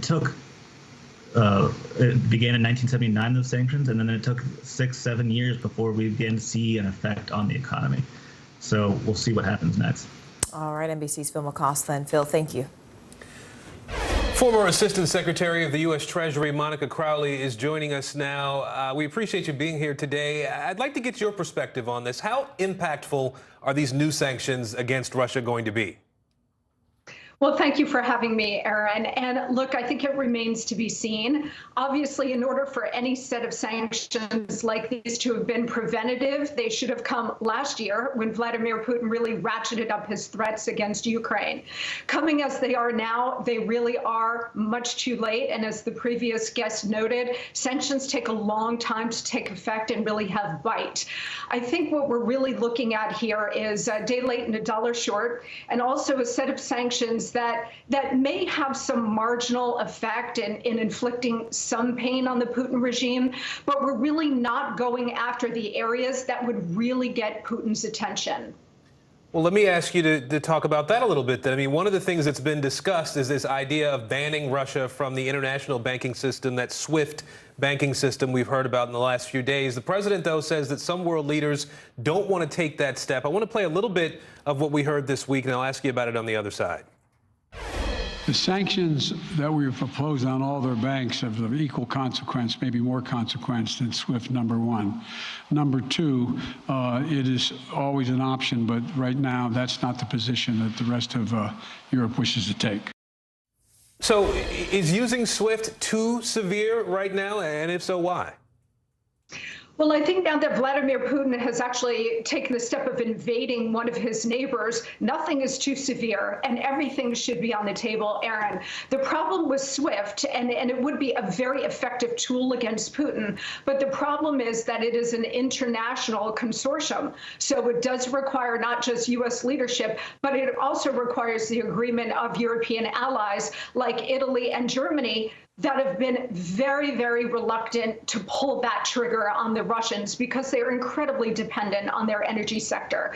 So the United States actually in the Trump administration did pull the SWIFT trigger against Iran as a punitive action against its developing nuclear program.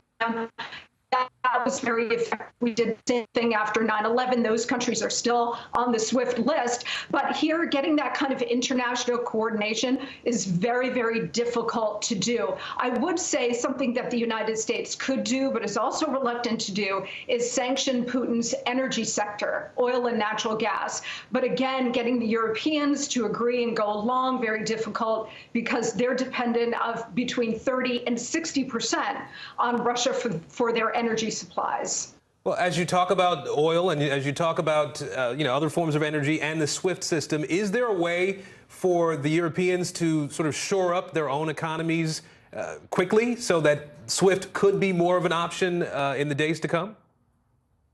Well, I think it all gets down to energy, Aaron. The Russian economy is essentially built on energy. It's a kind of a one-dimensional economy. The Europeans have really put themselves in a box where they are incredibly dependent on Russian oil and natural gas supplies. What we could do, and Germany took an initial step this week to temporarily pause certification of the Nord Stream 2 pipeline. That certification is not set to really go until the summer. So this is kind of a symbolic step, even though very important. But Western Europe, Eastern Europe, and the United States need to get back to a point where they are seriously considering energy independence. The United States was energy independent during the Trump years. President Biden, in pursuit of green energy, has moved us back to energy dependence, to the point, Aaron, where we are actually importing an average of 22 million barrels a day, or rather a month, from Russia. So we are actually helping to finance his war machine going into Ukraine, which makes absolutely no sense. Energy independence for Europe and the United States is critical. Monica Crowley, former Assistant Secretary of the Treasury, we appreciate your perspective today. Thank you. Now to the other major breaking news we're following this hour. President Biden has made his pick for the Supreme Court. Biden is expected to nominate federal judge Ketanji Brown Jackson to fill Justice Stephen Breyer's seat. Breyer is set to retire this summer. For more, let's go ahead and bring in NBC News correspondent, senior national political reporter Sahil Kapoor. Sahil, the president just tweeted, quote, "I'm proud to announce that I am nominating Judge Ketanji Brown Jackson to serve on the Supreme Court." And he went on to say she is one of our nation's brightest legal minds and will be an exceptional justice. So, Sahil, is there any read yet on how senators are reacting to this pick? Yes, the reactions are already pouring in, Morgan. The reactions are overwhelmingly positive from Democrats. The top Democrat, the Senate Majority Leader Chuck Schumer, praised the president's decision, calling Ketanji Brown Jackson exceptionally qualified in a statement that he put out. He also praised the White House's process as fair and deliberate and even-handed in terms of making the selection, interviewing a number of nominees. Senator Dick Durbin, the majority whip, who's also chairman of the Judiciary Committee, also put out a positive statement praising the nomination, excuse me, and promising that the Senate will begin immediately to move forward on her nomination with a careful, fair, and professional approach she and America are entitled to. Now, Durbin has said he hopes to wrap this process up by April the 9th, which would be a fairly aggressive timeline, but there's plenty of time between now and then to pull that off. Among Republicans, the reaction has been more mixed. We've seen negative statements from Senate Minority Leader Mitch McConnell, as well as Senator Lindsey Graham, who happens to be someone who voted for Ketanji Brown Jackson on the D.C. Circuit Court of Appeals just last summer when President Biden nominated her. Graham was pushing for a separate potential nominee, Judge Michelle Childs of South Carolina, his home state.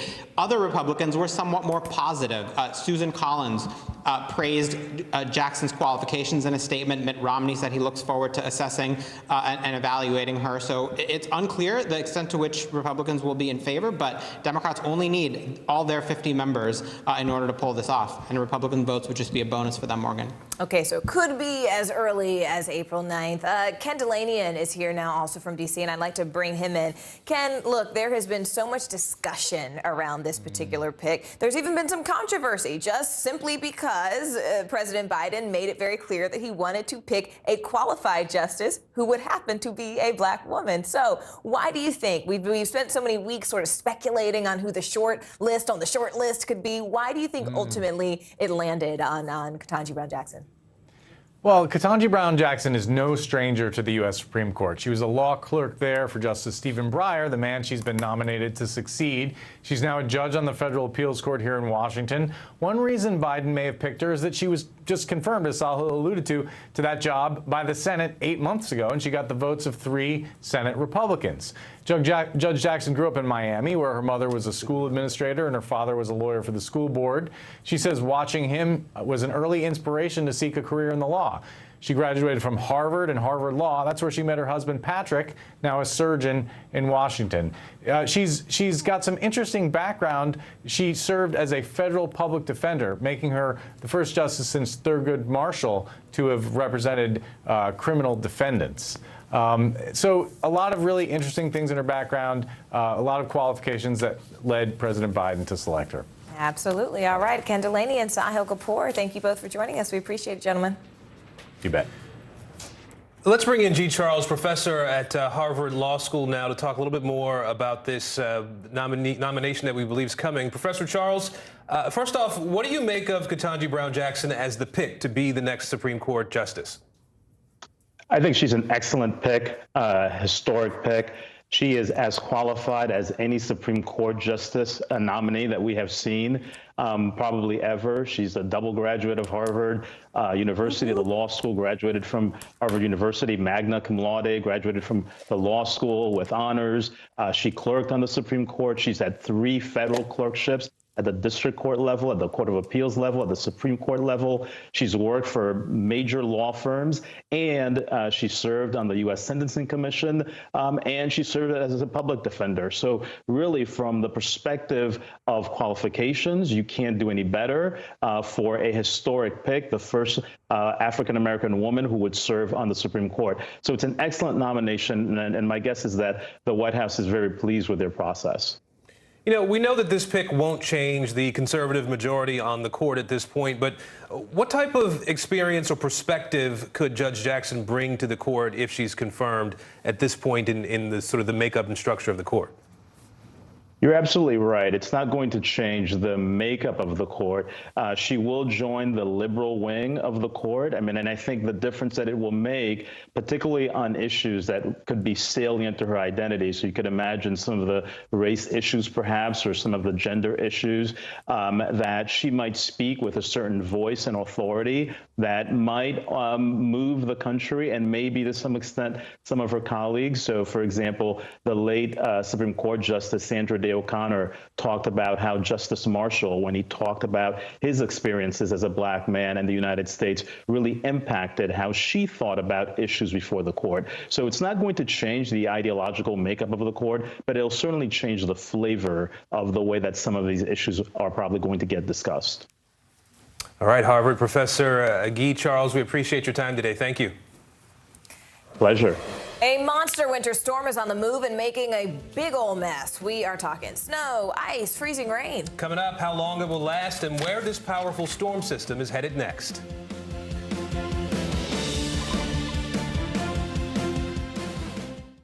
News is more than a headline. It informs, it inspires, and it still matters.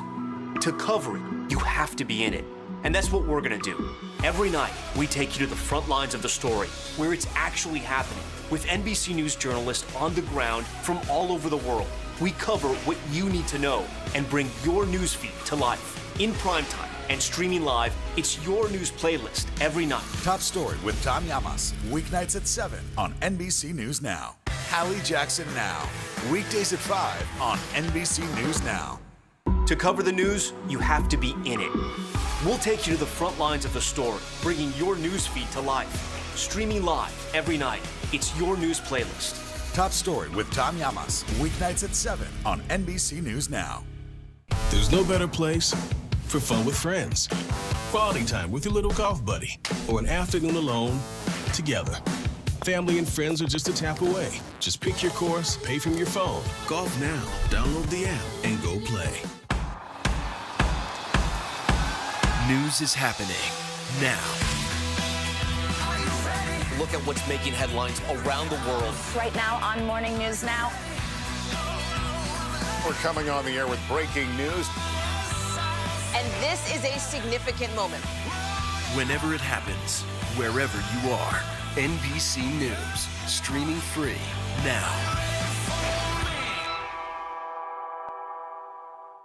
These days, it feels like the news never stops. So let's get into it. What's happening right now, what it all means for you for an hour every day. It can be hard to keep up, so let's get started together. Hallie Jackson Now, weekdays at 5 on NBC News Now.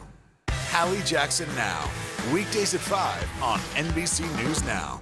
The fire has grown leaps and bounds. What you see behind me is typical. How you doing? Pretty bad.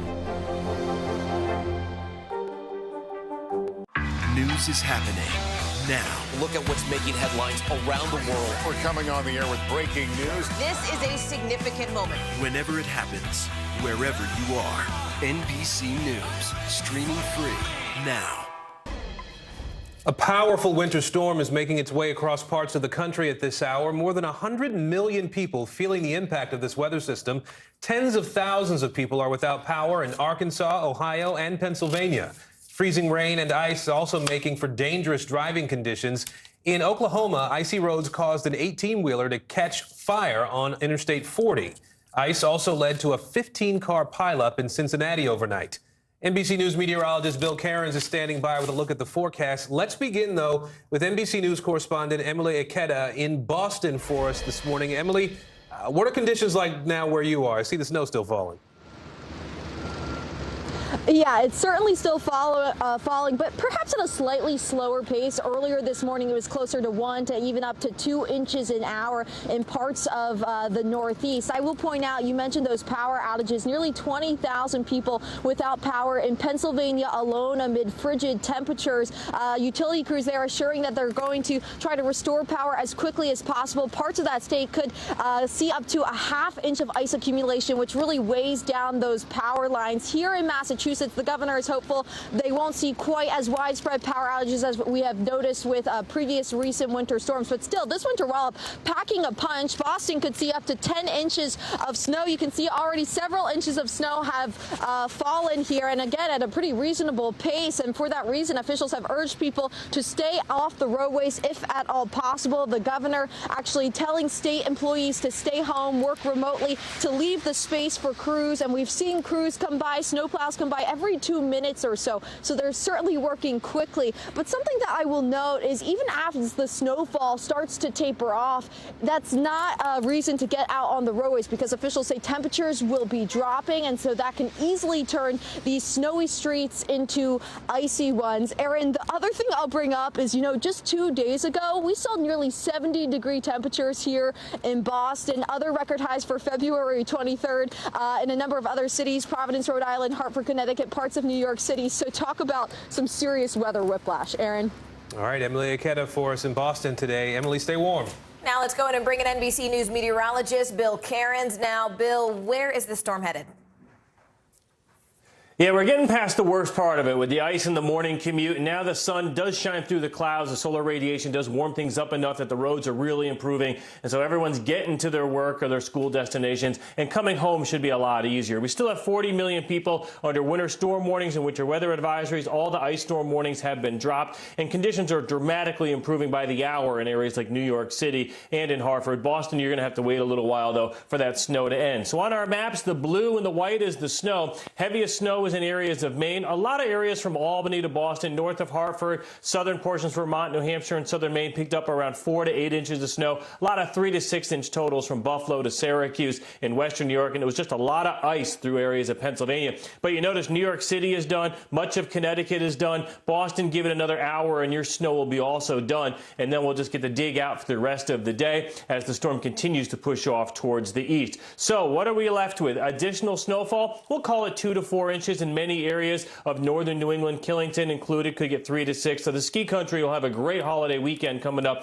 at the tail end of this February break. We're just about done in Boston, only another 1 or 2, and our friends in Maine still have a couple more inches to go. It's cold throughout much of the country behind this storm. Only temperatures down into the 30s for highs in Oklahoma City this time of year is pretty rare, and it's a cold day by Texas standards. The good thing this weekend, no more winter weather heading our way. Pretty quiet Saturday, cold in New England behind the storm. A little bit of a chilly rain in Texas, but things will slowly begin to warm up and get a little milder as we head through our last February weekend, and we will watch a new storm coming into the northwest. And for anyone wondering, I know a lot of people this time of year are like, please just bring me spring and let it remain. Here's our March outlook, and yes, March starts next week. It's looking possibility of warmer than average for a good chunk of the eastern 2/3 of the country, maybe a little more stormy and cooler in areas of the northwest. As far as precipitation goes, we are looking for the stormy weather to be in the northwest and maybe a deal with some rain in the Great Lakes. But I think at this point, even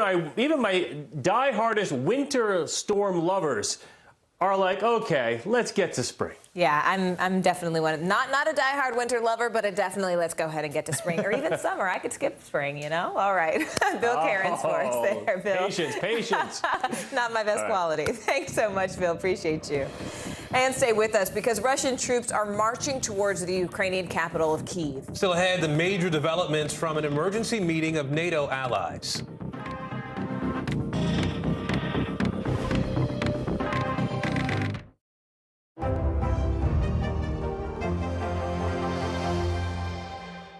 We're here to start conversations about the big things happening in our world, because it's not my job to tell you what to think. My job is to think about what you tell me. Now Tonight with Joshua Johnson, streaming weeknights at 8 on NBC News Now. Top Story with Tom Llamas, weeknights at 7 on NBC News Now. Top Story with Tom Llamas is your news playlist on NBC News Now. And now, you can listen to it as a podcast, available anytime and anywhere. News is happening now. Look at what's making headlines around the world. We're coming on the air with breaking news. This is a significant moment. Whenever it happens, wherever you are, NBC News, streaming free now. Top Story with Tom Llamas is your news playlist on NBC News Now. And now, you can listen to it as a podcast, available anytime and anywhere. At the bottom of the hour, let's go ahead and bring you up to date on the breaking news right now out of Ukraine. Bombing is underway for a second day as explosions rock cities across that country. Overnight, the capital city of Kyiv was under bombardment as Russian forces pressed closer to the government center. The Ukrainian Defense Ministry says Russian forces were just a few miles north of central Kyiv. They're urging people to stay indoors and to prepare Molotov cocktails in advance of a fight. Meanwhile, a mass exodus is still underway as people flee for the relative safety of western Ukraine, many going to neighboring countries like Poland and Romania. Some of those who stayed behind are taking shelter even in subway stations as the city plunges even deeper into chaos. Our team of reporters and experts are covering every angle of this story as it unfolds very rapidly. So let's go ahead and begin with NBC's Cal Perry, who's in Lviv, Ukraine, as well as NBC's Kelly Kobiela, who's in western Poland. Cal, I want to start with you and just ask, we've been talking for weeks now, and it seems like things have changed just minute by minute. What's happening on the ground there right now? And frankly, do the people there feel like they even had enough warning to leave or even prepare for this attack from Russia? No, the people I've talked to have said no, that number one, they were surprised that this invasion has taken place to the extent that it has. A lot of people thought it would be confined to the eastern part of the country. And yes, every time that you and I speak to each other at this time of day, it feels like I'm waking up in a completely different country on a completely different continent. Watching those pictures from the capital as Russian forces move in has caused an extra influx of people, internally displaced persons, coming here to where I am in Lviv. Some folks are staying here in this city if they can find accommodations. The city is filling up fast. We were out today. Restaurants are starting to run out of food. It's all pretty typical of sort of conflict zones. So people who can't stay here head 50 miles to the west where Kelly is. They're trying to make it to that Polish border. It is becoming more and more difficult to get out. And while that's going on, you have soldiers, people who have just been drafted, reservists heading the other direction towards the Ukrainian capital to fight the Russians. So you have this very different stories taking place in the same country as some folks are trying to get out and other folks are trying to make it to the front, Morgan. Kelly, I want to go to you because just as Cal was mentioning, people are trying to get to exactly where you are. You're at the border between Ukraine and Poland. What is the situation there? I mean, are you seeing people crossing the border? And really, how are U.S. and NATO forces preparing to handle what is about to be a massive influx of refugees? Yeah, Morgan, we've seen a constant stream of refugees come across the border today, most of them on foot. You're looking actually at the Poland end. Just down this road is the Poland, the small city in Poland where the refugees are coming in, and really not very well equipped to deal with the masses of people that they're seeing today. This is the actual border crossing, and what we're hearing is that on the other side, people are waiting for hours. As you see, it is now nightfall. It's cold here. We spoke to one man who said that his wife has been waiting for 20 hours. The line of cars is now 20 miles long and barely moving, and there's a huge mass of people waiting at that border control station just trying to get through. Some of them waiting again for 12 hours, even longer, with small children in the cold. We actually spoke to an American woman who's lived in Kyiv for 29 years. We saw her this morning when we first arrived here. She had just crossed the border. This is what she said about her experience. Last night it was very chaotic. It was many people walking because the cars were filling the road. I saw fathers carrying their babies in their arm, and then the men were turned away because they can't leave the country. And so I saw him this morning walking back, holding this baby, and it broke my heart.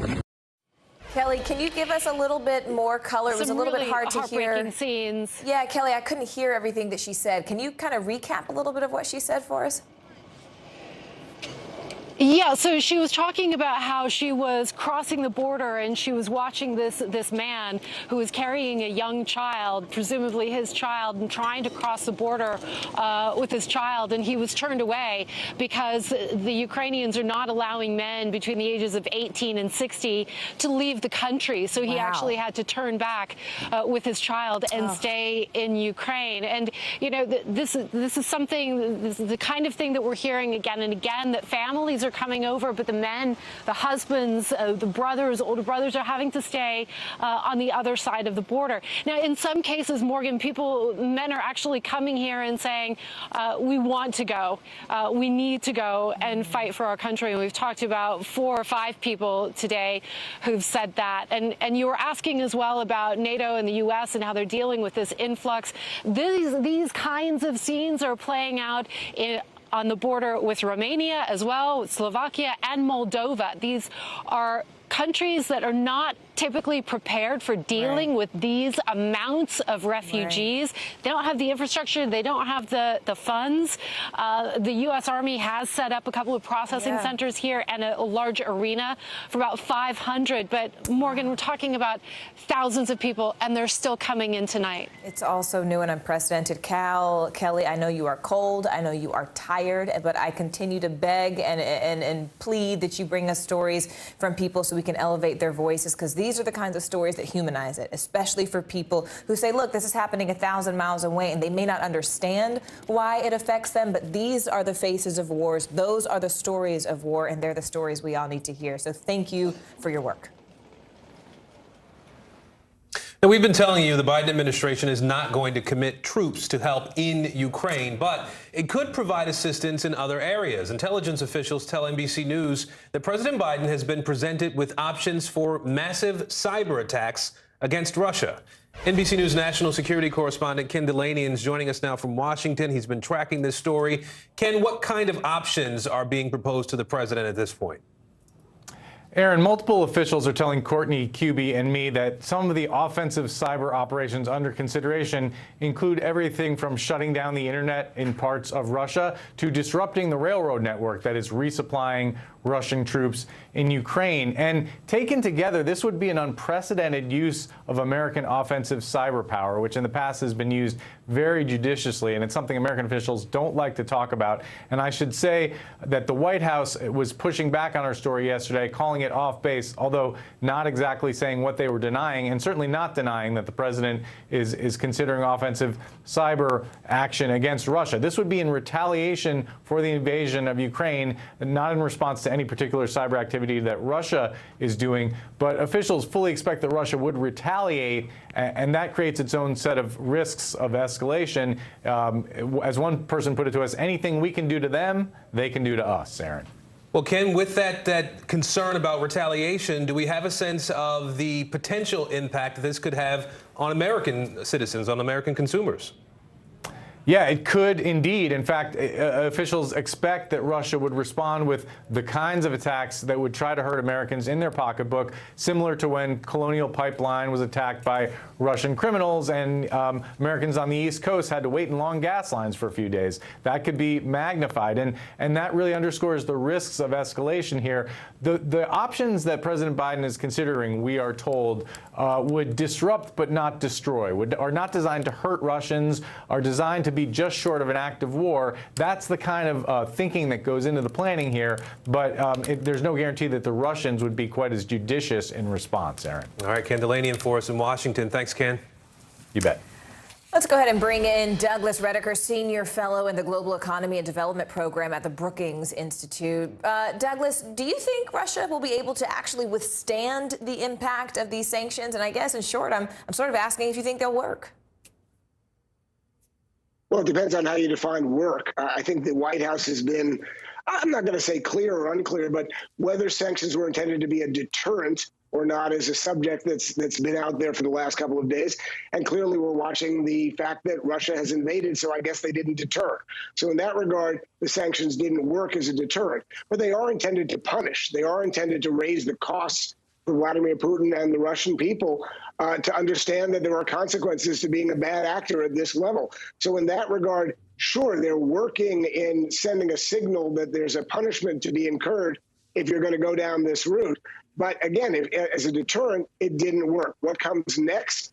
Similar. I think it is intended to signal there will be consequences. Whether, in fact, it deters any further action from Vladimir Putin is an outstanding question. But let's talk about Putin specifically, because President Biden was asked repeatedly yesterday if the U.S. would sanction Putin himself, and Biden didn't answer the question. So what do you make of his non-answer? What does that tell you? Well, first of all, diplomatically, when you actually sanction a world leader, I mean, it's something that you try and do on a very rare occasion. Now, I would argue, and others would argue, this warrants that sort of an over-the-top response. But, you know, it is something that most of the time diplomats will tell you, we don't want to sanction the leader of another country.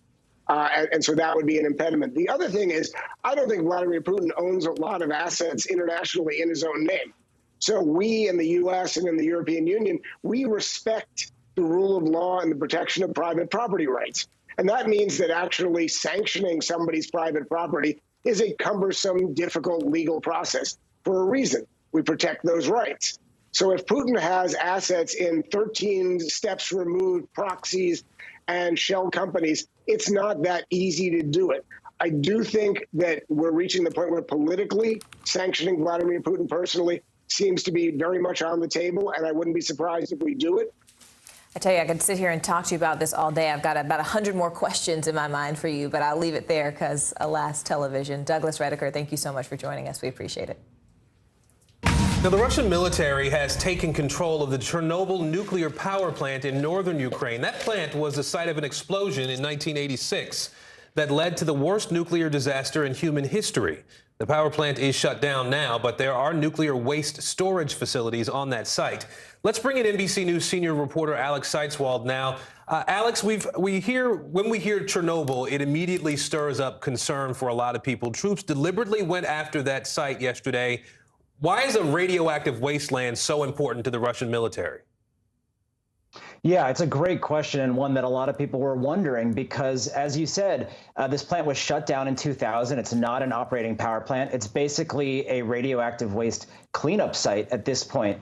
But according to former and current U.S. officials that I spoke to, what's really going on here is probably just that the Chernobyl plant happens to be in a strategically located location. So it doesn't really have to do with the plant itself, it's just where it is. It's about 8 miles from the Belarusian border, and that's, of course, the Russian ally where they've been amassing troops in preparation for an invasion.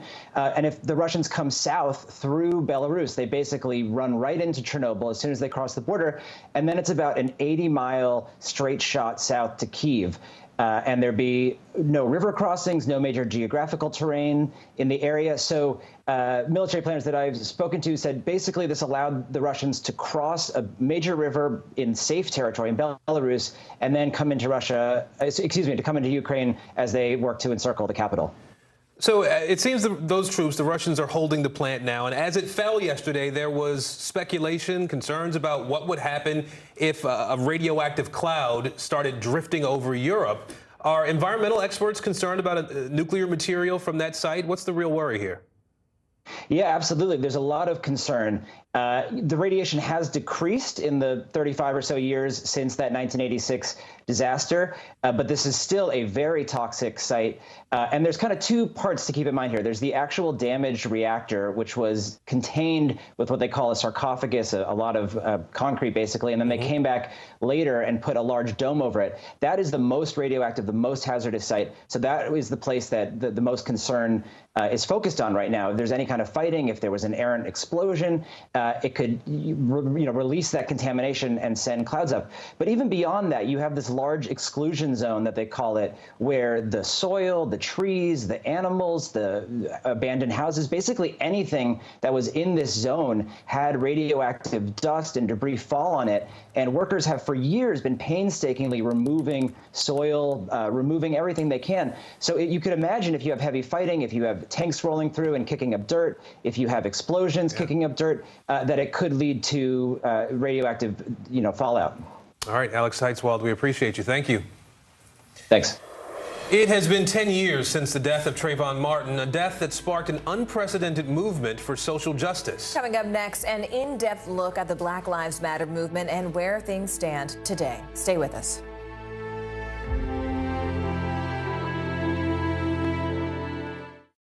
These days, it feels like the news never stops. So let's get into it. What's happening right now, what it all means for you for an hour every day. It can be hard to keep up, so let's get started together. Hallie Jackson Now, weekdays at 5 on NBC News Now.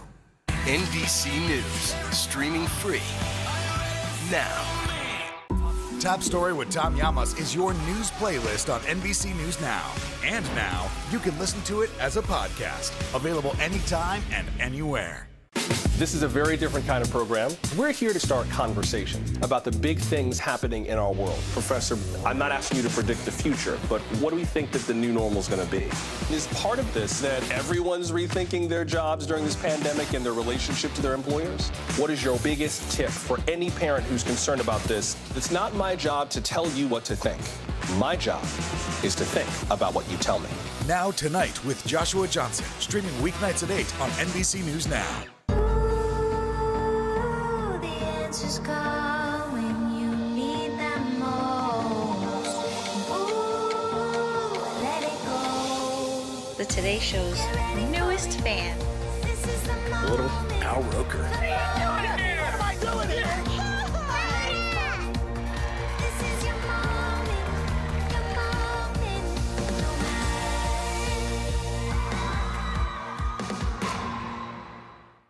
We're here to start conversations about the big things happening in our world, because it's not my job to tell you what to think.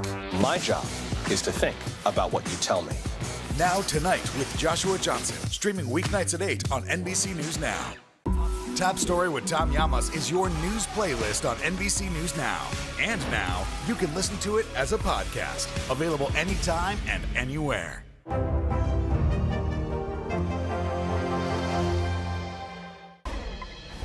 The parents of the Michigan teenager accused of killing 4 students at his high school last year are heading to trial. The judge ruled there is sufficient evidence for James and Jennifer Crumbley to stand trial on 4 counts of involuntary manslaughter. They're accused of ignoring warning signs that led to the shooting. The Crumbleys' lawyers say their clients should not be criminally liable because they couldn't have known their son Ethan was planning to attack the school. The 3 former Minneapolis police officers convicted of violating George Floyd's civil rights are waiting to find out their sentences. A jury convicted J. Alexander King, Thomas Lane, and Tu Tao yesterday for not giving Floyd medical attention during his arrest. Now, King and Tao were also convicted of not intervening to stop their former colleague, Derek Chauvin, from using excessive force. NBC News correspondent Shaquille Brewster joins us now live from St. Paul, Minnesota. Shaq, first, just walk us through these charges, the count 1, count 2, count 3, and what the former officers' sentences could actually look like. Well, I'll take that last part first because the sentences, the potential sentence for these 3 former officers is frankly not clear at this point. These federal charges rely on a complex sentencing formula that even former federal prosecutors aren't able to pinpoint exactly how much time they will face, though some have estimated it could be similar to what we saw Derek Chauvin sentenced to in his plea agreement, which was around the 20-year mark. Now, we mentioned these charges. These are unique charges. The technical term is deprivation of rights under the color of law, but prosecutors arguing that all 3 of these former officers deprive George Floyd of his civil rights when they willfully failed to give him aid, medical aid, when it was clear he needed it. Two of those officers, Tu Tao and J. Alexander King, facing that additional conviction for willfully failing to intervene when George Floyd was facing that excessive or unreasonable force by Derek Chauvin. So those are the charges that these three officers were now convicted of, and we'll wait to see what that sentence looks like. Jack, you know, how is George Floyd's family reacting now to these convictions?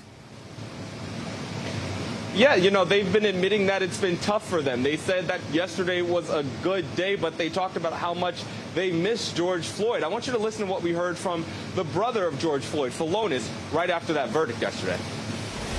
It can never be justice because I can never get George back. And no matter how many times that I pray at night and I think about my brother 24/7, it still is going to be hard, even though we just had a federal conviction and we already had the state conviction. But times, you know, will be probably a lot harder for me still because I can't get my brother back. The prosecutors who were standing behind his brother right there emphasized that they hope this verdict sends a message that it's a duty and it could be criminal to not intervene when you see excessive force. All right, NBC's Shaquille Brewster for us there, Shaq. Thank you. Tomorrow marks 10 years since Trayvon Martin was murdered in Sanford, Florida, his death sparking the Black Lives Matter movement. In this week's Into America podcast, NBC News correspondent Tremaine Lee takes an in-depth look at policing and the unwilling martyrs who started modern civil rights activism. Tremaine joins us now. Tremaine, tell us what you learned now 10 years later. Aaron, as much as Trayvon is remembered for his young, tragic death 10 years ago, he's also being remembered for the movement that he gave life to, and that movement changed America. February 26, 2012, a 17-year-old boy was spending the weekend with his father in a suburb of Orlando. And during halftime of the NBA All-Star game, he went to a nearby 7-Eleven to get snacks. As the boy was walking home in the dark, hoodie up to shield him from the rain, he was spotted and confronted by an armed, self-appointed neighborhood watch captain who demanded to know who he was and why he was there. There was a scuffle and then a fatal gunshot. My son is in heaven. My son is resting in power. My son is the voice and sometimes the face for so many other Trayvon Martins that you don't know. This year, Trayvon Martin should be celebrating his 27th year of life. Instead, he's being remembered 10 years after his death sparked a movement. The last material markers of Trayvon's life and violent, too young death are now a part of history, on display at the National Museum of African American History and Culture. It's part of an exhibit exploring Reconstruction and its legacies. He's standing here with this gray hoodie, his sneakers, his white sneakers, the Arizona iced tea, the Skittles, his phone, just a boy. And it's hard to even look at this with that bullet hole in his chest. It is.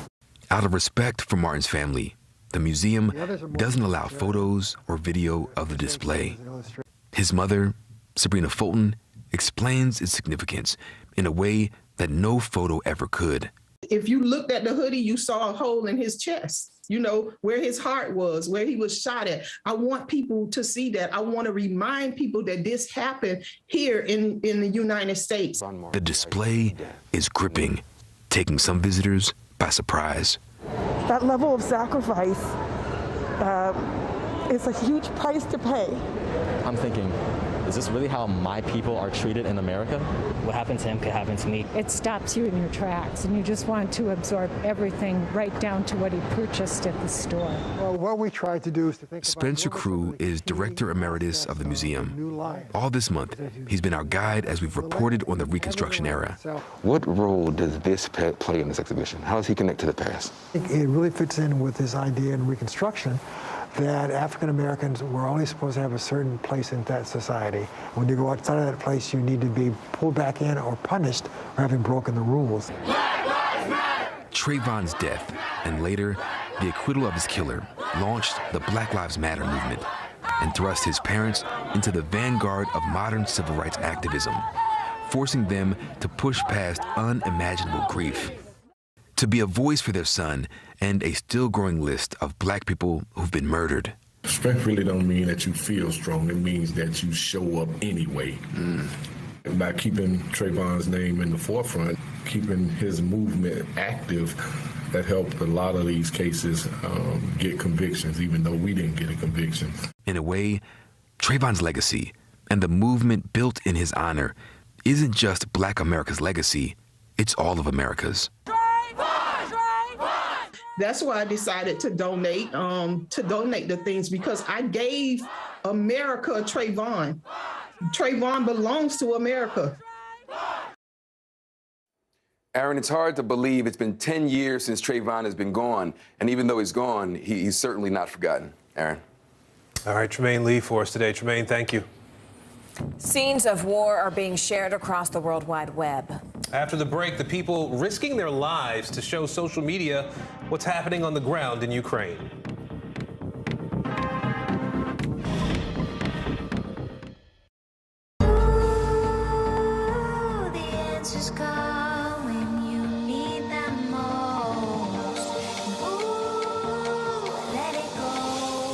The Today Show's newest fan. Little Al Roker. What am I doing here?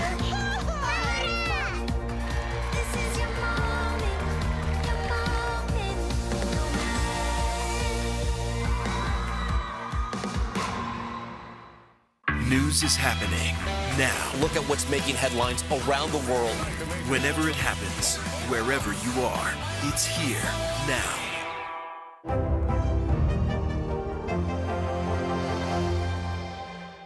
Top Story with Tom Llamas, weeknights at 7 on NBC News Now. There's no better place for fun with friends, quality time with your little golf buddy, or an afternoon alone together. Family and friends are just a tap away. Just pick your course, pay from your phone. Golf Now. Download the app and go play. Nearly a dozen hours after the eye roared ashore. There is some late breaking news. All right, it's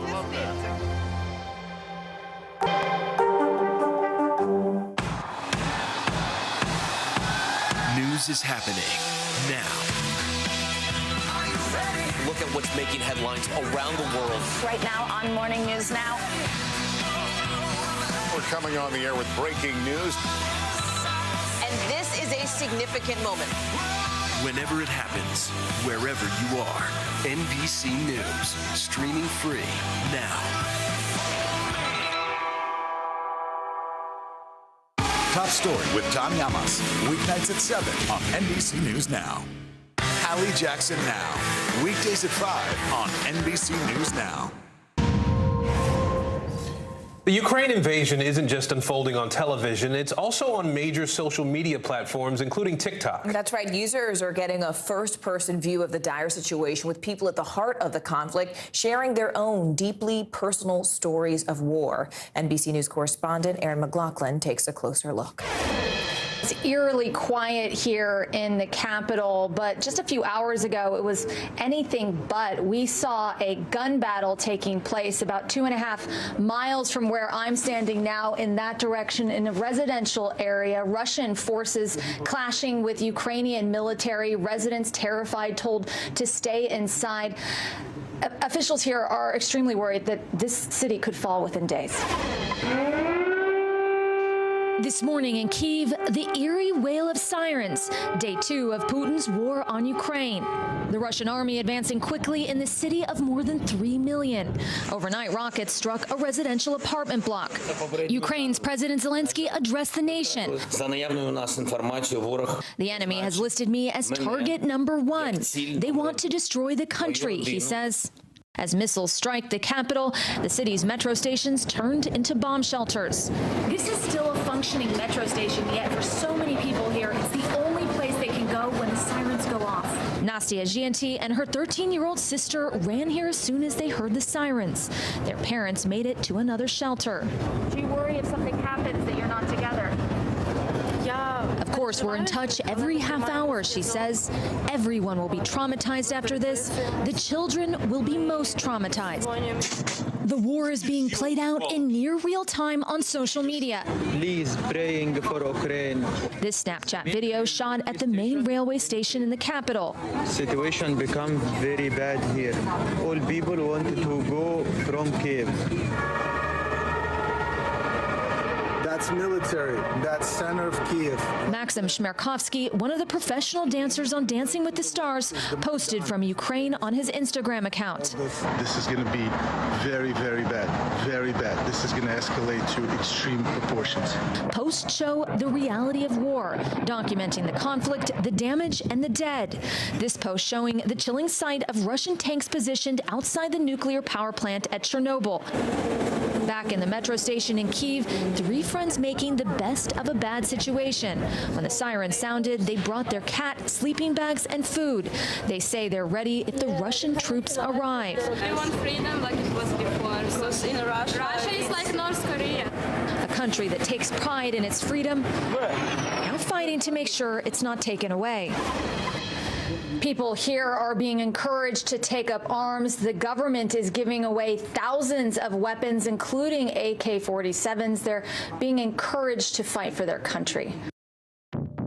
Breaking news first on NBC News Now. Under siege, Russian forces closing in on Ukraine's capital city. Ukrainians still trying to escape with time running out. We'll tell you about the situation on the ground right now and just how the White House is responding. Also breaking at this hour, Supreme pick. President Biden selecting his choice for the nation's highest court. What we know about Ketanji Brown Jackson and the confirmation battle she's set to face in the Senate. Uncovering America. The CDC set to unveil new mask guidelines. What we're expecting to hear from top officials. And Florida fight. The controversial so-called Don't Say Gay bill passed by the state's House of Representatives. The next steps for a plan that critics say threatens LGBTQ students inside their own schools.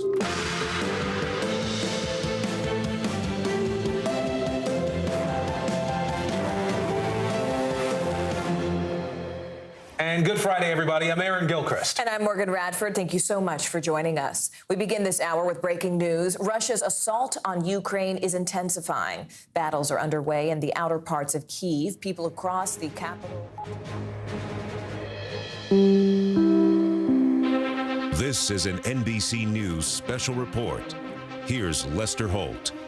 Hello, everyone. We're coming on the air because President Biden is expected to announce Judge Ketanji Brown Jackson as his nominee to the U.S. Supreme Court to fill the seat vacated by retiring Justice Stephen Breyer. This will be the president's first nomination to the Supreme Court and a historic move for his administration. If confirmed, Judge Jackson would be the first black woman to serve as a justice. We want to bring in NBC's justice correspondent Pete Williams. Pete, this is a name not unfamiliar to people who have been watching this process over the last few weeks.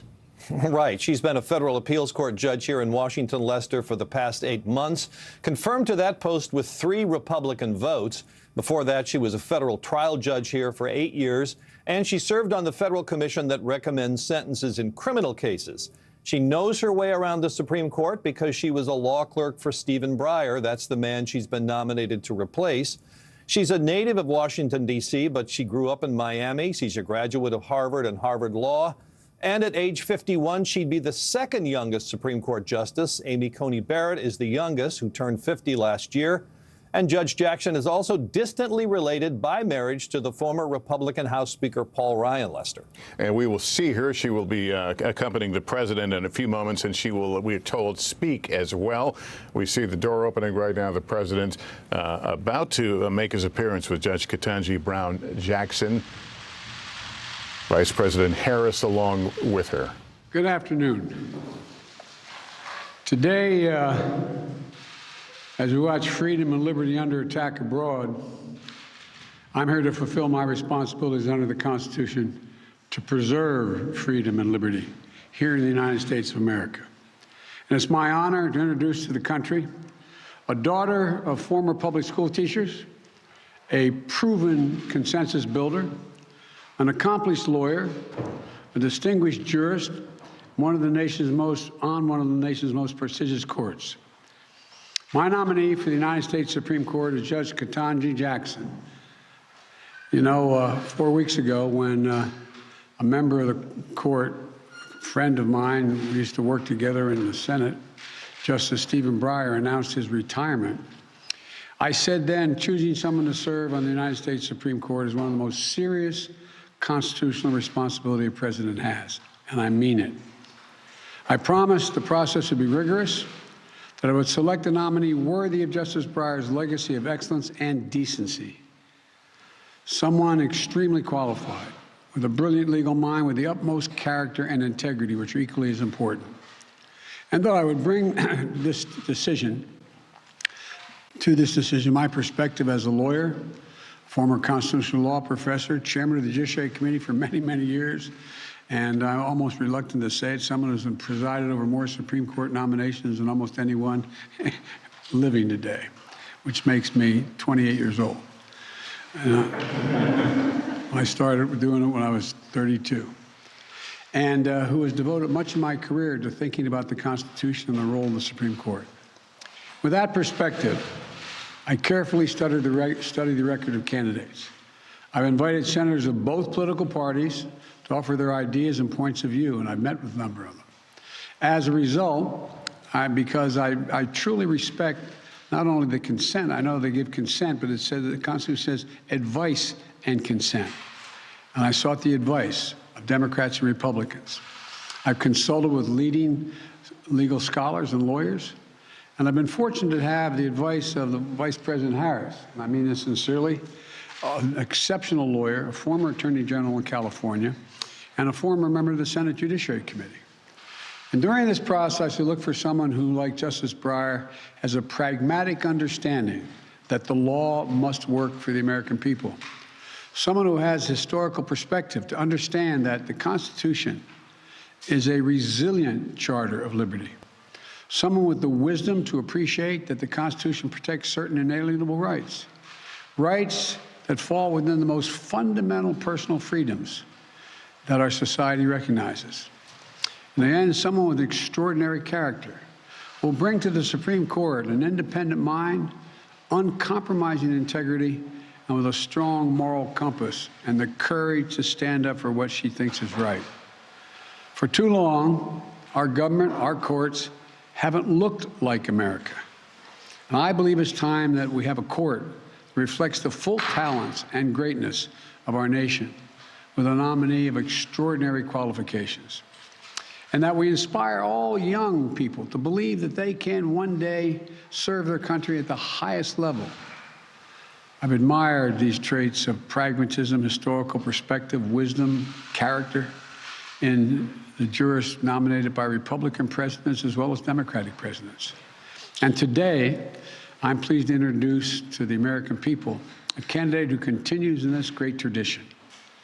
Judge Jackson grew up in Miami, Florida. And by the way, the mayor of Miami, a Republican, endorsed you. I thought that was interesting. Her parents grew up with segregation, but never gave up hope that their children would enjoy the true promise of America. Her parents graduated from historic black colleges and became public school teachers. Her mom, a principal. Her dad, a teacher who later went back to school and became a lawyer representing that very school district, that school board. Judge Jackson describes finding her love for the law from an apartment complex at the University of Miami where her dad was attending law school. She'd draw in her coloring book at the dining room table next to her dad's law books. She grew up to be a star student, elected mayor of her junior high school, and president of her high school class, where she was a standout. She was a standout on the speech and debate team. And it was after a debate tournament that took place at Harvard when she was in high school that she believed she could one day be a student there. There were those who told her she shouldn't set her sights too high, but she refused to accept limits others set for her. She did go on to Harvard undergraduate school, where she graduated magna cum laude. She went to attend Harvard Law School, where she was a top student and editor of the prestigious Law Review. Then she applied for a highly competitive and coveted clerkship on the United States Supreme Court, and she was selected.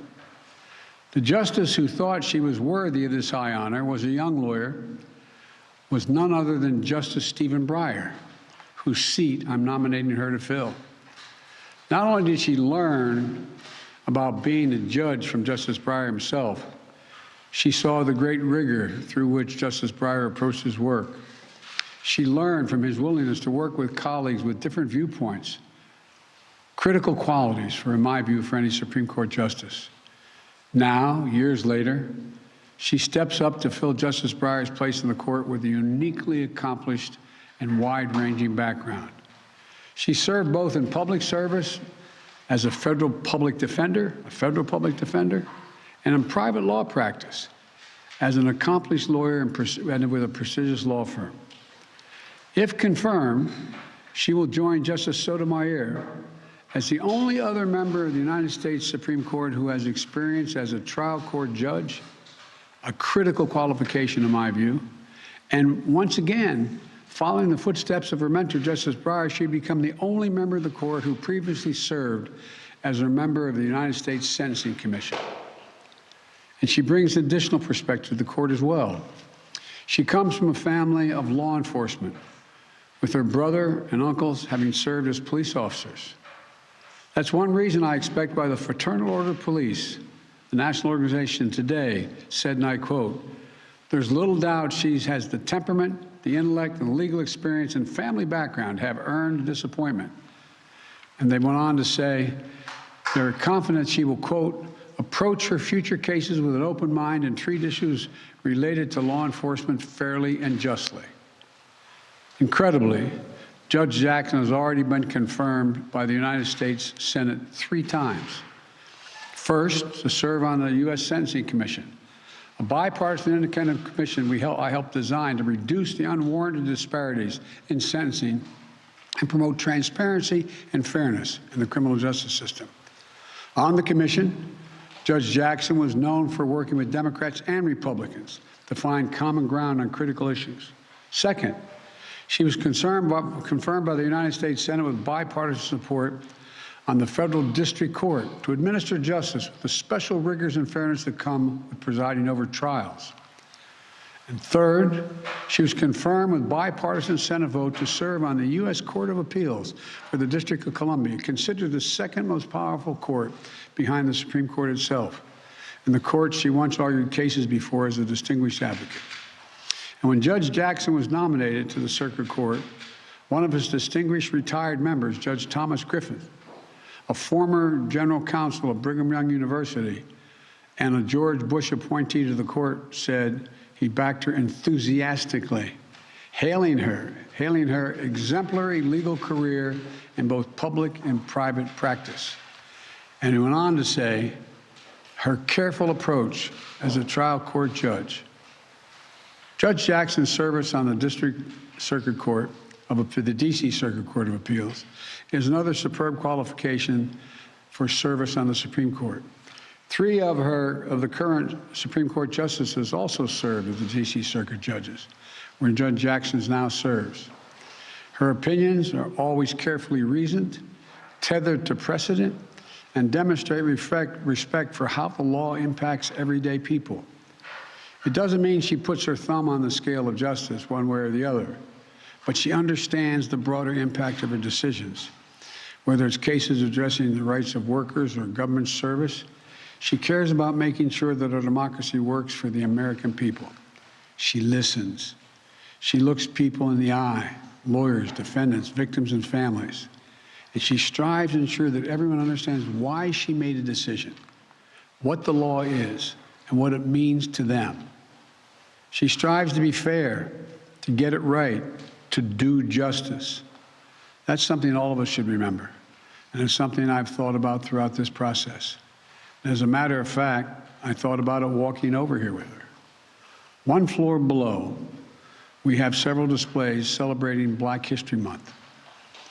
One of them includes the judicial oath of office taken and signed by Justice Thurgood Marshall himself, an oath that will be once again administered to a distinguished American who will help write the next chapter in the history of the journey of America, a journey that Judge Jackson will take with her family. I hope I don't embarrass him, but her husband, Patrick, a surgeon, Dr. Patrick, stand up, let him see who you are. There you go. They met when they were undergraduate students at Harvard, and he's a distinguished cancer surgeon at Georgetown. And like so many women in this country, Judge Jackson is a working mom. She had her eldest child, Talia, when she was a private lawyer in practice. She had her second child, Layla, when she served as on the U.S. Sentencing Commission. Stand up, Layla. I asked Layla when I showed her through the office whether she'd like to be president. She looked, no. There's other things. Anyway, Layla, you're welcome to be here. Thank you so much. And welcome your sister who's up in school in Rhode Island now. I have children and grandchildren, and let me tell you, Judge, you're always a mom. That's not going to change no matter what you're doing. Whether you're on the Supreme Court or not. And I've always had a deep respect for the Supreme Court and judiciary as a co-equal branch of the government. I mean it. The court is equally as important as the presidency or the Congress. It's co-equal. So today, I'm pleased to nominate Judge Jackson, who will bring extraordinary qualifications, deep experience and intellect, and a rigorous judicial record to the court. Judge Jackson deserves to be confirmed as the next Justice of the Supreme Court. I've met with the chairman and ranking members of the Senate Judiciary Committee, Senator Dick Durbin, Senator Chuck Grassley, and my hope is that they will move promptly, and I know they'll move fairly. Judge Jackson, congratulations, and the podium is yours. Let me pull this out for you. Where is it? There you go. You got it? But okay. See, presidents can't do much. Thank you. Thank you, Mr. President. Thank you.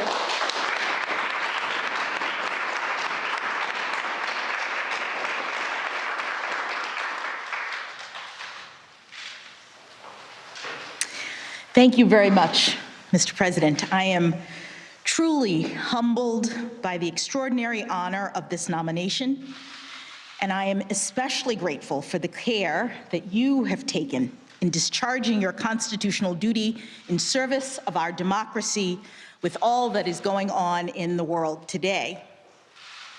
I also offer my sincerest thanks to you as well, Madam Vice President, for your invaluable role in this nomination process. I must begin these very brief remarks by thanking God for delivering me to this point in my professional journey. My life has been blessed beyond measure, and I do know that one can only come this far by faith. Among my many blessings, and indeed the very first, is the fact that I was born in this great country. The United States of America is the greatest beacon of hope and democracy the world has ever known. I was also blessed from my early days to have had a supportive and loving family. My mother and father, who have been married for 54 years, are at their home in Florida right now, and I know that they could not be more proud. It was my father who started me on this path when I was a child, as the president mentioned. My father made the fateful decision to transition from his job as a public high school history teacher and go to law school. Some of my earliest memories are of him sitting at the kitchen table, reading his law books. I watched him study, and he became my first professional role model. My mother, who was also a public high school teacher, provided invaluable support in those early days, working full-time to enable my father's career transition while also guiding and inspiring 4-year-old me. My only sibling, my brother Kitaj, came along half a decade later, and I'm so proud of all that he's accomplished. After graduating from Howard University, he became a police officer and a detective on some of the toughest streets in the inner city of Baltimore. After that, he enlisted in the Army, serving 2 tours of duty in the Middle East. I believe that he was following the example set by my uncles who are in law enforcement. You may have read that I have one uncle who got caught up in the drug trade and received a life sentence. That is true. But law enforcement also runs in my family. In addition to my brother, I had 2 uncles who served decades as police officers, one of whom became the police chief in my hometown of Miami, Florida. I am standing here today by the grace of God as testament to the love and support that I've received from my family. I have also been blessed with many dear friends, colleagues, mentors, law clerks. I could not possibly name all of the people to whom I owe great thanks. But I must mention specifically the 3 brilliant jurists for whom I had the privilege of serving as a law clerk at the outset of my legal career. U.S. District Judge Patty Saris in Massachusetts, U.S. Court of Appeals Judge Bruce Selya in Rhode Island, and last but certainly not least, Associate Justice Stephen Breyer of the Supreme Court of the United States. Justice Breyer, in particular, not only gave me the greatest job that any young lawyer could ever hope to have, but he also exemplified every day in every way that a Supreme Court justice can perform at the highest level of skill and integrity while also being guided by civility, grace, pragmatism, and generosity of spirit. Justice Breyer, the members of the Senate will decide if I fill your seat, but please know that I could never fill your shoes. To my dear family, those who are here with me now and those who are watching from home, I am forever indebted to you for your love and support. To my beloved husband, Patrick, thank you for being my rock today and every day for these past 26 years. I love you. To my daughters, Talia and Layla, you are the light of my life. Please know that whatever title I may hold or whatever job I may have, I will still be your mom. That will never change. There are so many other people I would love to be able to address and to thank, but time is short, so let me end by sharing an interesting coincidence that has actually meant a great deal to me over the years. As it happens, I share a birthday with the first Black woman ever to be appointed as a federal judge, the Honorable Constance Baker Motley. We were born exactly 49 years to the day apart. Today, I proudly stand on Judge Motley's shoulders, sharing not only her birthday, but also her steadfast and courageous commitment to equal justice under law. Judge Motley's life and career has been a true inspiration to me as I have pursued this professional path. And if I am fortunate enough to be confirmed as the next Associate Justice of the Supreme Court of the United States, I can only hope that my life and career, my love of this country and the Constitution, and my commitment to upholding the rule of law and the sacred principles upon which this great nation was founded will inspire future generations of Americans. Thank you again, Mr. President, for this extraordinary honor.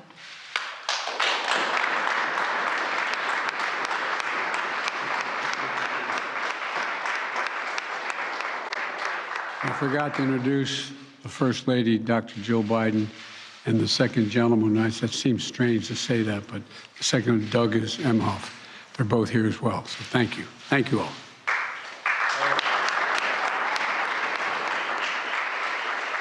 So President Biden officially nominating his first opportunity, first Supreme Court nominee, and now as he said, hoping that the process of confirmation will move quickly on. I want to go to NBC News Chief White House Correspondent Peter Alexander.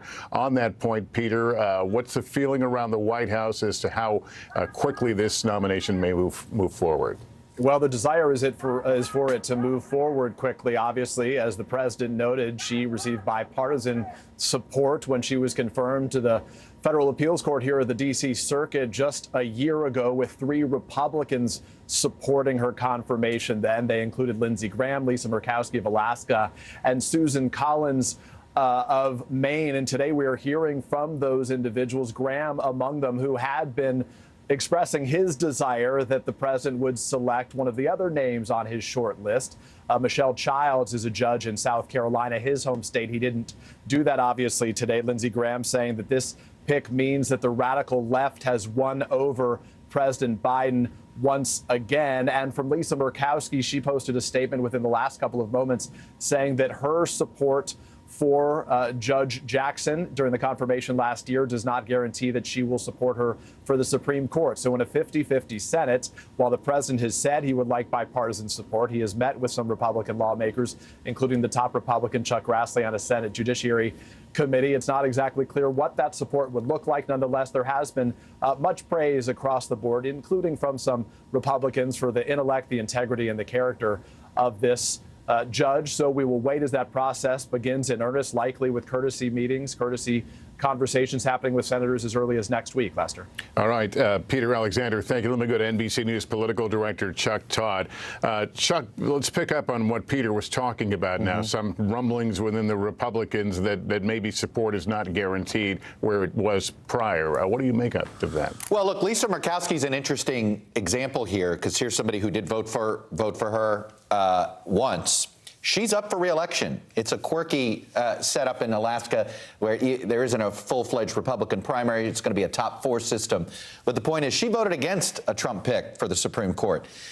She may politically decide it's a better place for her to be, is saying, I thought the Trump picks were too conservative and the Biden picks were too liberal, right? That wouldn't shock me here. The point is that that's the point you got to look at here, Lester, is that there's going to be some Republican senators who may want to support her, who are going to run for president in 24 and don't want to have to explain that vote away. There might be some Republican senators who are sitting in primaries and don't want to have to fear a primary or have the weird situation I just described to you with Lisa Murkowski. The point being is, she may have 80 senators who, if they didn't have to publicly say that they were supporting her, would support her. But the politics these days, particularly of how things are going on the right side of the aisle, I think will limit it. I'd be surprised if the number's any more than 55, 56 max for her.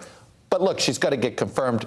And Lester, I just want to express a little Miami hometown pride. She graduated from the high school my dad went to. It was my rival high school. This is Florida's first Supreme Court justice. So, little hometown pride. I have it every once in a while. Understood and accepted. All right, Chuck, thank you. Maya Wiley is a civil rights attorney and NBC News legal analyst. And Maya, with this particular pick, this is a rare moment where a member of the Supreme Court could be taking to the bench with experience in criminal defense. How does that shape who she might be and what she might bring to the court? Well, Lester, let's start by saying that it's going to demonstrate the diversity that we need to add to the bench, because only about 7% of federal judges have that public defender as a background. And it's an extremely useful background to have, and understanding from all sides the cases that can come before the court that engage in questions of search and seizure, and that understand from all the perspectives the way that the criminal justice system is working. But she really, and very intentionally, we also heard it in President Biden's remarks about Judge Jackson, that she has experienced it all, even at a personal level, that she's had a family member caught up in the criminal justice system. She has family members who have served as employees in the criminal justice system as police officers. That's a very strong signal to say that she is someone who is going to approach this work with facts and fairness, and with an experience that understands all sides of the issue. Maya, thank you. I want to bring back in NBC Justice correspondent Pete Williams. And Pete, ideologically, this pick does not really change the balance of the court, at least as we expect it to turn out. No, not at all. It's a supermajority of 6 conservatives. She replaces, if she's confirmed, Justice Breyer. So, no, it wouldn't change it in that sense. But, you know, there's an expression that every time there's a new justice, it's a new court. And so things would realign just a little bit. One thing that Justice Breyer was able to do, especially in the last couple of years, was to try to get the court to move to a more moderate position on some cases. It's widely thought that he may have been the pivotal reason that the Supreme Court, for example, for the first time bailed out Obamacare. So will she be able to sit in that role as the second youngest justice? Perhaps not at the beginning, but who knows what the future will bring for her. She could stay on the court for a long time if she is confirmed. All right, Pete Williams, thank you. That's going to conclude our coverage. We'll have more tonight on NBC Nightly News. I'm Lester Holt, NBC News New York. Good day, everyone. With us.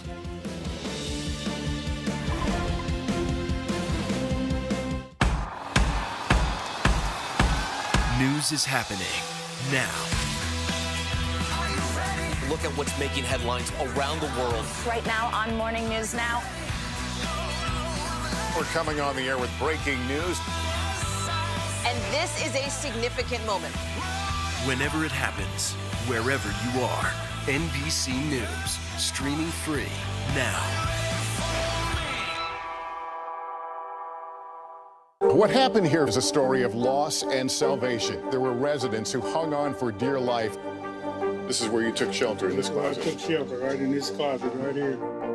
Rioters banged down one of the doors. Have you found a way to reconcile it a year later? It really hurt to see this place that I love so much treated with such disrespect. Was it an act of cleaning or an act of healing?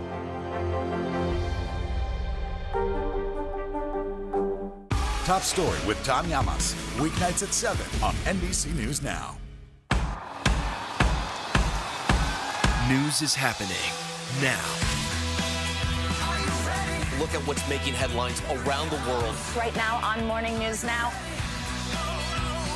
We're coming on the air with breaking news. And this is a significant moment. Whenever it happens, wherever you are, NBC News, streaming free now.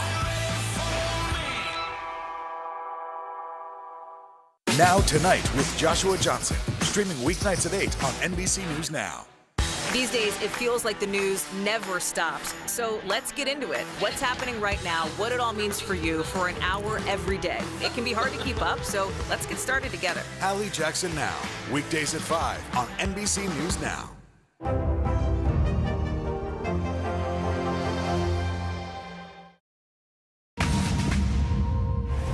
At the bottom of the hour now, our top story, the breaking news surrounding the crisis in Ukraine. That's right. Russian troops are closing in on the capital city of Kyiv as explosions rock the city. You can see there on your screen for a second day. Sirens, warning of impending air raids just rang throughout the city. Ukrainian President Zelensky says he's still in the capital. He's urging Russia to come to the negotiating table to bring an end to this war. Meanwhile, President Biden has been huddling virtually with NATO leaders as the alliance plots its next steps after the invasion.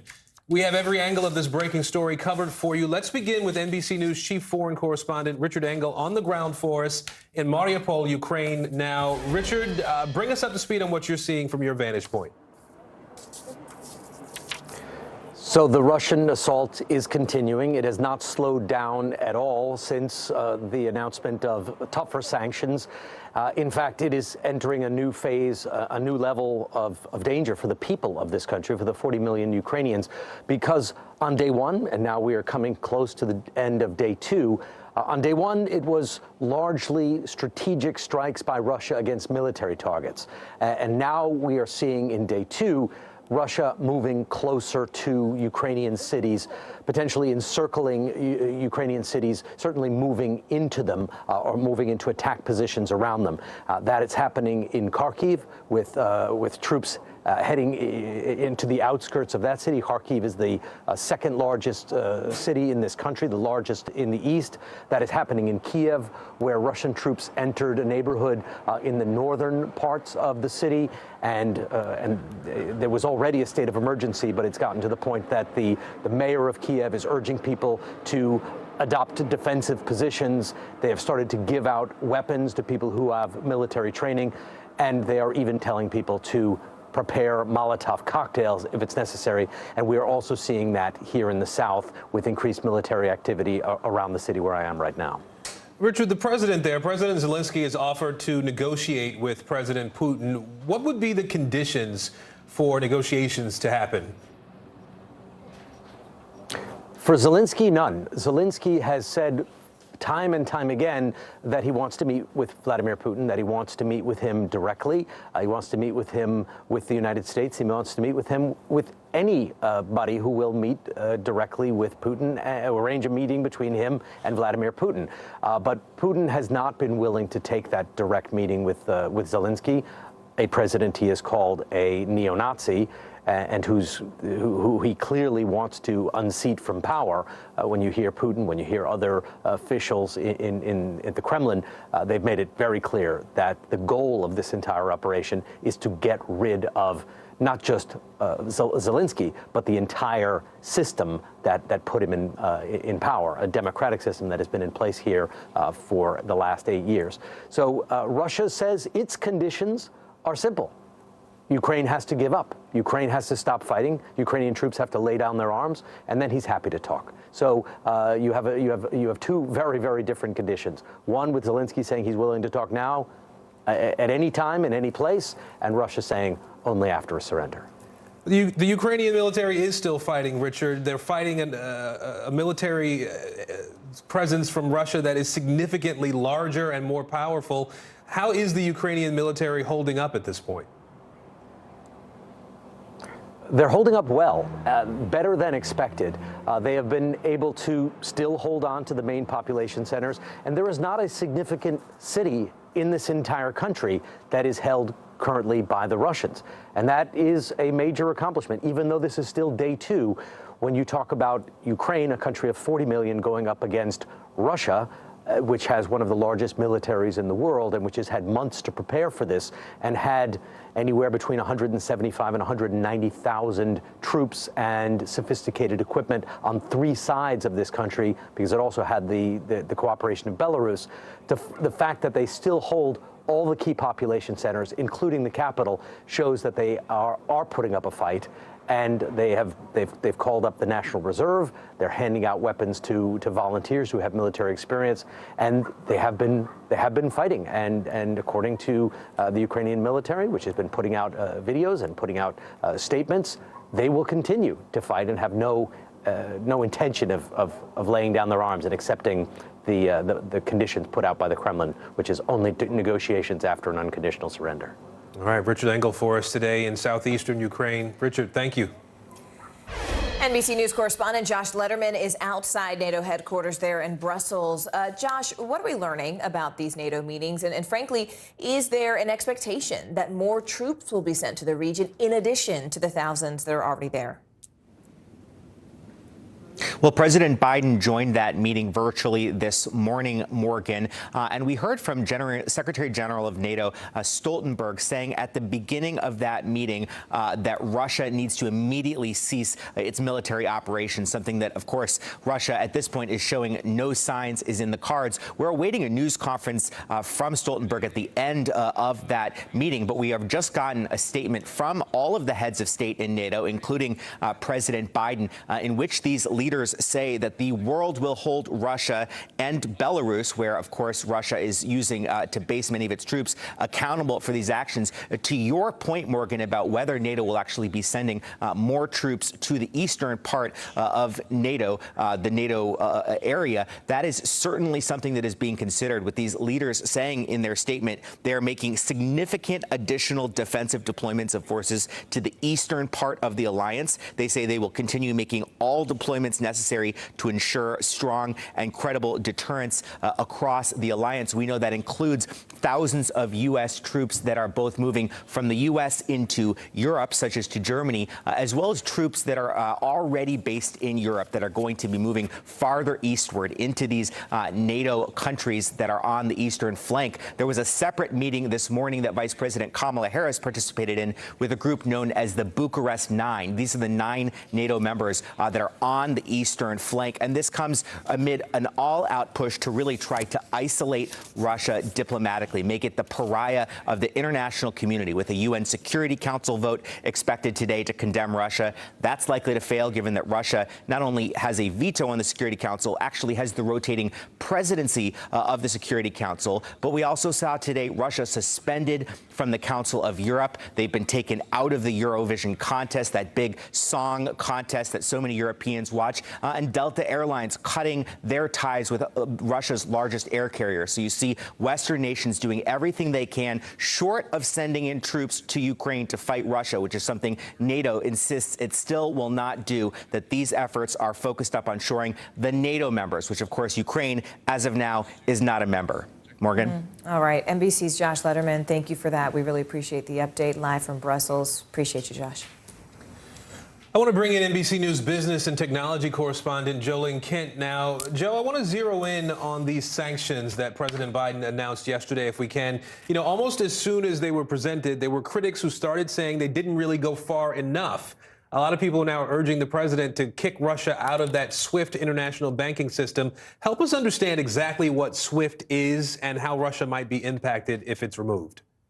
SWIFT is a secure banking system that basically allows alerts to go across 11,000 different institutions in 200 countries, alerting when you've transferred some money. The United States does not control SWIFT. It's the National Bank of Belgium that runs it, and it has been this way since it was founded in the 1970s. And so if you look at who the partners are, of course, the U.S. does have a stake and a say in what happens. The Federal Reserve is a member, the European Central Bank, but the U.S. doesn't control it. And according to President Biden yesterday, European allies are not ready to cut Russia out of SWIFT just yet. And so because there isn't that control from the U.S., it has to be an agreement led by the Belgians to cut them out of this. But certainly this is something that was threatened back in 2014 when it came to Crimea. It ultimately was not used.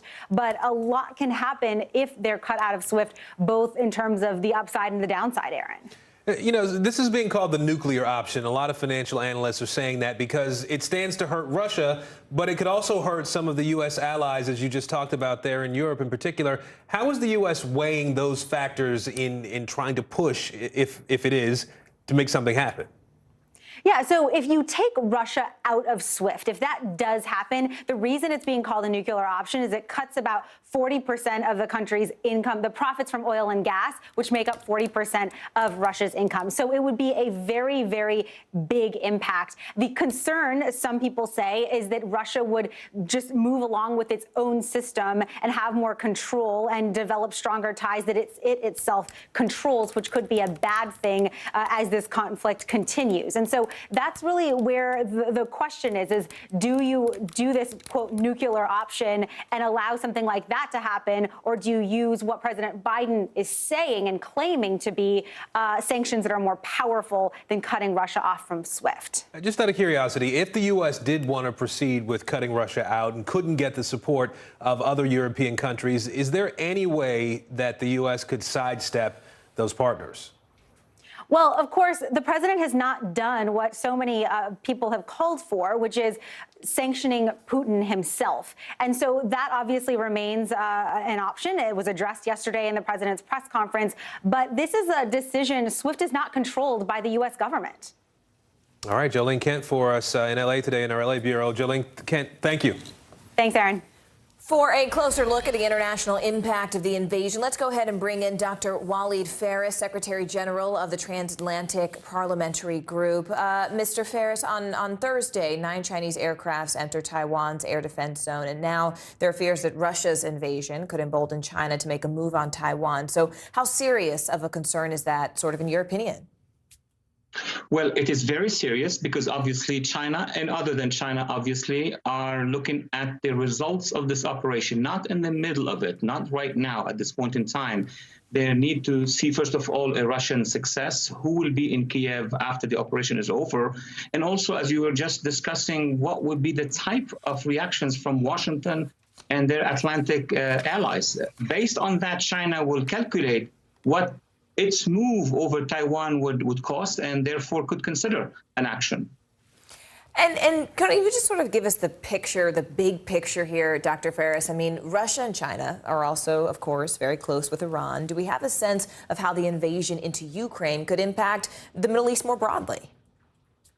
Absolutely. First of all, there are a lot of questions, debates in Washington about really how close is China from Russia, if it allows Russia to continue, etc. In my assessment, they are strategic partners, meaning China will put its finances, China will put its defenses to protect its friend because they need them. China needs also Russia in the Security Council with the veto power. Having said that, obviously what's happening in Ukraine will have an impact on the Middle East, specifically on the Iran issue. On the one hand, let's remember, Morgan, that we and the Chinese and the Russians are all partners in Vienna in the discussions about the Iran deal. That could have a major impact because if we continue with the Iran deal and having Russia and China as partners in the midst of a confrontation, that's very complicated. Iran is also watching because Iran has some targets in the region, and we're going to see in the next days and weeks what's going to happen. Yours was the insight we needed today. Dr. Walid Ferris, thank you so much for joining us. We appreciate it. And stay with us because the controversial so-called Don't Say Gay bill is now one step closer to actually becoming law. Up next, the ongoing fight in Florida and the fallout. Stay with us.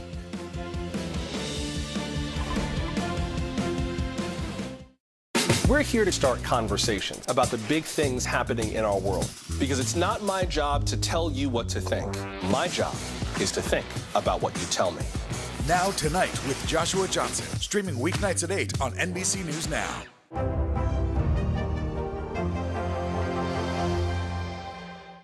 This is a very different kind of program. We're here to start conversations about the big things happening in our world. Professor, I'm not asking you to predict the future, but what do we think that the new normal is going to be? Is part of this that everyone's rethinking their jobs during this pandemic and their relationship to their employers?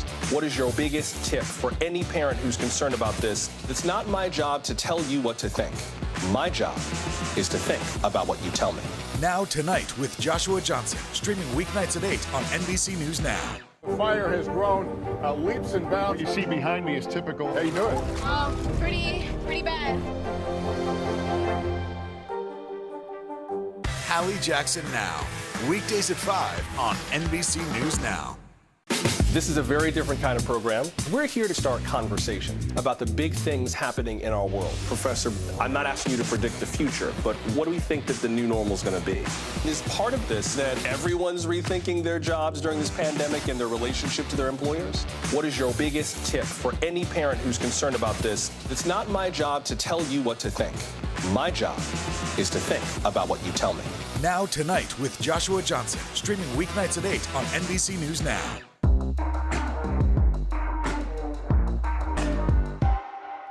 Now Tonight with Joshua Johnson, streaming weeknights at 8 on NBC News Now.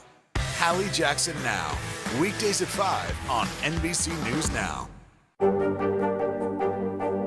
What are you doing for teachers who feel that they're being stretched too thin? Did you understand how prevalent hunger was in your own community?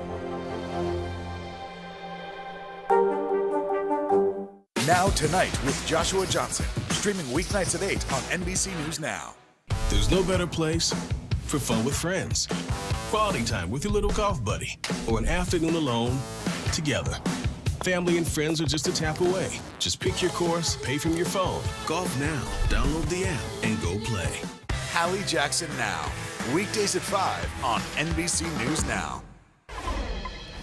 Republican leaders are in Florida for CPAC. It's the biggest conservative conference of the year. It's where lawmakers, candidates, conservative groups, donors all mingle to discuss policy agenda with party faithfuls. NBC News correspondent Vaughn Hilliard joins us now live from Orlando.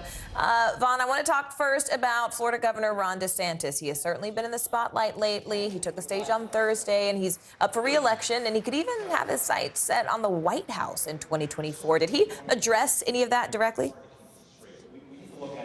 No, and I think it's telling that there was a lack of talk about, and obviously, number 2024 and the potential presidential candidacy, but also I think it was telling that there was a lack of talk about the Russian invasion that was actively happening while he was speaking up here on stage. He and Senator Cruz both declined to discuss the attack on U.S. ally Ukraine here, which speaks to sort of the tenderness seemingly within some of the Republican Party. I want to let you hear from Ron DeSantis, though, who is hitting very much on the red meat issues that this audience is really looking for. Take a listen. We refused to let this state descend into some type of Faucian dystopia where people's freedoms are curtailed and their livelihoods are destroyed. But I can tell you there's one fella that just hates Florida, and his name is Joe Biden. He's always criticizing us, always trying to take potshots at Florida. He does things like take our medication. He stiffs storm victims of relief just because he doesn't like the governor. He doesn't like Florida, and he doesn't like me because we stand up to him. Now, there's going to be a straw poll at the end of this weekend, essentially asking folks who would they like to see for that 2024 presidential nomination. Last year, Ron DeSantis came in second to the former president, Donald Trump. That's really interesting. And of course, Vaughn, look, everyone is talking about Russia and Ukraine. How is that being handled right now at CPAC? How is it even being addressed?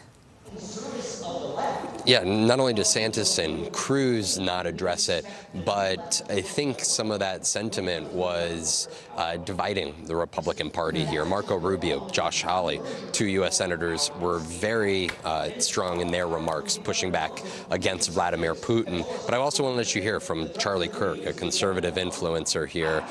He hosts a podcast. He founded a conservative organization, which I think kind of speaks to it. Take a listen. The U.S. southern border matters a lot more than the Ukrainian border. I'm more worried about how the cartels are deliberately trying to infiltrate our country than a dispute 5,000 miles away, cities we can't pronounce, places that most Americans can't find on a map. Wow.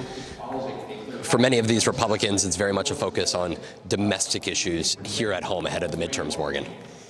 Yeah, I mean, he made it very clear domestic issues are the priority. Wow, Vaughn Hilliard there for us. We appreciate it. Thank you. Staying in Florida, the controversial Don't Say Gay bill is now on to the state Senate after clearing the House. That bill would stop any teaching about gender identity and sexuality until after the 3rd grade. NBC 6 South Florida reporter Christian Benavides joins us now with this story. Christian, this bill has faced a lot of backlash, we know. Is it a surprise that it passed in the Florida House, though? Aaron, despite the backlash, it seemed almost inevitable that the bill would pass the House. It's now in the Senate's hands, so it's just a matter of time before it reaches the desk of Florida Governor Ron DeSantis.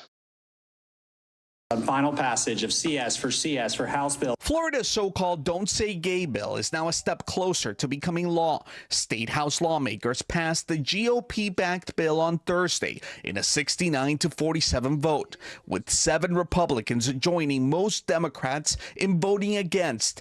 A sole Democrat voted in favor.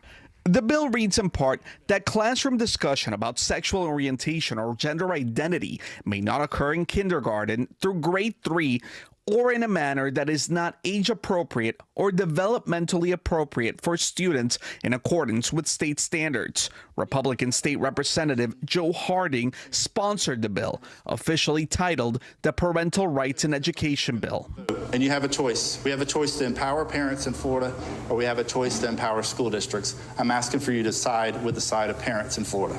While Republicans say that this bill is about parental rights, LGBTQ plus activists have been outspoken about the harm that this could do to LGBTQ plus youth. Brandon Wolf is with Equality Florida, an LGBTQ plus rights organization. People like us are always age appropriate to recognize. Our community will not be erased. Let me make that clear. No matter what happens behind those doors, this community is not going anywhere. You cannot erase us. The bill has caused nationwide backlash from Hollywood celebrities like Kerry Washington, who tweeted, "Horrified by what is happening in Florida. Children deserve to be who they want to be," to the White House, where President Biden tweeted his support for the LGBTQ+ community, writing that it's a hateful bill. It sends a terrible message to our youth that there is something so wrong, so inappropriate, so dangerous about this topic that we have to censor it from classroom instruction. For his part, Republican Florida Governor Ron DeSantis has indicated his support for the bill, but hasn't yet explicitly said whether he would sign it. Make no mistake, in Florida, the parents have a seat at the table, and we want to make sure that parents are involved in age-appropriate material. State House lawmakers also passed another controversial bill that would bar discussion of critical race theory in both the classroom and the workplace. It would also ban any discussion that could cause someone discomfort based on their race. Aaron? All right, Christian Benavides for us today. Christian, thank you. Protesting Putin. The rare rebuke from his own people as the brazen invasion of Ukraine rages on.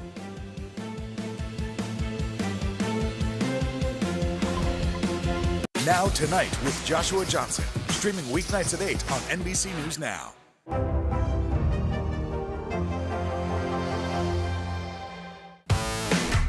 There's no better place for fun with friends. Quality time with your little golf buddy. Or an afternoon alone together. With the Golf Now app, family and friends are just a tap away. Just pick your course, pay from your phone, get out and enjoy. Golf Now. Download the app and go play. What are you doing for teachers who feel that they're being stretched too thin? Did you understand how prevalent hunger was in your own community? Hallie Jackson Now, weekdays at 5 on NBC News Now.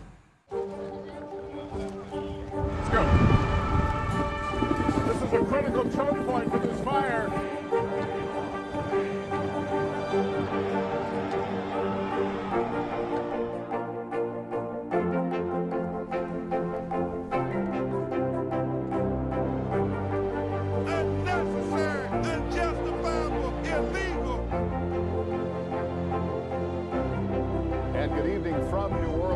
Military operation, witnessing the massive crowds. I admire you both. Nice to really spend some time with you. Appreciate it.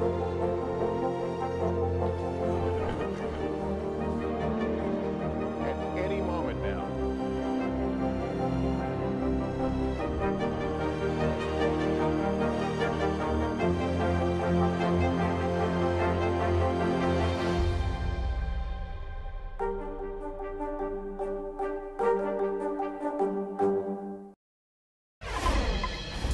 Major pushback today as Russian politicians and media hail Vladimir Putin as a savior for invading Ukraine. In a rare rebuke, though, Russian anti-war protesters are taking to the streets. NBC News reporter John Shupe joins us now. John, this is a big deal because, of course, Russia has state-controlled media, so speaking out is something that can be punishable by prison time. And Russians are pretty divided right now over this invasion. So is there sort of a tipping point with one side seeing a little bit more support than the other? And if so, why?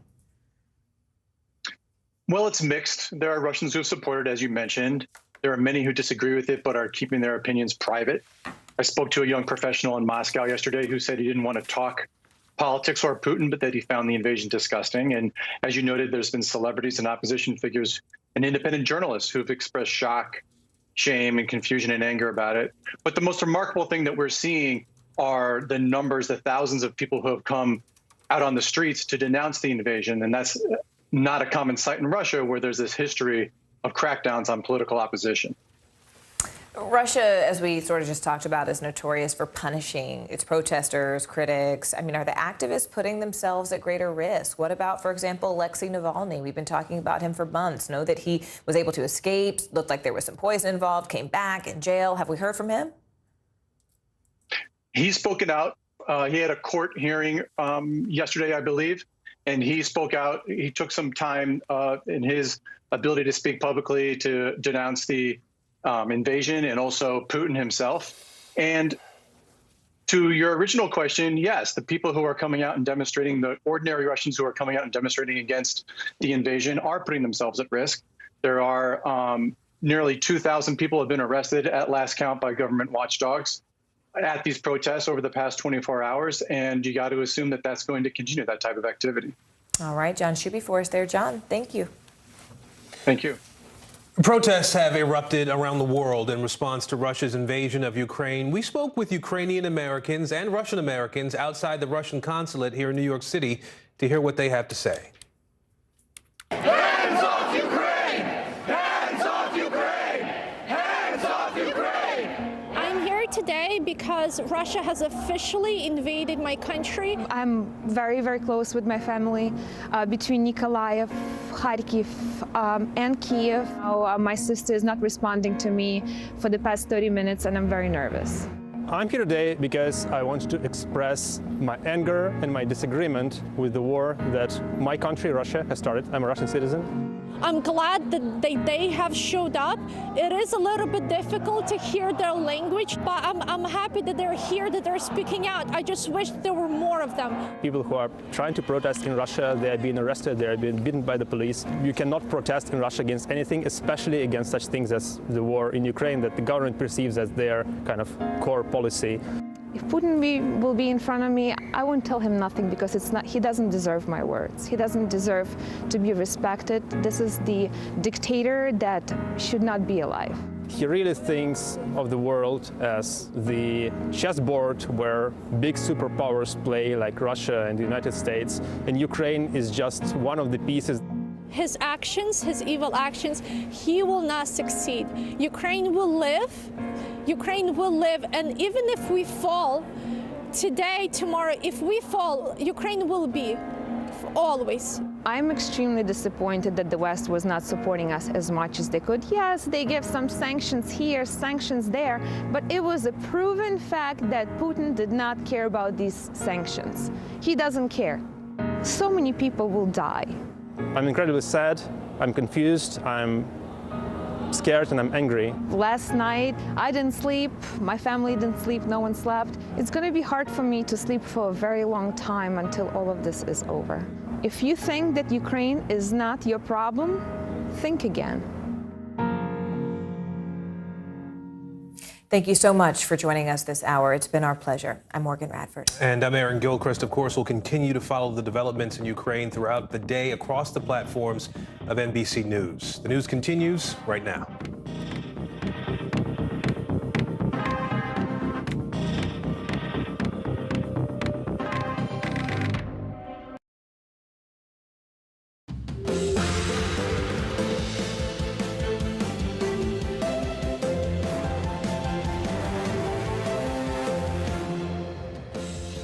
Hey everyone, I'm Allison Morris. You're watching NBC News Now. President Biden nominating Judge Ketanji Brown Jackson to the Supreme Court. She would replace retiring Justice Stephen Breyer. NBC News White House correspondent Mike Memoli is in Washington. Mike, the president calling Jackson one of our nation's brightest legal minds. What else did he have to say about her? Yeah, Allison, obviously this is a historic moment, the first black woman to be nominated for a seat on the U.S. Supreme Court. And Biden made note of that. He said that it's been long overdue, that our courts haven't really represented the full diversity of America, and he was happy to make this selection for that reason. He really touted Judge Jackson's biography, talking about her as the daughter of public school teachers, that she has a brother and uncles who were in law enforcement, and that she has a deep history as a consensus builder and somebody who has shown really all over her credentials for this position. Here's more of what the president had to say. Someone with extraordinary character will bring to the Supreme Court an independent mind, uncompromising integrity, and with a strong moral compass and the courage to stand up for what she thinks is right. For too long, Our government, our courts haven't looked like America. And I believe it's time that we have a court that reflects the full talents and greatness of our nation with a nominee of extraordinary qualifications. And of course, Allison, the president's been quite busy this week. We've been talking about it, preparing for a State of the Union, dealing with the crisis in Ukraine. And it was really interesting that the president, the first thing he said when he came out to introduce Judge Jackson was to link his announcement with what's happening overseas. He said, just at a time when freedom and democracy are at risk abroad, he's here to fulfill his obligation to protect freedom and liberty here at home. Mike, 2 years ago to this day, Biden promised to nominate a black woman to the Supreme Court. What are your sources telling you about how he decided on Jackson? Allison, first, I just got to say, I believe I had that. I tweeted a month ago that when this vacancy occurred, that when he promised to make this selection by the end of February, I immediately circled today on the calendar. Yeah. I have the tweet to prove it. The receipts, as the kids say. But what's interesting, just because I know the president, his appreciation for history and wanting to sort of make note of what was a historic moment and a big moment for his campaign. But what's interesting is that the White House's talking point today is that this is the fastest a Democratic president has moved to fill a vacancy from the time it occurred until the time he announces the replacement. It's been just about a month. But if you really look at how we got to this point, it's been a much longer process. Yes, starting 2 years ago when he made that pledge on the South Carolina debate stage, but when he was elected president during the transition, he's president-elect, he had his team come to him and say, here are the possibilities if a vacancy were to occur. Judge Jackson was obviously on that list. When Merrick Garland, who was on the D.C. Circuit Court of Appeals, was nominated to be the Attorney General, White House officials were telling me Judge Jackson was already, in their view, somebody they wanted to appoint to fill Judge Garland's seat. And that's exactly what happened a few months later. And so, yes, the president did conduct a full search over the last month. There were a field of about 10 to 12, we were told initially, really only 2 or 3 who were ever going to make the final cut. But Judge Jackson was at the top of the list when this started, and she was in the White House today as the final selection as well. Mike, you've got the tweets, you've got the receipts, and it's so funny because today I thought, man, why today of all days? It just seems like there's a lot going on, and then you realize there's a good reason for it. Mike, Senator Lindsey Graham encouraged President Biden to nominate J. Michelle Childs, a U.S. District Court judge in South Carolina. Graham tweeting this morning that Jackson's nomination, quote, means the radical left has won President Biden over yet again. What are some of the issues the GOP might have with Brown that they might bring up in her confirmation hearings? And how is the White House getting ready for all that? Well, what's so striking, Allison, is that some of the real criticism we've heard so far from Republicans has nothing to do with what it usually would be about, a person's judicial record, their views on some of the key issues that might come before the court, especially for Republicans, issues surrounding abortion. What we have heard is already in the past month of Republican senators talking about the idea of this as an affirmative action pick. We heard that from John Bozeman, the senator from Arkansas. We heard Senator Graham today talking about this as Biden caving to the radical left because there had been some criticism from affiliates of Bernie Sanders that Judge Childs, who was considered, was one of the final candidates on the short list, may have had some rulings in her past that suggested she was more centrist, not as progressive.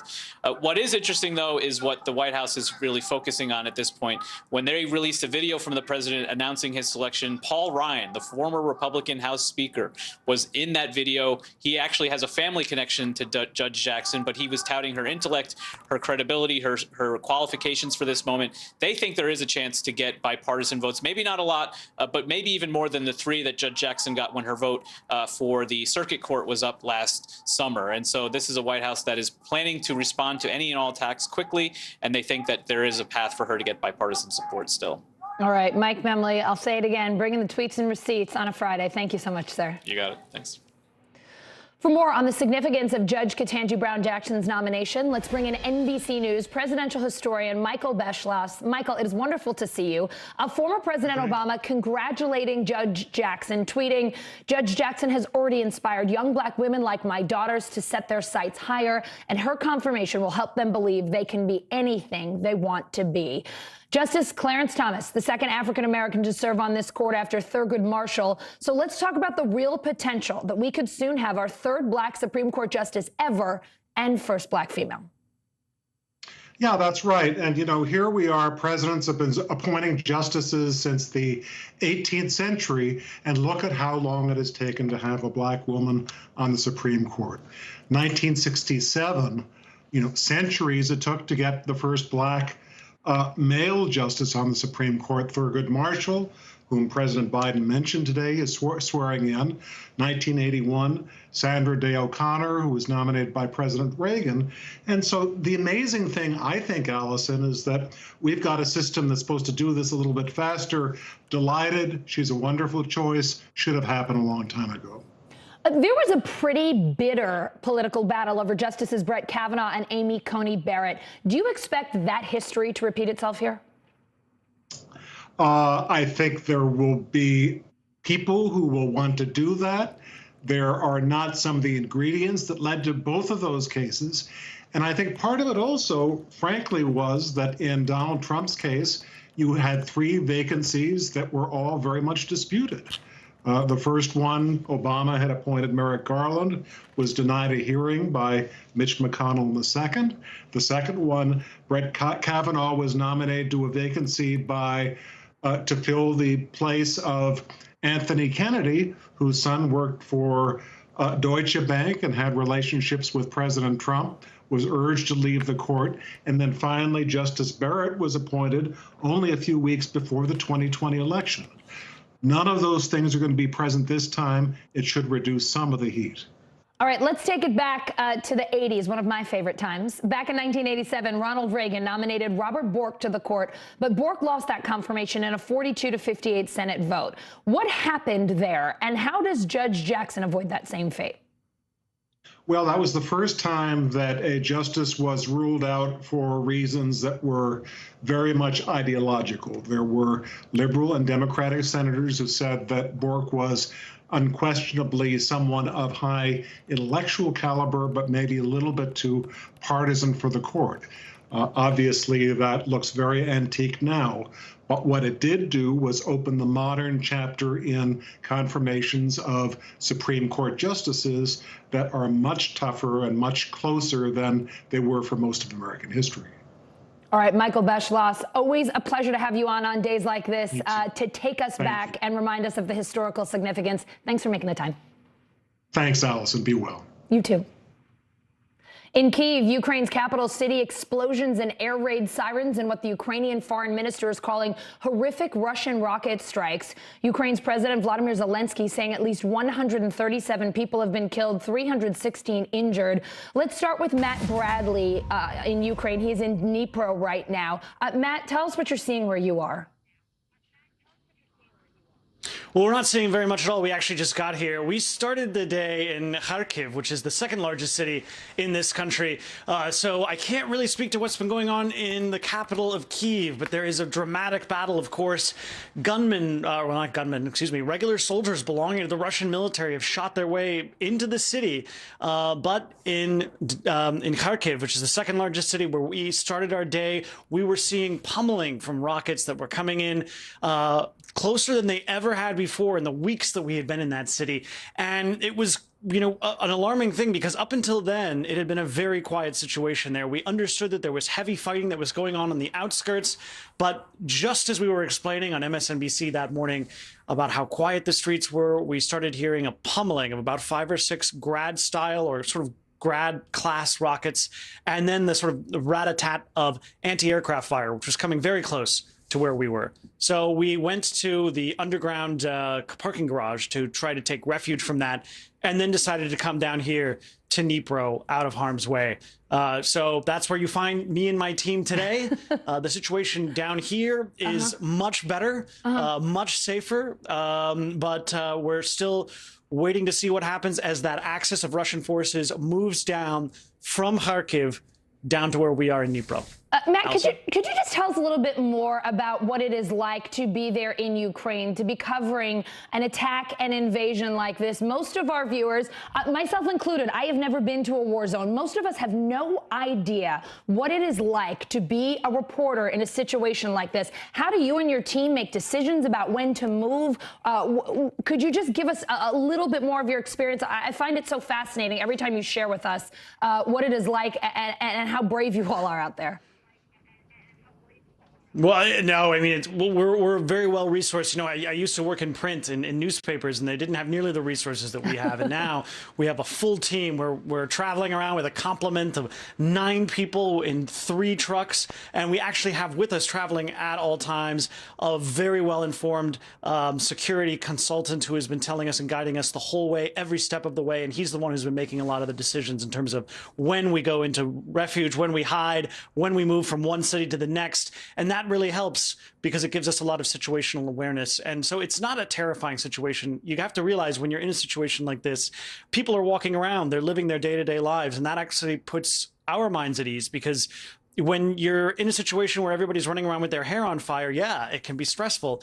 But in places like this, amongst people like this, it's not the same. People are used to war. And so you don't get this feeling of constant panic. The ones who are panicking are us, not the people around us. So that makes it a little easier for us to handle. So I don't really, it's hard to imagine, I know, but I think when you're in the situation and you're doing it day to day, moment to moment, you find it a lot easier to manage. Well, Matt, thank you for sharing your experience. We're glad to hear that you've moved somewhere that might be a little safer for you and your team. And we're really grateful for all of our NBC News crews reporting for us from Ukraine. Thank you. Thank you. In eastern Ukraine, NBC News reporting that you can now hear massive explosions in Kharkiv. NBC News contributor and Rolling Stone correspondent Jack Crosby is there.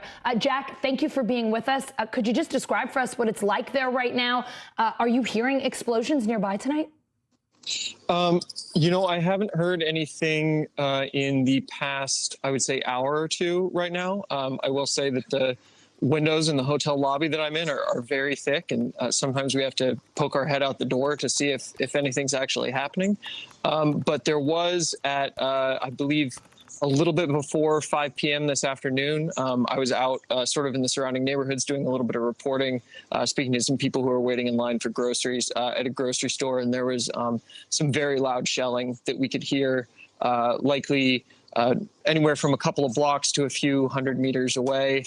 And then as we were going back to the hotel, we immediately left, myself and my reporting partner left to continue back to the hotel, and we could hear audibly a sort of rocket barrage similar to what Matt was describing that we both experienced this morning. I believe I looked the reporting that was later geolocated to a neighborhood that was about 3 kilometers away from the city center where we are. So it's still very active here. We have been sent to the underground car park that Matt described twice today, once in the morning and once when I returned this afternoon after that shelling I just described. Jack, Ukrainians in Kharkiv have told you they're deciding whether to fight or flee. Could you tell us more about those conversations and what else you're hearing from people there? Yeah, you know, I think that's the conversation that basically every Ukrainian in this country is having right now. And I think in a lot of cases, you think of this as a choice and you think of this as a decision. A lot of times war takes that choice from you, and you don't have a choice as to whether you fight or you flee. There's only one option for you. You have to flee, or you're in a position where you can't fight and you have to fight. So, you know, as I was going around the streets of Kharkiv yesterday and today, the picture has changed a little bit. Yesterday, people, I think, were very much confused. They weren't sure what was going on.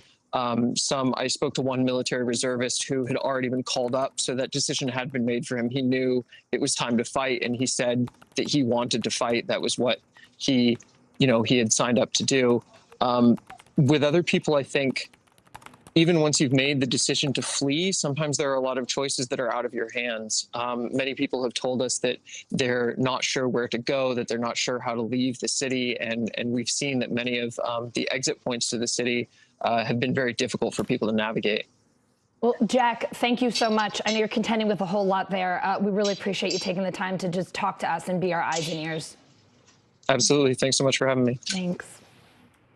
Meanwhile, the European Union out with a harsh round of sanctions on Moscow. The package targets Russian banks and oil exports and limits the country's access to key technology. Former U.S. Ambassador to Poland, Daniel Fried, joins me now. Ambassador, we're so thankful to have you today. In a tweet that you sent out today, you said the EU sanctions parallel the ones made by the U.S. and are a big hit against President Putin's Russia. Do you think it will be big enough of a hit to stop this invasion from going further? And what else should Western countries do right now to try to persuade Putin to back down? Sanctions by themselves are not going to get Putin to turn around the tanks, let's be clear. The US, EU, UK sanctions supported by Asian democracies can hurt the economy of Putin's Russia, so he has fewer resources to commit future aggression. But this is not going to turn it around. You asked what we should do?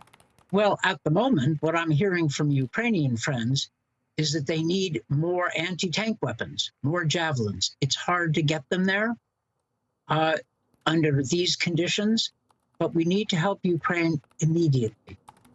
The sanctions, however, especially if we keep increasing them, and I think we should. I think we haven't reached the maximum yet.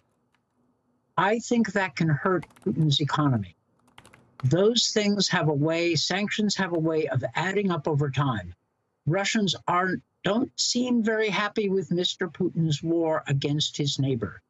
And we, the free world, need to make sure that price rises. Now, I'm glad the Europeans have, apparently they've sanctioned Putin and Lavrov, the foreign minister. I'd like to see the Biden administration follow suit today. That would be great. There are other things the Biden administration can do. But the sanctions we've announced this week are strong. The trouble is, even strong sanctions won't turn around Putin's tanks. Ambassador, Russia is offering to meet with Ukrainian representatives in Belarus. Now, for those of us at home who do not have your diplomatic experience, it is really hard to imagine a meeting like that happening right now while Ukraine is under attack. What do you make of that offer, and how could a meeting like that actually work? Last night, Ukraine's President Zelensky offered to discuss a ceasefire. He even offered to discuss Ukraine's neutrality. The trouble is, the Russians have offered Minsk as a venue. Minsk is the capital of Belarus. Belarus is joining in the attack by allowing Russian troops to launch attacks from its territory. They're part of the problem. Secondly, the Russian demands are for Ukraine's demilitarization and, get this, denazification. There are no Nazis in the Ukrainian government. The president of Ukraine is Jewish. Ukrainian Jewish community supports Ukraine's independence. This is nonsense. The Russians don't seem interested in a diplomatic settlement even now. They seem interested in total surrender. What denazification really means is the Kremlin gets to throw out anybody in Ukraine's leadership who's too pro-European, too pro-democratic, and replace them with stooges. Ukraine is fighting alone. We need to help them. The Russians are still demanding its complete surrender. Putin has not taken any of the serious diplomatic offers that the United States and Europe presented him. He seems intent on crushing Ukraine because he hates, and I use the word deliberately, hates the idea of an independent Ukrainian nation. But Ukrainians themselves are willing to fight for their freedom. President Zelensky is a target for Russians. They want to remove him or kill him. And he said he's not leaving Ukraine. He is staying in Kyiv with his people. It's quite something. This is courage.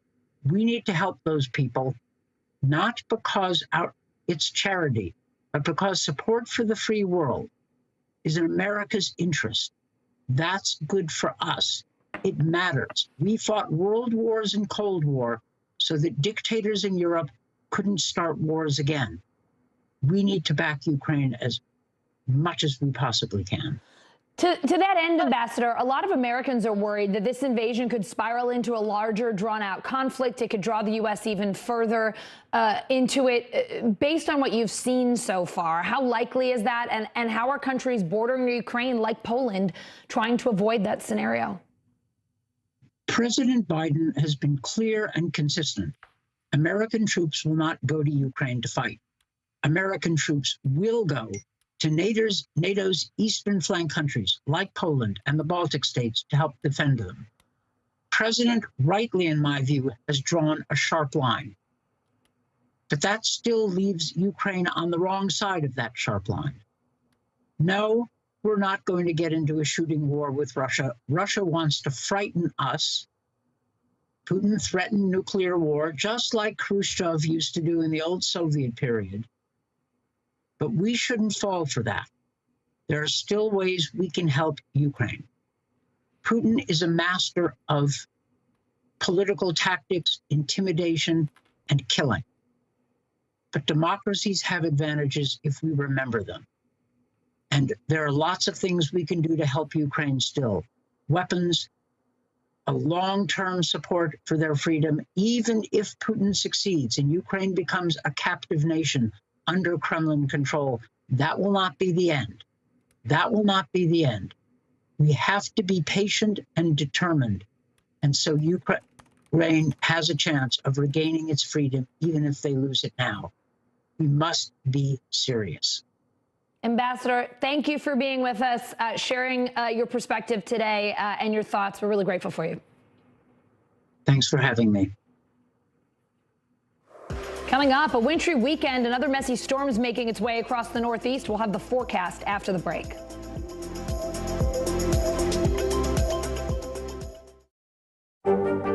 There were residents who hung on for dear life. I've heard people say the town is gone. Do you see it that way? Absolutely not. We've lost some houses, but our community's still here. Top Story with Tom Llamas, weeknights at 7 on NBC News Now. The answers come when you need them most. Ooh, let it go. The Today Show's newest fan. A little Al Roker. What am I doing here? This is your moment.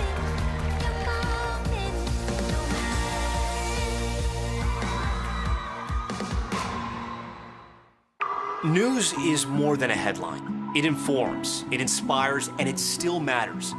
To cover it, you have to be in it. And that's what we're gonna do. Every night, we take you to the front lines of the story, where it's actually happening, with NBC News journalists on the ground from all over the world. We cover what you need to know and bring your newsfeed to life. In primetime and streaming live, it's your news playlist every night. Top Story with Tom Llamas, weeknights at 7 on NBC News Now. There's no better place for fun with friends, quality time with your little golf buddy, or an afternoon alone together. Family and friends are just a tap away. Just pick your course, pay from your phone. Golf now. Download the app and go play. What happened here is a story of loss and salvation. There were residents who hung on for dear life. This is where you took shelter, in this closet. I took shelter right in this closet right here. Rioters banged down one of the doors. Have you found a way to reconcile it a year later? It really hurt to see this place that I love so much treated with such disrespect. Was it an act of cleaning or an act of healing?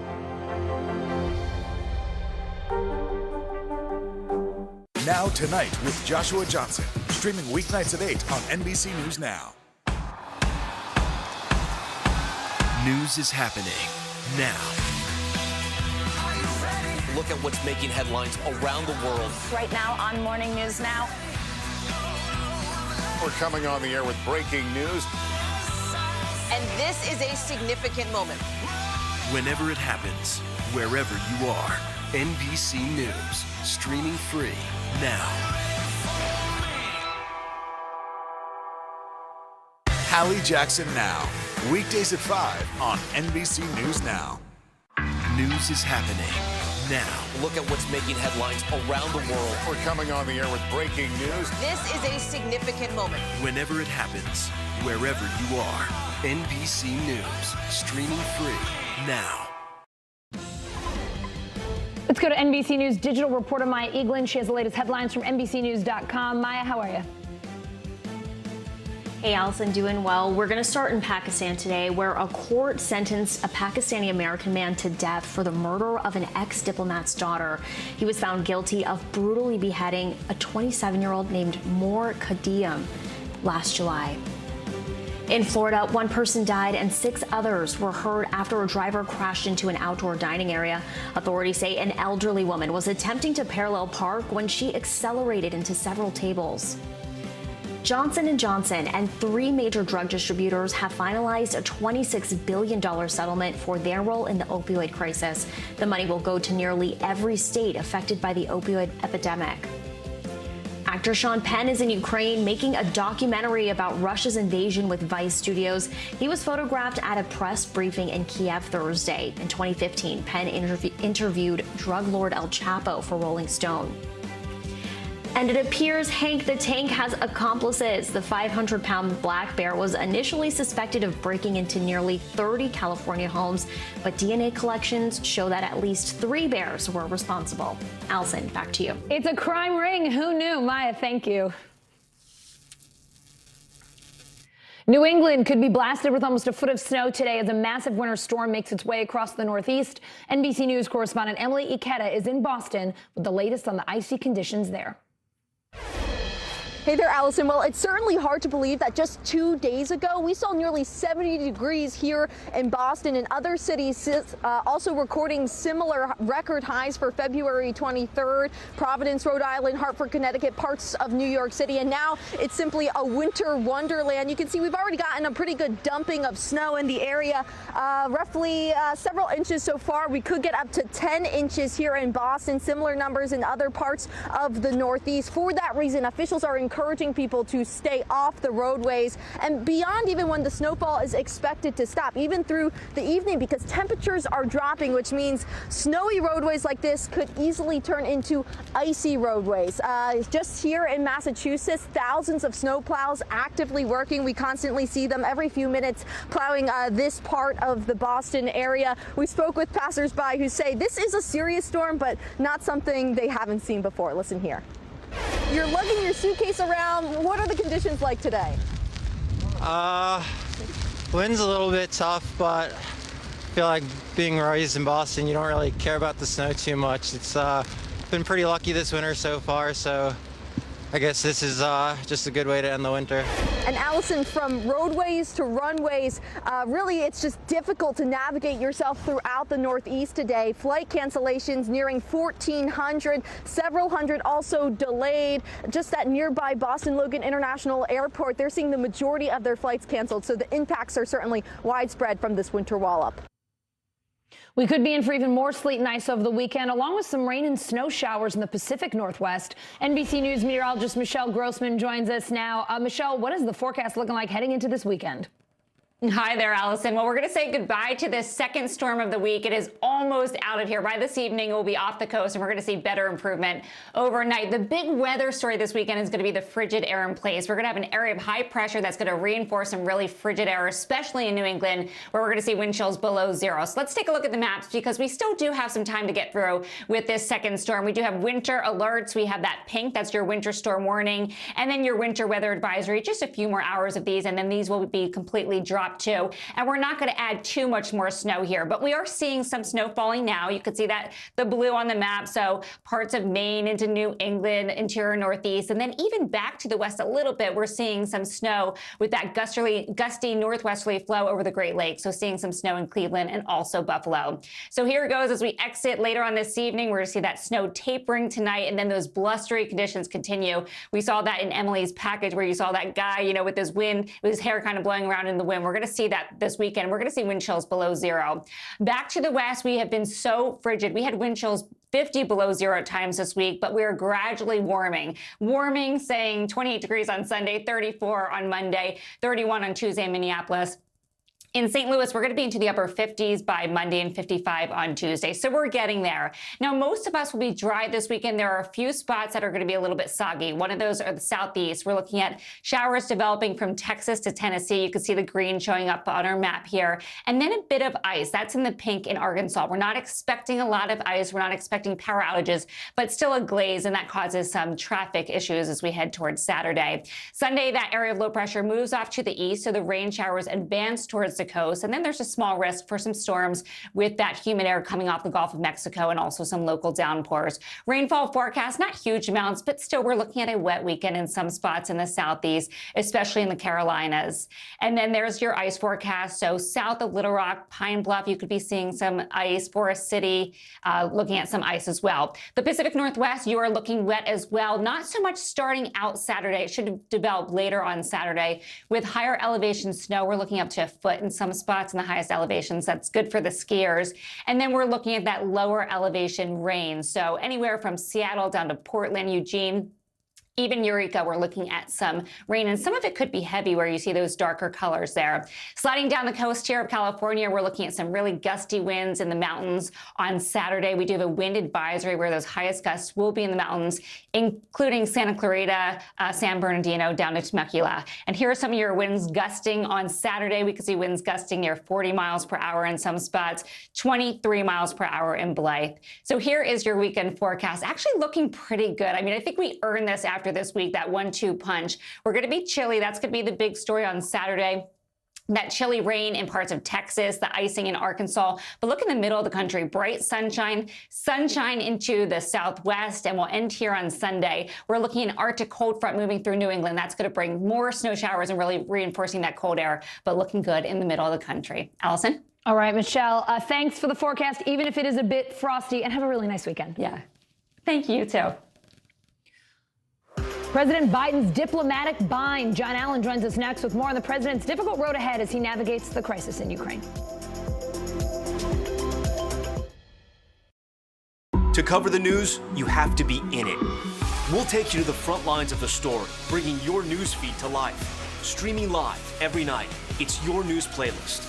Top Story with Tom Llamas, weeknights at 7 on NBC News Now. There were residents who hung on for dear life.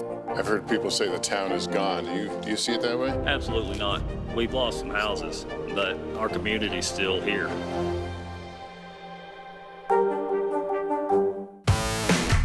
There's no better place for fun with friends. Quality time with your little golf buddy. Or an afternoon alone together. With the Golf Now app, family and friends are just a tap away. Just pick your course, pay from your phone, get out and enjoy. Golf Now. Download the app and go play.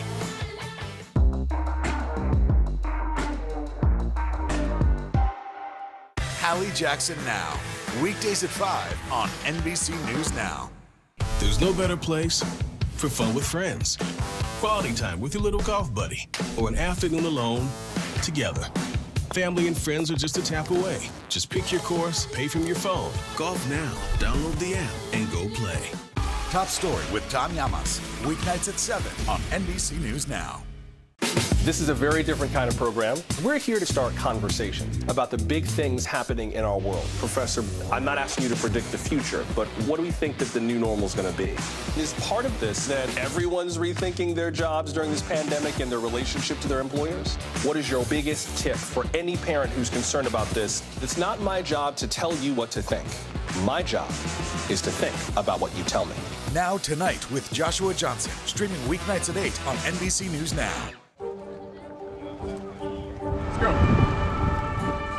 This is a critical choke point for this fire.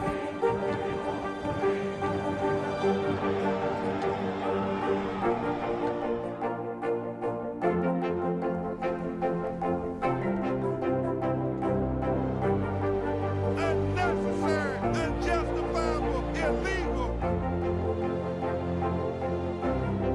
And good evening from New Orleans. Late military operation witnessing the massive crowds. I admire you both. Nice to really spend some time with you. Appreciate it.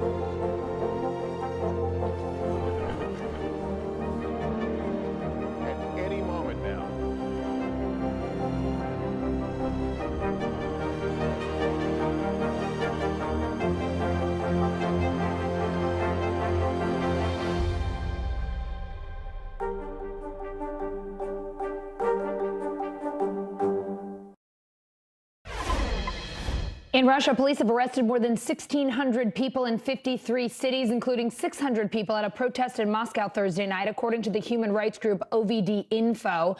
NBC News foreign correspondent Raf Sanchez is in Moscow. Raf, what can you tell us about those protesters, and what's it like in Moscow now after those arrests? Are people afraid to speak up now? Allison, people are afraid to speak up, but they're doing it anyway, and that in some ways is the very definition of bravery. Protesters are back on the streets of St. Petersburg tonight, second night in a row, despite that massive crackdown that you described last night. One of the protesters in St. Petersburg holding a placard that said, "Peace for Ukraine and freedom for us." And to state the obvious, if you are out protesting against Vladimir Putin's war in Russia this week, you are doing so at great personal risk, not just of arrest and, potential police brutality on the night, but of being prosecuted, of walking away with a criminal record that will follow you for a long time, that could cost you your job prospects in the future. So people they know the risks they face, but they're taking them anyway. Allison? Raf, no surprise, Russian opposition leader Alexei Navalny does not support this invasion. What is he saying tonight? Yeah, we need to remember about Alexei Navalny. He is a Russian nationalist. He is not some far-left human rights type. He is a Russian nationalist, and his criticism of this war is from a nationalist perspective, that it is not good for Russia. He released a statement earlier. I want to read you just a little bit of it. He said, "I am against this war. I believe that this war between Russia and Ukraine is being waged to cover up the robbery of Russian citizens and to distract their attention from the problems that exist within the country, from the degradation of the economy." And that fits with his long-running theme of criticizing Vladimir Putin for alleged corruption. Alexei Navalny mentions the degradation of the economy there. The official line from the Kremlin is Russia is well placed to withstand any sanctions that the West imposes on it.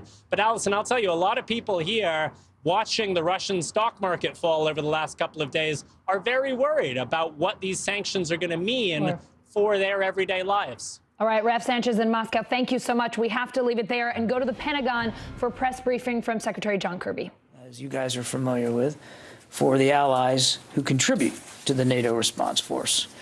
I'm not going to have specifics for you today on units, timelines, schedules, as NATO communicates what it's going to need from the United States, just like it will to other nations. And as they do that, we will certainly be able to acknowledge and announce those U.S. capabilities and units who will be going specifically as designated to support the NATO mission and the NATO response force.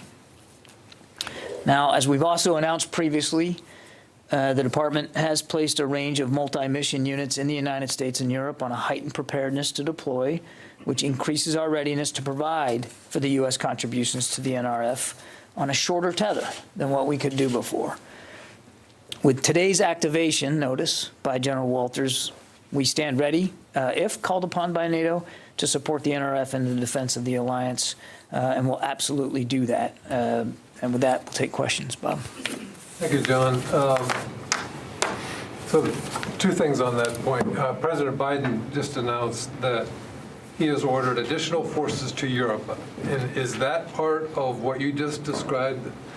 And the second question is, so NATO has activated a portion of the the response force, and you can't say how many troops the U.S. will contribute to that because they haven't asked for any troops yet? Yeah, so I think in the president's statement, I think he was referring to his announcement yesterday. This was a readout of his call with President Zelensky, and he was reiterating that in that conversation, he was pointing back to the announcement that he made yesterday. So I have no new announcements of force deployments to speak to today. Think about this activation a bit like you would an RFF, a request for forces, right? So it's now been activated, and so we'll be in direct consultations with NATO and General Walters in his sack your hat to work through what the requirements are going to be for the NATO response force and the very ready joint task force. And as I've said many times before, the Secretary is very, very committed to making sure that whatever those requirements are, that the United States is ready to lean forward as much as possible. Yesterday's announcement, the 7,000 that we talked about, as I also said yesterday, portions of them we can expect will be earmarked for the NATO response force. Again, after we've consulted with General Walters and NATO and we understand what they need, but one of the reasons why President Biden pushed them forward was so that they could be ready for just such a need. And we wanted to get the clock going to get them pre-positioned, if you will. So there's still some homework to be done, still some math that needs to be worked out. But again, the Secretary wanted to make sure, and the President obviously wants to make sure, that we're leaning as far forward as we can. So it likely would be an armored brigade, among other things. Yeah, I mean, it could be. Again, we're gonna work closely with NATO and make sure that we fully understand what the requirements are from the United States perspective, and then we'll move forward. But a good chunk of the 7,000 we talked about yesterday, we believe will be earmarked for NATO contributions. Again, if it's deemed that they are needed, they're wanted, and they're ready. And if they aren't, well then they can be used unilaterally to support and reassure our allies. For the President and for the Secretary, this was very much about trying to lean forward. So I don't have any specifics to say today, specific units or timelines or schedules, but I want to point back to what we said all along, that the United States, we take this commitment very, very seriously, and we're going to lean in as much as we can. Okay? Idris? Part of criticism has been we're now 2 days into the invasion. This was seen coming, a couple of weeks ago. Why are there still such few details? And if the need is so urgent, they could roll in through Kiev in the coming days. Why not be able to give more details about what units are going where? Why aren't there, I guess, as many details? I'm not sure what Russian operations in Kyiv has to do with the timing of how soon we can identify units, Idris. If I may, very politely, just challenge the premise here. We have been, the United States in particular, has been very forward-leaning in terms of reassuring allies. And with each muscle movement, we've been right up here talking about it and identifying them to the level of specificity that we can, as we did again yesterday. But the way the process works in NATO is you have to approve a defense plan first, and then the activation comes second. That happened today. The heads of state approved defense plans, which then gave General Walters as SACEUR the authorization he needed to authorize activation of the NRF, and then now it goes to the nations to fill those needs. But we have to be in consultation with NATO about what those needs are. Again, to my answer to Bob, it's not unlike a request for forces. It's just a different process, but it's the same idea. So I don't think that we're not waiting on anything. As a matter of fact, quite the contrary. The Secretary's orders authorized by the President yesterday actually put a good chunk of troops coming from the States going to Europe so that they can be ready for just these kinds of needs. Just with clarifications, how many troops are prepared to deploy orders now? Is it still 8,500? No, it's north of that, and I've said that publicly before. It's several thousand more north of the 8,500 that was originally put on prepare to deploy. Jen. John, President Zelensky has made a passionate appeal to the U.S. and NATO to set up a no-fly zone over Ukraine. They have fought, as you've said, valiantly on the ground. Russia does not have air superiority right now. Why not set up that no-fly zone at Ukraine's request? Look, that's a policy decision at the nation-state level. I haven't seen the request that President Zelensky has made. I would just tell you. He said they've been set up in Syria, where there are Russian warplanes. It's been set up in the past. There's historical precedent for it. Why not unite NATO, European nations to set up a no-fly zone? I would just tell you that would have to be a discussion inside the alliance. The President has been very clear that U.S. troops will not be fighting in Ukraine, and that our focus is on helping them defend themselves, and we've done that, and we're going to continue to look for ways to do that.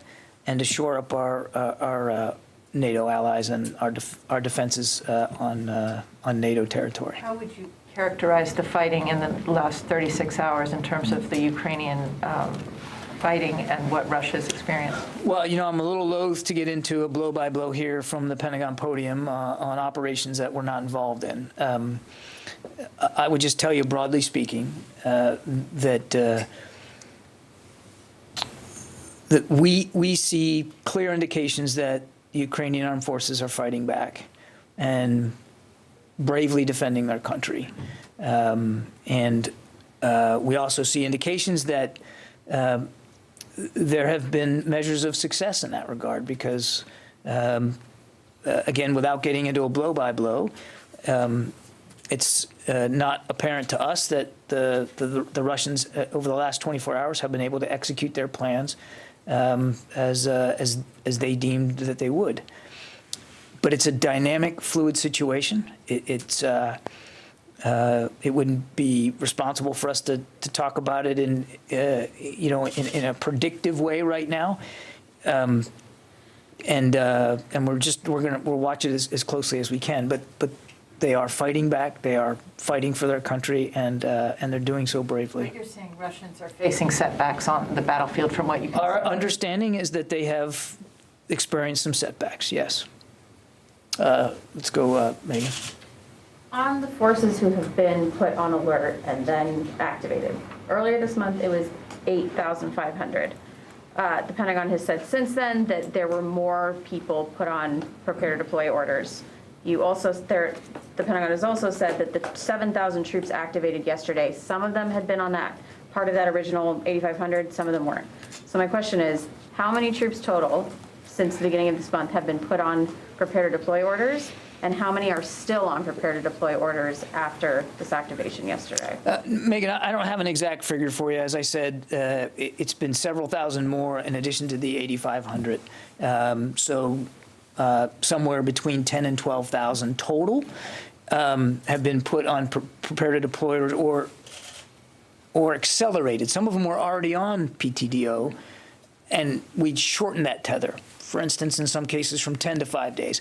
Some of that number wasn't on heightened alert, and so we did put them on PTDO, prepare to deploy orders. It varies by unit and by capability, and I don't have an exact breakdown of what is going to be going as a part of this NATO response force package because, again, we're still working our way through that requirement. Right. The question is who's on alert, who has been on alert, who is no longer on alert and is going. I don't have a specific list for you today. 10 and 12,000 have been the total amount who have been alerted. Roughly speaking. Is it safe to deduct 7,000 from that roughly to say that there are the remainder is still waiting? So again, we got to be careful here, Megan. Not everybody that has been put on a heightened alert posture is earmarked for the NATO response force. Some of those units are simply that the Secretary wanted to make sure they were more ready to go in a unilateral capacity. Some may be perfectly placed in to be used for the VJTF. We'll have to see what the requirements look like. So it's not binary. It's not, well, that's all. These troops are just designated for NATO, and these troops are just designated for unilateral. These units that the president announced yesterday, that 7,000, they could very well fit the bill for the NATO response force, and maybe they won't, and we'll have them ready in a three-point stance in case we need them from a unilateral perspective. So that's why I'm being very careful today, because it's not either or. It's a menu of options that are going to be available to national leaders. And again, what I can promise you is, as we get solidity on this and more specificity, we'll detail that for you. But it is safe to say there are several thousand more who are on some sort of heightened alert for Europe in general. It is safe to say that. One force of the It is safe to say that. Yeah, Sylvie. Thank you. I understand that NATO gave the order to prepare the troops. What would trigger NATO to deploy them? Would it be Russian troops going to the west of Ukraine, or what kind of threat would trigger their effective deployment? That really is a decision for the NAC to make, for the alliance to make. It wouldn't be a unilateral U.S. decision. I think today's approval of the defense plan and the activation itself, as I said, is historic. First time that they have been so activated. That's a big deal. Now, again, what does it look like? How many? And where does the alliance want to place them? All of that is still being worked out. And so I can't honestly answer your questions about what the trigger is. I think you can safely assume that what has been triggered here is the activation. And the trigger for that has been this unlawful invasion, again, by Russia into Ukraine. Yeah, Cassie. John, Secretary Stoltenberg also mentioned about providing defense article support and also including air defense systems to Ukraine. Is there going to be any input from the United States, any type of air defense systems like Patriots or advanced air defense systems? What I would tell you is we're continuing to look for ways to support Ukraine to defend themselves. We have continued to do that, and we're going to look to do that going forward. And we're very actively engaged in those efforts to help them better defend themselves through both lethal and non-lethal assistance. From the very get-go, I have not been detailing for any of you each and every package, each and every shipment. Because I think you can understand, and it's particularly relevant now, that Ukraine is involved in a no-kidding invasion of their country, that we wouldn't want to put it out there in the public space, everything they're getting from the United States. So we're going to continue to be judicious about how much detail we put out there. But we know they have self-defense needs. We're going to do the best we can to fill them. And what's more is other nations are too. It's not just the United States. David. Without detailing, can you say, are you continuing to ship defense equipment to Ukraine? We have, let me put it this way, David. We're not talking about the effort to help them defend themselves. We have not talking about the effort to provide security assistance in a lethal and a non-lethal way in the past tense. I'd leave it at that. Janie. Riddles. We're continuing to provide ways for them to defend themselves. That's as far as I'm going to go. You're continuing to provide. We're continuing to provide. We're continuing. You're not just looking at ways to support. You are continuing to provide. It's not. Yeah. Okay. I wasn't trying to be funny. It's not past tense. It's not over. It's not done. We're continuing to look for ways to help them defend themselves. Janie. Thank you, John.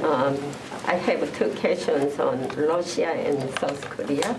First question, as you know, Russia has warned that it will retaliate immediately if there is a foreign state intervenes in Russia's moves. What is your comment? I follow up the second question. What is my comment about?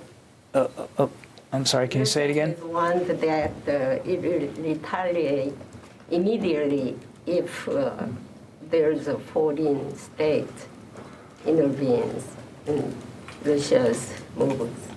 Look, we're going to do everything that we need to do to defend our country. And as the president has said, we're going to do what we need to do to defend every inch of NATO territory. And we take those obligations seriously, both to the American people and to our allies. I just leave it at that. At the same time, second question, at the same time, Russia said if South Korea joined the sanctions along with the United States, it will not have the Korean Peninsula issues. How can you comment on this? Russia cannot have, Korean Peninsula issues if South Korea joined sanctions along with the United States. That means. South Korea, you know that South Korea joined the sanctions with the United States. We welcome that. Russia warning that if South Korea doing this, they will not have. We welcome the comments made by our South Korean allies. We welcome their willingness to impose sanctions on Russia, as so many other countries are doing.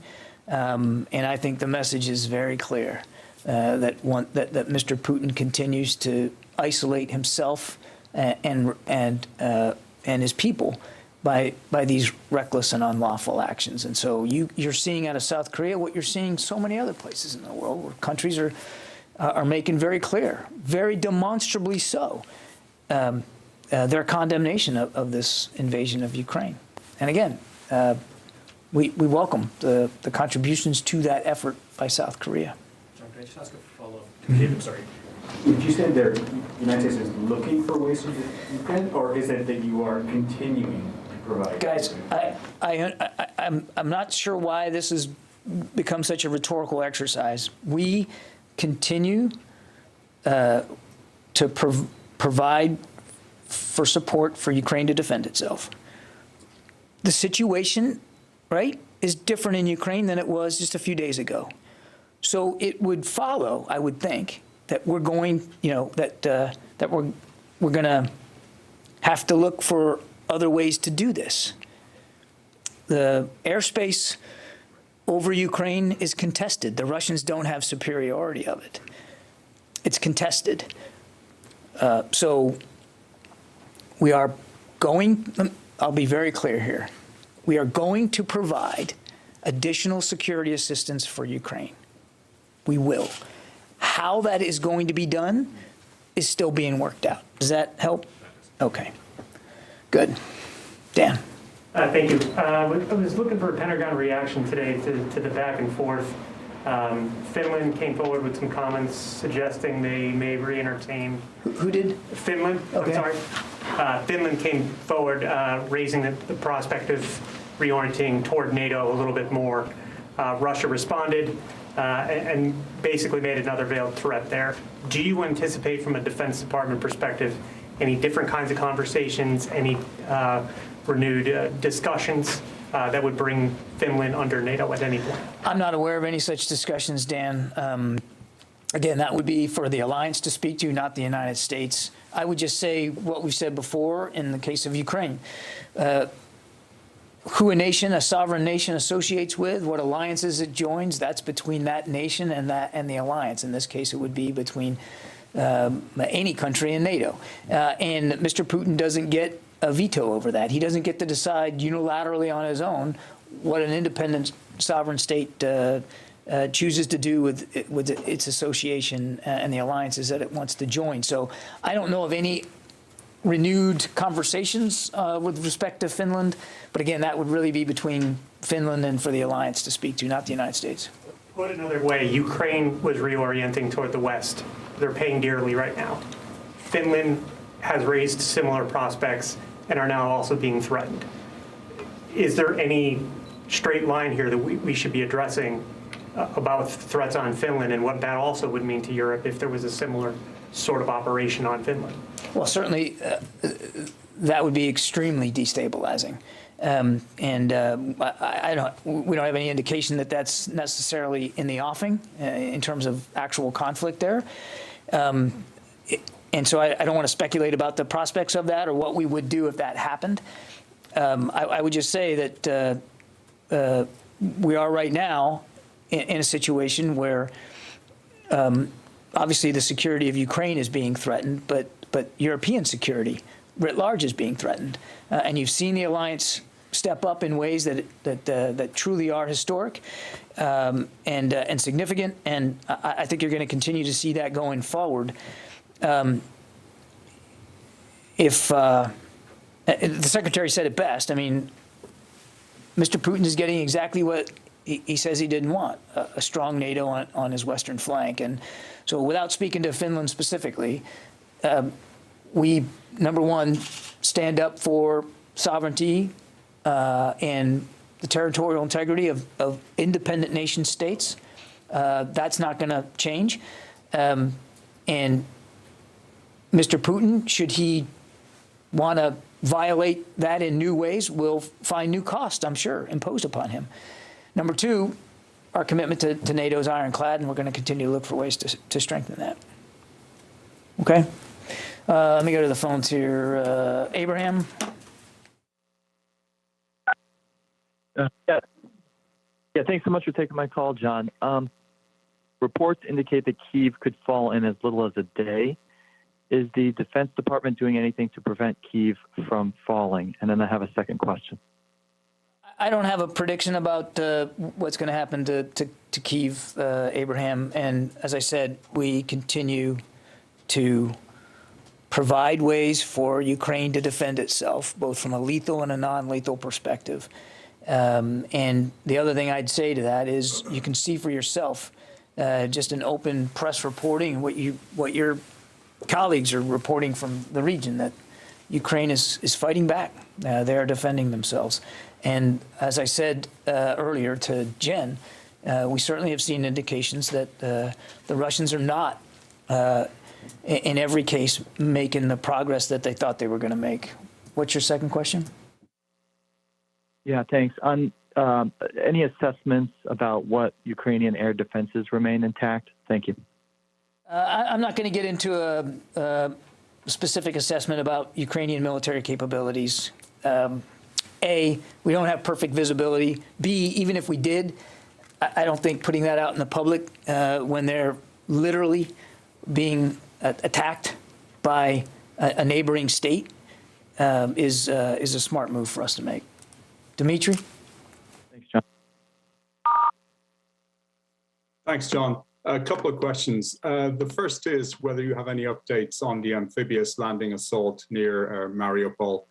And secondly, some European intelligence officials say that actually half of Russia's combat power that had amassed along the border has now moved into Ukraine.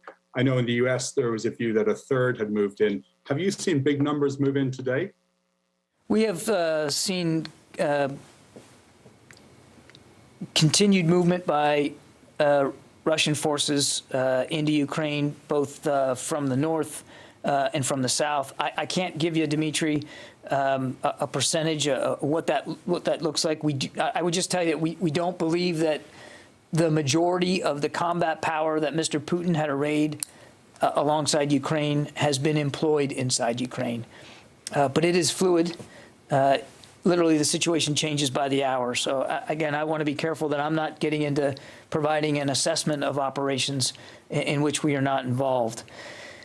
And as for the amphibious assault, we do believe that such an assault is being conducted today, but we don't, again, have perfect visibility on the progress of that. And I couldn't give you a blow-by-blow of exactly how many they've put ashore and what they're doing. But it certainly appears to us to be of a piece of their designs in the south to further cut off the Donbass region and to from a southern perspective continue to try to take population centers. Karun?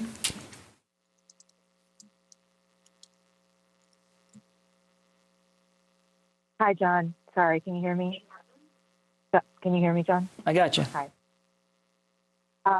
Okay, sorry. I was going to take myself off mute. Two questions. The first, just to clarify on the numbers thing. I know we were talking about the 7,000 that was announced yesterday, but of the 12,000 that you've kind of approximately that you've already been sending over to Europe, how many of those are supposed to be under the auspices of NATO and these new plans that would go forward? And then also, I understand you're not talking about where U.S. troops would be going because those defense plans are still being worked out, the details. But where do you see the potential flashpoints, maybe spillover points where NATO needs additional help right now as you're looking at that sphere of influence, whether or not that's specifically where U.S. troops end up going? I wouldn't describe locations on the eastern flank of NATO as flashpoints right now. I mean, the Russian military is very much focused on Ukraine, and particularly the eastern half of the country. This is about reassuring allies and sending a strong message to Mr. Putin that we take our Article 5 commitments seriously. So I would not describe the eastern flank NATO territory as flashpoints or having there be flashpoints on them. Most of the forces that we have either repositioned inside Europe or flowed from the United States, we've done on a unilateral basis. In fact, all of it we've done on a unilateral basis. What I said yesterday and what I tried to say today was, of the 7,000 that the president ordered yesterday, some of those will probably be earmarked for the NATO response force when we finally hash out the requirements with the alliance and what that looks like. And it was the Secretary's desire to get them moving, get them ready and get them moving and get them as pre-positioned as possible, so that when we have all the requirements in place, when actual deployment orders are given for the NATO response force by the alliance, they'll be more ready to do that. Tara from Defense One. To clarify, is that 7,000 as a separate silo from the 12,000 that are there that will stay unilateral, or are we kind of cross-counting numbers and pools of U.S. troops? Talk with Megan. It's not binary. We have the Secretary has shortened the tether on roughly 10 to 12,000. Some of those 10 to 12,000 are going to be earmarked for the NATO response force. Again, it's going to depend on what the capabilities are requested and what's the need, and then we'll go from there. Some of them he put on prepare to deploy orders or shortened tethers simply because he wanted them available for unilateral U.S. action. We have to work this out with NATO, and when we do, we'll have a better sense of who's going where and what they're going to be earmarked for. It is entirely possible, for instance, that units that are in Europe on unilateral orders, depending on what NATO needs, could be moved off of that and into the NATO command structure. Again, we're still working our way through that right now. So it's an unsatisfying answer, but it's an honest one. We simply don't know what that breakdown is going to be. Let's see. Tom Squitieri, Talk News. Hi, John. Good afternoon. Thanks. I have two questions. My first one is, as well as you understand the Pentagon's view on this, does the NATO Readiness Force only apply to NATO nations, or could they go to places like Sweden, Finland, or Moldova? These troops that we have provided and that we will continue to look at providing are earmarked for NATO territory. Paul McCleary, Politico. Wait, John, I had two questions. My second one is, is the Pentagon considering pulling out the National Guard trainers that are now in Moldova? I know of no such plans. Paul McCleary. Hi, John. I'm on the line still waiting. If I could get my question. Go ahead, Tara. Thank you. How concerned is the building that this conflict could potentially spill over to the eastern flank countries? Putin has not been completely clear what his intent is and whether his intent maybe extends beyond Ukraine. I'm just wondering if in any of the conversations with counterparts with Russia, have they clearly communicated that their intent stops at Ukraine? It is, you said it actually in your question, it's not entirely clear if Mr. Putin has designs beyond Ukraine. And it's because that's not perfectly clear that we continue to look for ways to bolster our NATO capabilities and to reassure our allies. I mean, one of the reasons we're doing this is because we want to make it clear to him that we will defend every inch of NATO territory. I'm sorry, Paul, go ahead. War. John, just one follow-up. Is there any concern that this could grow into a regional war? I think there's no reason for it to be a war now, Tara, and it shouldn't have been. Mr. Putin had diplomatic options on the table that he decided to ignore and to invade Ukraine regardless. So there should be no reason why there's a war now. There is obviously one. Clearly, that's evident. We need to make sure, and we will make sure, that it's very clear that we're going to defend every inch of NATO territory. I'm not going to speculate about what the future holds because it is not perfectly clear where Mr. Putin is going here. We want to make it clear that he will not be able to threaten in any tangible way our NATO allies. Okay, Paul, let's try it again. All right, third time's a charm. Thanks. You said we're going to continue to supply defensive weapons to Ukraine. Is there any consideration of training Ukrainian troops outside of the country for them to then go back in and fight? I think we're looking at all kinds of different ways to continue supporting Ukrainian armed forces, and we're not taking anything off the table with respect to how that might manifest itself going forward, and that could include some training. John? Yeah. Let me ask. So you've addressed the issue of supporting the Ukrainian forces several times now, looking into different ways, which might lead us to include that your assessment is that Ukrainian forces can actually resist for a long time. Is that the assessment? To be able actually to get that assistance in various ways, in lethal and non-lethal. I'm not going to put a timestamp on this, Fadi. I mean, but you can see for yourselves that the Ukrainians are fighting back. They're defending their country. So you don't think that the time is running in a way that it might be too late to provide any type of assistance? We have been providing assistance for quite some time. We're going to continue to provide assistance, and they're fighting back. They're fighting back in many ways using the assistance that the United States has provided, as well as other nations. So they're using the assistance? You can see it for yourself. I'm not going to tell you what weapon systems they're firing on what day and in what location. I don't have that level of fidelity. But you don't need me to tell you that. You can see it for yourself in the imagery. They're fighting back. Yeah. I think that's it for today. Thanks very much. Have a good weekend. Press Secretary John Kirby there with the latest briefing from the Pentagon, reiterating that President Biden will not be sending U.S. troops into Ukraine, but that the U.S. is continuing to look for ways to help Ukraine defend itself, saying some of the 7,000 U.S. troops in Germany will be earmarked for NATO's response force. Meanwhile, White House Press Secretary Jen Psaki confirming just minutes ago that the U.S. will sanction President Putin and Russian Foreign Minister Lavrov directly.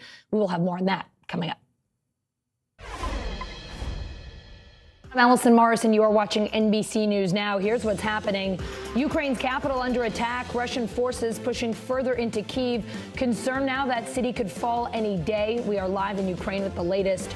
Supreme pick, President Biden nominating Judge Ketanji Brown Jackson to the Supreme Court. We will hear from both of them this hour. And remembering Trayvon Martin, it has been 10 years since the teen's murder. How he lives on in Young Activists today.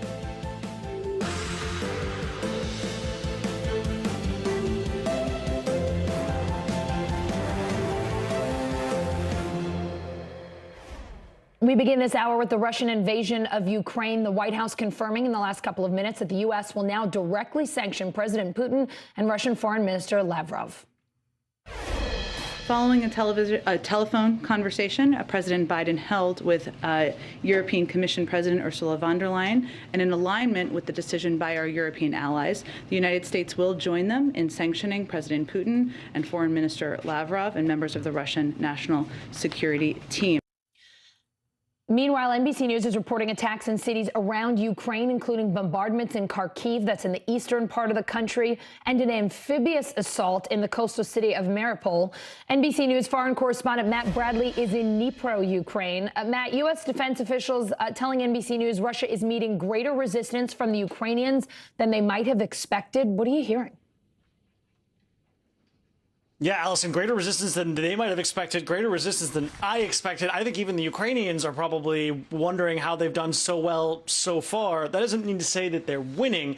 Now, all of this comes from our colleague Courtney Kuby at the Pentagon, and she's the one who gave us this fantastic dispatch from an unnamed U.S. defense official. I'm looking at this through a peephole. I don't have a sense necessarily, but what we heard from her was, and this is all obvious from the map, and if I wish I had a map I could show you, but basically the main battle, the one that was most unexpected, was that attack on the capital of Kyiv, coming down from the border with Belarus, or that kind of that junction of the border between Belarus and Russia and Ukraine to the south. That has been a very aggressive attack, but one that the Ukrainians have managed to deflect for more than the last 36 hours.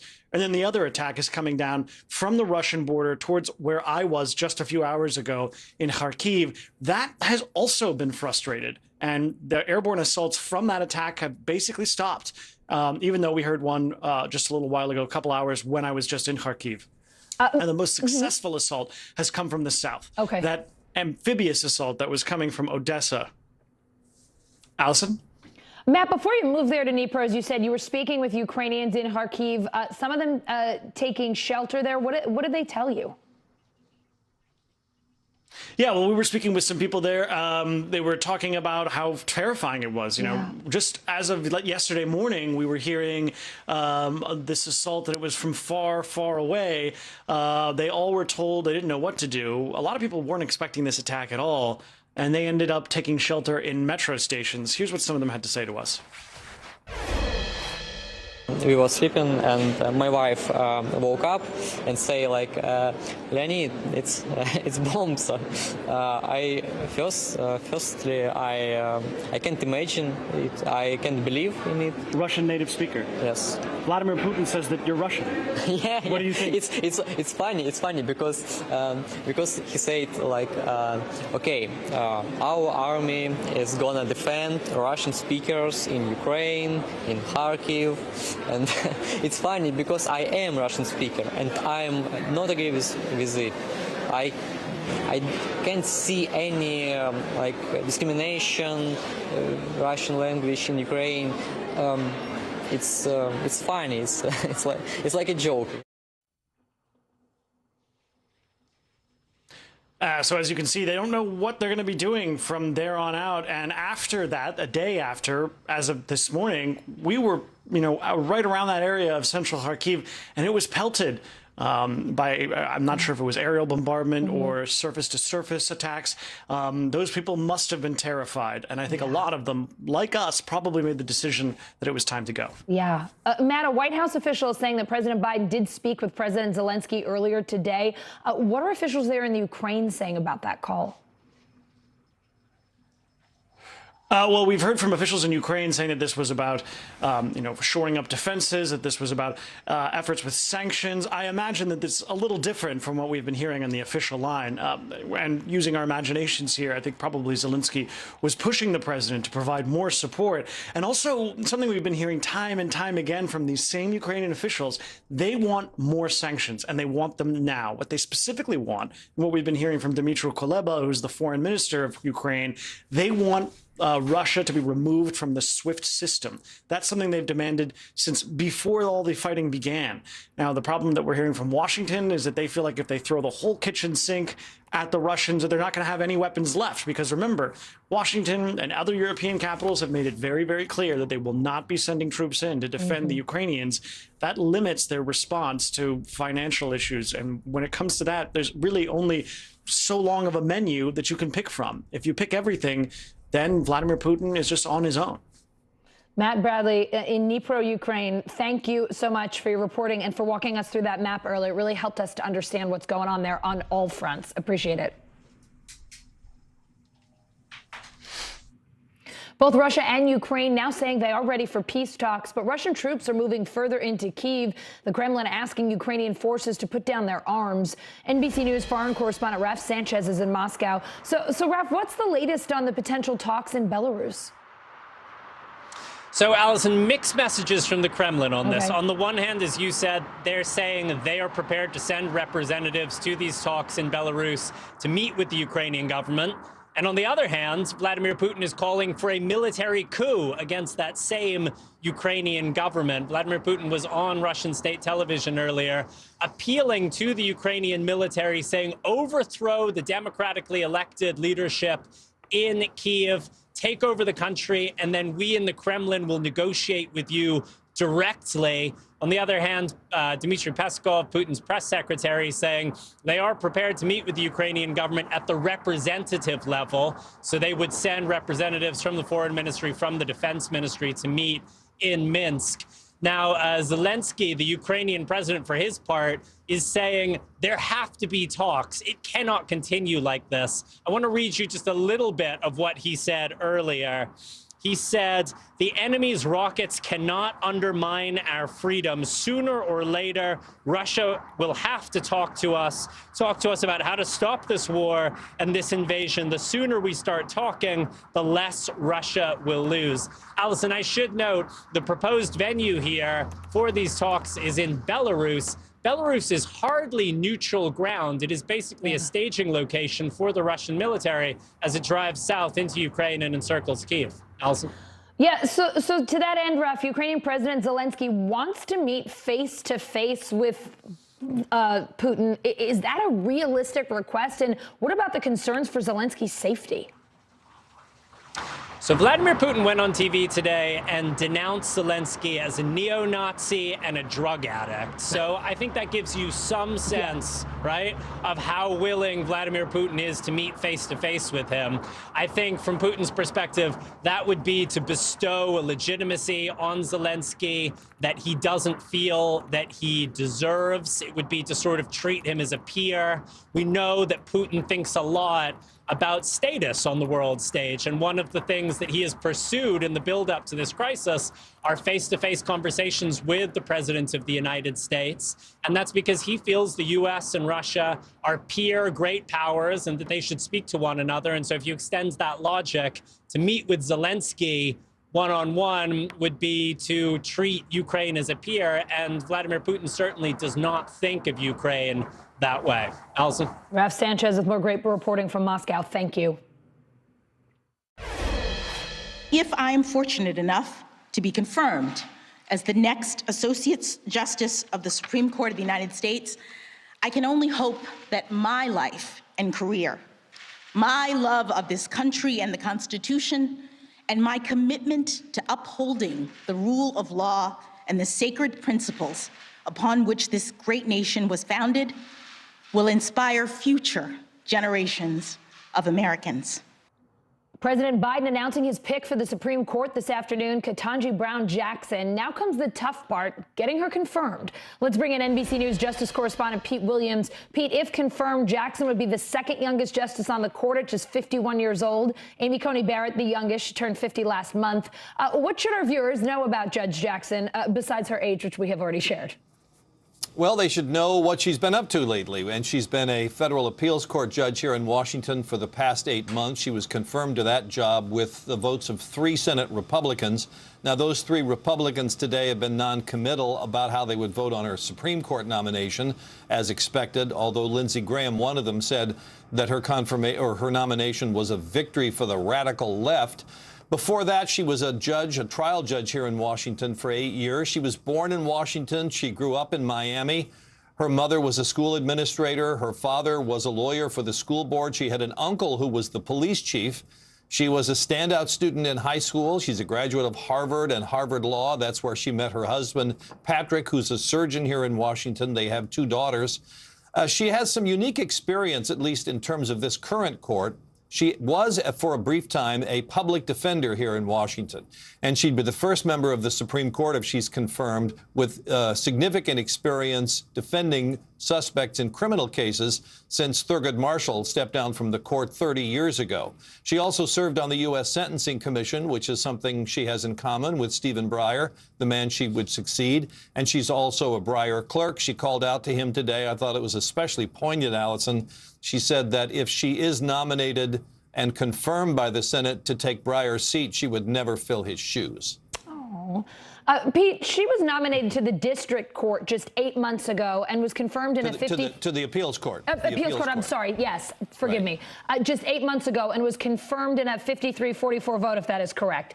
Is there anything in her past that could be a roadblock in this confirmation process? Well, I don't think there's anything that's going to come up in this confirmation process that didn't come up 8 months ago, because she's had just a few opinions on the Court of Appeals. The most high-profile one was the one, of course, that said that former President Trump could not shield his documents from the January 6th committee. But that was a unanimous vote by the Court of Appeals, and the Supreme Court declined to overturn it. She did have some rulings as a district court judge that the Senate may want to ask about, but those were not showstoppers for her getting confirmed on the Court of Appeals. Of course, the Supreme Court is the big show, and they tend to ask a lot more questions for that. Pete Williams, thank you so much. What a thorough resume you gave us. We know a whole lot more about her now. Thank you, Pete. Okay. So what does Judge Ketanji Brown Jackson's nomination mean for the Supreme Court? Tamiko Brown-Nagin, Dean at Harvard Radcliffe Institute for Advanced Study, joins me now to talk about it. Thank you so much for being here. Jackson was on the president's shortlist for some time now. We knew that. But what's your take on her historic nomination today? Well, it is an historic nomination to have this African-American woman nominated. She noted that she stands on the shoulders of Constance Baker Motley, who was the first Black woman to serve on the federal court. And I was happy to hear her acknowledge that, this is a day that all Americans should celebrate as a win for equal workplace opportunity. Something that many have been struggling for many years, since 1964 and the passage of the Civil Rights Act. And I am happy that this moment, which has been a long time coming, has finally arrived. If confirmed, she would be the first former federal public defender, that is tough to say, to serve on the Supreme Court. What will that unique experience bring to the court, especially on hot-button issues, things like abortion?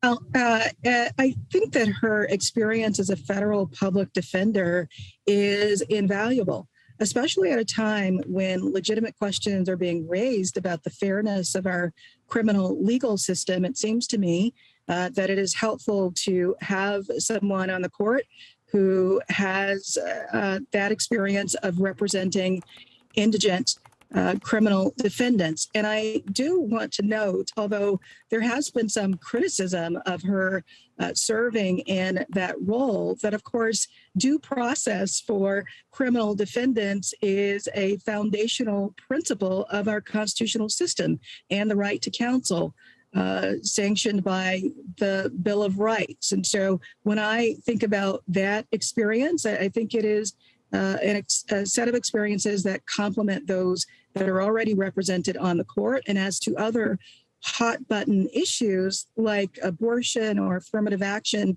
it's important to note that if this judge is confirmed, she will not shift the balance of the court. Right. It is a 6-3 court with a conservative supermajority.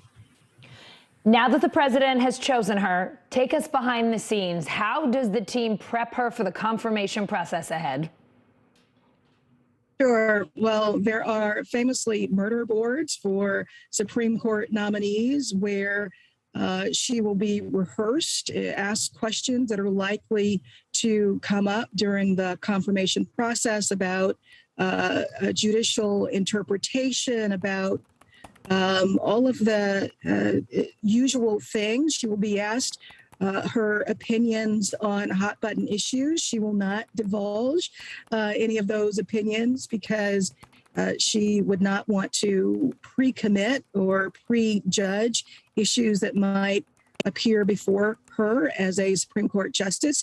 She will meet senators, call on senators, and begin the process of having them, those who don't already know her, get to know her. And of course, it matters that she's a known quantity. She's twice been confirmed as a federal judge, and one would think that that would work to her favor in this scenario. Yeah, as Pete Williams said, this is the big show, but she has had some preparation in confirmation processes in the past. Tamiko, thank you so much for being here on such a big day. We're really grateful. Thank you for having me. Coming up, the January 6th committee interviews a soon-to-be member of the Trump family. We're live on Capitol Hill next.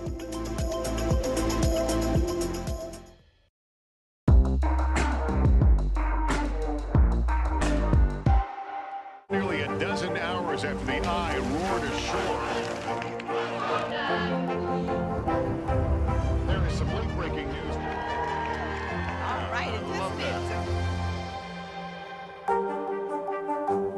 News is happening now. Look at what's making headlines around the world. Whenever it happens, wherever you are, it's here now. Now Tonight with Joshua Johnson. Streaming weeknights at 8 on NBC News Now. News is happening Now, look at what's making headlines around the world. We're coming on the air with breaking news. This is a significant moment. Whenever it happens, wherever you are. NBC News, streaming free now. NBC News, streaming free now.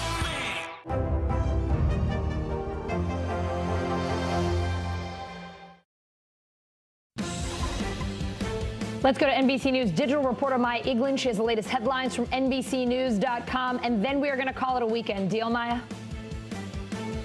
Absolutely. Sounds like a deal. We're starting in Montana this hour, where a former mine worker has won $36.5 million in damages after being exposed to asbestos. His case could affect hundreds of additional claims filed against the company. In Maryland, human remains found in a backyard last week have been identified as 41-year-old Jennifer Leona from Delaware. She had been missing since October 2020. Actor Elliot Page is speaking out after Texas government officials declared medical care for trans youth as child abuse. Page says he was horrified and calls the claims inhumane and dangerous. At least 7 people were killed after a 6.2 magnitude earthquake struck on an Indonesian island. The quake caused residents to flee buildings, and tremors could be felt in Singapore and Malaysia. And Jeopardy champion Amy Schneider revealed on Twitter that she's engaged to her girlfriend. Schneider won almost $1.4 million while on Jeopardy, making her the highest earning female contestant ever on the show. Allison, back to you. Oh, my way to end with some good news. Thank you. The January 6th committee interviewing Kimberly Guilfoyle today. She is Donald Trump Jr.'s girlfriend and one of the closest associates of the Trump family to talk to the committee so far. NBC News senior congressional correspondent Garrett Haake live for us on Capitol Hill. So, Garrett, tell us about Guilfoyle's role on the 6th and her interview today. What do we know?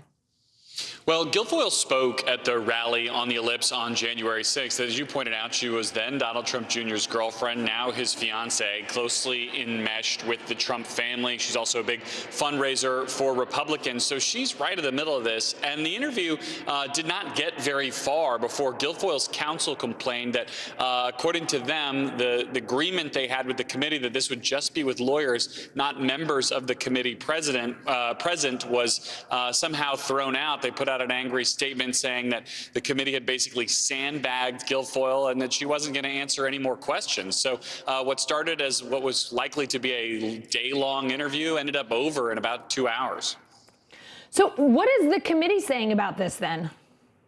Well, they've been in negotiations with Guilfoyle to appear voluntarily. Now they are saying that she's likely to be served with a subpoena to compel her testimony. They put out a statement saying that she'd already provided documents, but they still want to get that testimony one way or another. So it looks like it's just going to be a more protracted fight for whatever Guilfoyle knows. President Biden nominating Judge Ketanji Brown Jackson to the Supreme Court this afternoon. The big news of the day.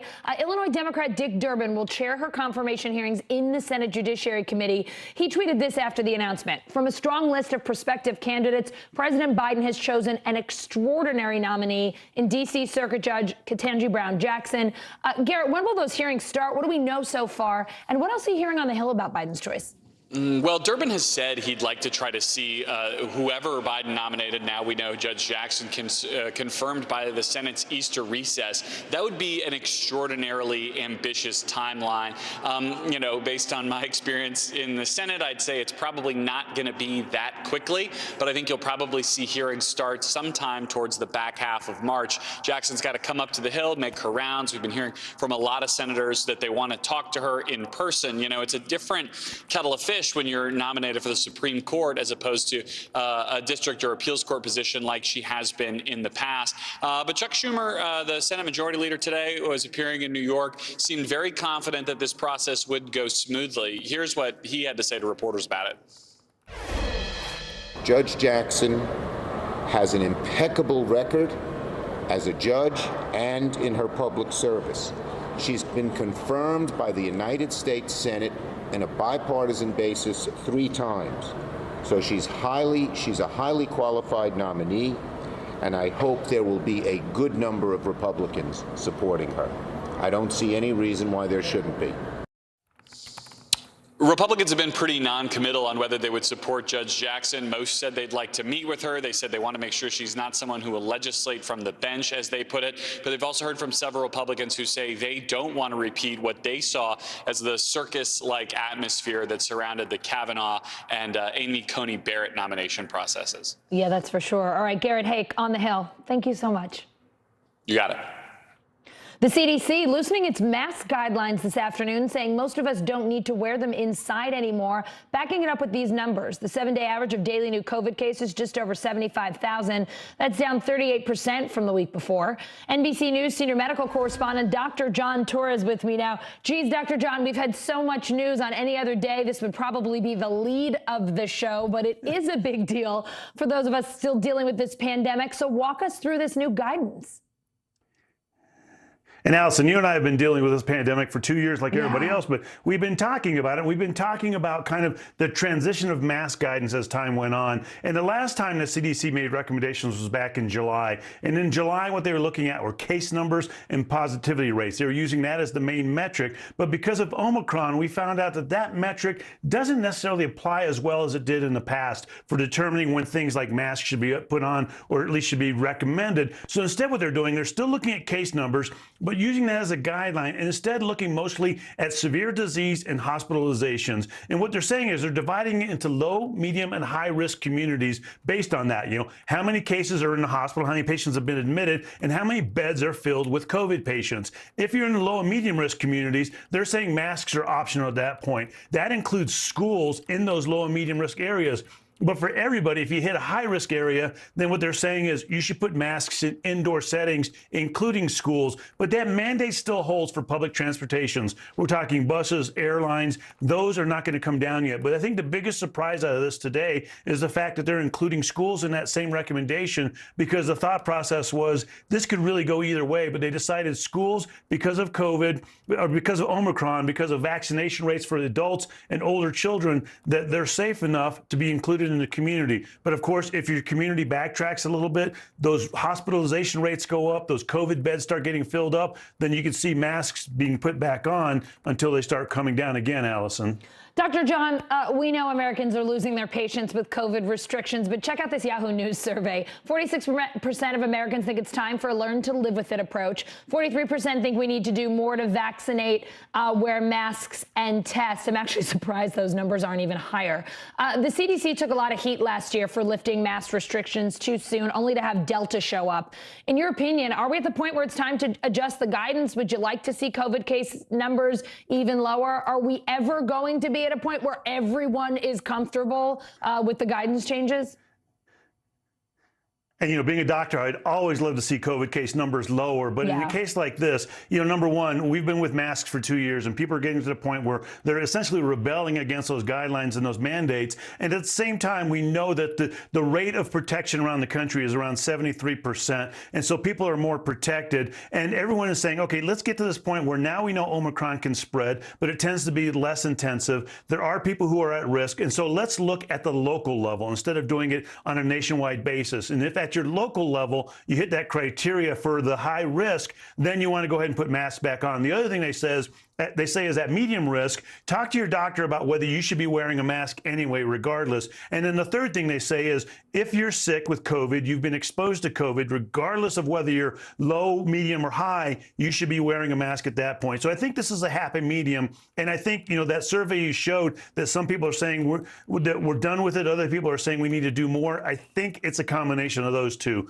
that we're getting to the point where we need to certainly learn how to live with it. But at the same time, there's more we can do and need to continue to do to get through this pandemic, and we will get through this pandemic, Allison. Dr. John, I just keep thinking someday we will get to the point where we have you back on to talk about vaping again, not the pandemic. That was like 3 years ago, but I still think about that. I was thinking the same thing. You used to come and talk to us about other things. It will happen again. Thanks, Dr. John. You bet. Remembering Trayvon Martin 10 years later. The teen was shot and killed on February 26, 2012. He was walking from his neighborhood convenience store, armed with just his cell phone, a pack of Skittles, and an iced tea. MSNBC correspondent Tremaine Lee shows us how Martin's legacy lives on a decade later. February 26, 2012, a 17-year-old boy was spending the weekend with his father in a suburb of Orlando. And during halftime of the NBA All-Star game, he went to a nearby 7-Eleven to get snacks. As the boy was walking home in the dark, hoodie up to shield him from the rain, he was spotted and confronted by an armed, self-appointed neighborhood watch captain who demanded to know who he was and why he was there. There was a scuffle and then a fatal gunshot. My son is in heaven. My son is resting in power. My son is the voice and sometimes the face for so many other Trayvon Martins that you don't know. This year, Trayvon Martin should be celebrating his 27th year of life. Instead, he's being remembered 10 years after his death sparked a movement. The last material markers of Trayvon's life and violent, too young death are now a part of history, on display at the National Museum of African American History and Culture. Decades later, it's part of an exhibit exploring Reconstruction and its legacies. He's standing here with this gray hoodie, his sneakers, his white sneakers, the Arizona iced tea, the Skittles, his phone, just a boy. And it's hard to even look at this with that bullet hole in his chest. It is. Out of respect for Martin's family, the museum doesn't allow photos or video of the display. His mother, Sabrina Fulton, explains its significance in a way that no photo ever could. If you looked at the hoodie, you saw a hole in his chest, you know, where his heart was, where he was shot at. I want people to see that. I want to remind people that this happened here in the United States. The display is gripping, taking some visitors by surprise. That level of sacrifice is a huge price to pay. I'm thinking, is this really how my people are treated in America? What happened to him could happen to me. It stops you in your tracks, and you just want to absorb everything right down to what he purchased at the store. Well, what we try to do is to think Spencer Crew is Director Emeritus of the museum. All this month, he's been our guide as we've reported on the Reconstruction era. What role does this play in this exhibition? How does he connect to the past? It really fits in with this idea in Reconstruction that African Americans were only supposed to have a certain place in that society. When you go outside of that place, you need to be pulled back in or punished for having broken the rules. Trayvon's death, and later, the acquittal of his killer, launched the Black Lives Matter movement and thrust his parents into the vanguard of modern civil rights activism, forcing them to push past unimaginable grief, to be a voice for their son and a still growing list of black people who've been murdered. Strength really don't mean that you feel strong. It means that you show up anyway. And by keeping Trayvon's name in the forefront, keeping his movement active, that helped a lot of these cases get convictions, even though we didn't get a conviction. In a way, Trayvon's legacy and the movement built in his honor isn't just Black America's legacy, it's all of America's. That's why I decided to donate the things, because I gave America Trayvon. Trayvon belongs to America. I love that. Trayvon belongs to America. Tremaine joins me now. Tremaine, always wonderful to have you on. I have to ask about your personal experience at the Trayvon Martin exhibit. What moved you the most about it? I mean, that hoodie, I just can't get past it. Allison, I think that's exactly right. Seeing the artifacts and items of a teenage boy, right? His sneakers, his cell phone, the iced tea, the snacks. But then it's that hoodie that came to symbolize so much, and there's that hole right in the middle of it. I mean, it literally almost brought me to tears to think about, your child leaves home one day and just never returns. And to see that behind that glass, it was really striking. And again, it's situated at the very end of this exhibit on Reconstruction, where we kind of travel 150 years of this African-American experience wrestling with democracy and citizenship, and to end at this exhibit that speaks to kind of the unseen boundaries still around so many of us, Black boys and teenagers in particular, it was just striking. Tremaine, you've been walking us through different parts of this exhibit throughout Black History Month. How long does it run? So this exhibit called Make Good the Promises will be running until August 21st, I believe. So there's still some time to go see it, but it captures in so many stark ways, again, that tension that we've experienced in America, but also the growth, right, and the kind of emergence of Black folks post-Civil War, post-emancipation. And it's a really, really solid, really well done. It looks it. I mean, we have gotten a tour without even having to go, thanks to you, but I think so many of us who are able would love to go and see it in person. So, Tremaine, I have to ask about Trayvon Martin's mother. It was so incredible to hear from her there. What is the next chapter for her? So, you know, it's not just Sabrina Fulton, his father, also Tracy Martin. They're both on this mission to kind of be a voice, right, and elevate the mission of saving children and young people and young men in particular, and young women, just like Trayvon Martin. So they have the circle of mothers and circle of fathers. They gather multiple times a year to try to be a sounding board, a shoulder, but also kind of a conduit and catalyst for organizing against unjust laws and injustice in the country. But these parents, to look in their eyes, especially Sabrina Fulton, Trayvon's mother, for so very long, looking in their eyes, it was just like this deep well of pain and hurt and emotion. But I think this family, you can never totally move on past the grief, but they're building so much around that grief, and it's making a big difference for a lot of people. It's incredible what they're doing. Tremaine, we have so enjoyed your tours and snippets of this exhibit, especially today. Thank you so much. Thank you, Allison. Coming up, the Dow puts up its best day of the year. Why stocks are rallying in spite of the attack on Ukraine. Next.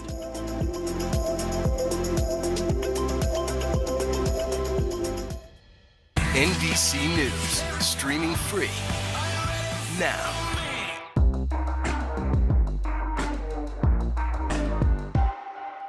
Hallie Jackson Now, weekdays at 5 on NBC News Now.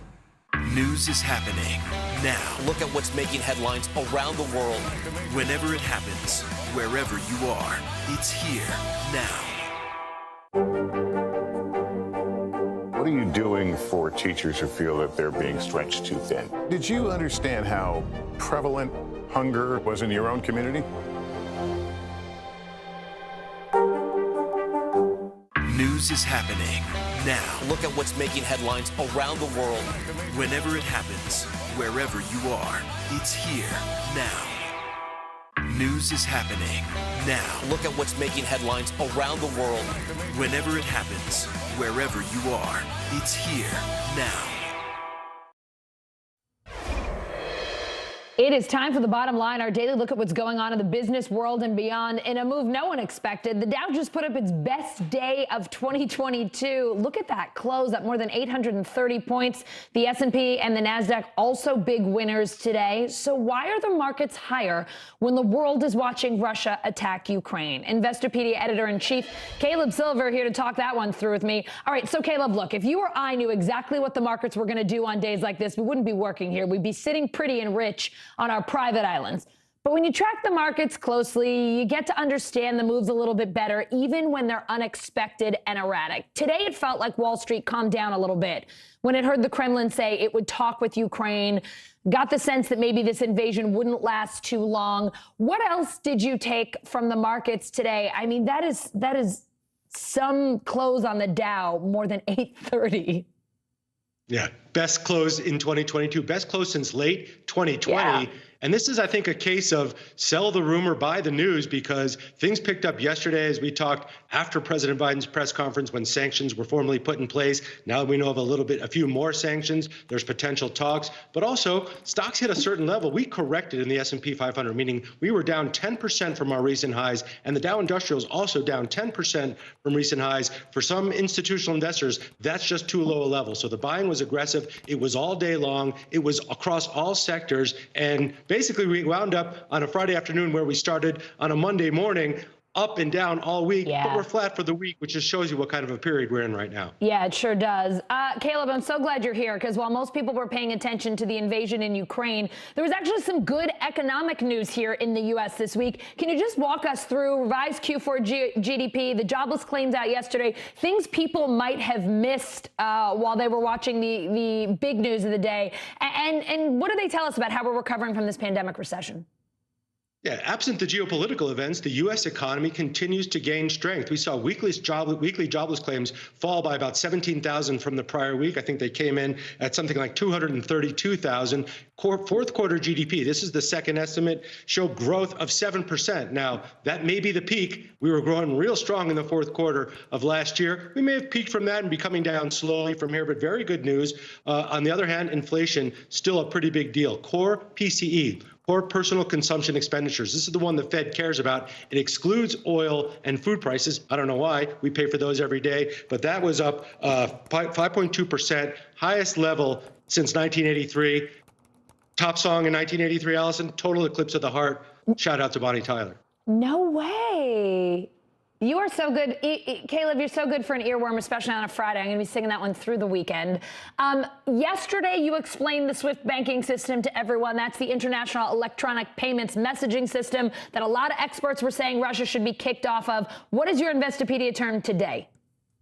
It's backwardation, which is, again, not a crazy yoga move. That's when the spot price of a commodity like oil, $100 a barrel, is trading higher than the futures price. Why do I bring that up? Because if you look at what's happened with oil prices, obviously they shot up because of the geopolitical uncertainty with Russia and Ukraine. But the futures price, what traders are buying it for in the future, is much lower, which just tells you this is a blip given what's going on in Russia and the Ukraine right now. So we may see oil prices hopefully come down if this doesn't escalate. And hopefully we'll see that with other commodities as well, because inflation is the #1 concern among investors right now, among U.S. consumers right now, among our readers, among everybody, because everything costs more.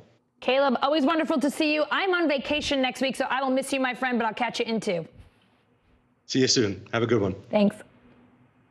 Coming up, Ukrainians pouring into neighboring countries. We'll get a report from Poland, plus a symbol of solidarity from France tonight. The Eiffel Tower, blue and gold, the colors of Ukraine's flag.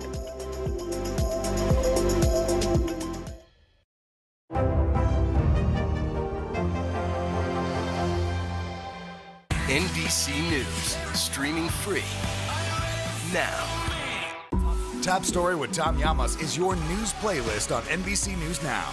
And now, you can listen to it as a podcast. Available anytime and anywhere. News is happening now. Look at what's making headlines around the world. We're coming on the air with breaking news. This is a significant moment. Whenever it happens, wherever you are. NBC News, streaming free now. Now Tonight with Joshua Johnson. Streaming weeknights at 8 on NBC News Now. Top Story with Tom Llamas. Weeknights at 7 on NBC News Now. These days, it feels like the news never stops. So let's get into it. What's happening right now, what it all means for you for an hour every day. It can be hard to keep up, so let's get started together. Hallie Jackson Now. Weekdays at 5 on NBC News Now.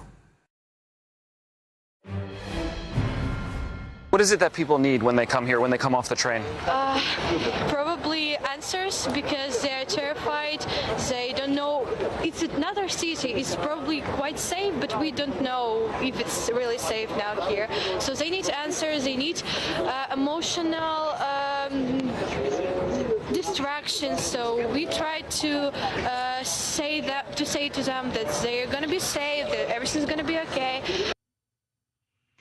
NBC News correspondent Cal Perry there in Lviv this morning, speaking with a woman helping Ukrainians evacuate their homes. Others are heading across the border into Poland. NBC News foreign correspondent Kelly Kobiea has more from the village of Medica. Well, if anything, it's gotten even busier as the hours have worn on today. It's now nighttime. It's cold. There's very little shelter here, and people are still coming. We've spoken to a number of people today, families who've come from all different parts of Ukraine. They've, in some cases, walked for hours and then waited for hours on the other side of this border, trying to get through border control and join relatives on this side in Poland. We've watched as people have lined up here on the border, waiting, hoping to be reunited with their relatives, asking questions, getting videos from their spouses, showing just the masses of people waiting to get through border guards at this crossing. This is something that Poland has said that they were prepared for, that they were willing to welcome 1 million refugees from Ukraine should things worsen in that neighboring country, and they are welcoming them here, but they are clearly seeing huge numbers that they can't necessarily handle at this point. We're seeing tonight women and children huddled in a supermarket just to stay warm until they figure out where they go next. There are buses that are arriving here now to take them to shelter. And this kind of scene is playing out at other border crossings as well. The crossing into Moldova, into Slovakia, into Hungary, and into Romania. And this is something that these neighboring countries have been bracing for, but are certainly going to need help dealing with moving forward. The U.S. Army has set up a couple of reception centers here in Poland, an arena, for example, with about 500 beds. But we've seen thousands of people come across the border today, and their numbers are not dwindling. Here in the U.S., Republicans and even some Democrats want President Biden to hit Vladimir Putin harder over Ukraine. NBC News senior political analyst John Allen writing, Biden's bind, no good options on Russia. John joins me live now. John, you start your piece by saying that President Joe Biden brought his pen to a war. Now he has to hope it will prove mightier than Russian resolve. What are experts telling you about that pen? Does it need to sign off on more than sanctions? There's certainly a huge push for more sanctions and faster. We even heard Hillary Clinton, the former Secretary of State, suggest that on Morning Joe this morning. But the question of more than sanctions is a difficult one because it's not clear that the American public would support the United States becoming militarily engaged with Russia in Ukraine or even getting to a place where that might happen, as well as the other NATO countries, many of which do not want to be in a shooting war with Russia. So we'll have to see what happens. But the question of more than sanctions is one that's being discussed and yet hasn't really come to the fore. I spoke to one member of Congress who was over in Europe this week talking to some of the allies, and there's discussion of a possible no-fly zone, but even that is something that could break the bonds of the NATO alliance. John, you are there at CPAC in Orlando. You are writing that President Biden's approval ratings are at risk. We know this is a midterms year. We know that the next election is not that far off, and there is little sympathy for the idea that his power is limited. With no good options on the table, I mean, what can he do here short of going to war, keeping the domestic politics and those approval ratings, which are important to him, in mind? I mean, I really think that, this is what you've just talked about there is the bind that he's in, which is he'd like to be able to do more. He'd like to be able to deter Vladimir Putin, but there's not much that he's able to do as president, and it's just a reality. But it doesn't look good politically when the president isn't the strongest force in the world at any given moment. John, let's talk about America's allies. NATO's response force activated today. You wrote the administration has been careful not to outstep its European allies. Instead, it sent a consistent message that any response to Putin would be unified. I mean, that's the big reason we didn't push for Russia to be kicked off the SWIFT banking system. Europe wasn't on board. What else are you hearing about the West standing firm and sticking together here? Yeah, it was interesting to hear President Biden himself acknowledge that it was other countries that didn't want to deal with the banking system. I think so far that unity is held, and in fact, we're even seeing signs that Finland or perhaps Sweden could move toward joining NATO as a result of what Putin has done, seeking more security from that alliance. So even as Putin is trying to gain more territory, there are signs that NATO could grow at the same time. We'll have to see whether that actually happens or not. But for the moment, the European allies of the United States, the NATO allies anyway, have been pretty together on this. John, I have to ask, since we've got a minute left in the show and you are in Orlando, give us your quick take from CPAC today. What's the latest there?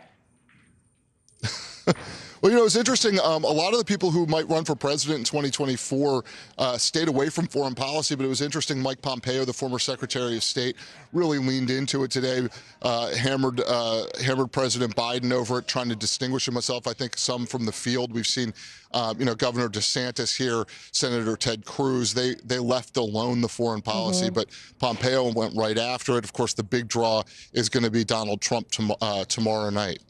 Yeah, and I imagine there will be no subject left untouched there. John Allen from Orlando, Florida, thank you so much. Always great to see you, my friend. Take care, Allison. All right, that does it for us on a very, very busy Friday to end a very, very busy week. Have a terrific weekend. Hallie Jackson starts right now.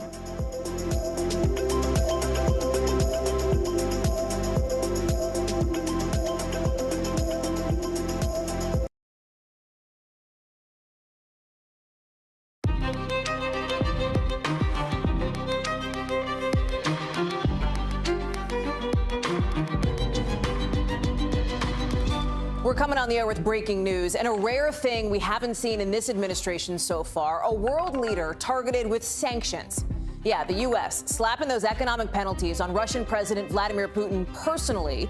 We're going to tell you what it means, whether it really is mostly symbolic, and in just a few moments, we're going to take you live inside Ukraine, where the Russian military is closing in on Kyiv. Tens of thousands of people trying to escape the violence, and NATO says they're deploying more troops to defend NATO allies. Plus, we'll take you inside Russia, where big-name celebrities and ordinary folks alike are all protesting in a way that's almost unheard of in Russia.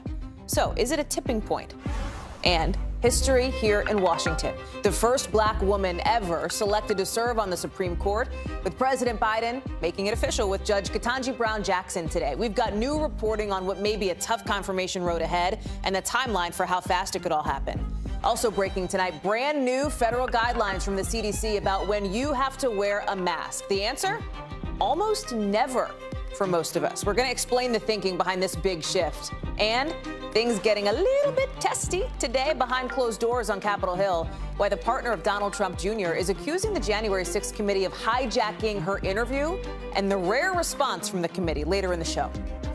Hey, I'm Hallie, and we're starting with those new sanctions on Russian President Vladimir Putin and on his foreign minister, Sergei Lavrov. Remember, we've been talking about this, the possibility of this. This was a significant tool in the president's arsenal that he chose not to use during this crisis until now, with the White House explaining the thinking here. Listen. This step that we are doing in alignment and in coordination with the Europeans just sends a clear message about the strength of the opposition to the actions by President Putin and the direction in his leadership of the Russian military. And you heard the press secretary there mention earlier today, America's allies in Europe cut off access as best they could to Putin's money by freezing his financial assets. And we know the U.S. sanctions will include a kind of travel ban on the Russian president. But there's more to this, right? We're going to get to Cal Perry in Lviv in Ukraine in just a second. But let's get to Mike Memoli first over at the White House. So, ma'am, are these sanctions mostly symbolic, or do they actually have teeth on Vladimir Putin?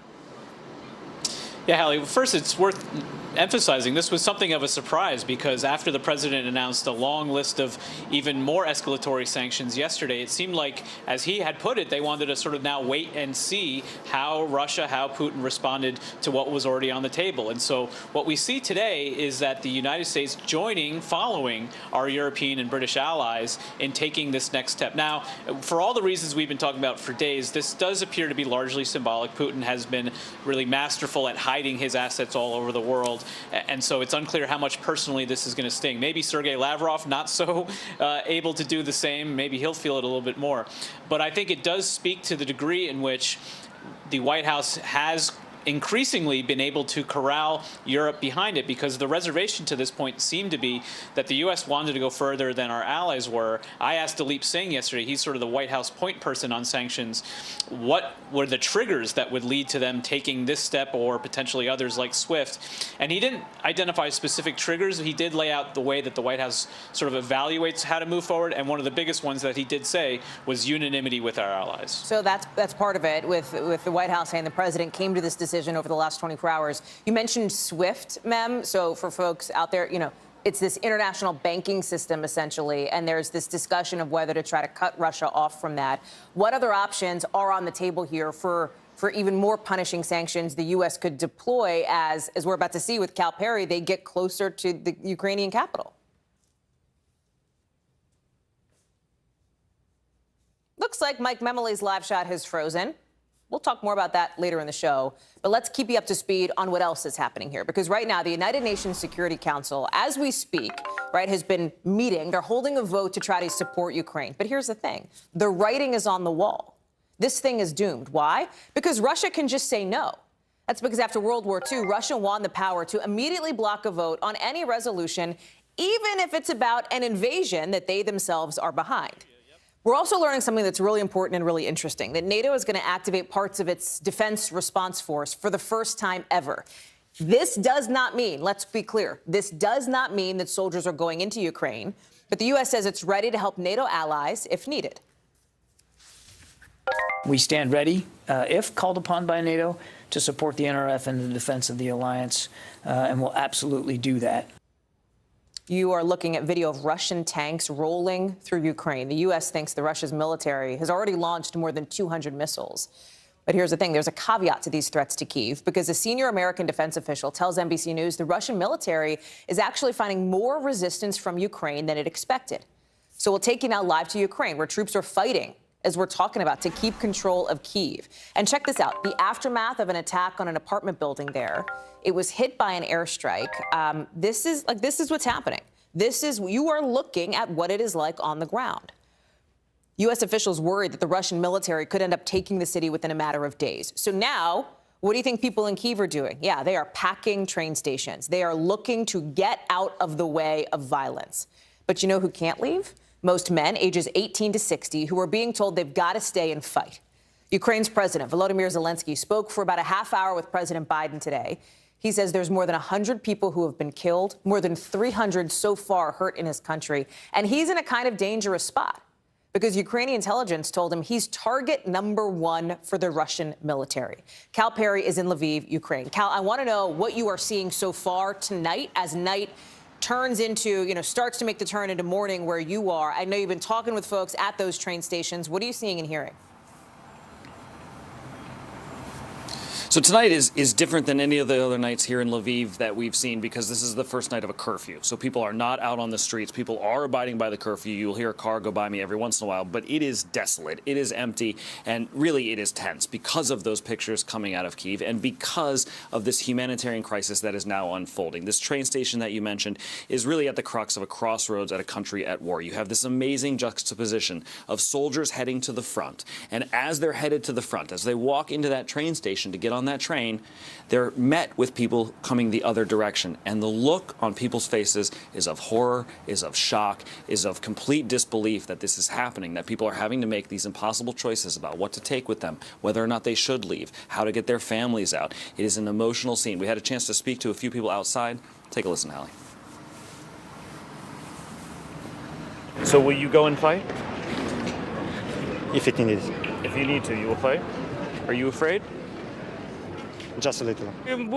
I want peace. Щоб не гинули наші хлопці, дівчата, солдати. I don't want to see our boys and girls die for. The other thing that I heard a lot of is the world and America specifically needs to do more. You talked about those SWIFT transfers. SWIFT was a word that I heard a dozen times today. The other thing that people are talking about, and while it is not realistic, is a NATO no-fly zone.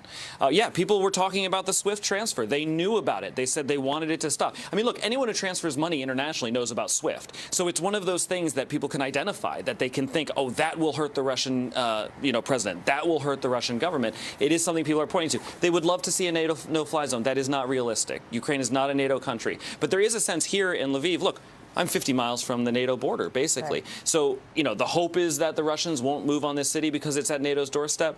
But nobody knows. Nobody knows because nobody expected what we're seeing, these completely surreal pictures of Russian forces moving in on a European capital, Hallie. Can I pull back the curtain a little, Cal, as we kind of like to do on this show? You and I talked, I think, exactly 12 hours ago now when we were sort of up in the early morning my time, midday your time, and air raid sirens were going off where you were. You were showing us people, getting into a public shelter, essentially. You talked about how, yeah, you're close to the, the border with Poland. You're something like 300 miles away from Kyiv.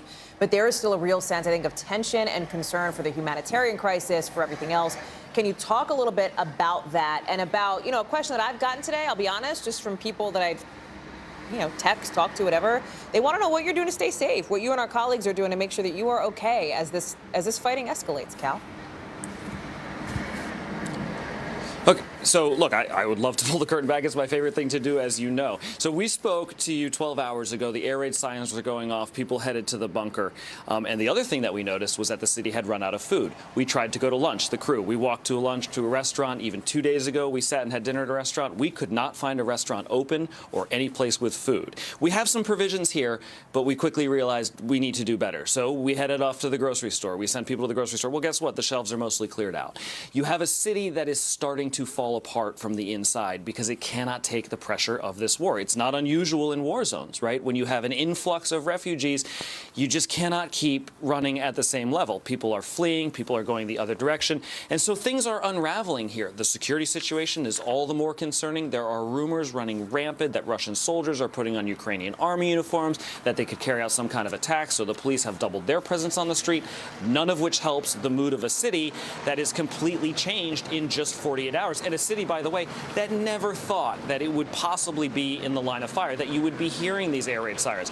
And I would add to that, imagine that you got on the train this morning in Kyiv, fleeing this violence that we see on the streets, and you arrive here some 350 miles away, you're so close to the border, and then those air raid sirens go off. So it feels like no rest for the weary. And again, you know, in these war zones, in these situations, there is just so many other ways that people can lose their lives besides just the conflict and the combat. I'll give you one example. It is incredibly cold here. There is a 7-mile backup at the border, and some people are choosing to walk, and they could only bring a small bag with them on the train, so they're basically making a go for it to the Polish border. It's incredibly dangerous, and it's only going to get worse. You can count on it only getting worse, this humanitarian crisis, as the Russians continue to move more into these urban areas. Cal Perry in Lviv, Ukraine, for us again this evening. Cal, it's really great to see you. Thank you for bringing us that reporting. We have a bunch of other headlines today, including a big one out of Washington. President Biden making history today, nominating the first black woman to the Supreme Court, Ketanji Brown Jackson, to fill the seat of the retiring Justice Stephen Breyer. Watch. For too long, our government, our courts, haven't looked like America. And I believe it's time that we have a court that reflects the full talents and greatness of our nation, with a nominee of extraordinary qualifications. If she's confirmed, Judge Jackson would be only the 6th woman to sit on the high court and the 3rd black justice. I can only hope that my life and career, my love of this country and the Constitution, and my commitment to upholding the rule of law and the sacred principles upon which this great nation was founded will inspire future generations of Americans.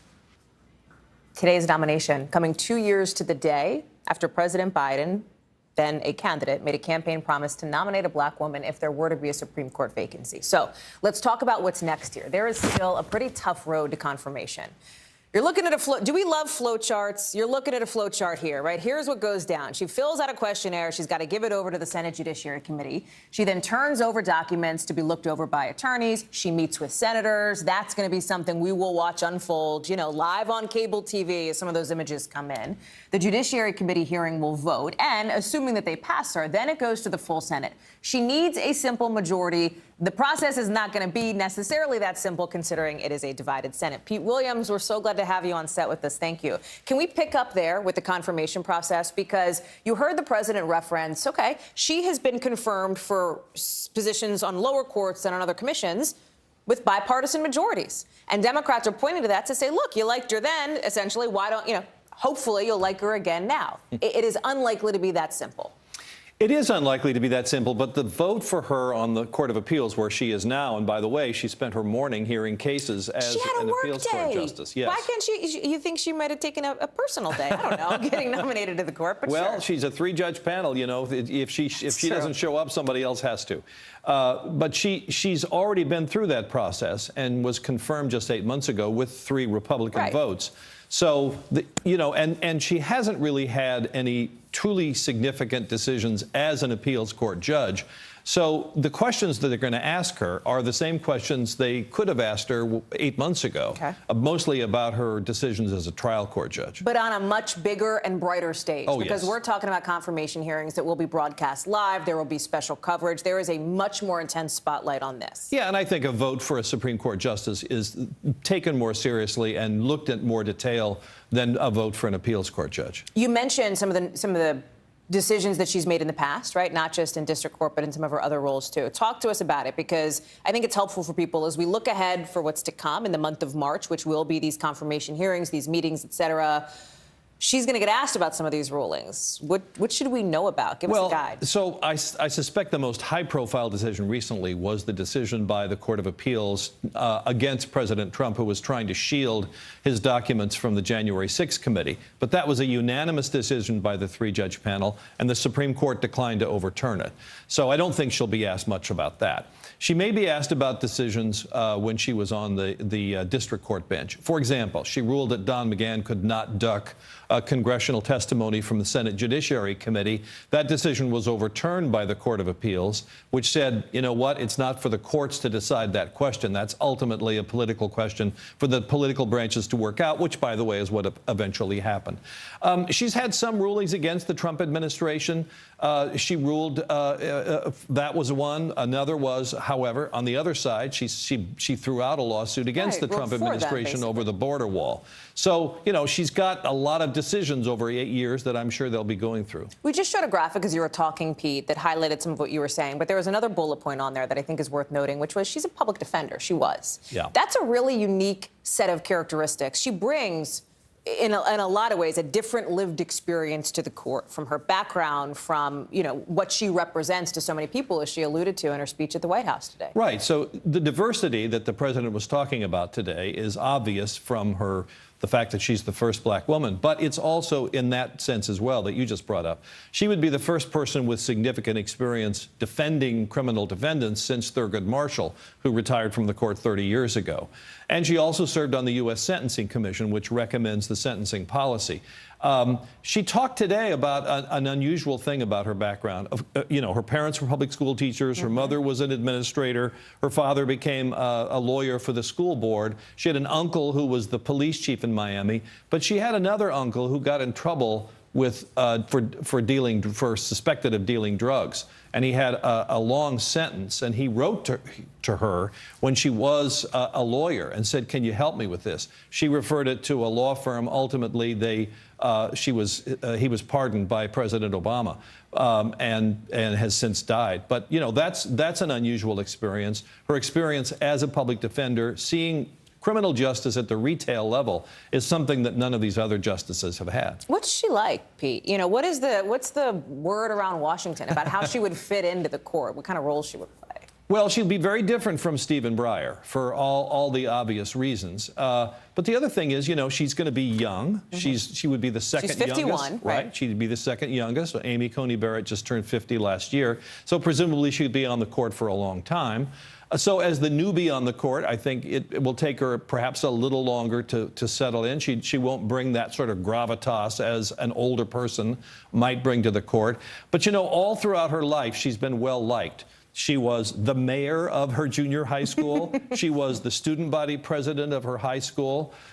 She was an editor on the Law Review. She had all sorts of pals at Harvard and Harvard Law, by the way, where she met her husband, who's now a surgeon here in Washington. And this fun fact about her background: one of the people who spoke at her original confirmation hearing for the district courtship was none other than Paul Ryan, the former Republican House Speaker, because he and she are distantly related through in-laws.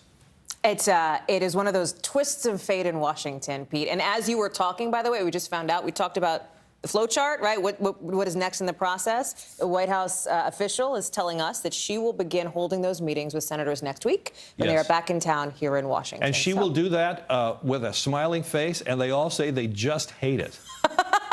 Well, we'll see it. We'll see how it goes. It's a ritual they all have to go through. I'm sure she'll say she absolutely loved it, but they all tell us later it's awful.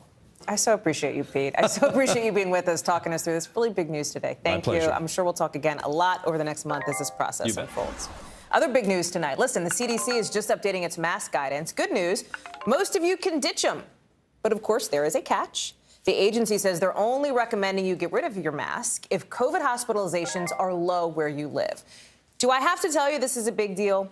It's a big deal, right? Because it's a place this country has not been in for a while. The last time the CDC changed its mask guidance was back in July.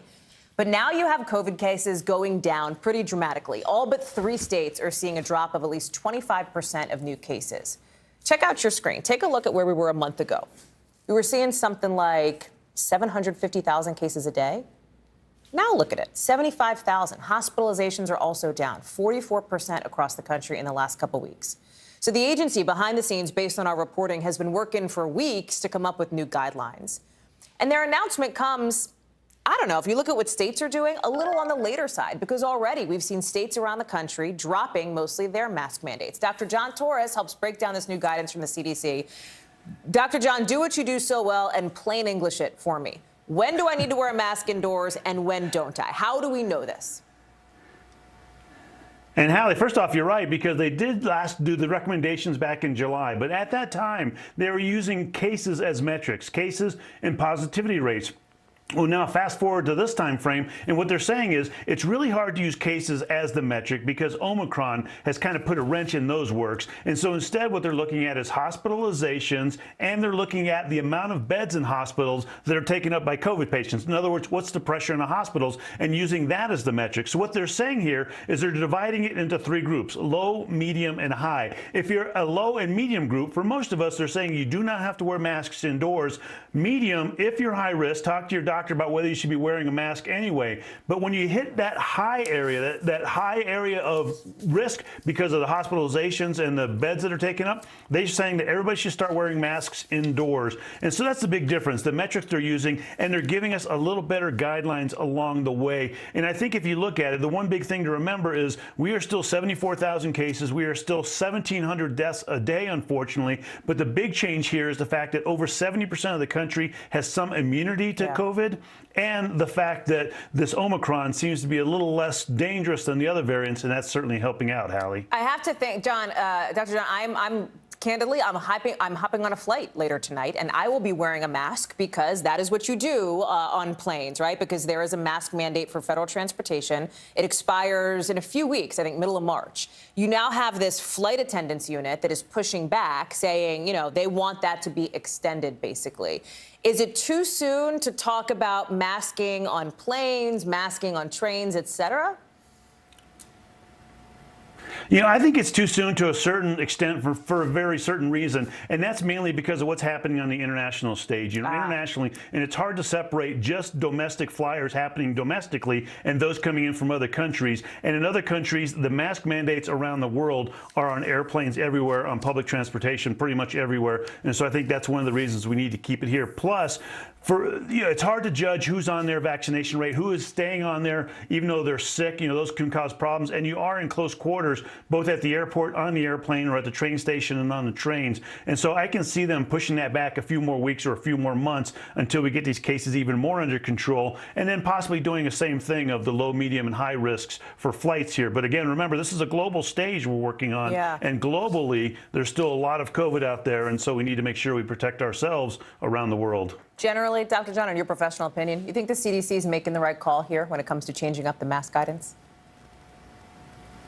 I do think they're making the right call. Number one, because people are a bit fed up with wearing masks. We've been doing it for 2 years, and so I think they're getting that message as states and localities are starting to saying mandates can be withdrawn, and so they're pushing it to the local level, which I think they need to do, but giving them good, hard guidance, saying here are the specifics, here are the metrics, and here's what we think you should do with those metrics. And so I think that's going to help a lot, both in getting people not have to wear masks as much, but also realizing when they do need to put them on. Dr. John Torres, thank you very much for that breakdown. It's great to see you.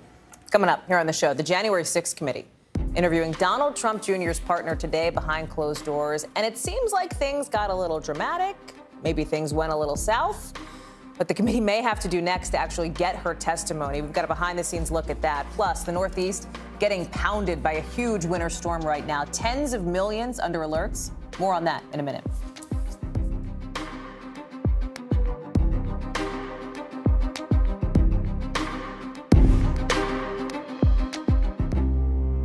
Nearly a dozen hours after the eye roared ashore.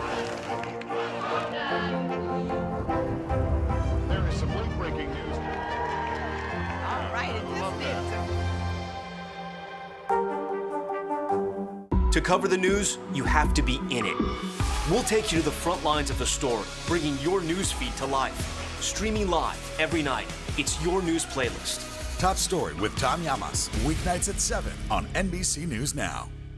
There's no better place for fun with friends.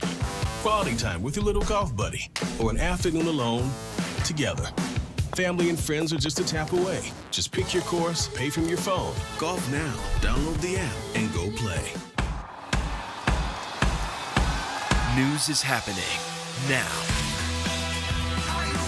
Look at what's making headlines around the world. Right now on Morning News Now.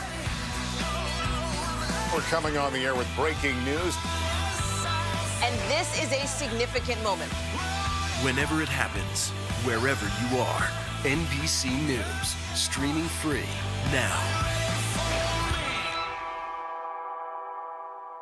What happened here is a story of loss and salvation. There were residents who hung on for dear life. This is where you took shelter, in this closet. I took shelter right in this closet right here. Rioters banged down one of the doors. Have you found a way to reconcile it a year later? It really hurt to see this place that I love so much treated with such disrespect. Was it an act of cleaning or an act of healing?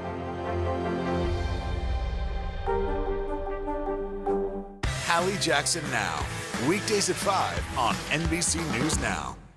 News is happening now. Look at what's making headlines around the world. Whenever it happens, wherever you are, it's here now. These days, it feels like the news never stops. So let's get into it. What's happening right now, what it all means for you for an hour every day. It can be hard to keep up, so let's get started together. Hallie Jackson Now, weekdays at 5 on NBC News Now. The fire has grown leaps and bounds. What you see behind me is typical. How you doing? Pretty bad. NBC News, streaming free now.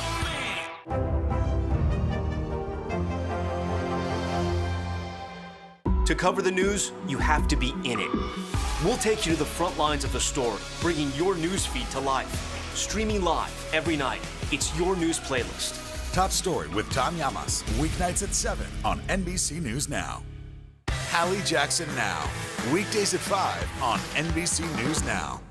Now Tonight with Joshua Johnson, streaming weeknights at 8 on NBC News Now. So today, the House January 6th committee was all set to interview another big name in former President Donald Trump's camp, Kimberly Guilfoyle. She's a Republican operative. She's the fiancée of Donald Trump Jr. She was set to voluntarily go in and talk to the committee, but hang on, went up in flames. Apparently, Guilfoyle's attorney released a statement saying that committee members tried, quote, hijacking the interview. Her attorney says they want to use Guilfoyle as what they describe as a political weapon against Mr. Trump. Guilfoyle, the reason the committee wants to talk to her is because they say she was involved in the planning of the Stop the Steal rally on January 6th. She spoke at the event before the Capitol was attacked. Garrett Hake is joining us now from the Capitol. And what's also interesting, Garrett, is we actually got a statement from the committee about this. This is like, in the context of like Washington things, a kind of a dramatic thing. Yeah, I mean, working backwards, the committee doesn't talk about their interview process. It's just not how they work. So it was a bit of a lift to even find out that Guilfoyle was coming in today for an interview, not even a full deposition, but an interview. Then a few hours after she came in, her lawyer put out this statement that she tweeted out that had all kinds of interesting detail in it. The idea that she says they were negotiating to come in and talk, but she only wanted to talk to staff. She didn't want to talk to members. Then the whole thing got blown up when members showed up. They accused her of leaking it. I mean, it just went on and ended with this idea that somehow her appearance was being used for political attacks. The committee came out and said after the fact, look, we were trying to negotiate. We were trying to get her in here to talk without having to subpoena her. Now we're going to have to do that. And by the way, sources I've talked to, aides, folks around the committee say they never make promises to keep members away from these things. That's just not how they do business. So a lot of drama here, not a lot of information from Guilfoyle is the way I understand it, but the committee did say that she turned over documents to them, which could still be helpful. Explain why she's important, right? Because we talked about how she spoke there on the day of the insurrection. There is actual, I'm blanking on the phrase of like a lot of heat, not a lot of fire. Like there's heat, there's noise, but explain what actually matters underneath this. Well, Guilfoyle is embedded in the Trump family. She's Donald Trump Jr.'s fiance. She's a major fundraiser for the RNC. She is, I think, the head of one of the pro-Trump super PACs. And yeah, oh, by the way, she was there at the White House at the Ellipse on January 6th. And so, you know, the idea that she would come in and talk is about as close to Trump personally as anyone that we've seen so far, even starting to cooperate with the committee. There's a lot she might potentially be able to tell them, but now it looks like they're going to have to wait a little longer to get that testimony. Any other action we should be watching for over the next few days from that committee, Gare?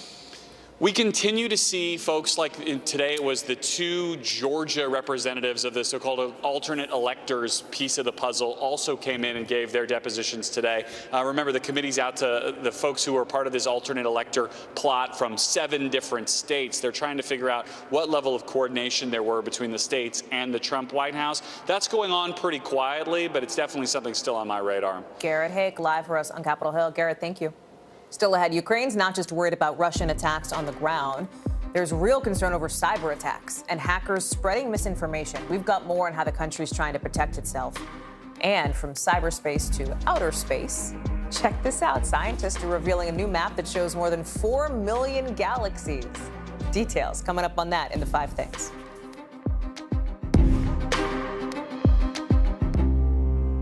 Top Story with Tom Llamas, weeknights at 7 on NBC News Now. News is happening now. Look at what's making headlines around the world. Whenever it happens, wherever you are, it's here now. Good morning, I'm Joe Pryor. And I'm Savannah Sellers. 2022 is off to a busy start. Winter's wrath causing headaches from coast to coast. It's been really incredible to see how quickly volunteers started to help with the cleanup efforts. Morning News Now, streaming weekdays at 7. What happened here is a story of loss and salvation. There were residents who hung on for dear life. This is where you took shelter, in this closet. I took shelter right in this closet right here. Rioters banged down one of the doors. Have you found a way to reconcile it a year later? It really hurt to see this place that I love so much treated with such disrespect. Was it an act of cleaning or an act of healing?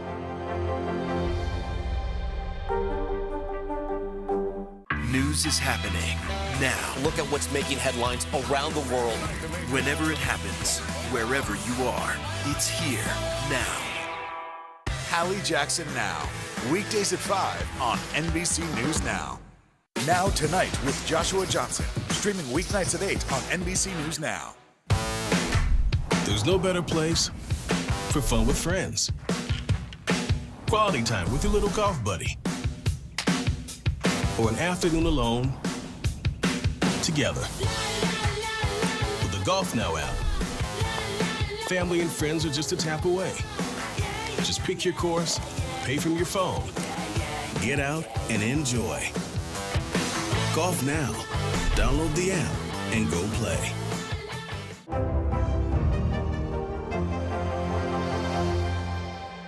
Now Tonight with Joshua Johnson, streaming weeknights at 8 on NBC News Now. Well, the world is watching what's happening in Ukraine. That includes, of course, some people in Russia, and some of them are protesting against their own country, despite the serious risks that would mean. We go to Moscow in a minute with more on what people are saying there and the new social media crackdown. But first, let's get you over to the 5 things our team thinks you should know about tonight. Number 1, stocks bouncing back for a second night tonight after the week got off to a pretty rocky start. The Dow climbed more than 800 points, making it the best day in the market since late 2020. You know, investors were kind of on edge this week, trying to figure out what the financial risks would be that came from Russia's invasion of Ukraine. Number 2, folks in the Northeast are dealing with heavy snow, lots of ice. Look at this shot as a huge winter storm makes its way through the area. Right now, some roads in the region are tough to drive on. Some schools even closed down because of tough weather conditions. Hundreds of flights were canceled, too. The whole thing should be moving out by tonight, though. Number 3, Republican Senator Jim Inhofe of Oklahoma said he is retiring at the end of the year. The announcement sets the stage for a special election in November for somebody to replace him and fill out the rest of his term. His chief of staff has already said they're going up for the seat. Number 4, a huge NFT sale suddenly canceled. No reason. Nobody knows why. It's a CryptoPunk auction. A total of 104 of these digital art pieces. It was expected to bring in $30 million at Sotheby's this week. But 25 minutes after the bidding was supposed to start, the sale was called off. No word yet on why the owner bowed out. Number 5, a new map of the night sky shows more than 4 million galaxies and things in space, including a million new things that we didn't know existed before. This is like really cool. Look at these images. A team of international scientists mapped out more than a quarter of the northern sky. Astronomers say it's a pretty impressive picture of our universe, and that it opens the door to understanding it better. Back now to Russia's invasion of Ukraine, with President Putin today telling the Ukrainian army to stage a coup against their own president, Volodymyr Zelensky. But in his own country, in Putin's country, we're seeing defiance that you almost never see in Russia. Like, look at this. Russian tennis player Andrei Rublev writing, "No war, please," on the camera at a competition in Dubai. Over on social media, you had high-profile Russian celebrities and activists also putting up anti-war posts. And then there's this, thousands of people out in the streets protesting the invasion in cities like Moscow, St. Petersburg. More than 1,600 people have been detained so far. Raf Sanchez is there in Moscow with the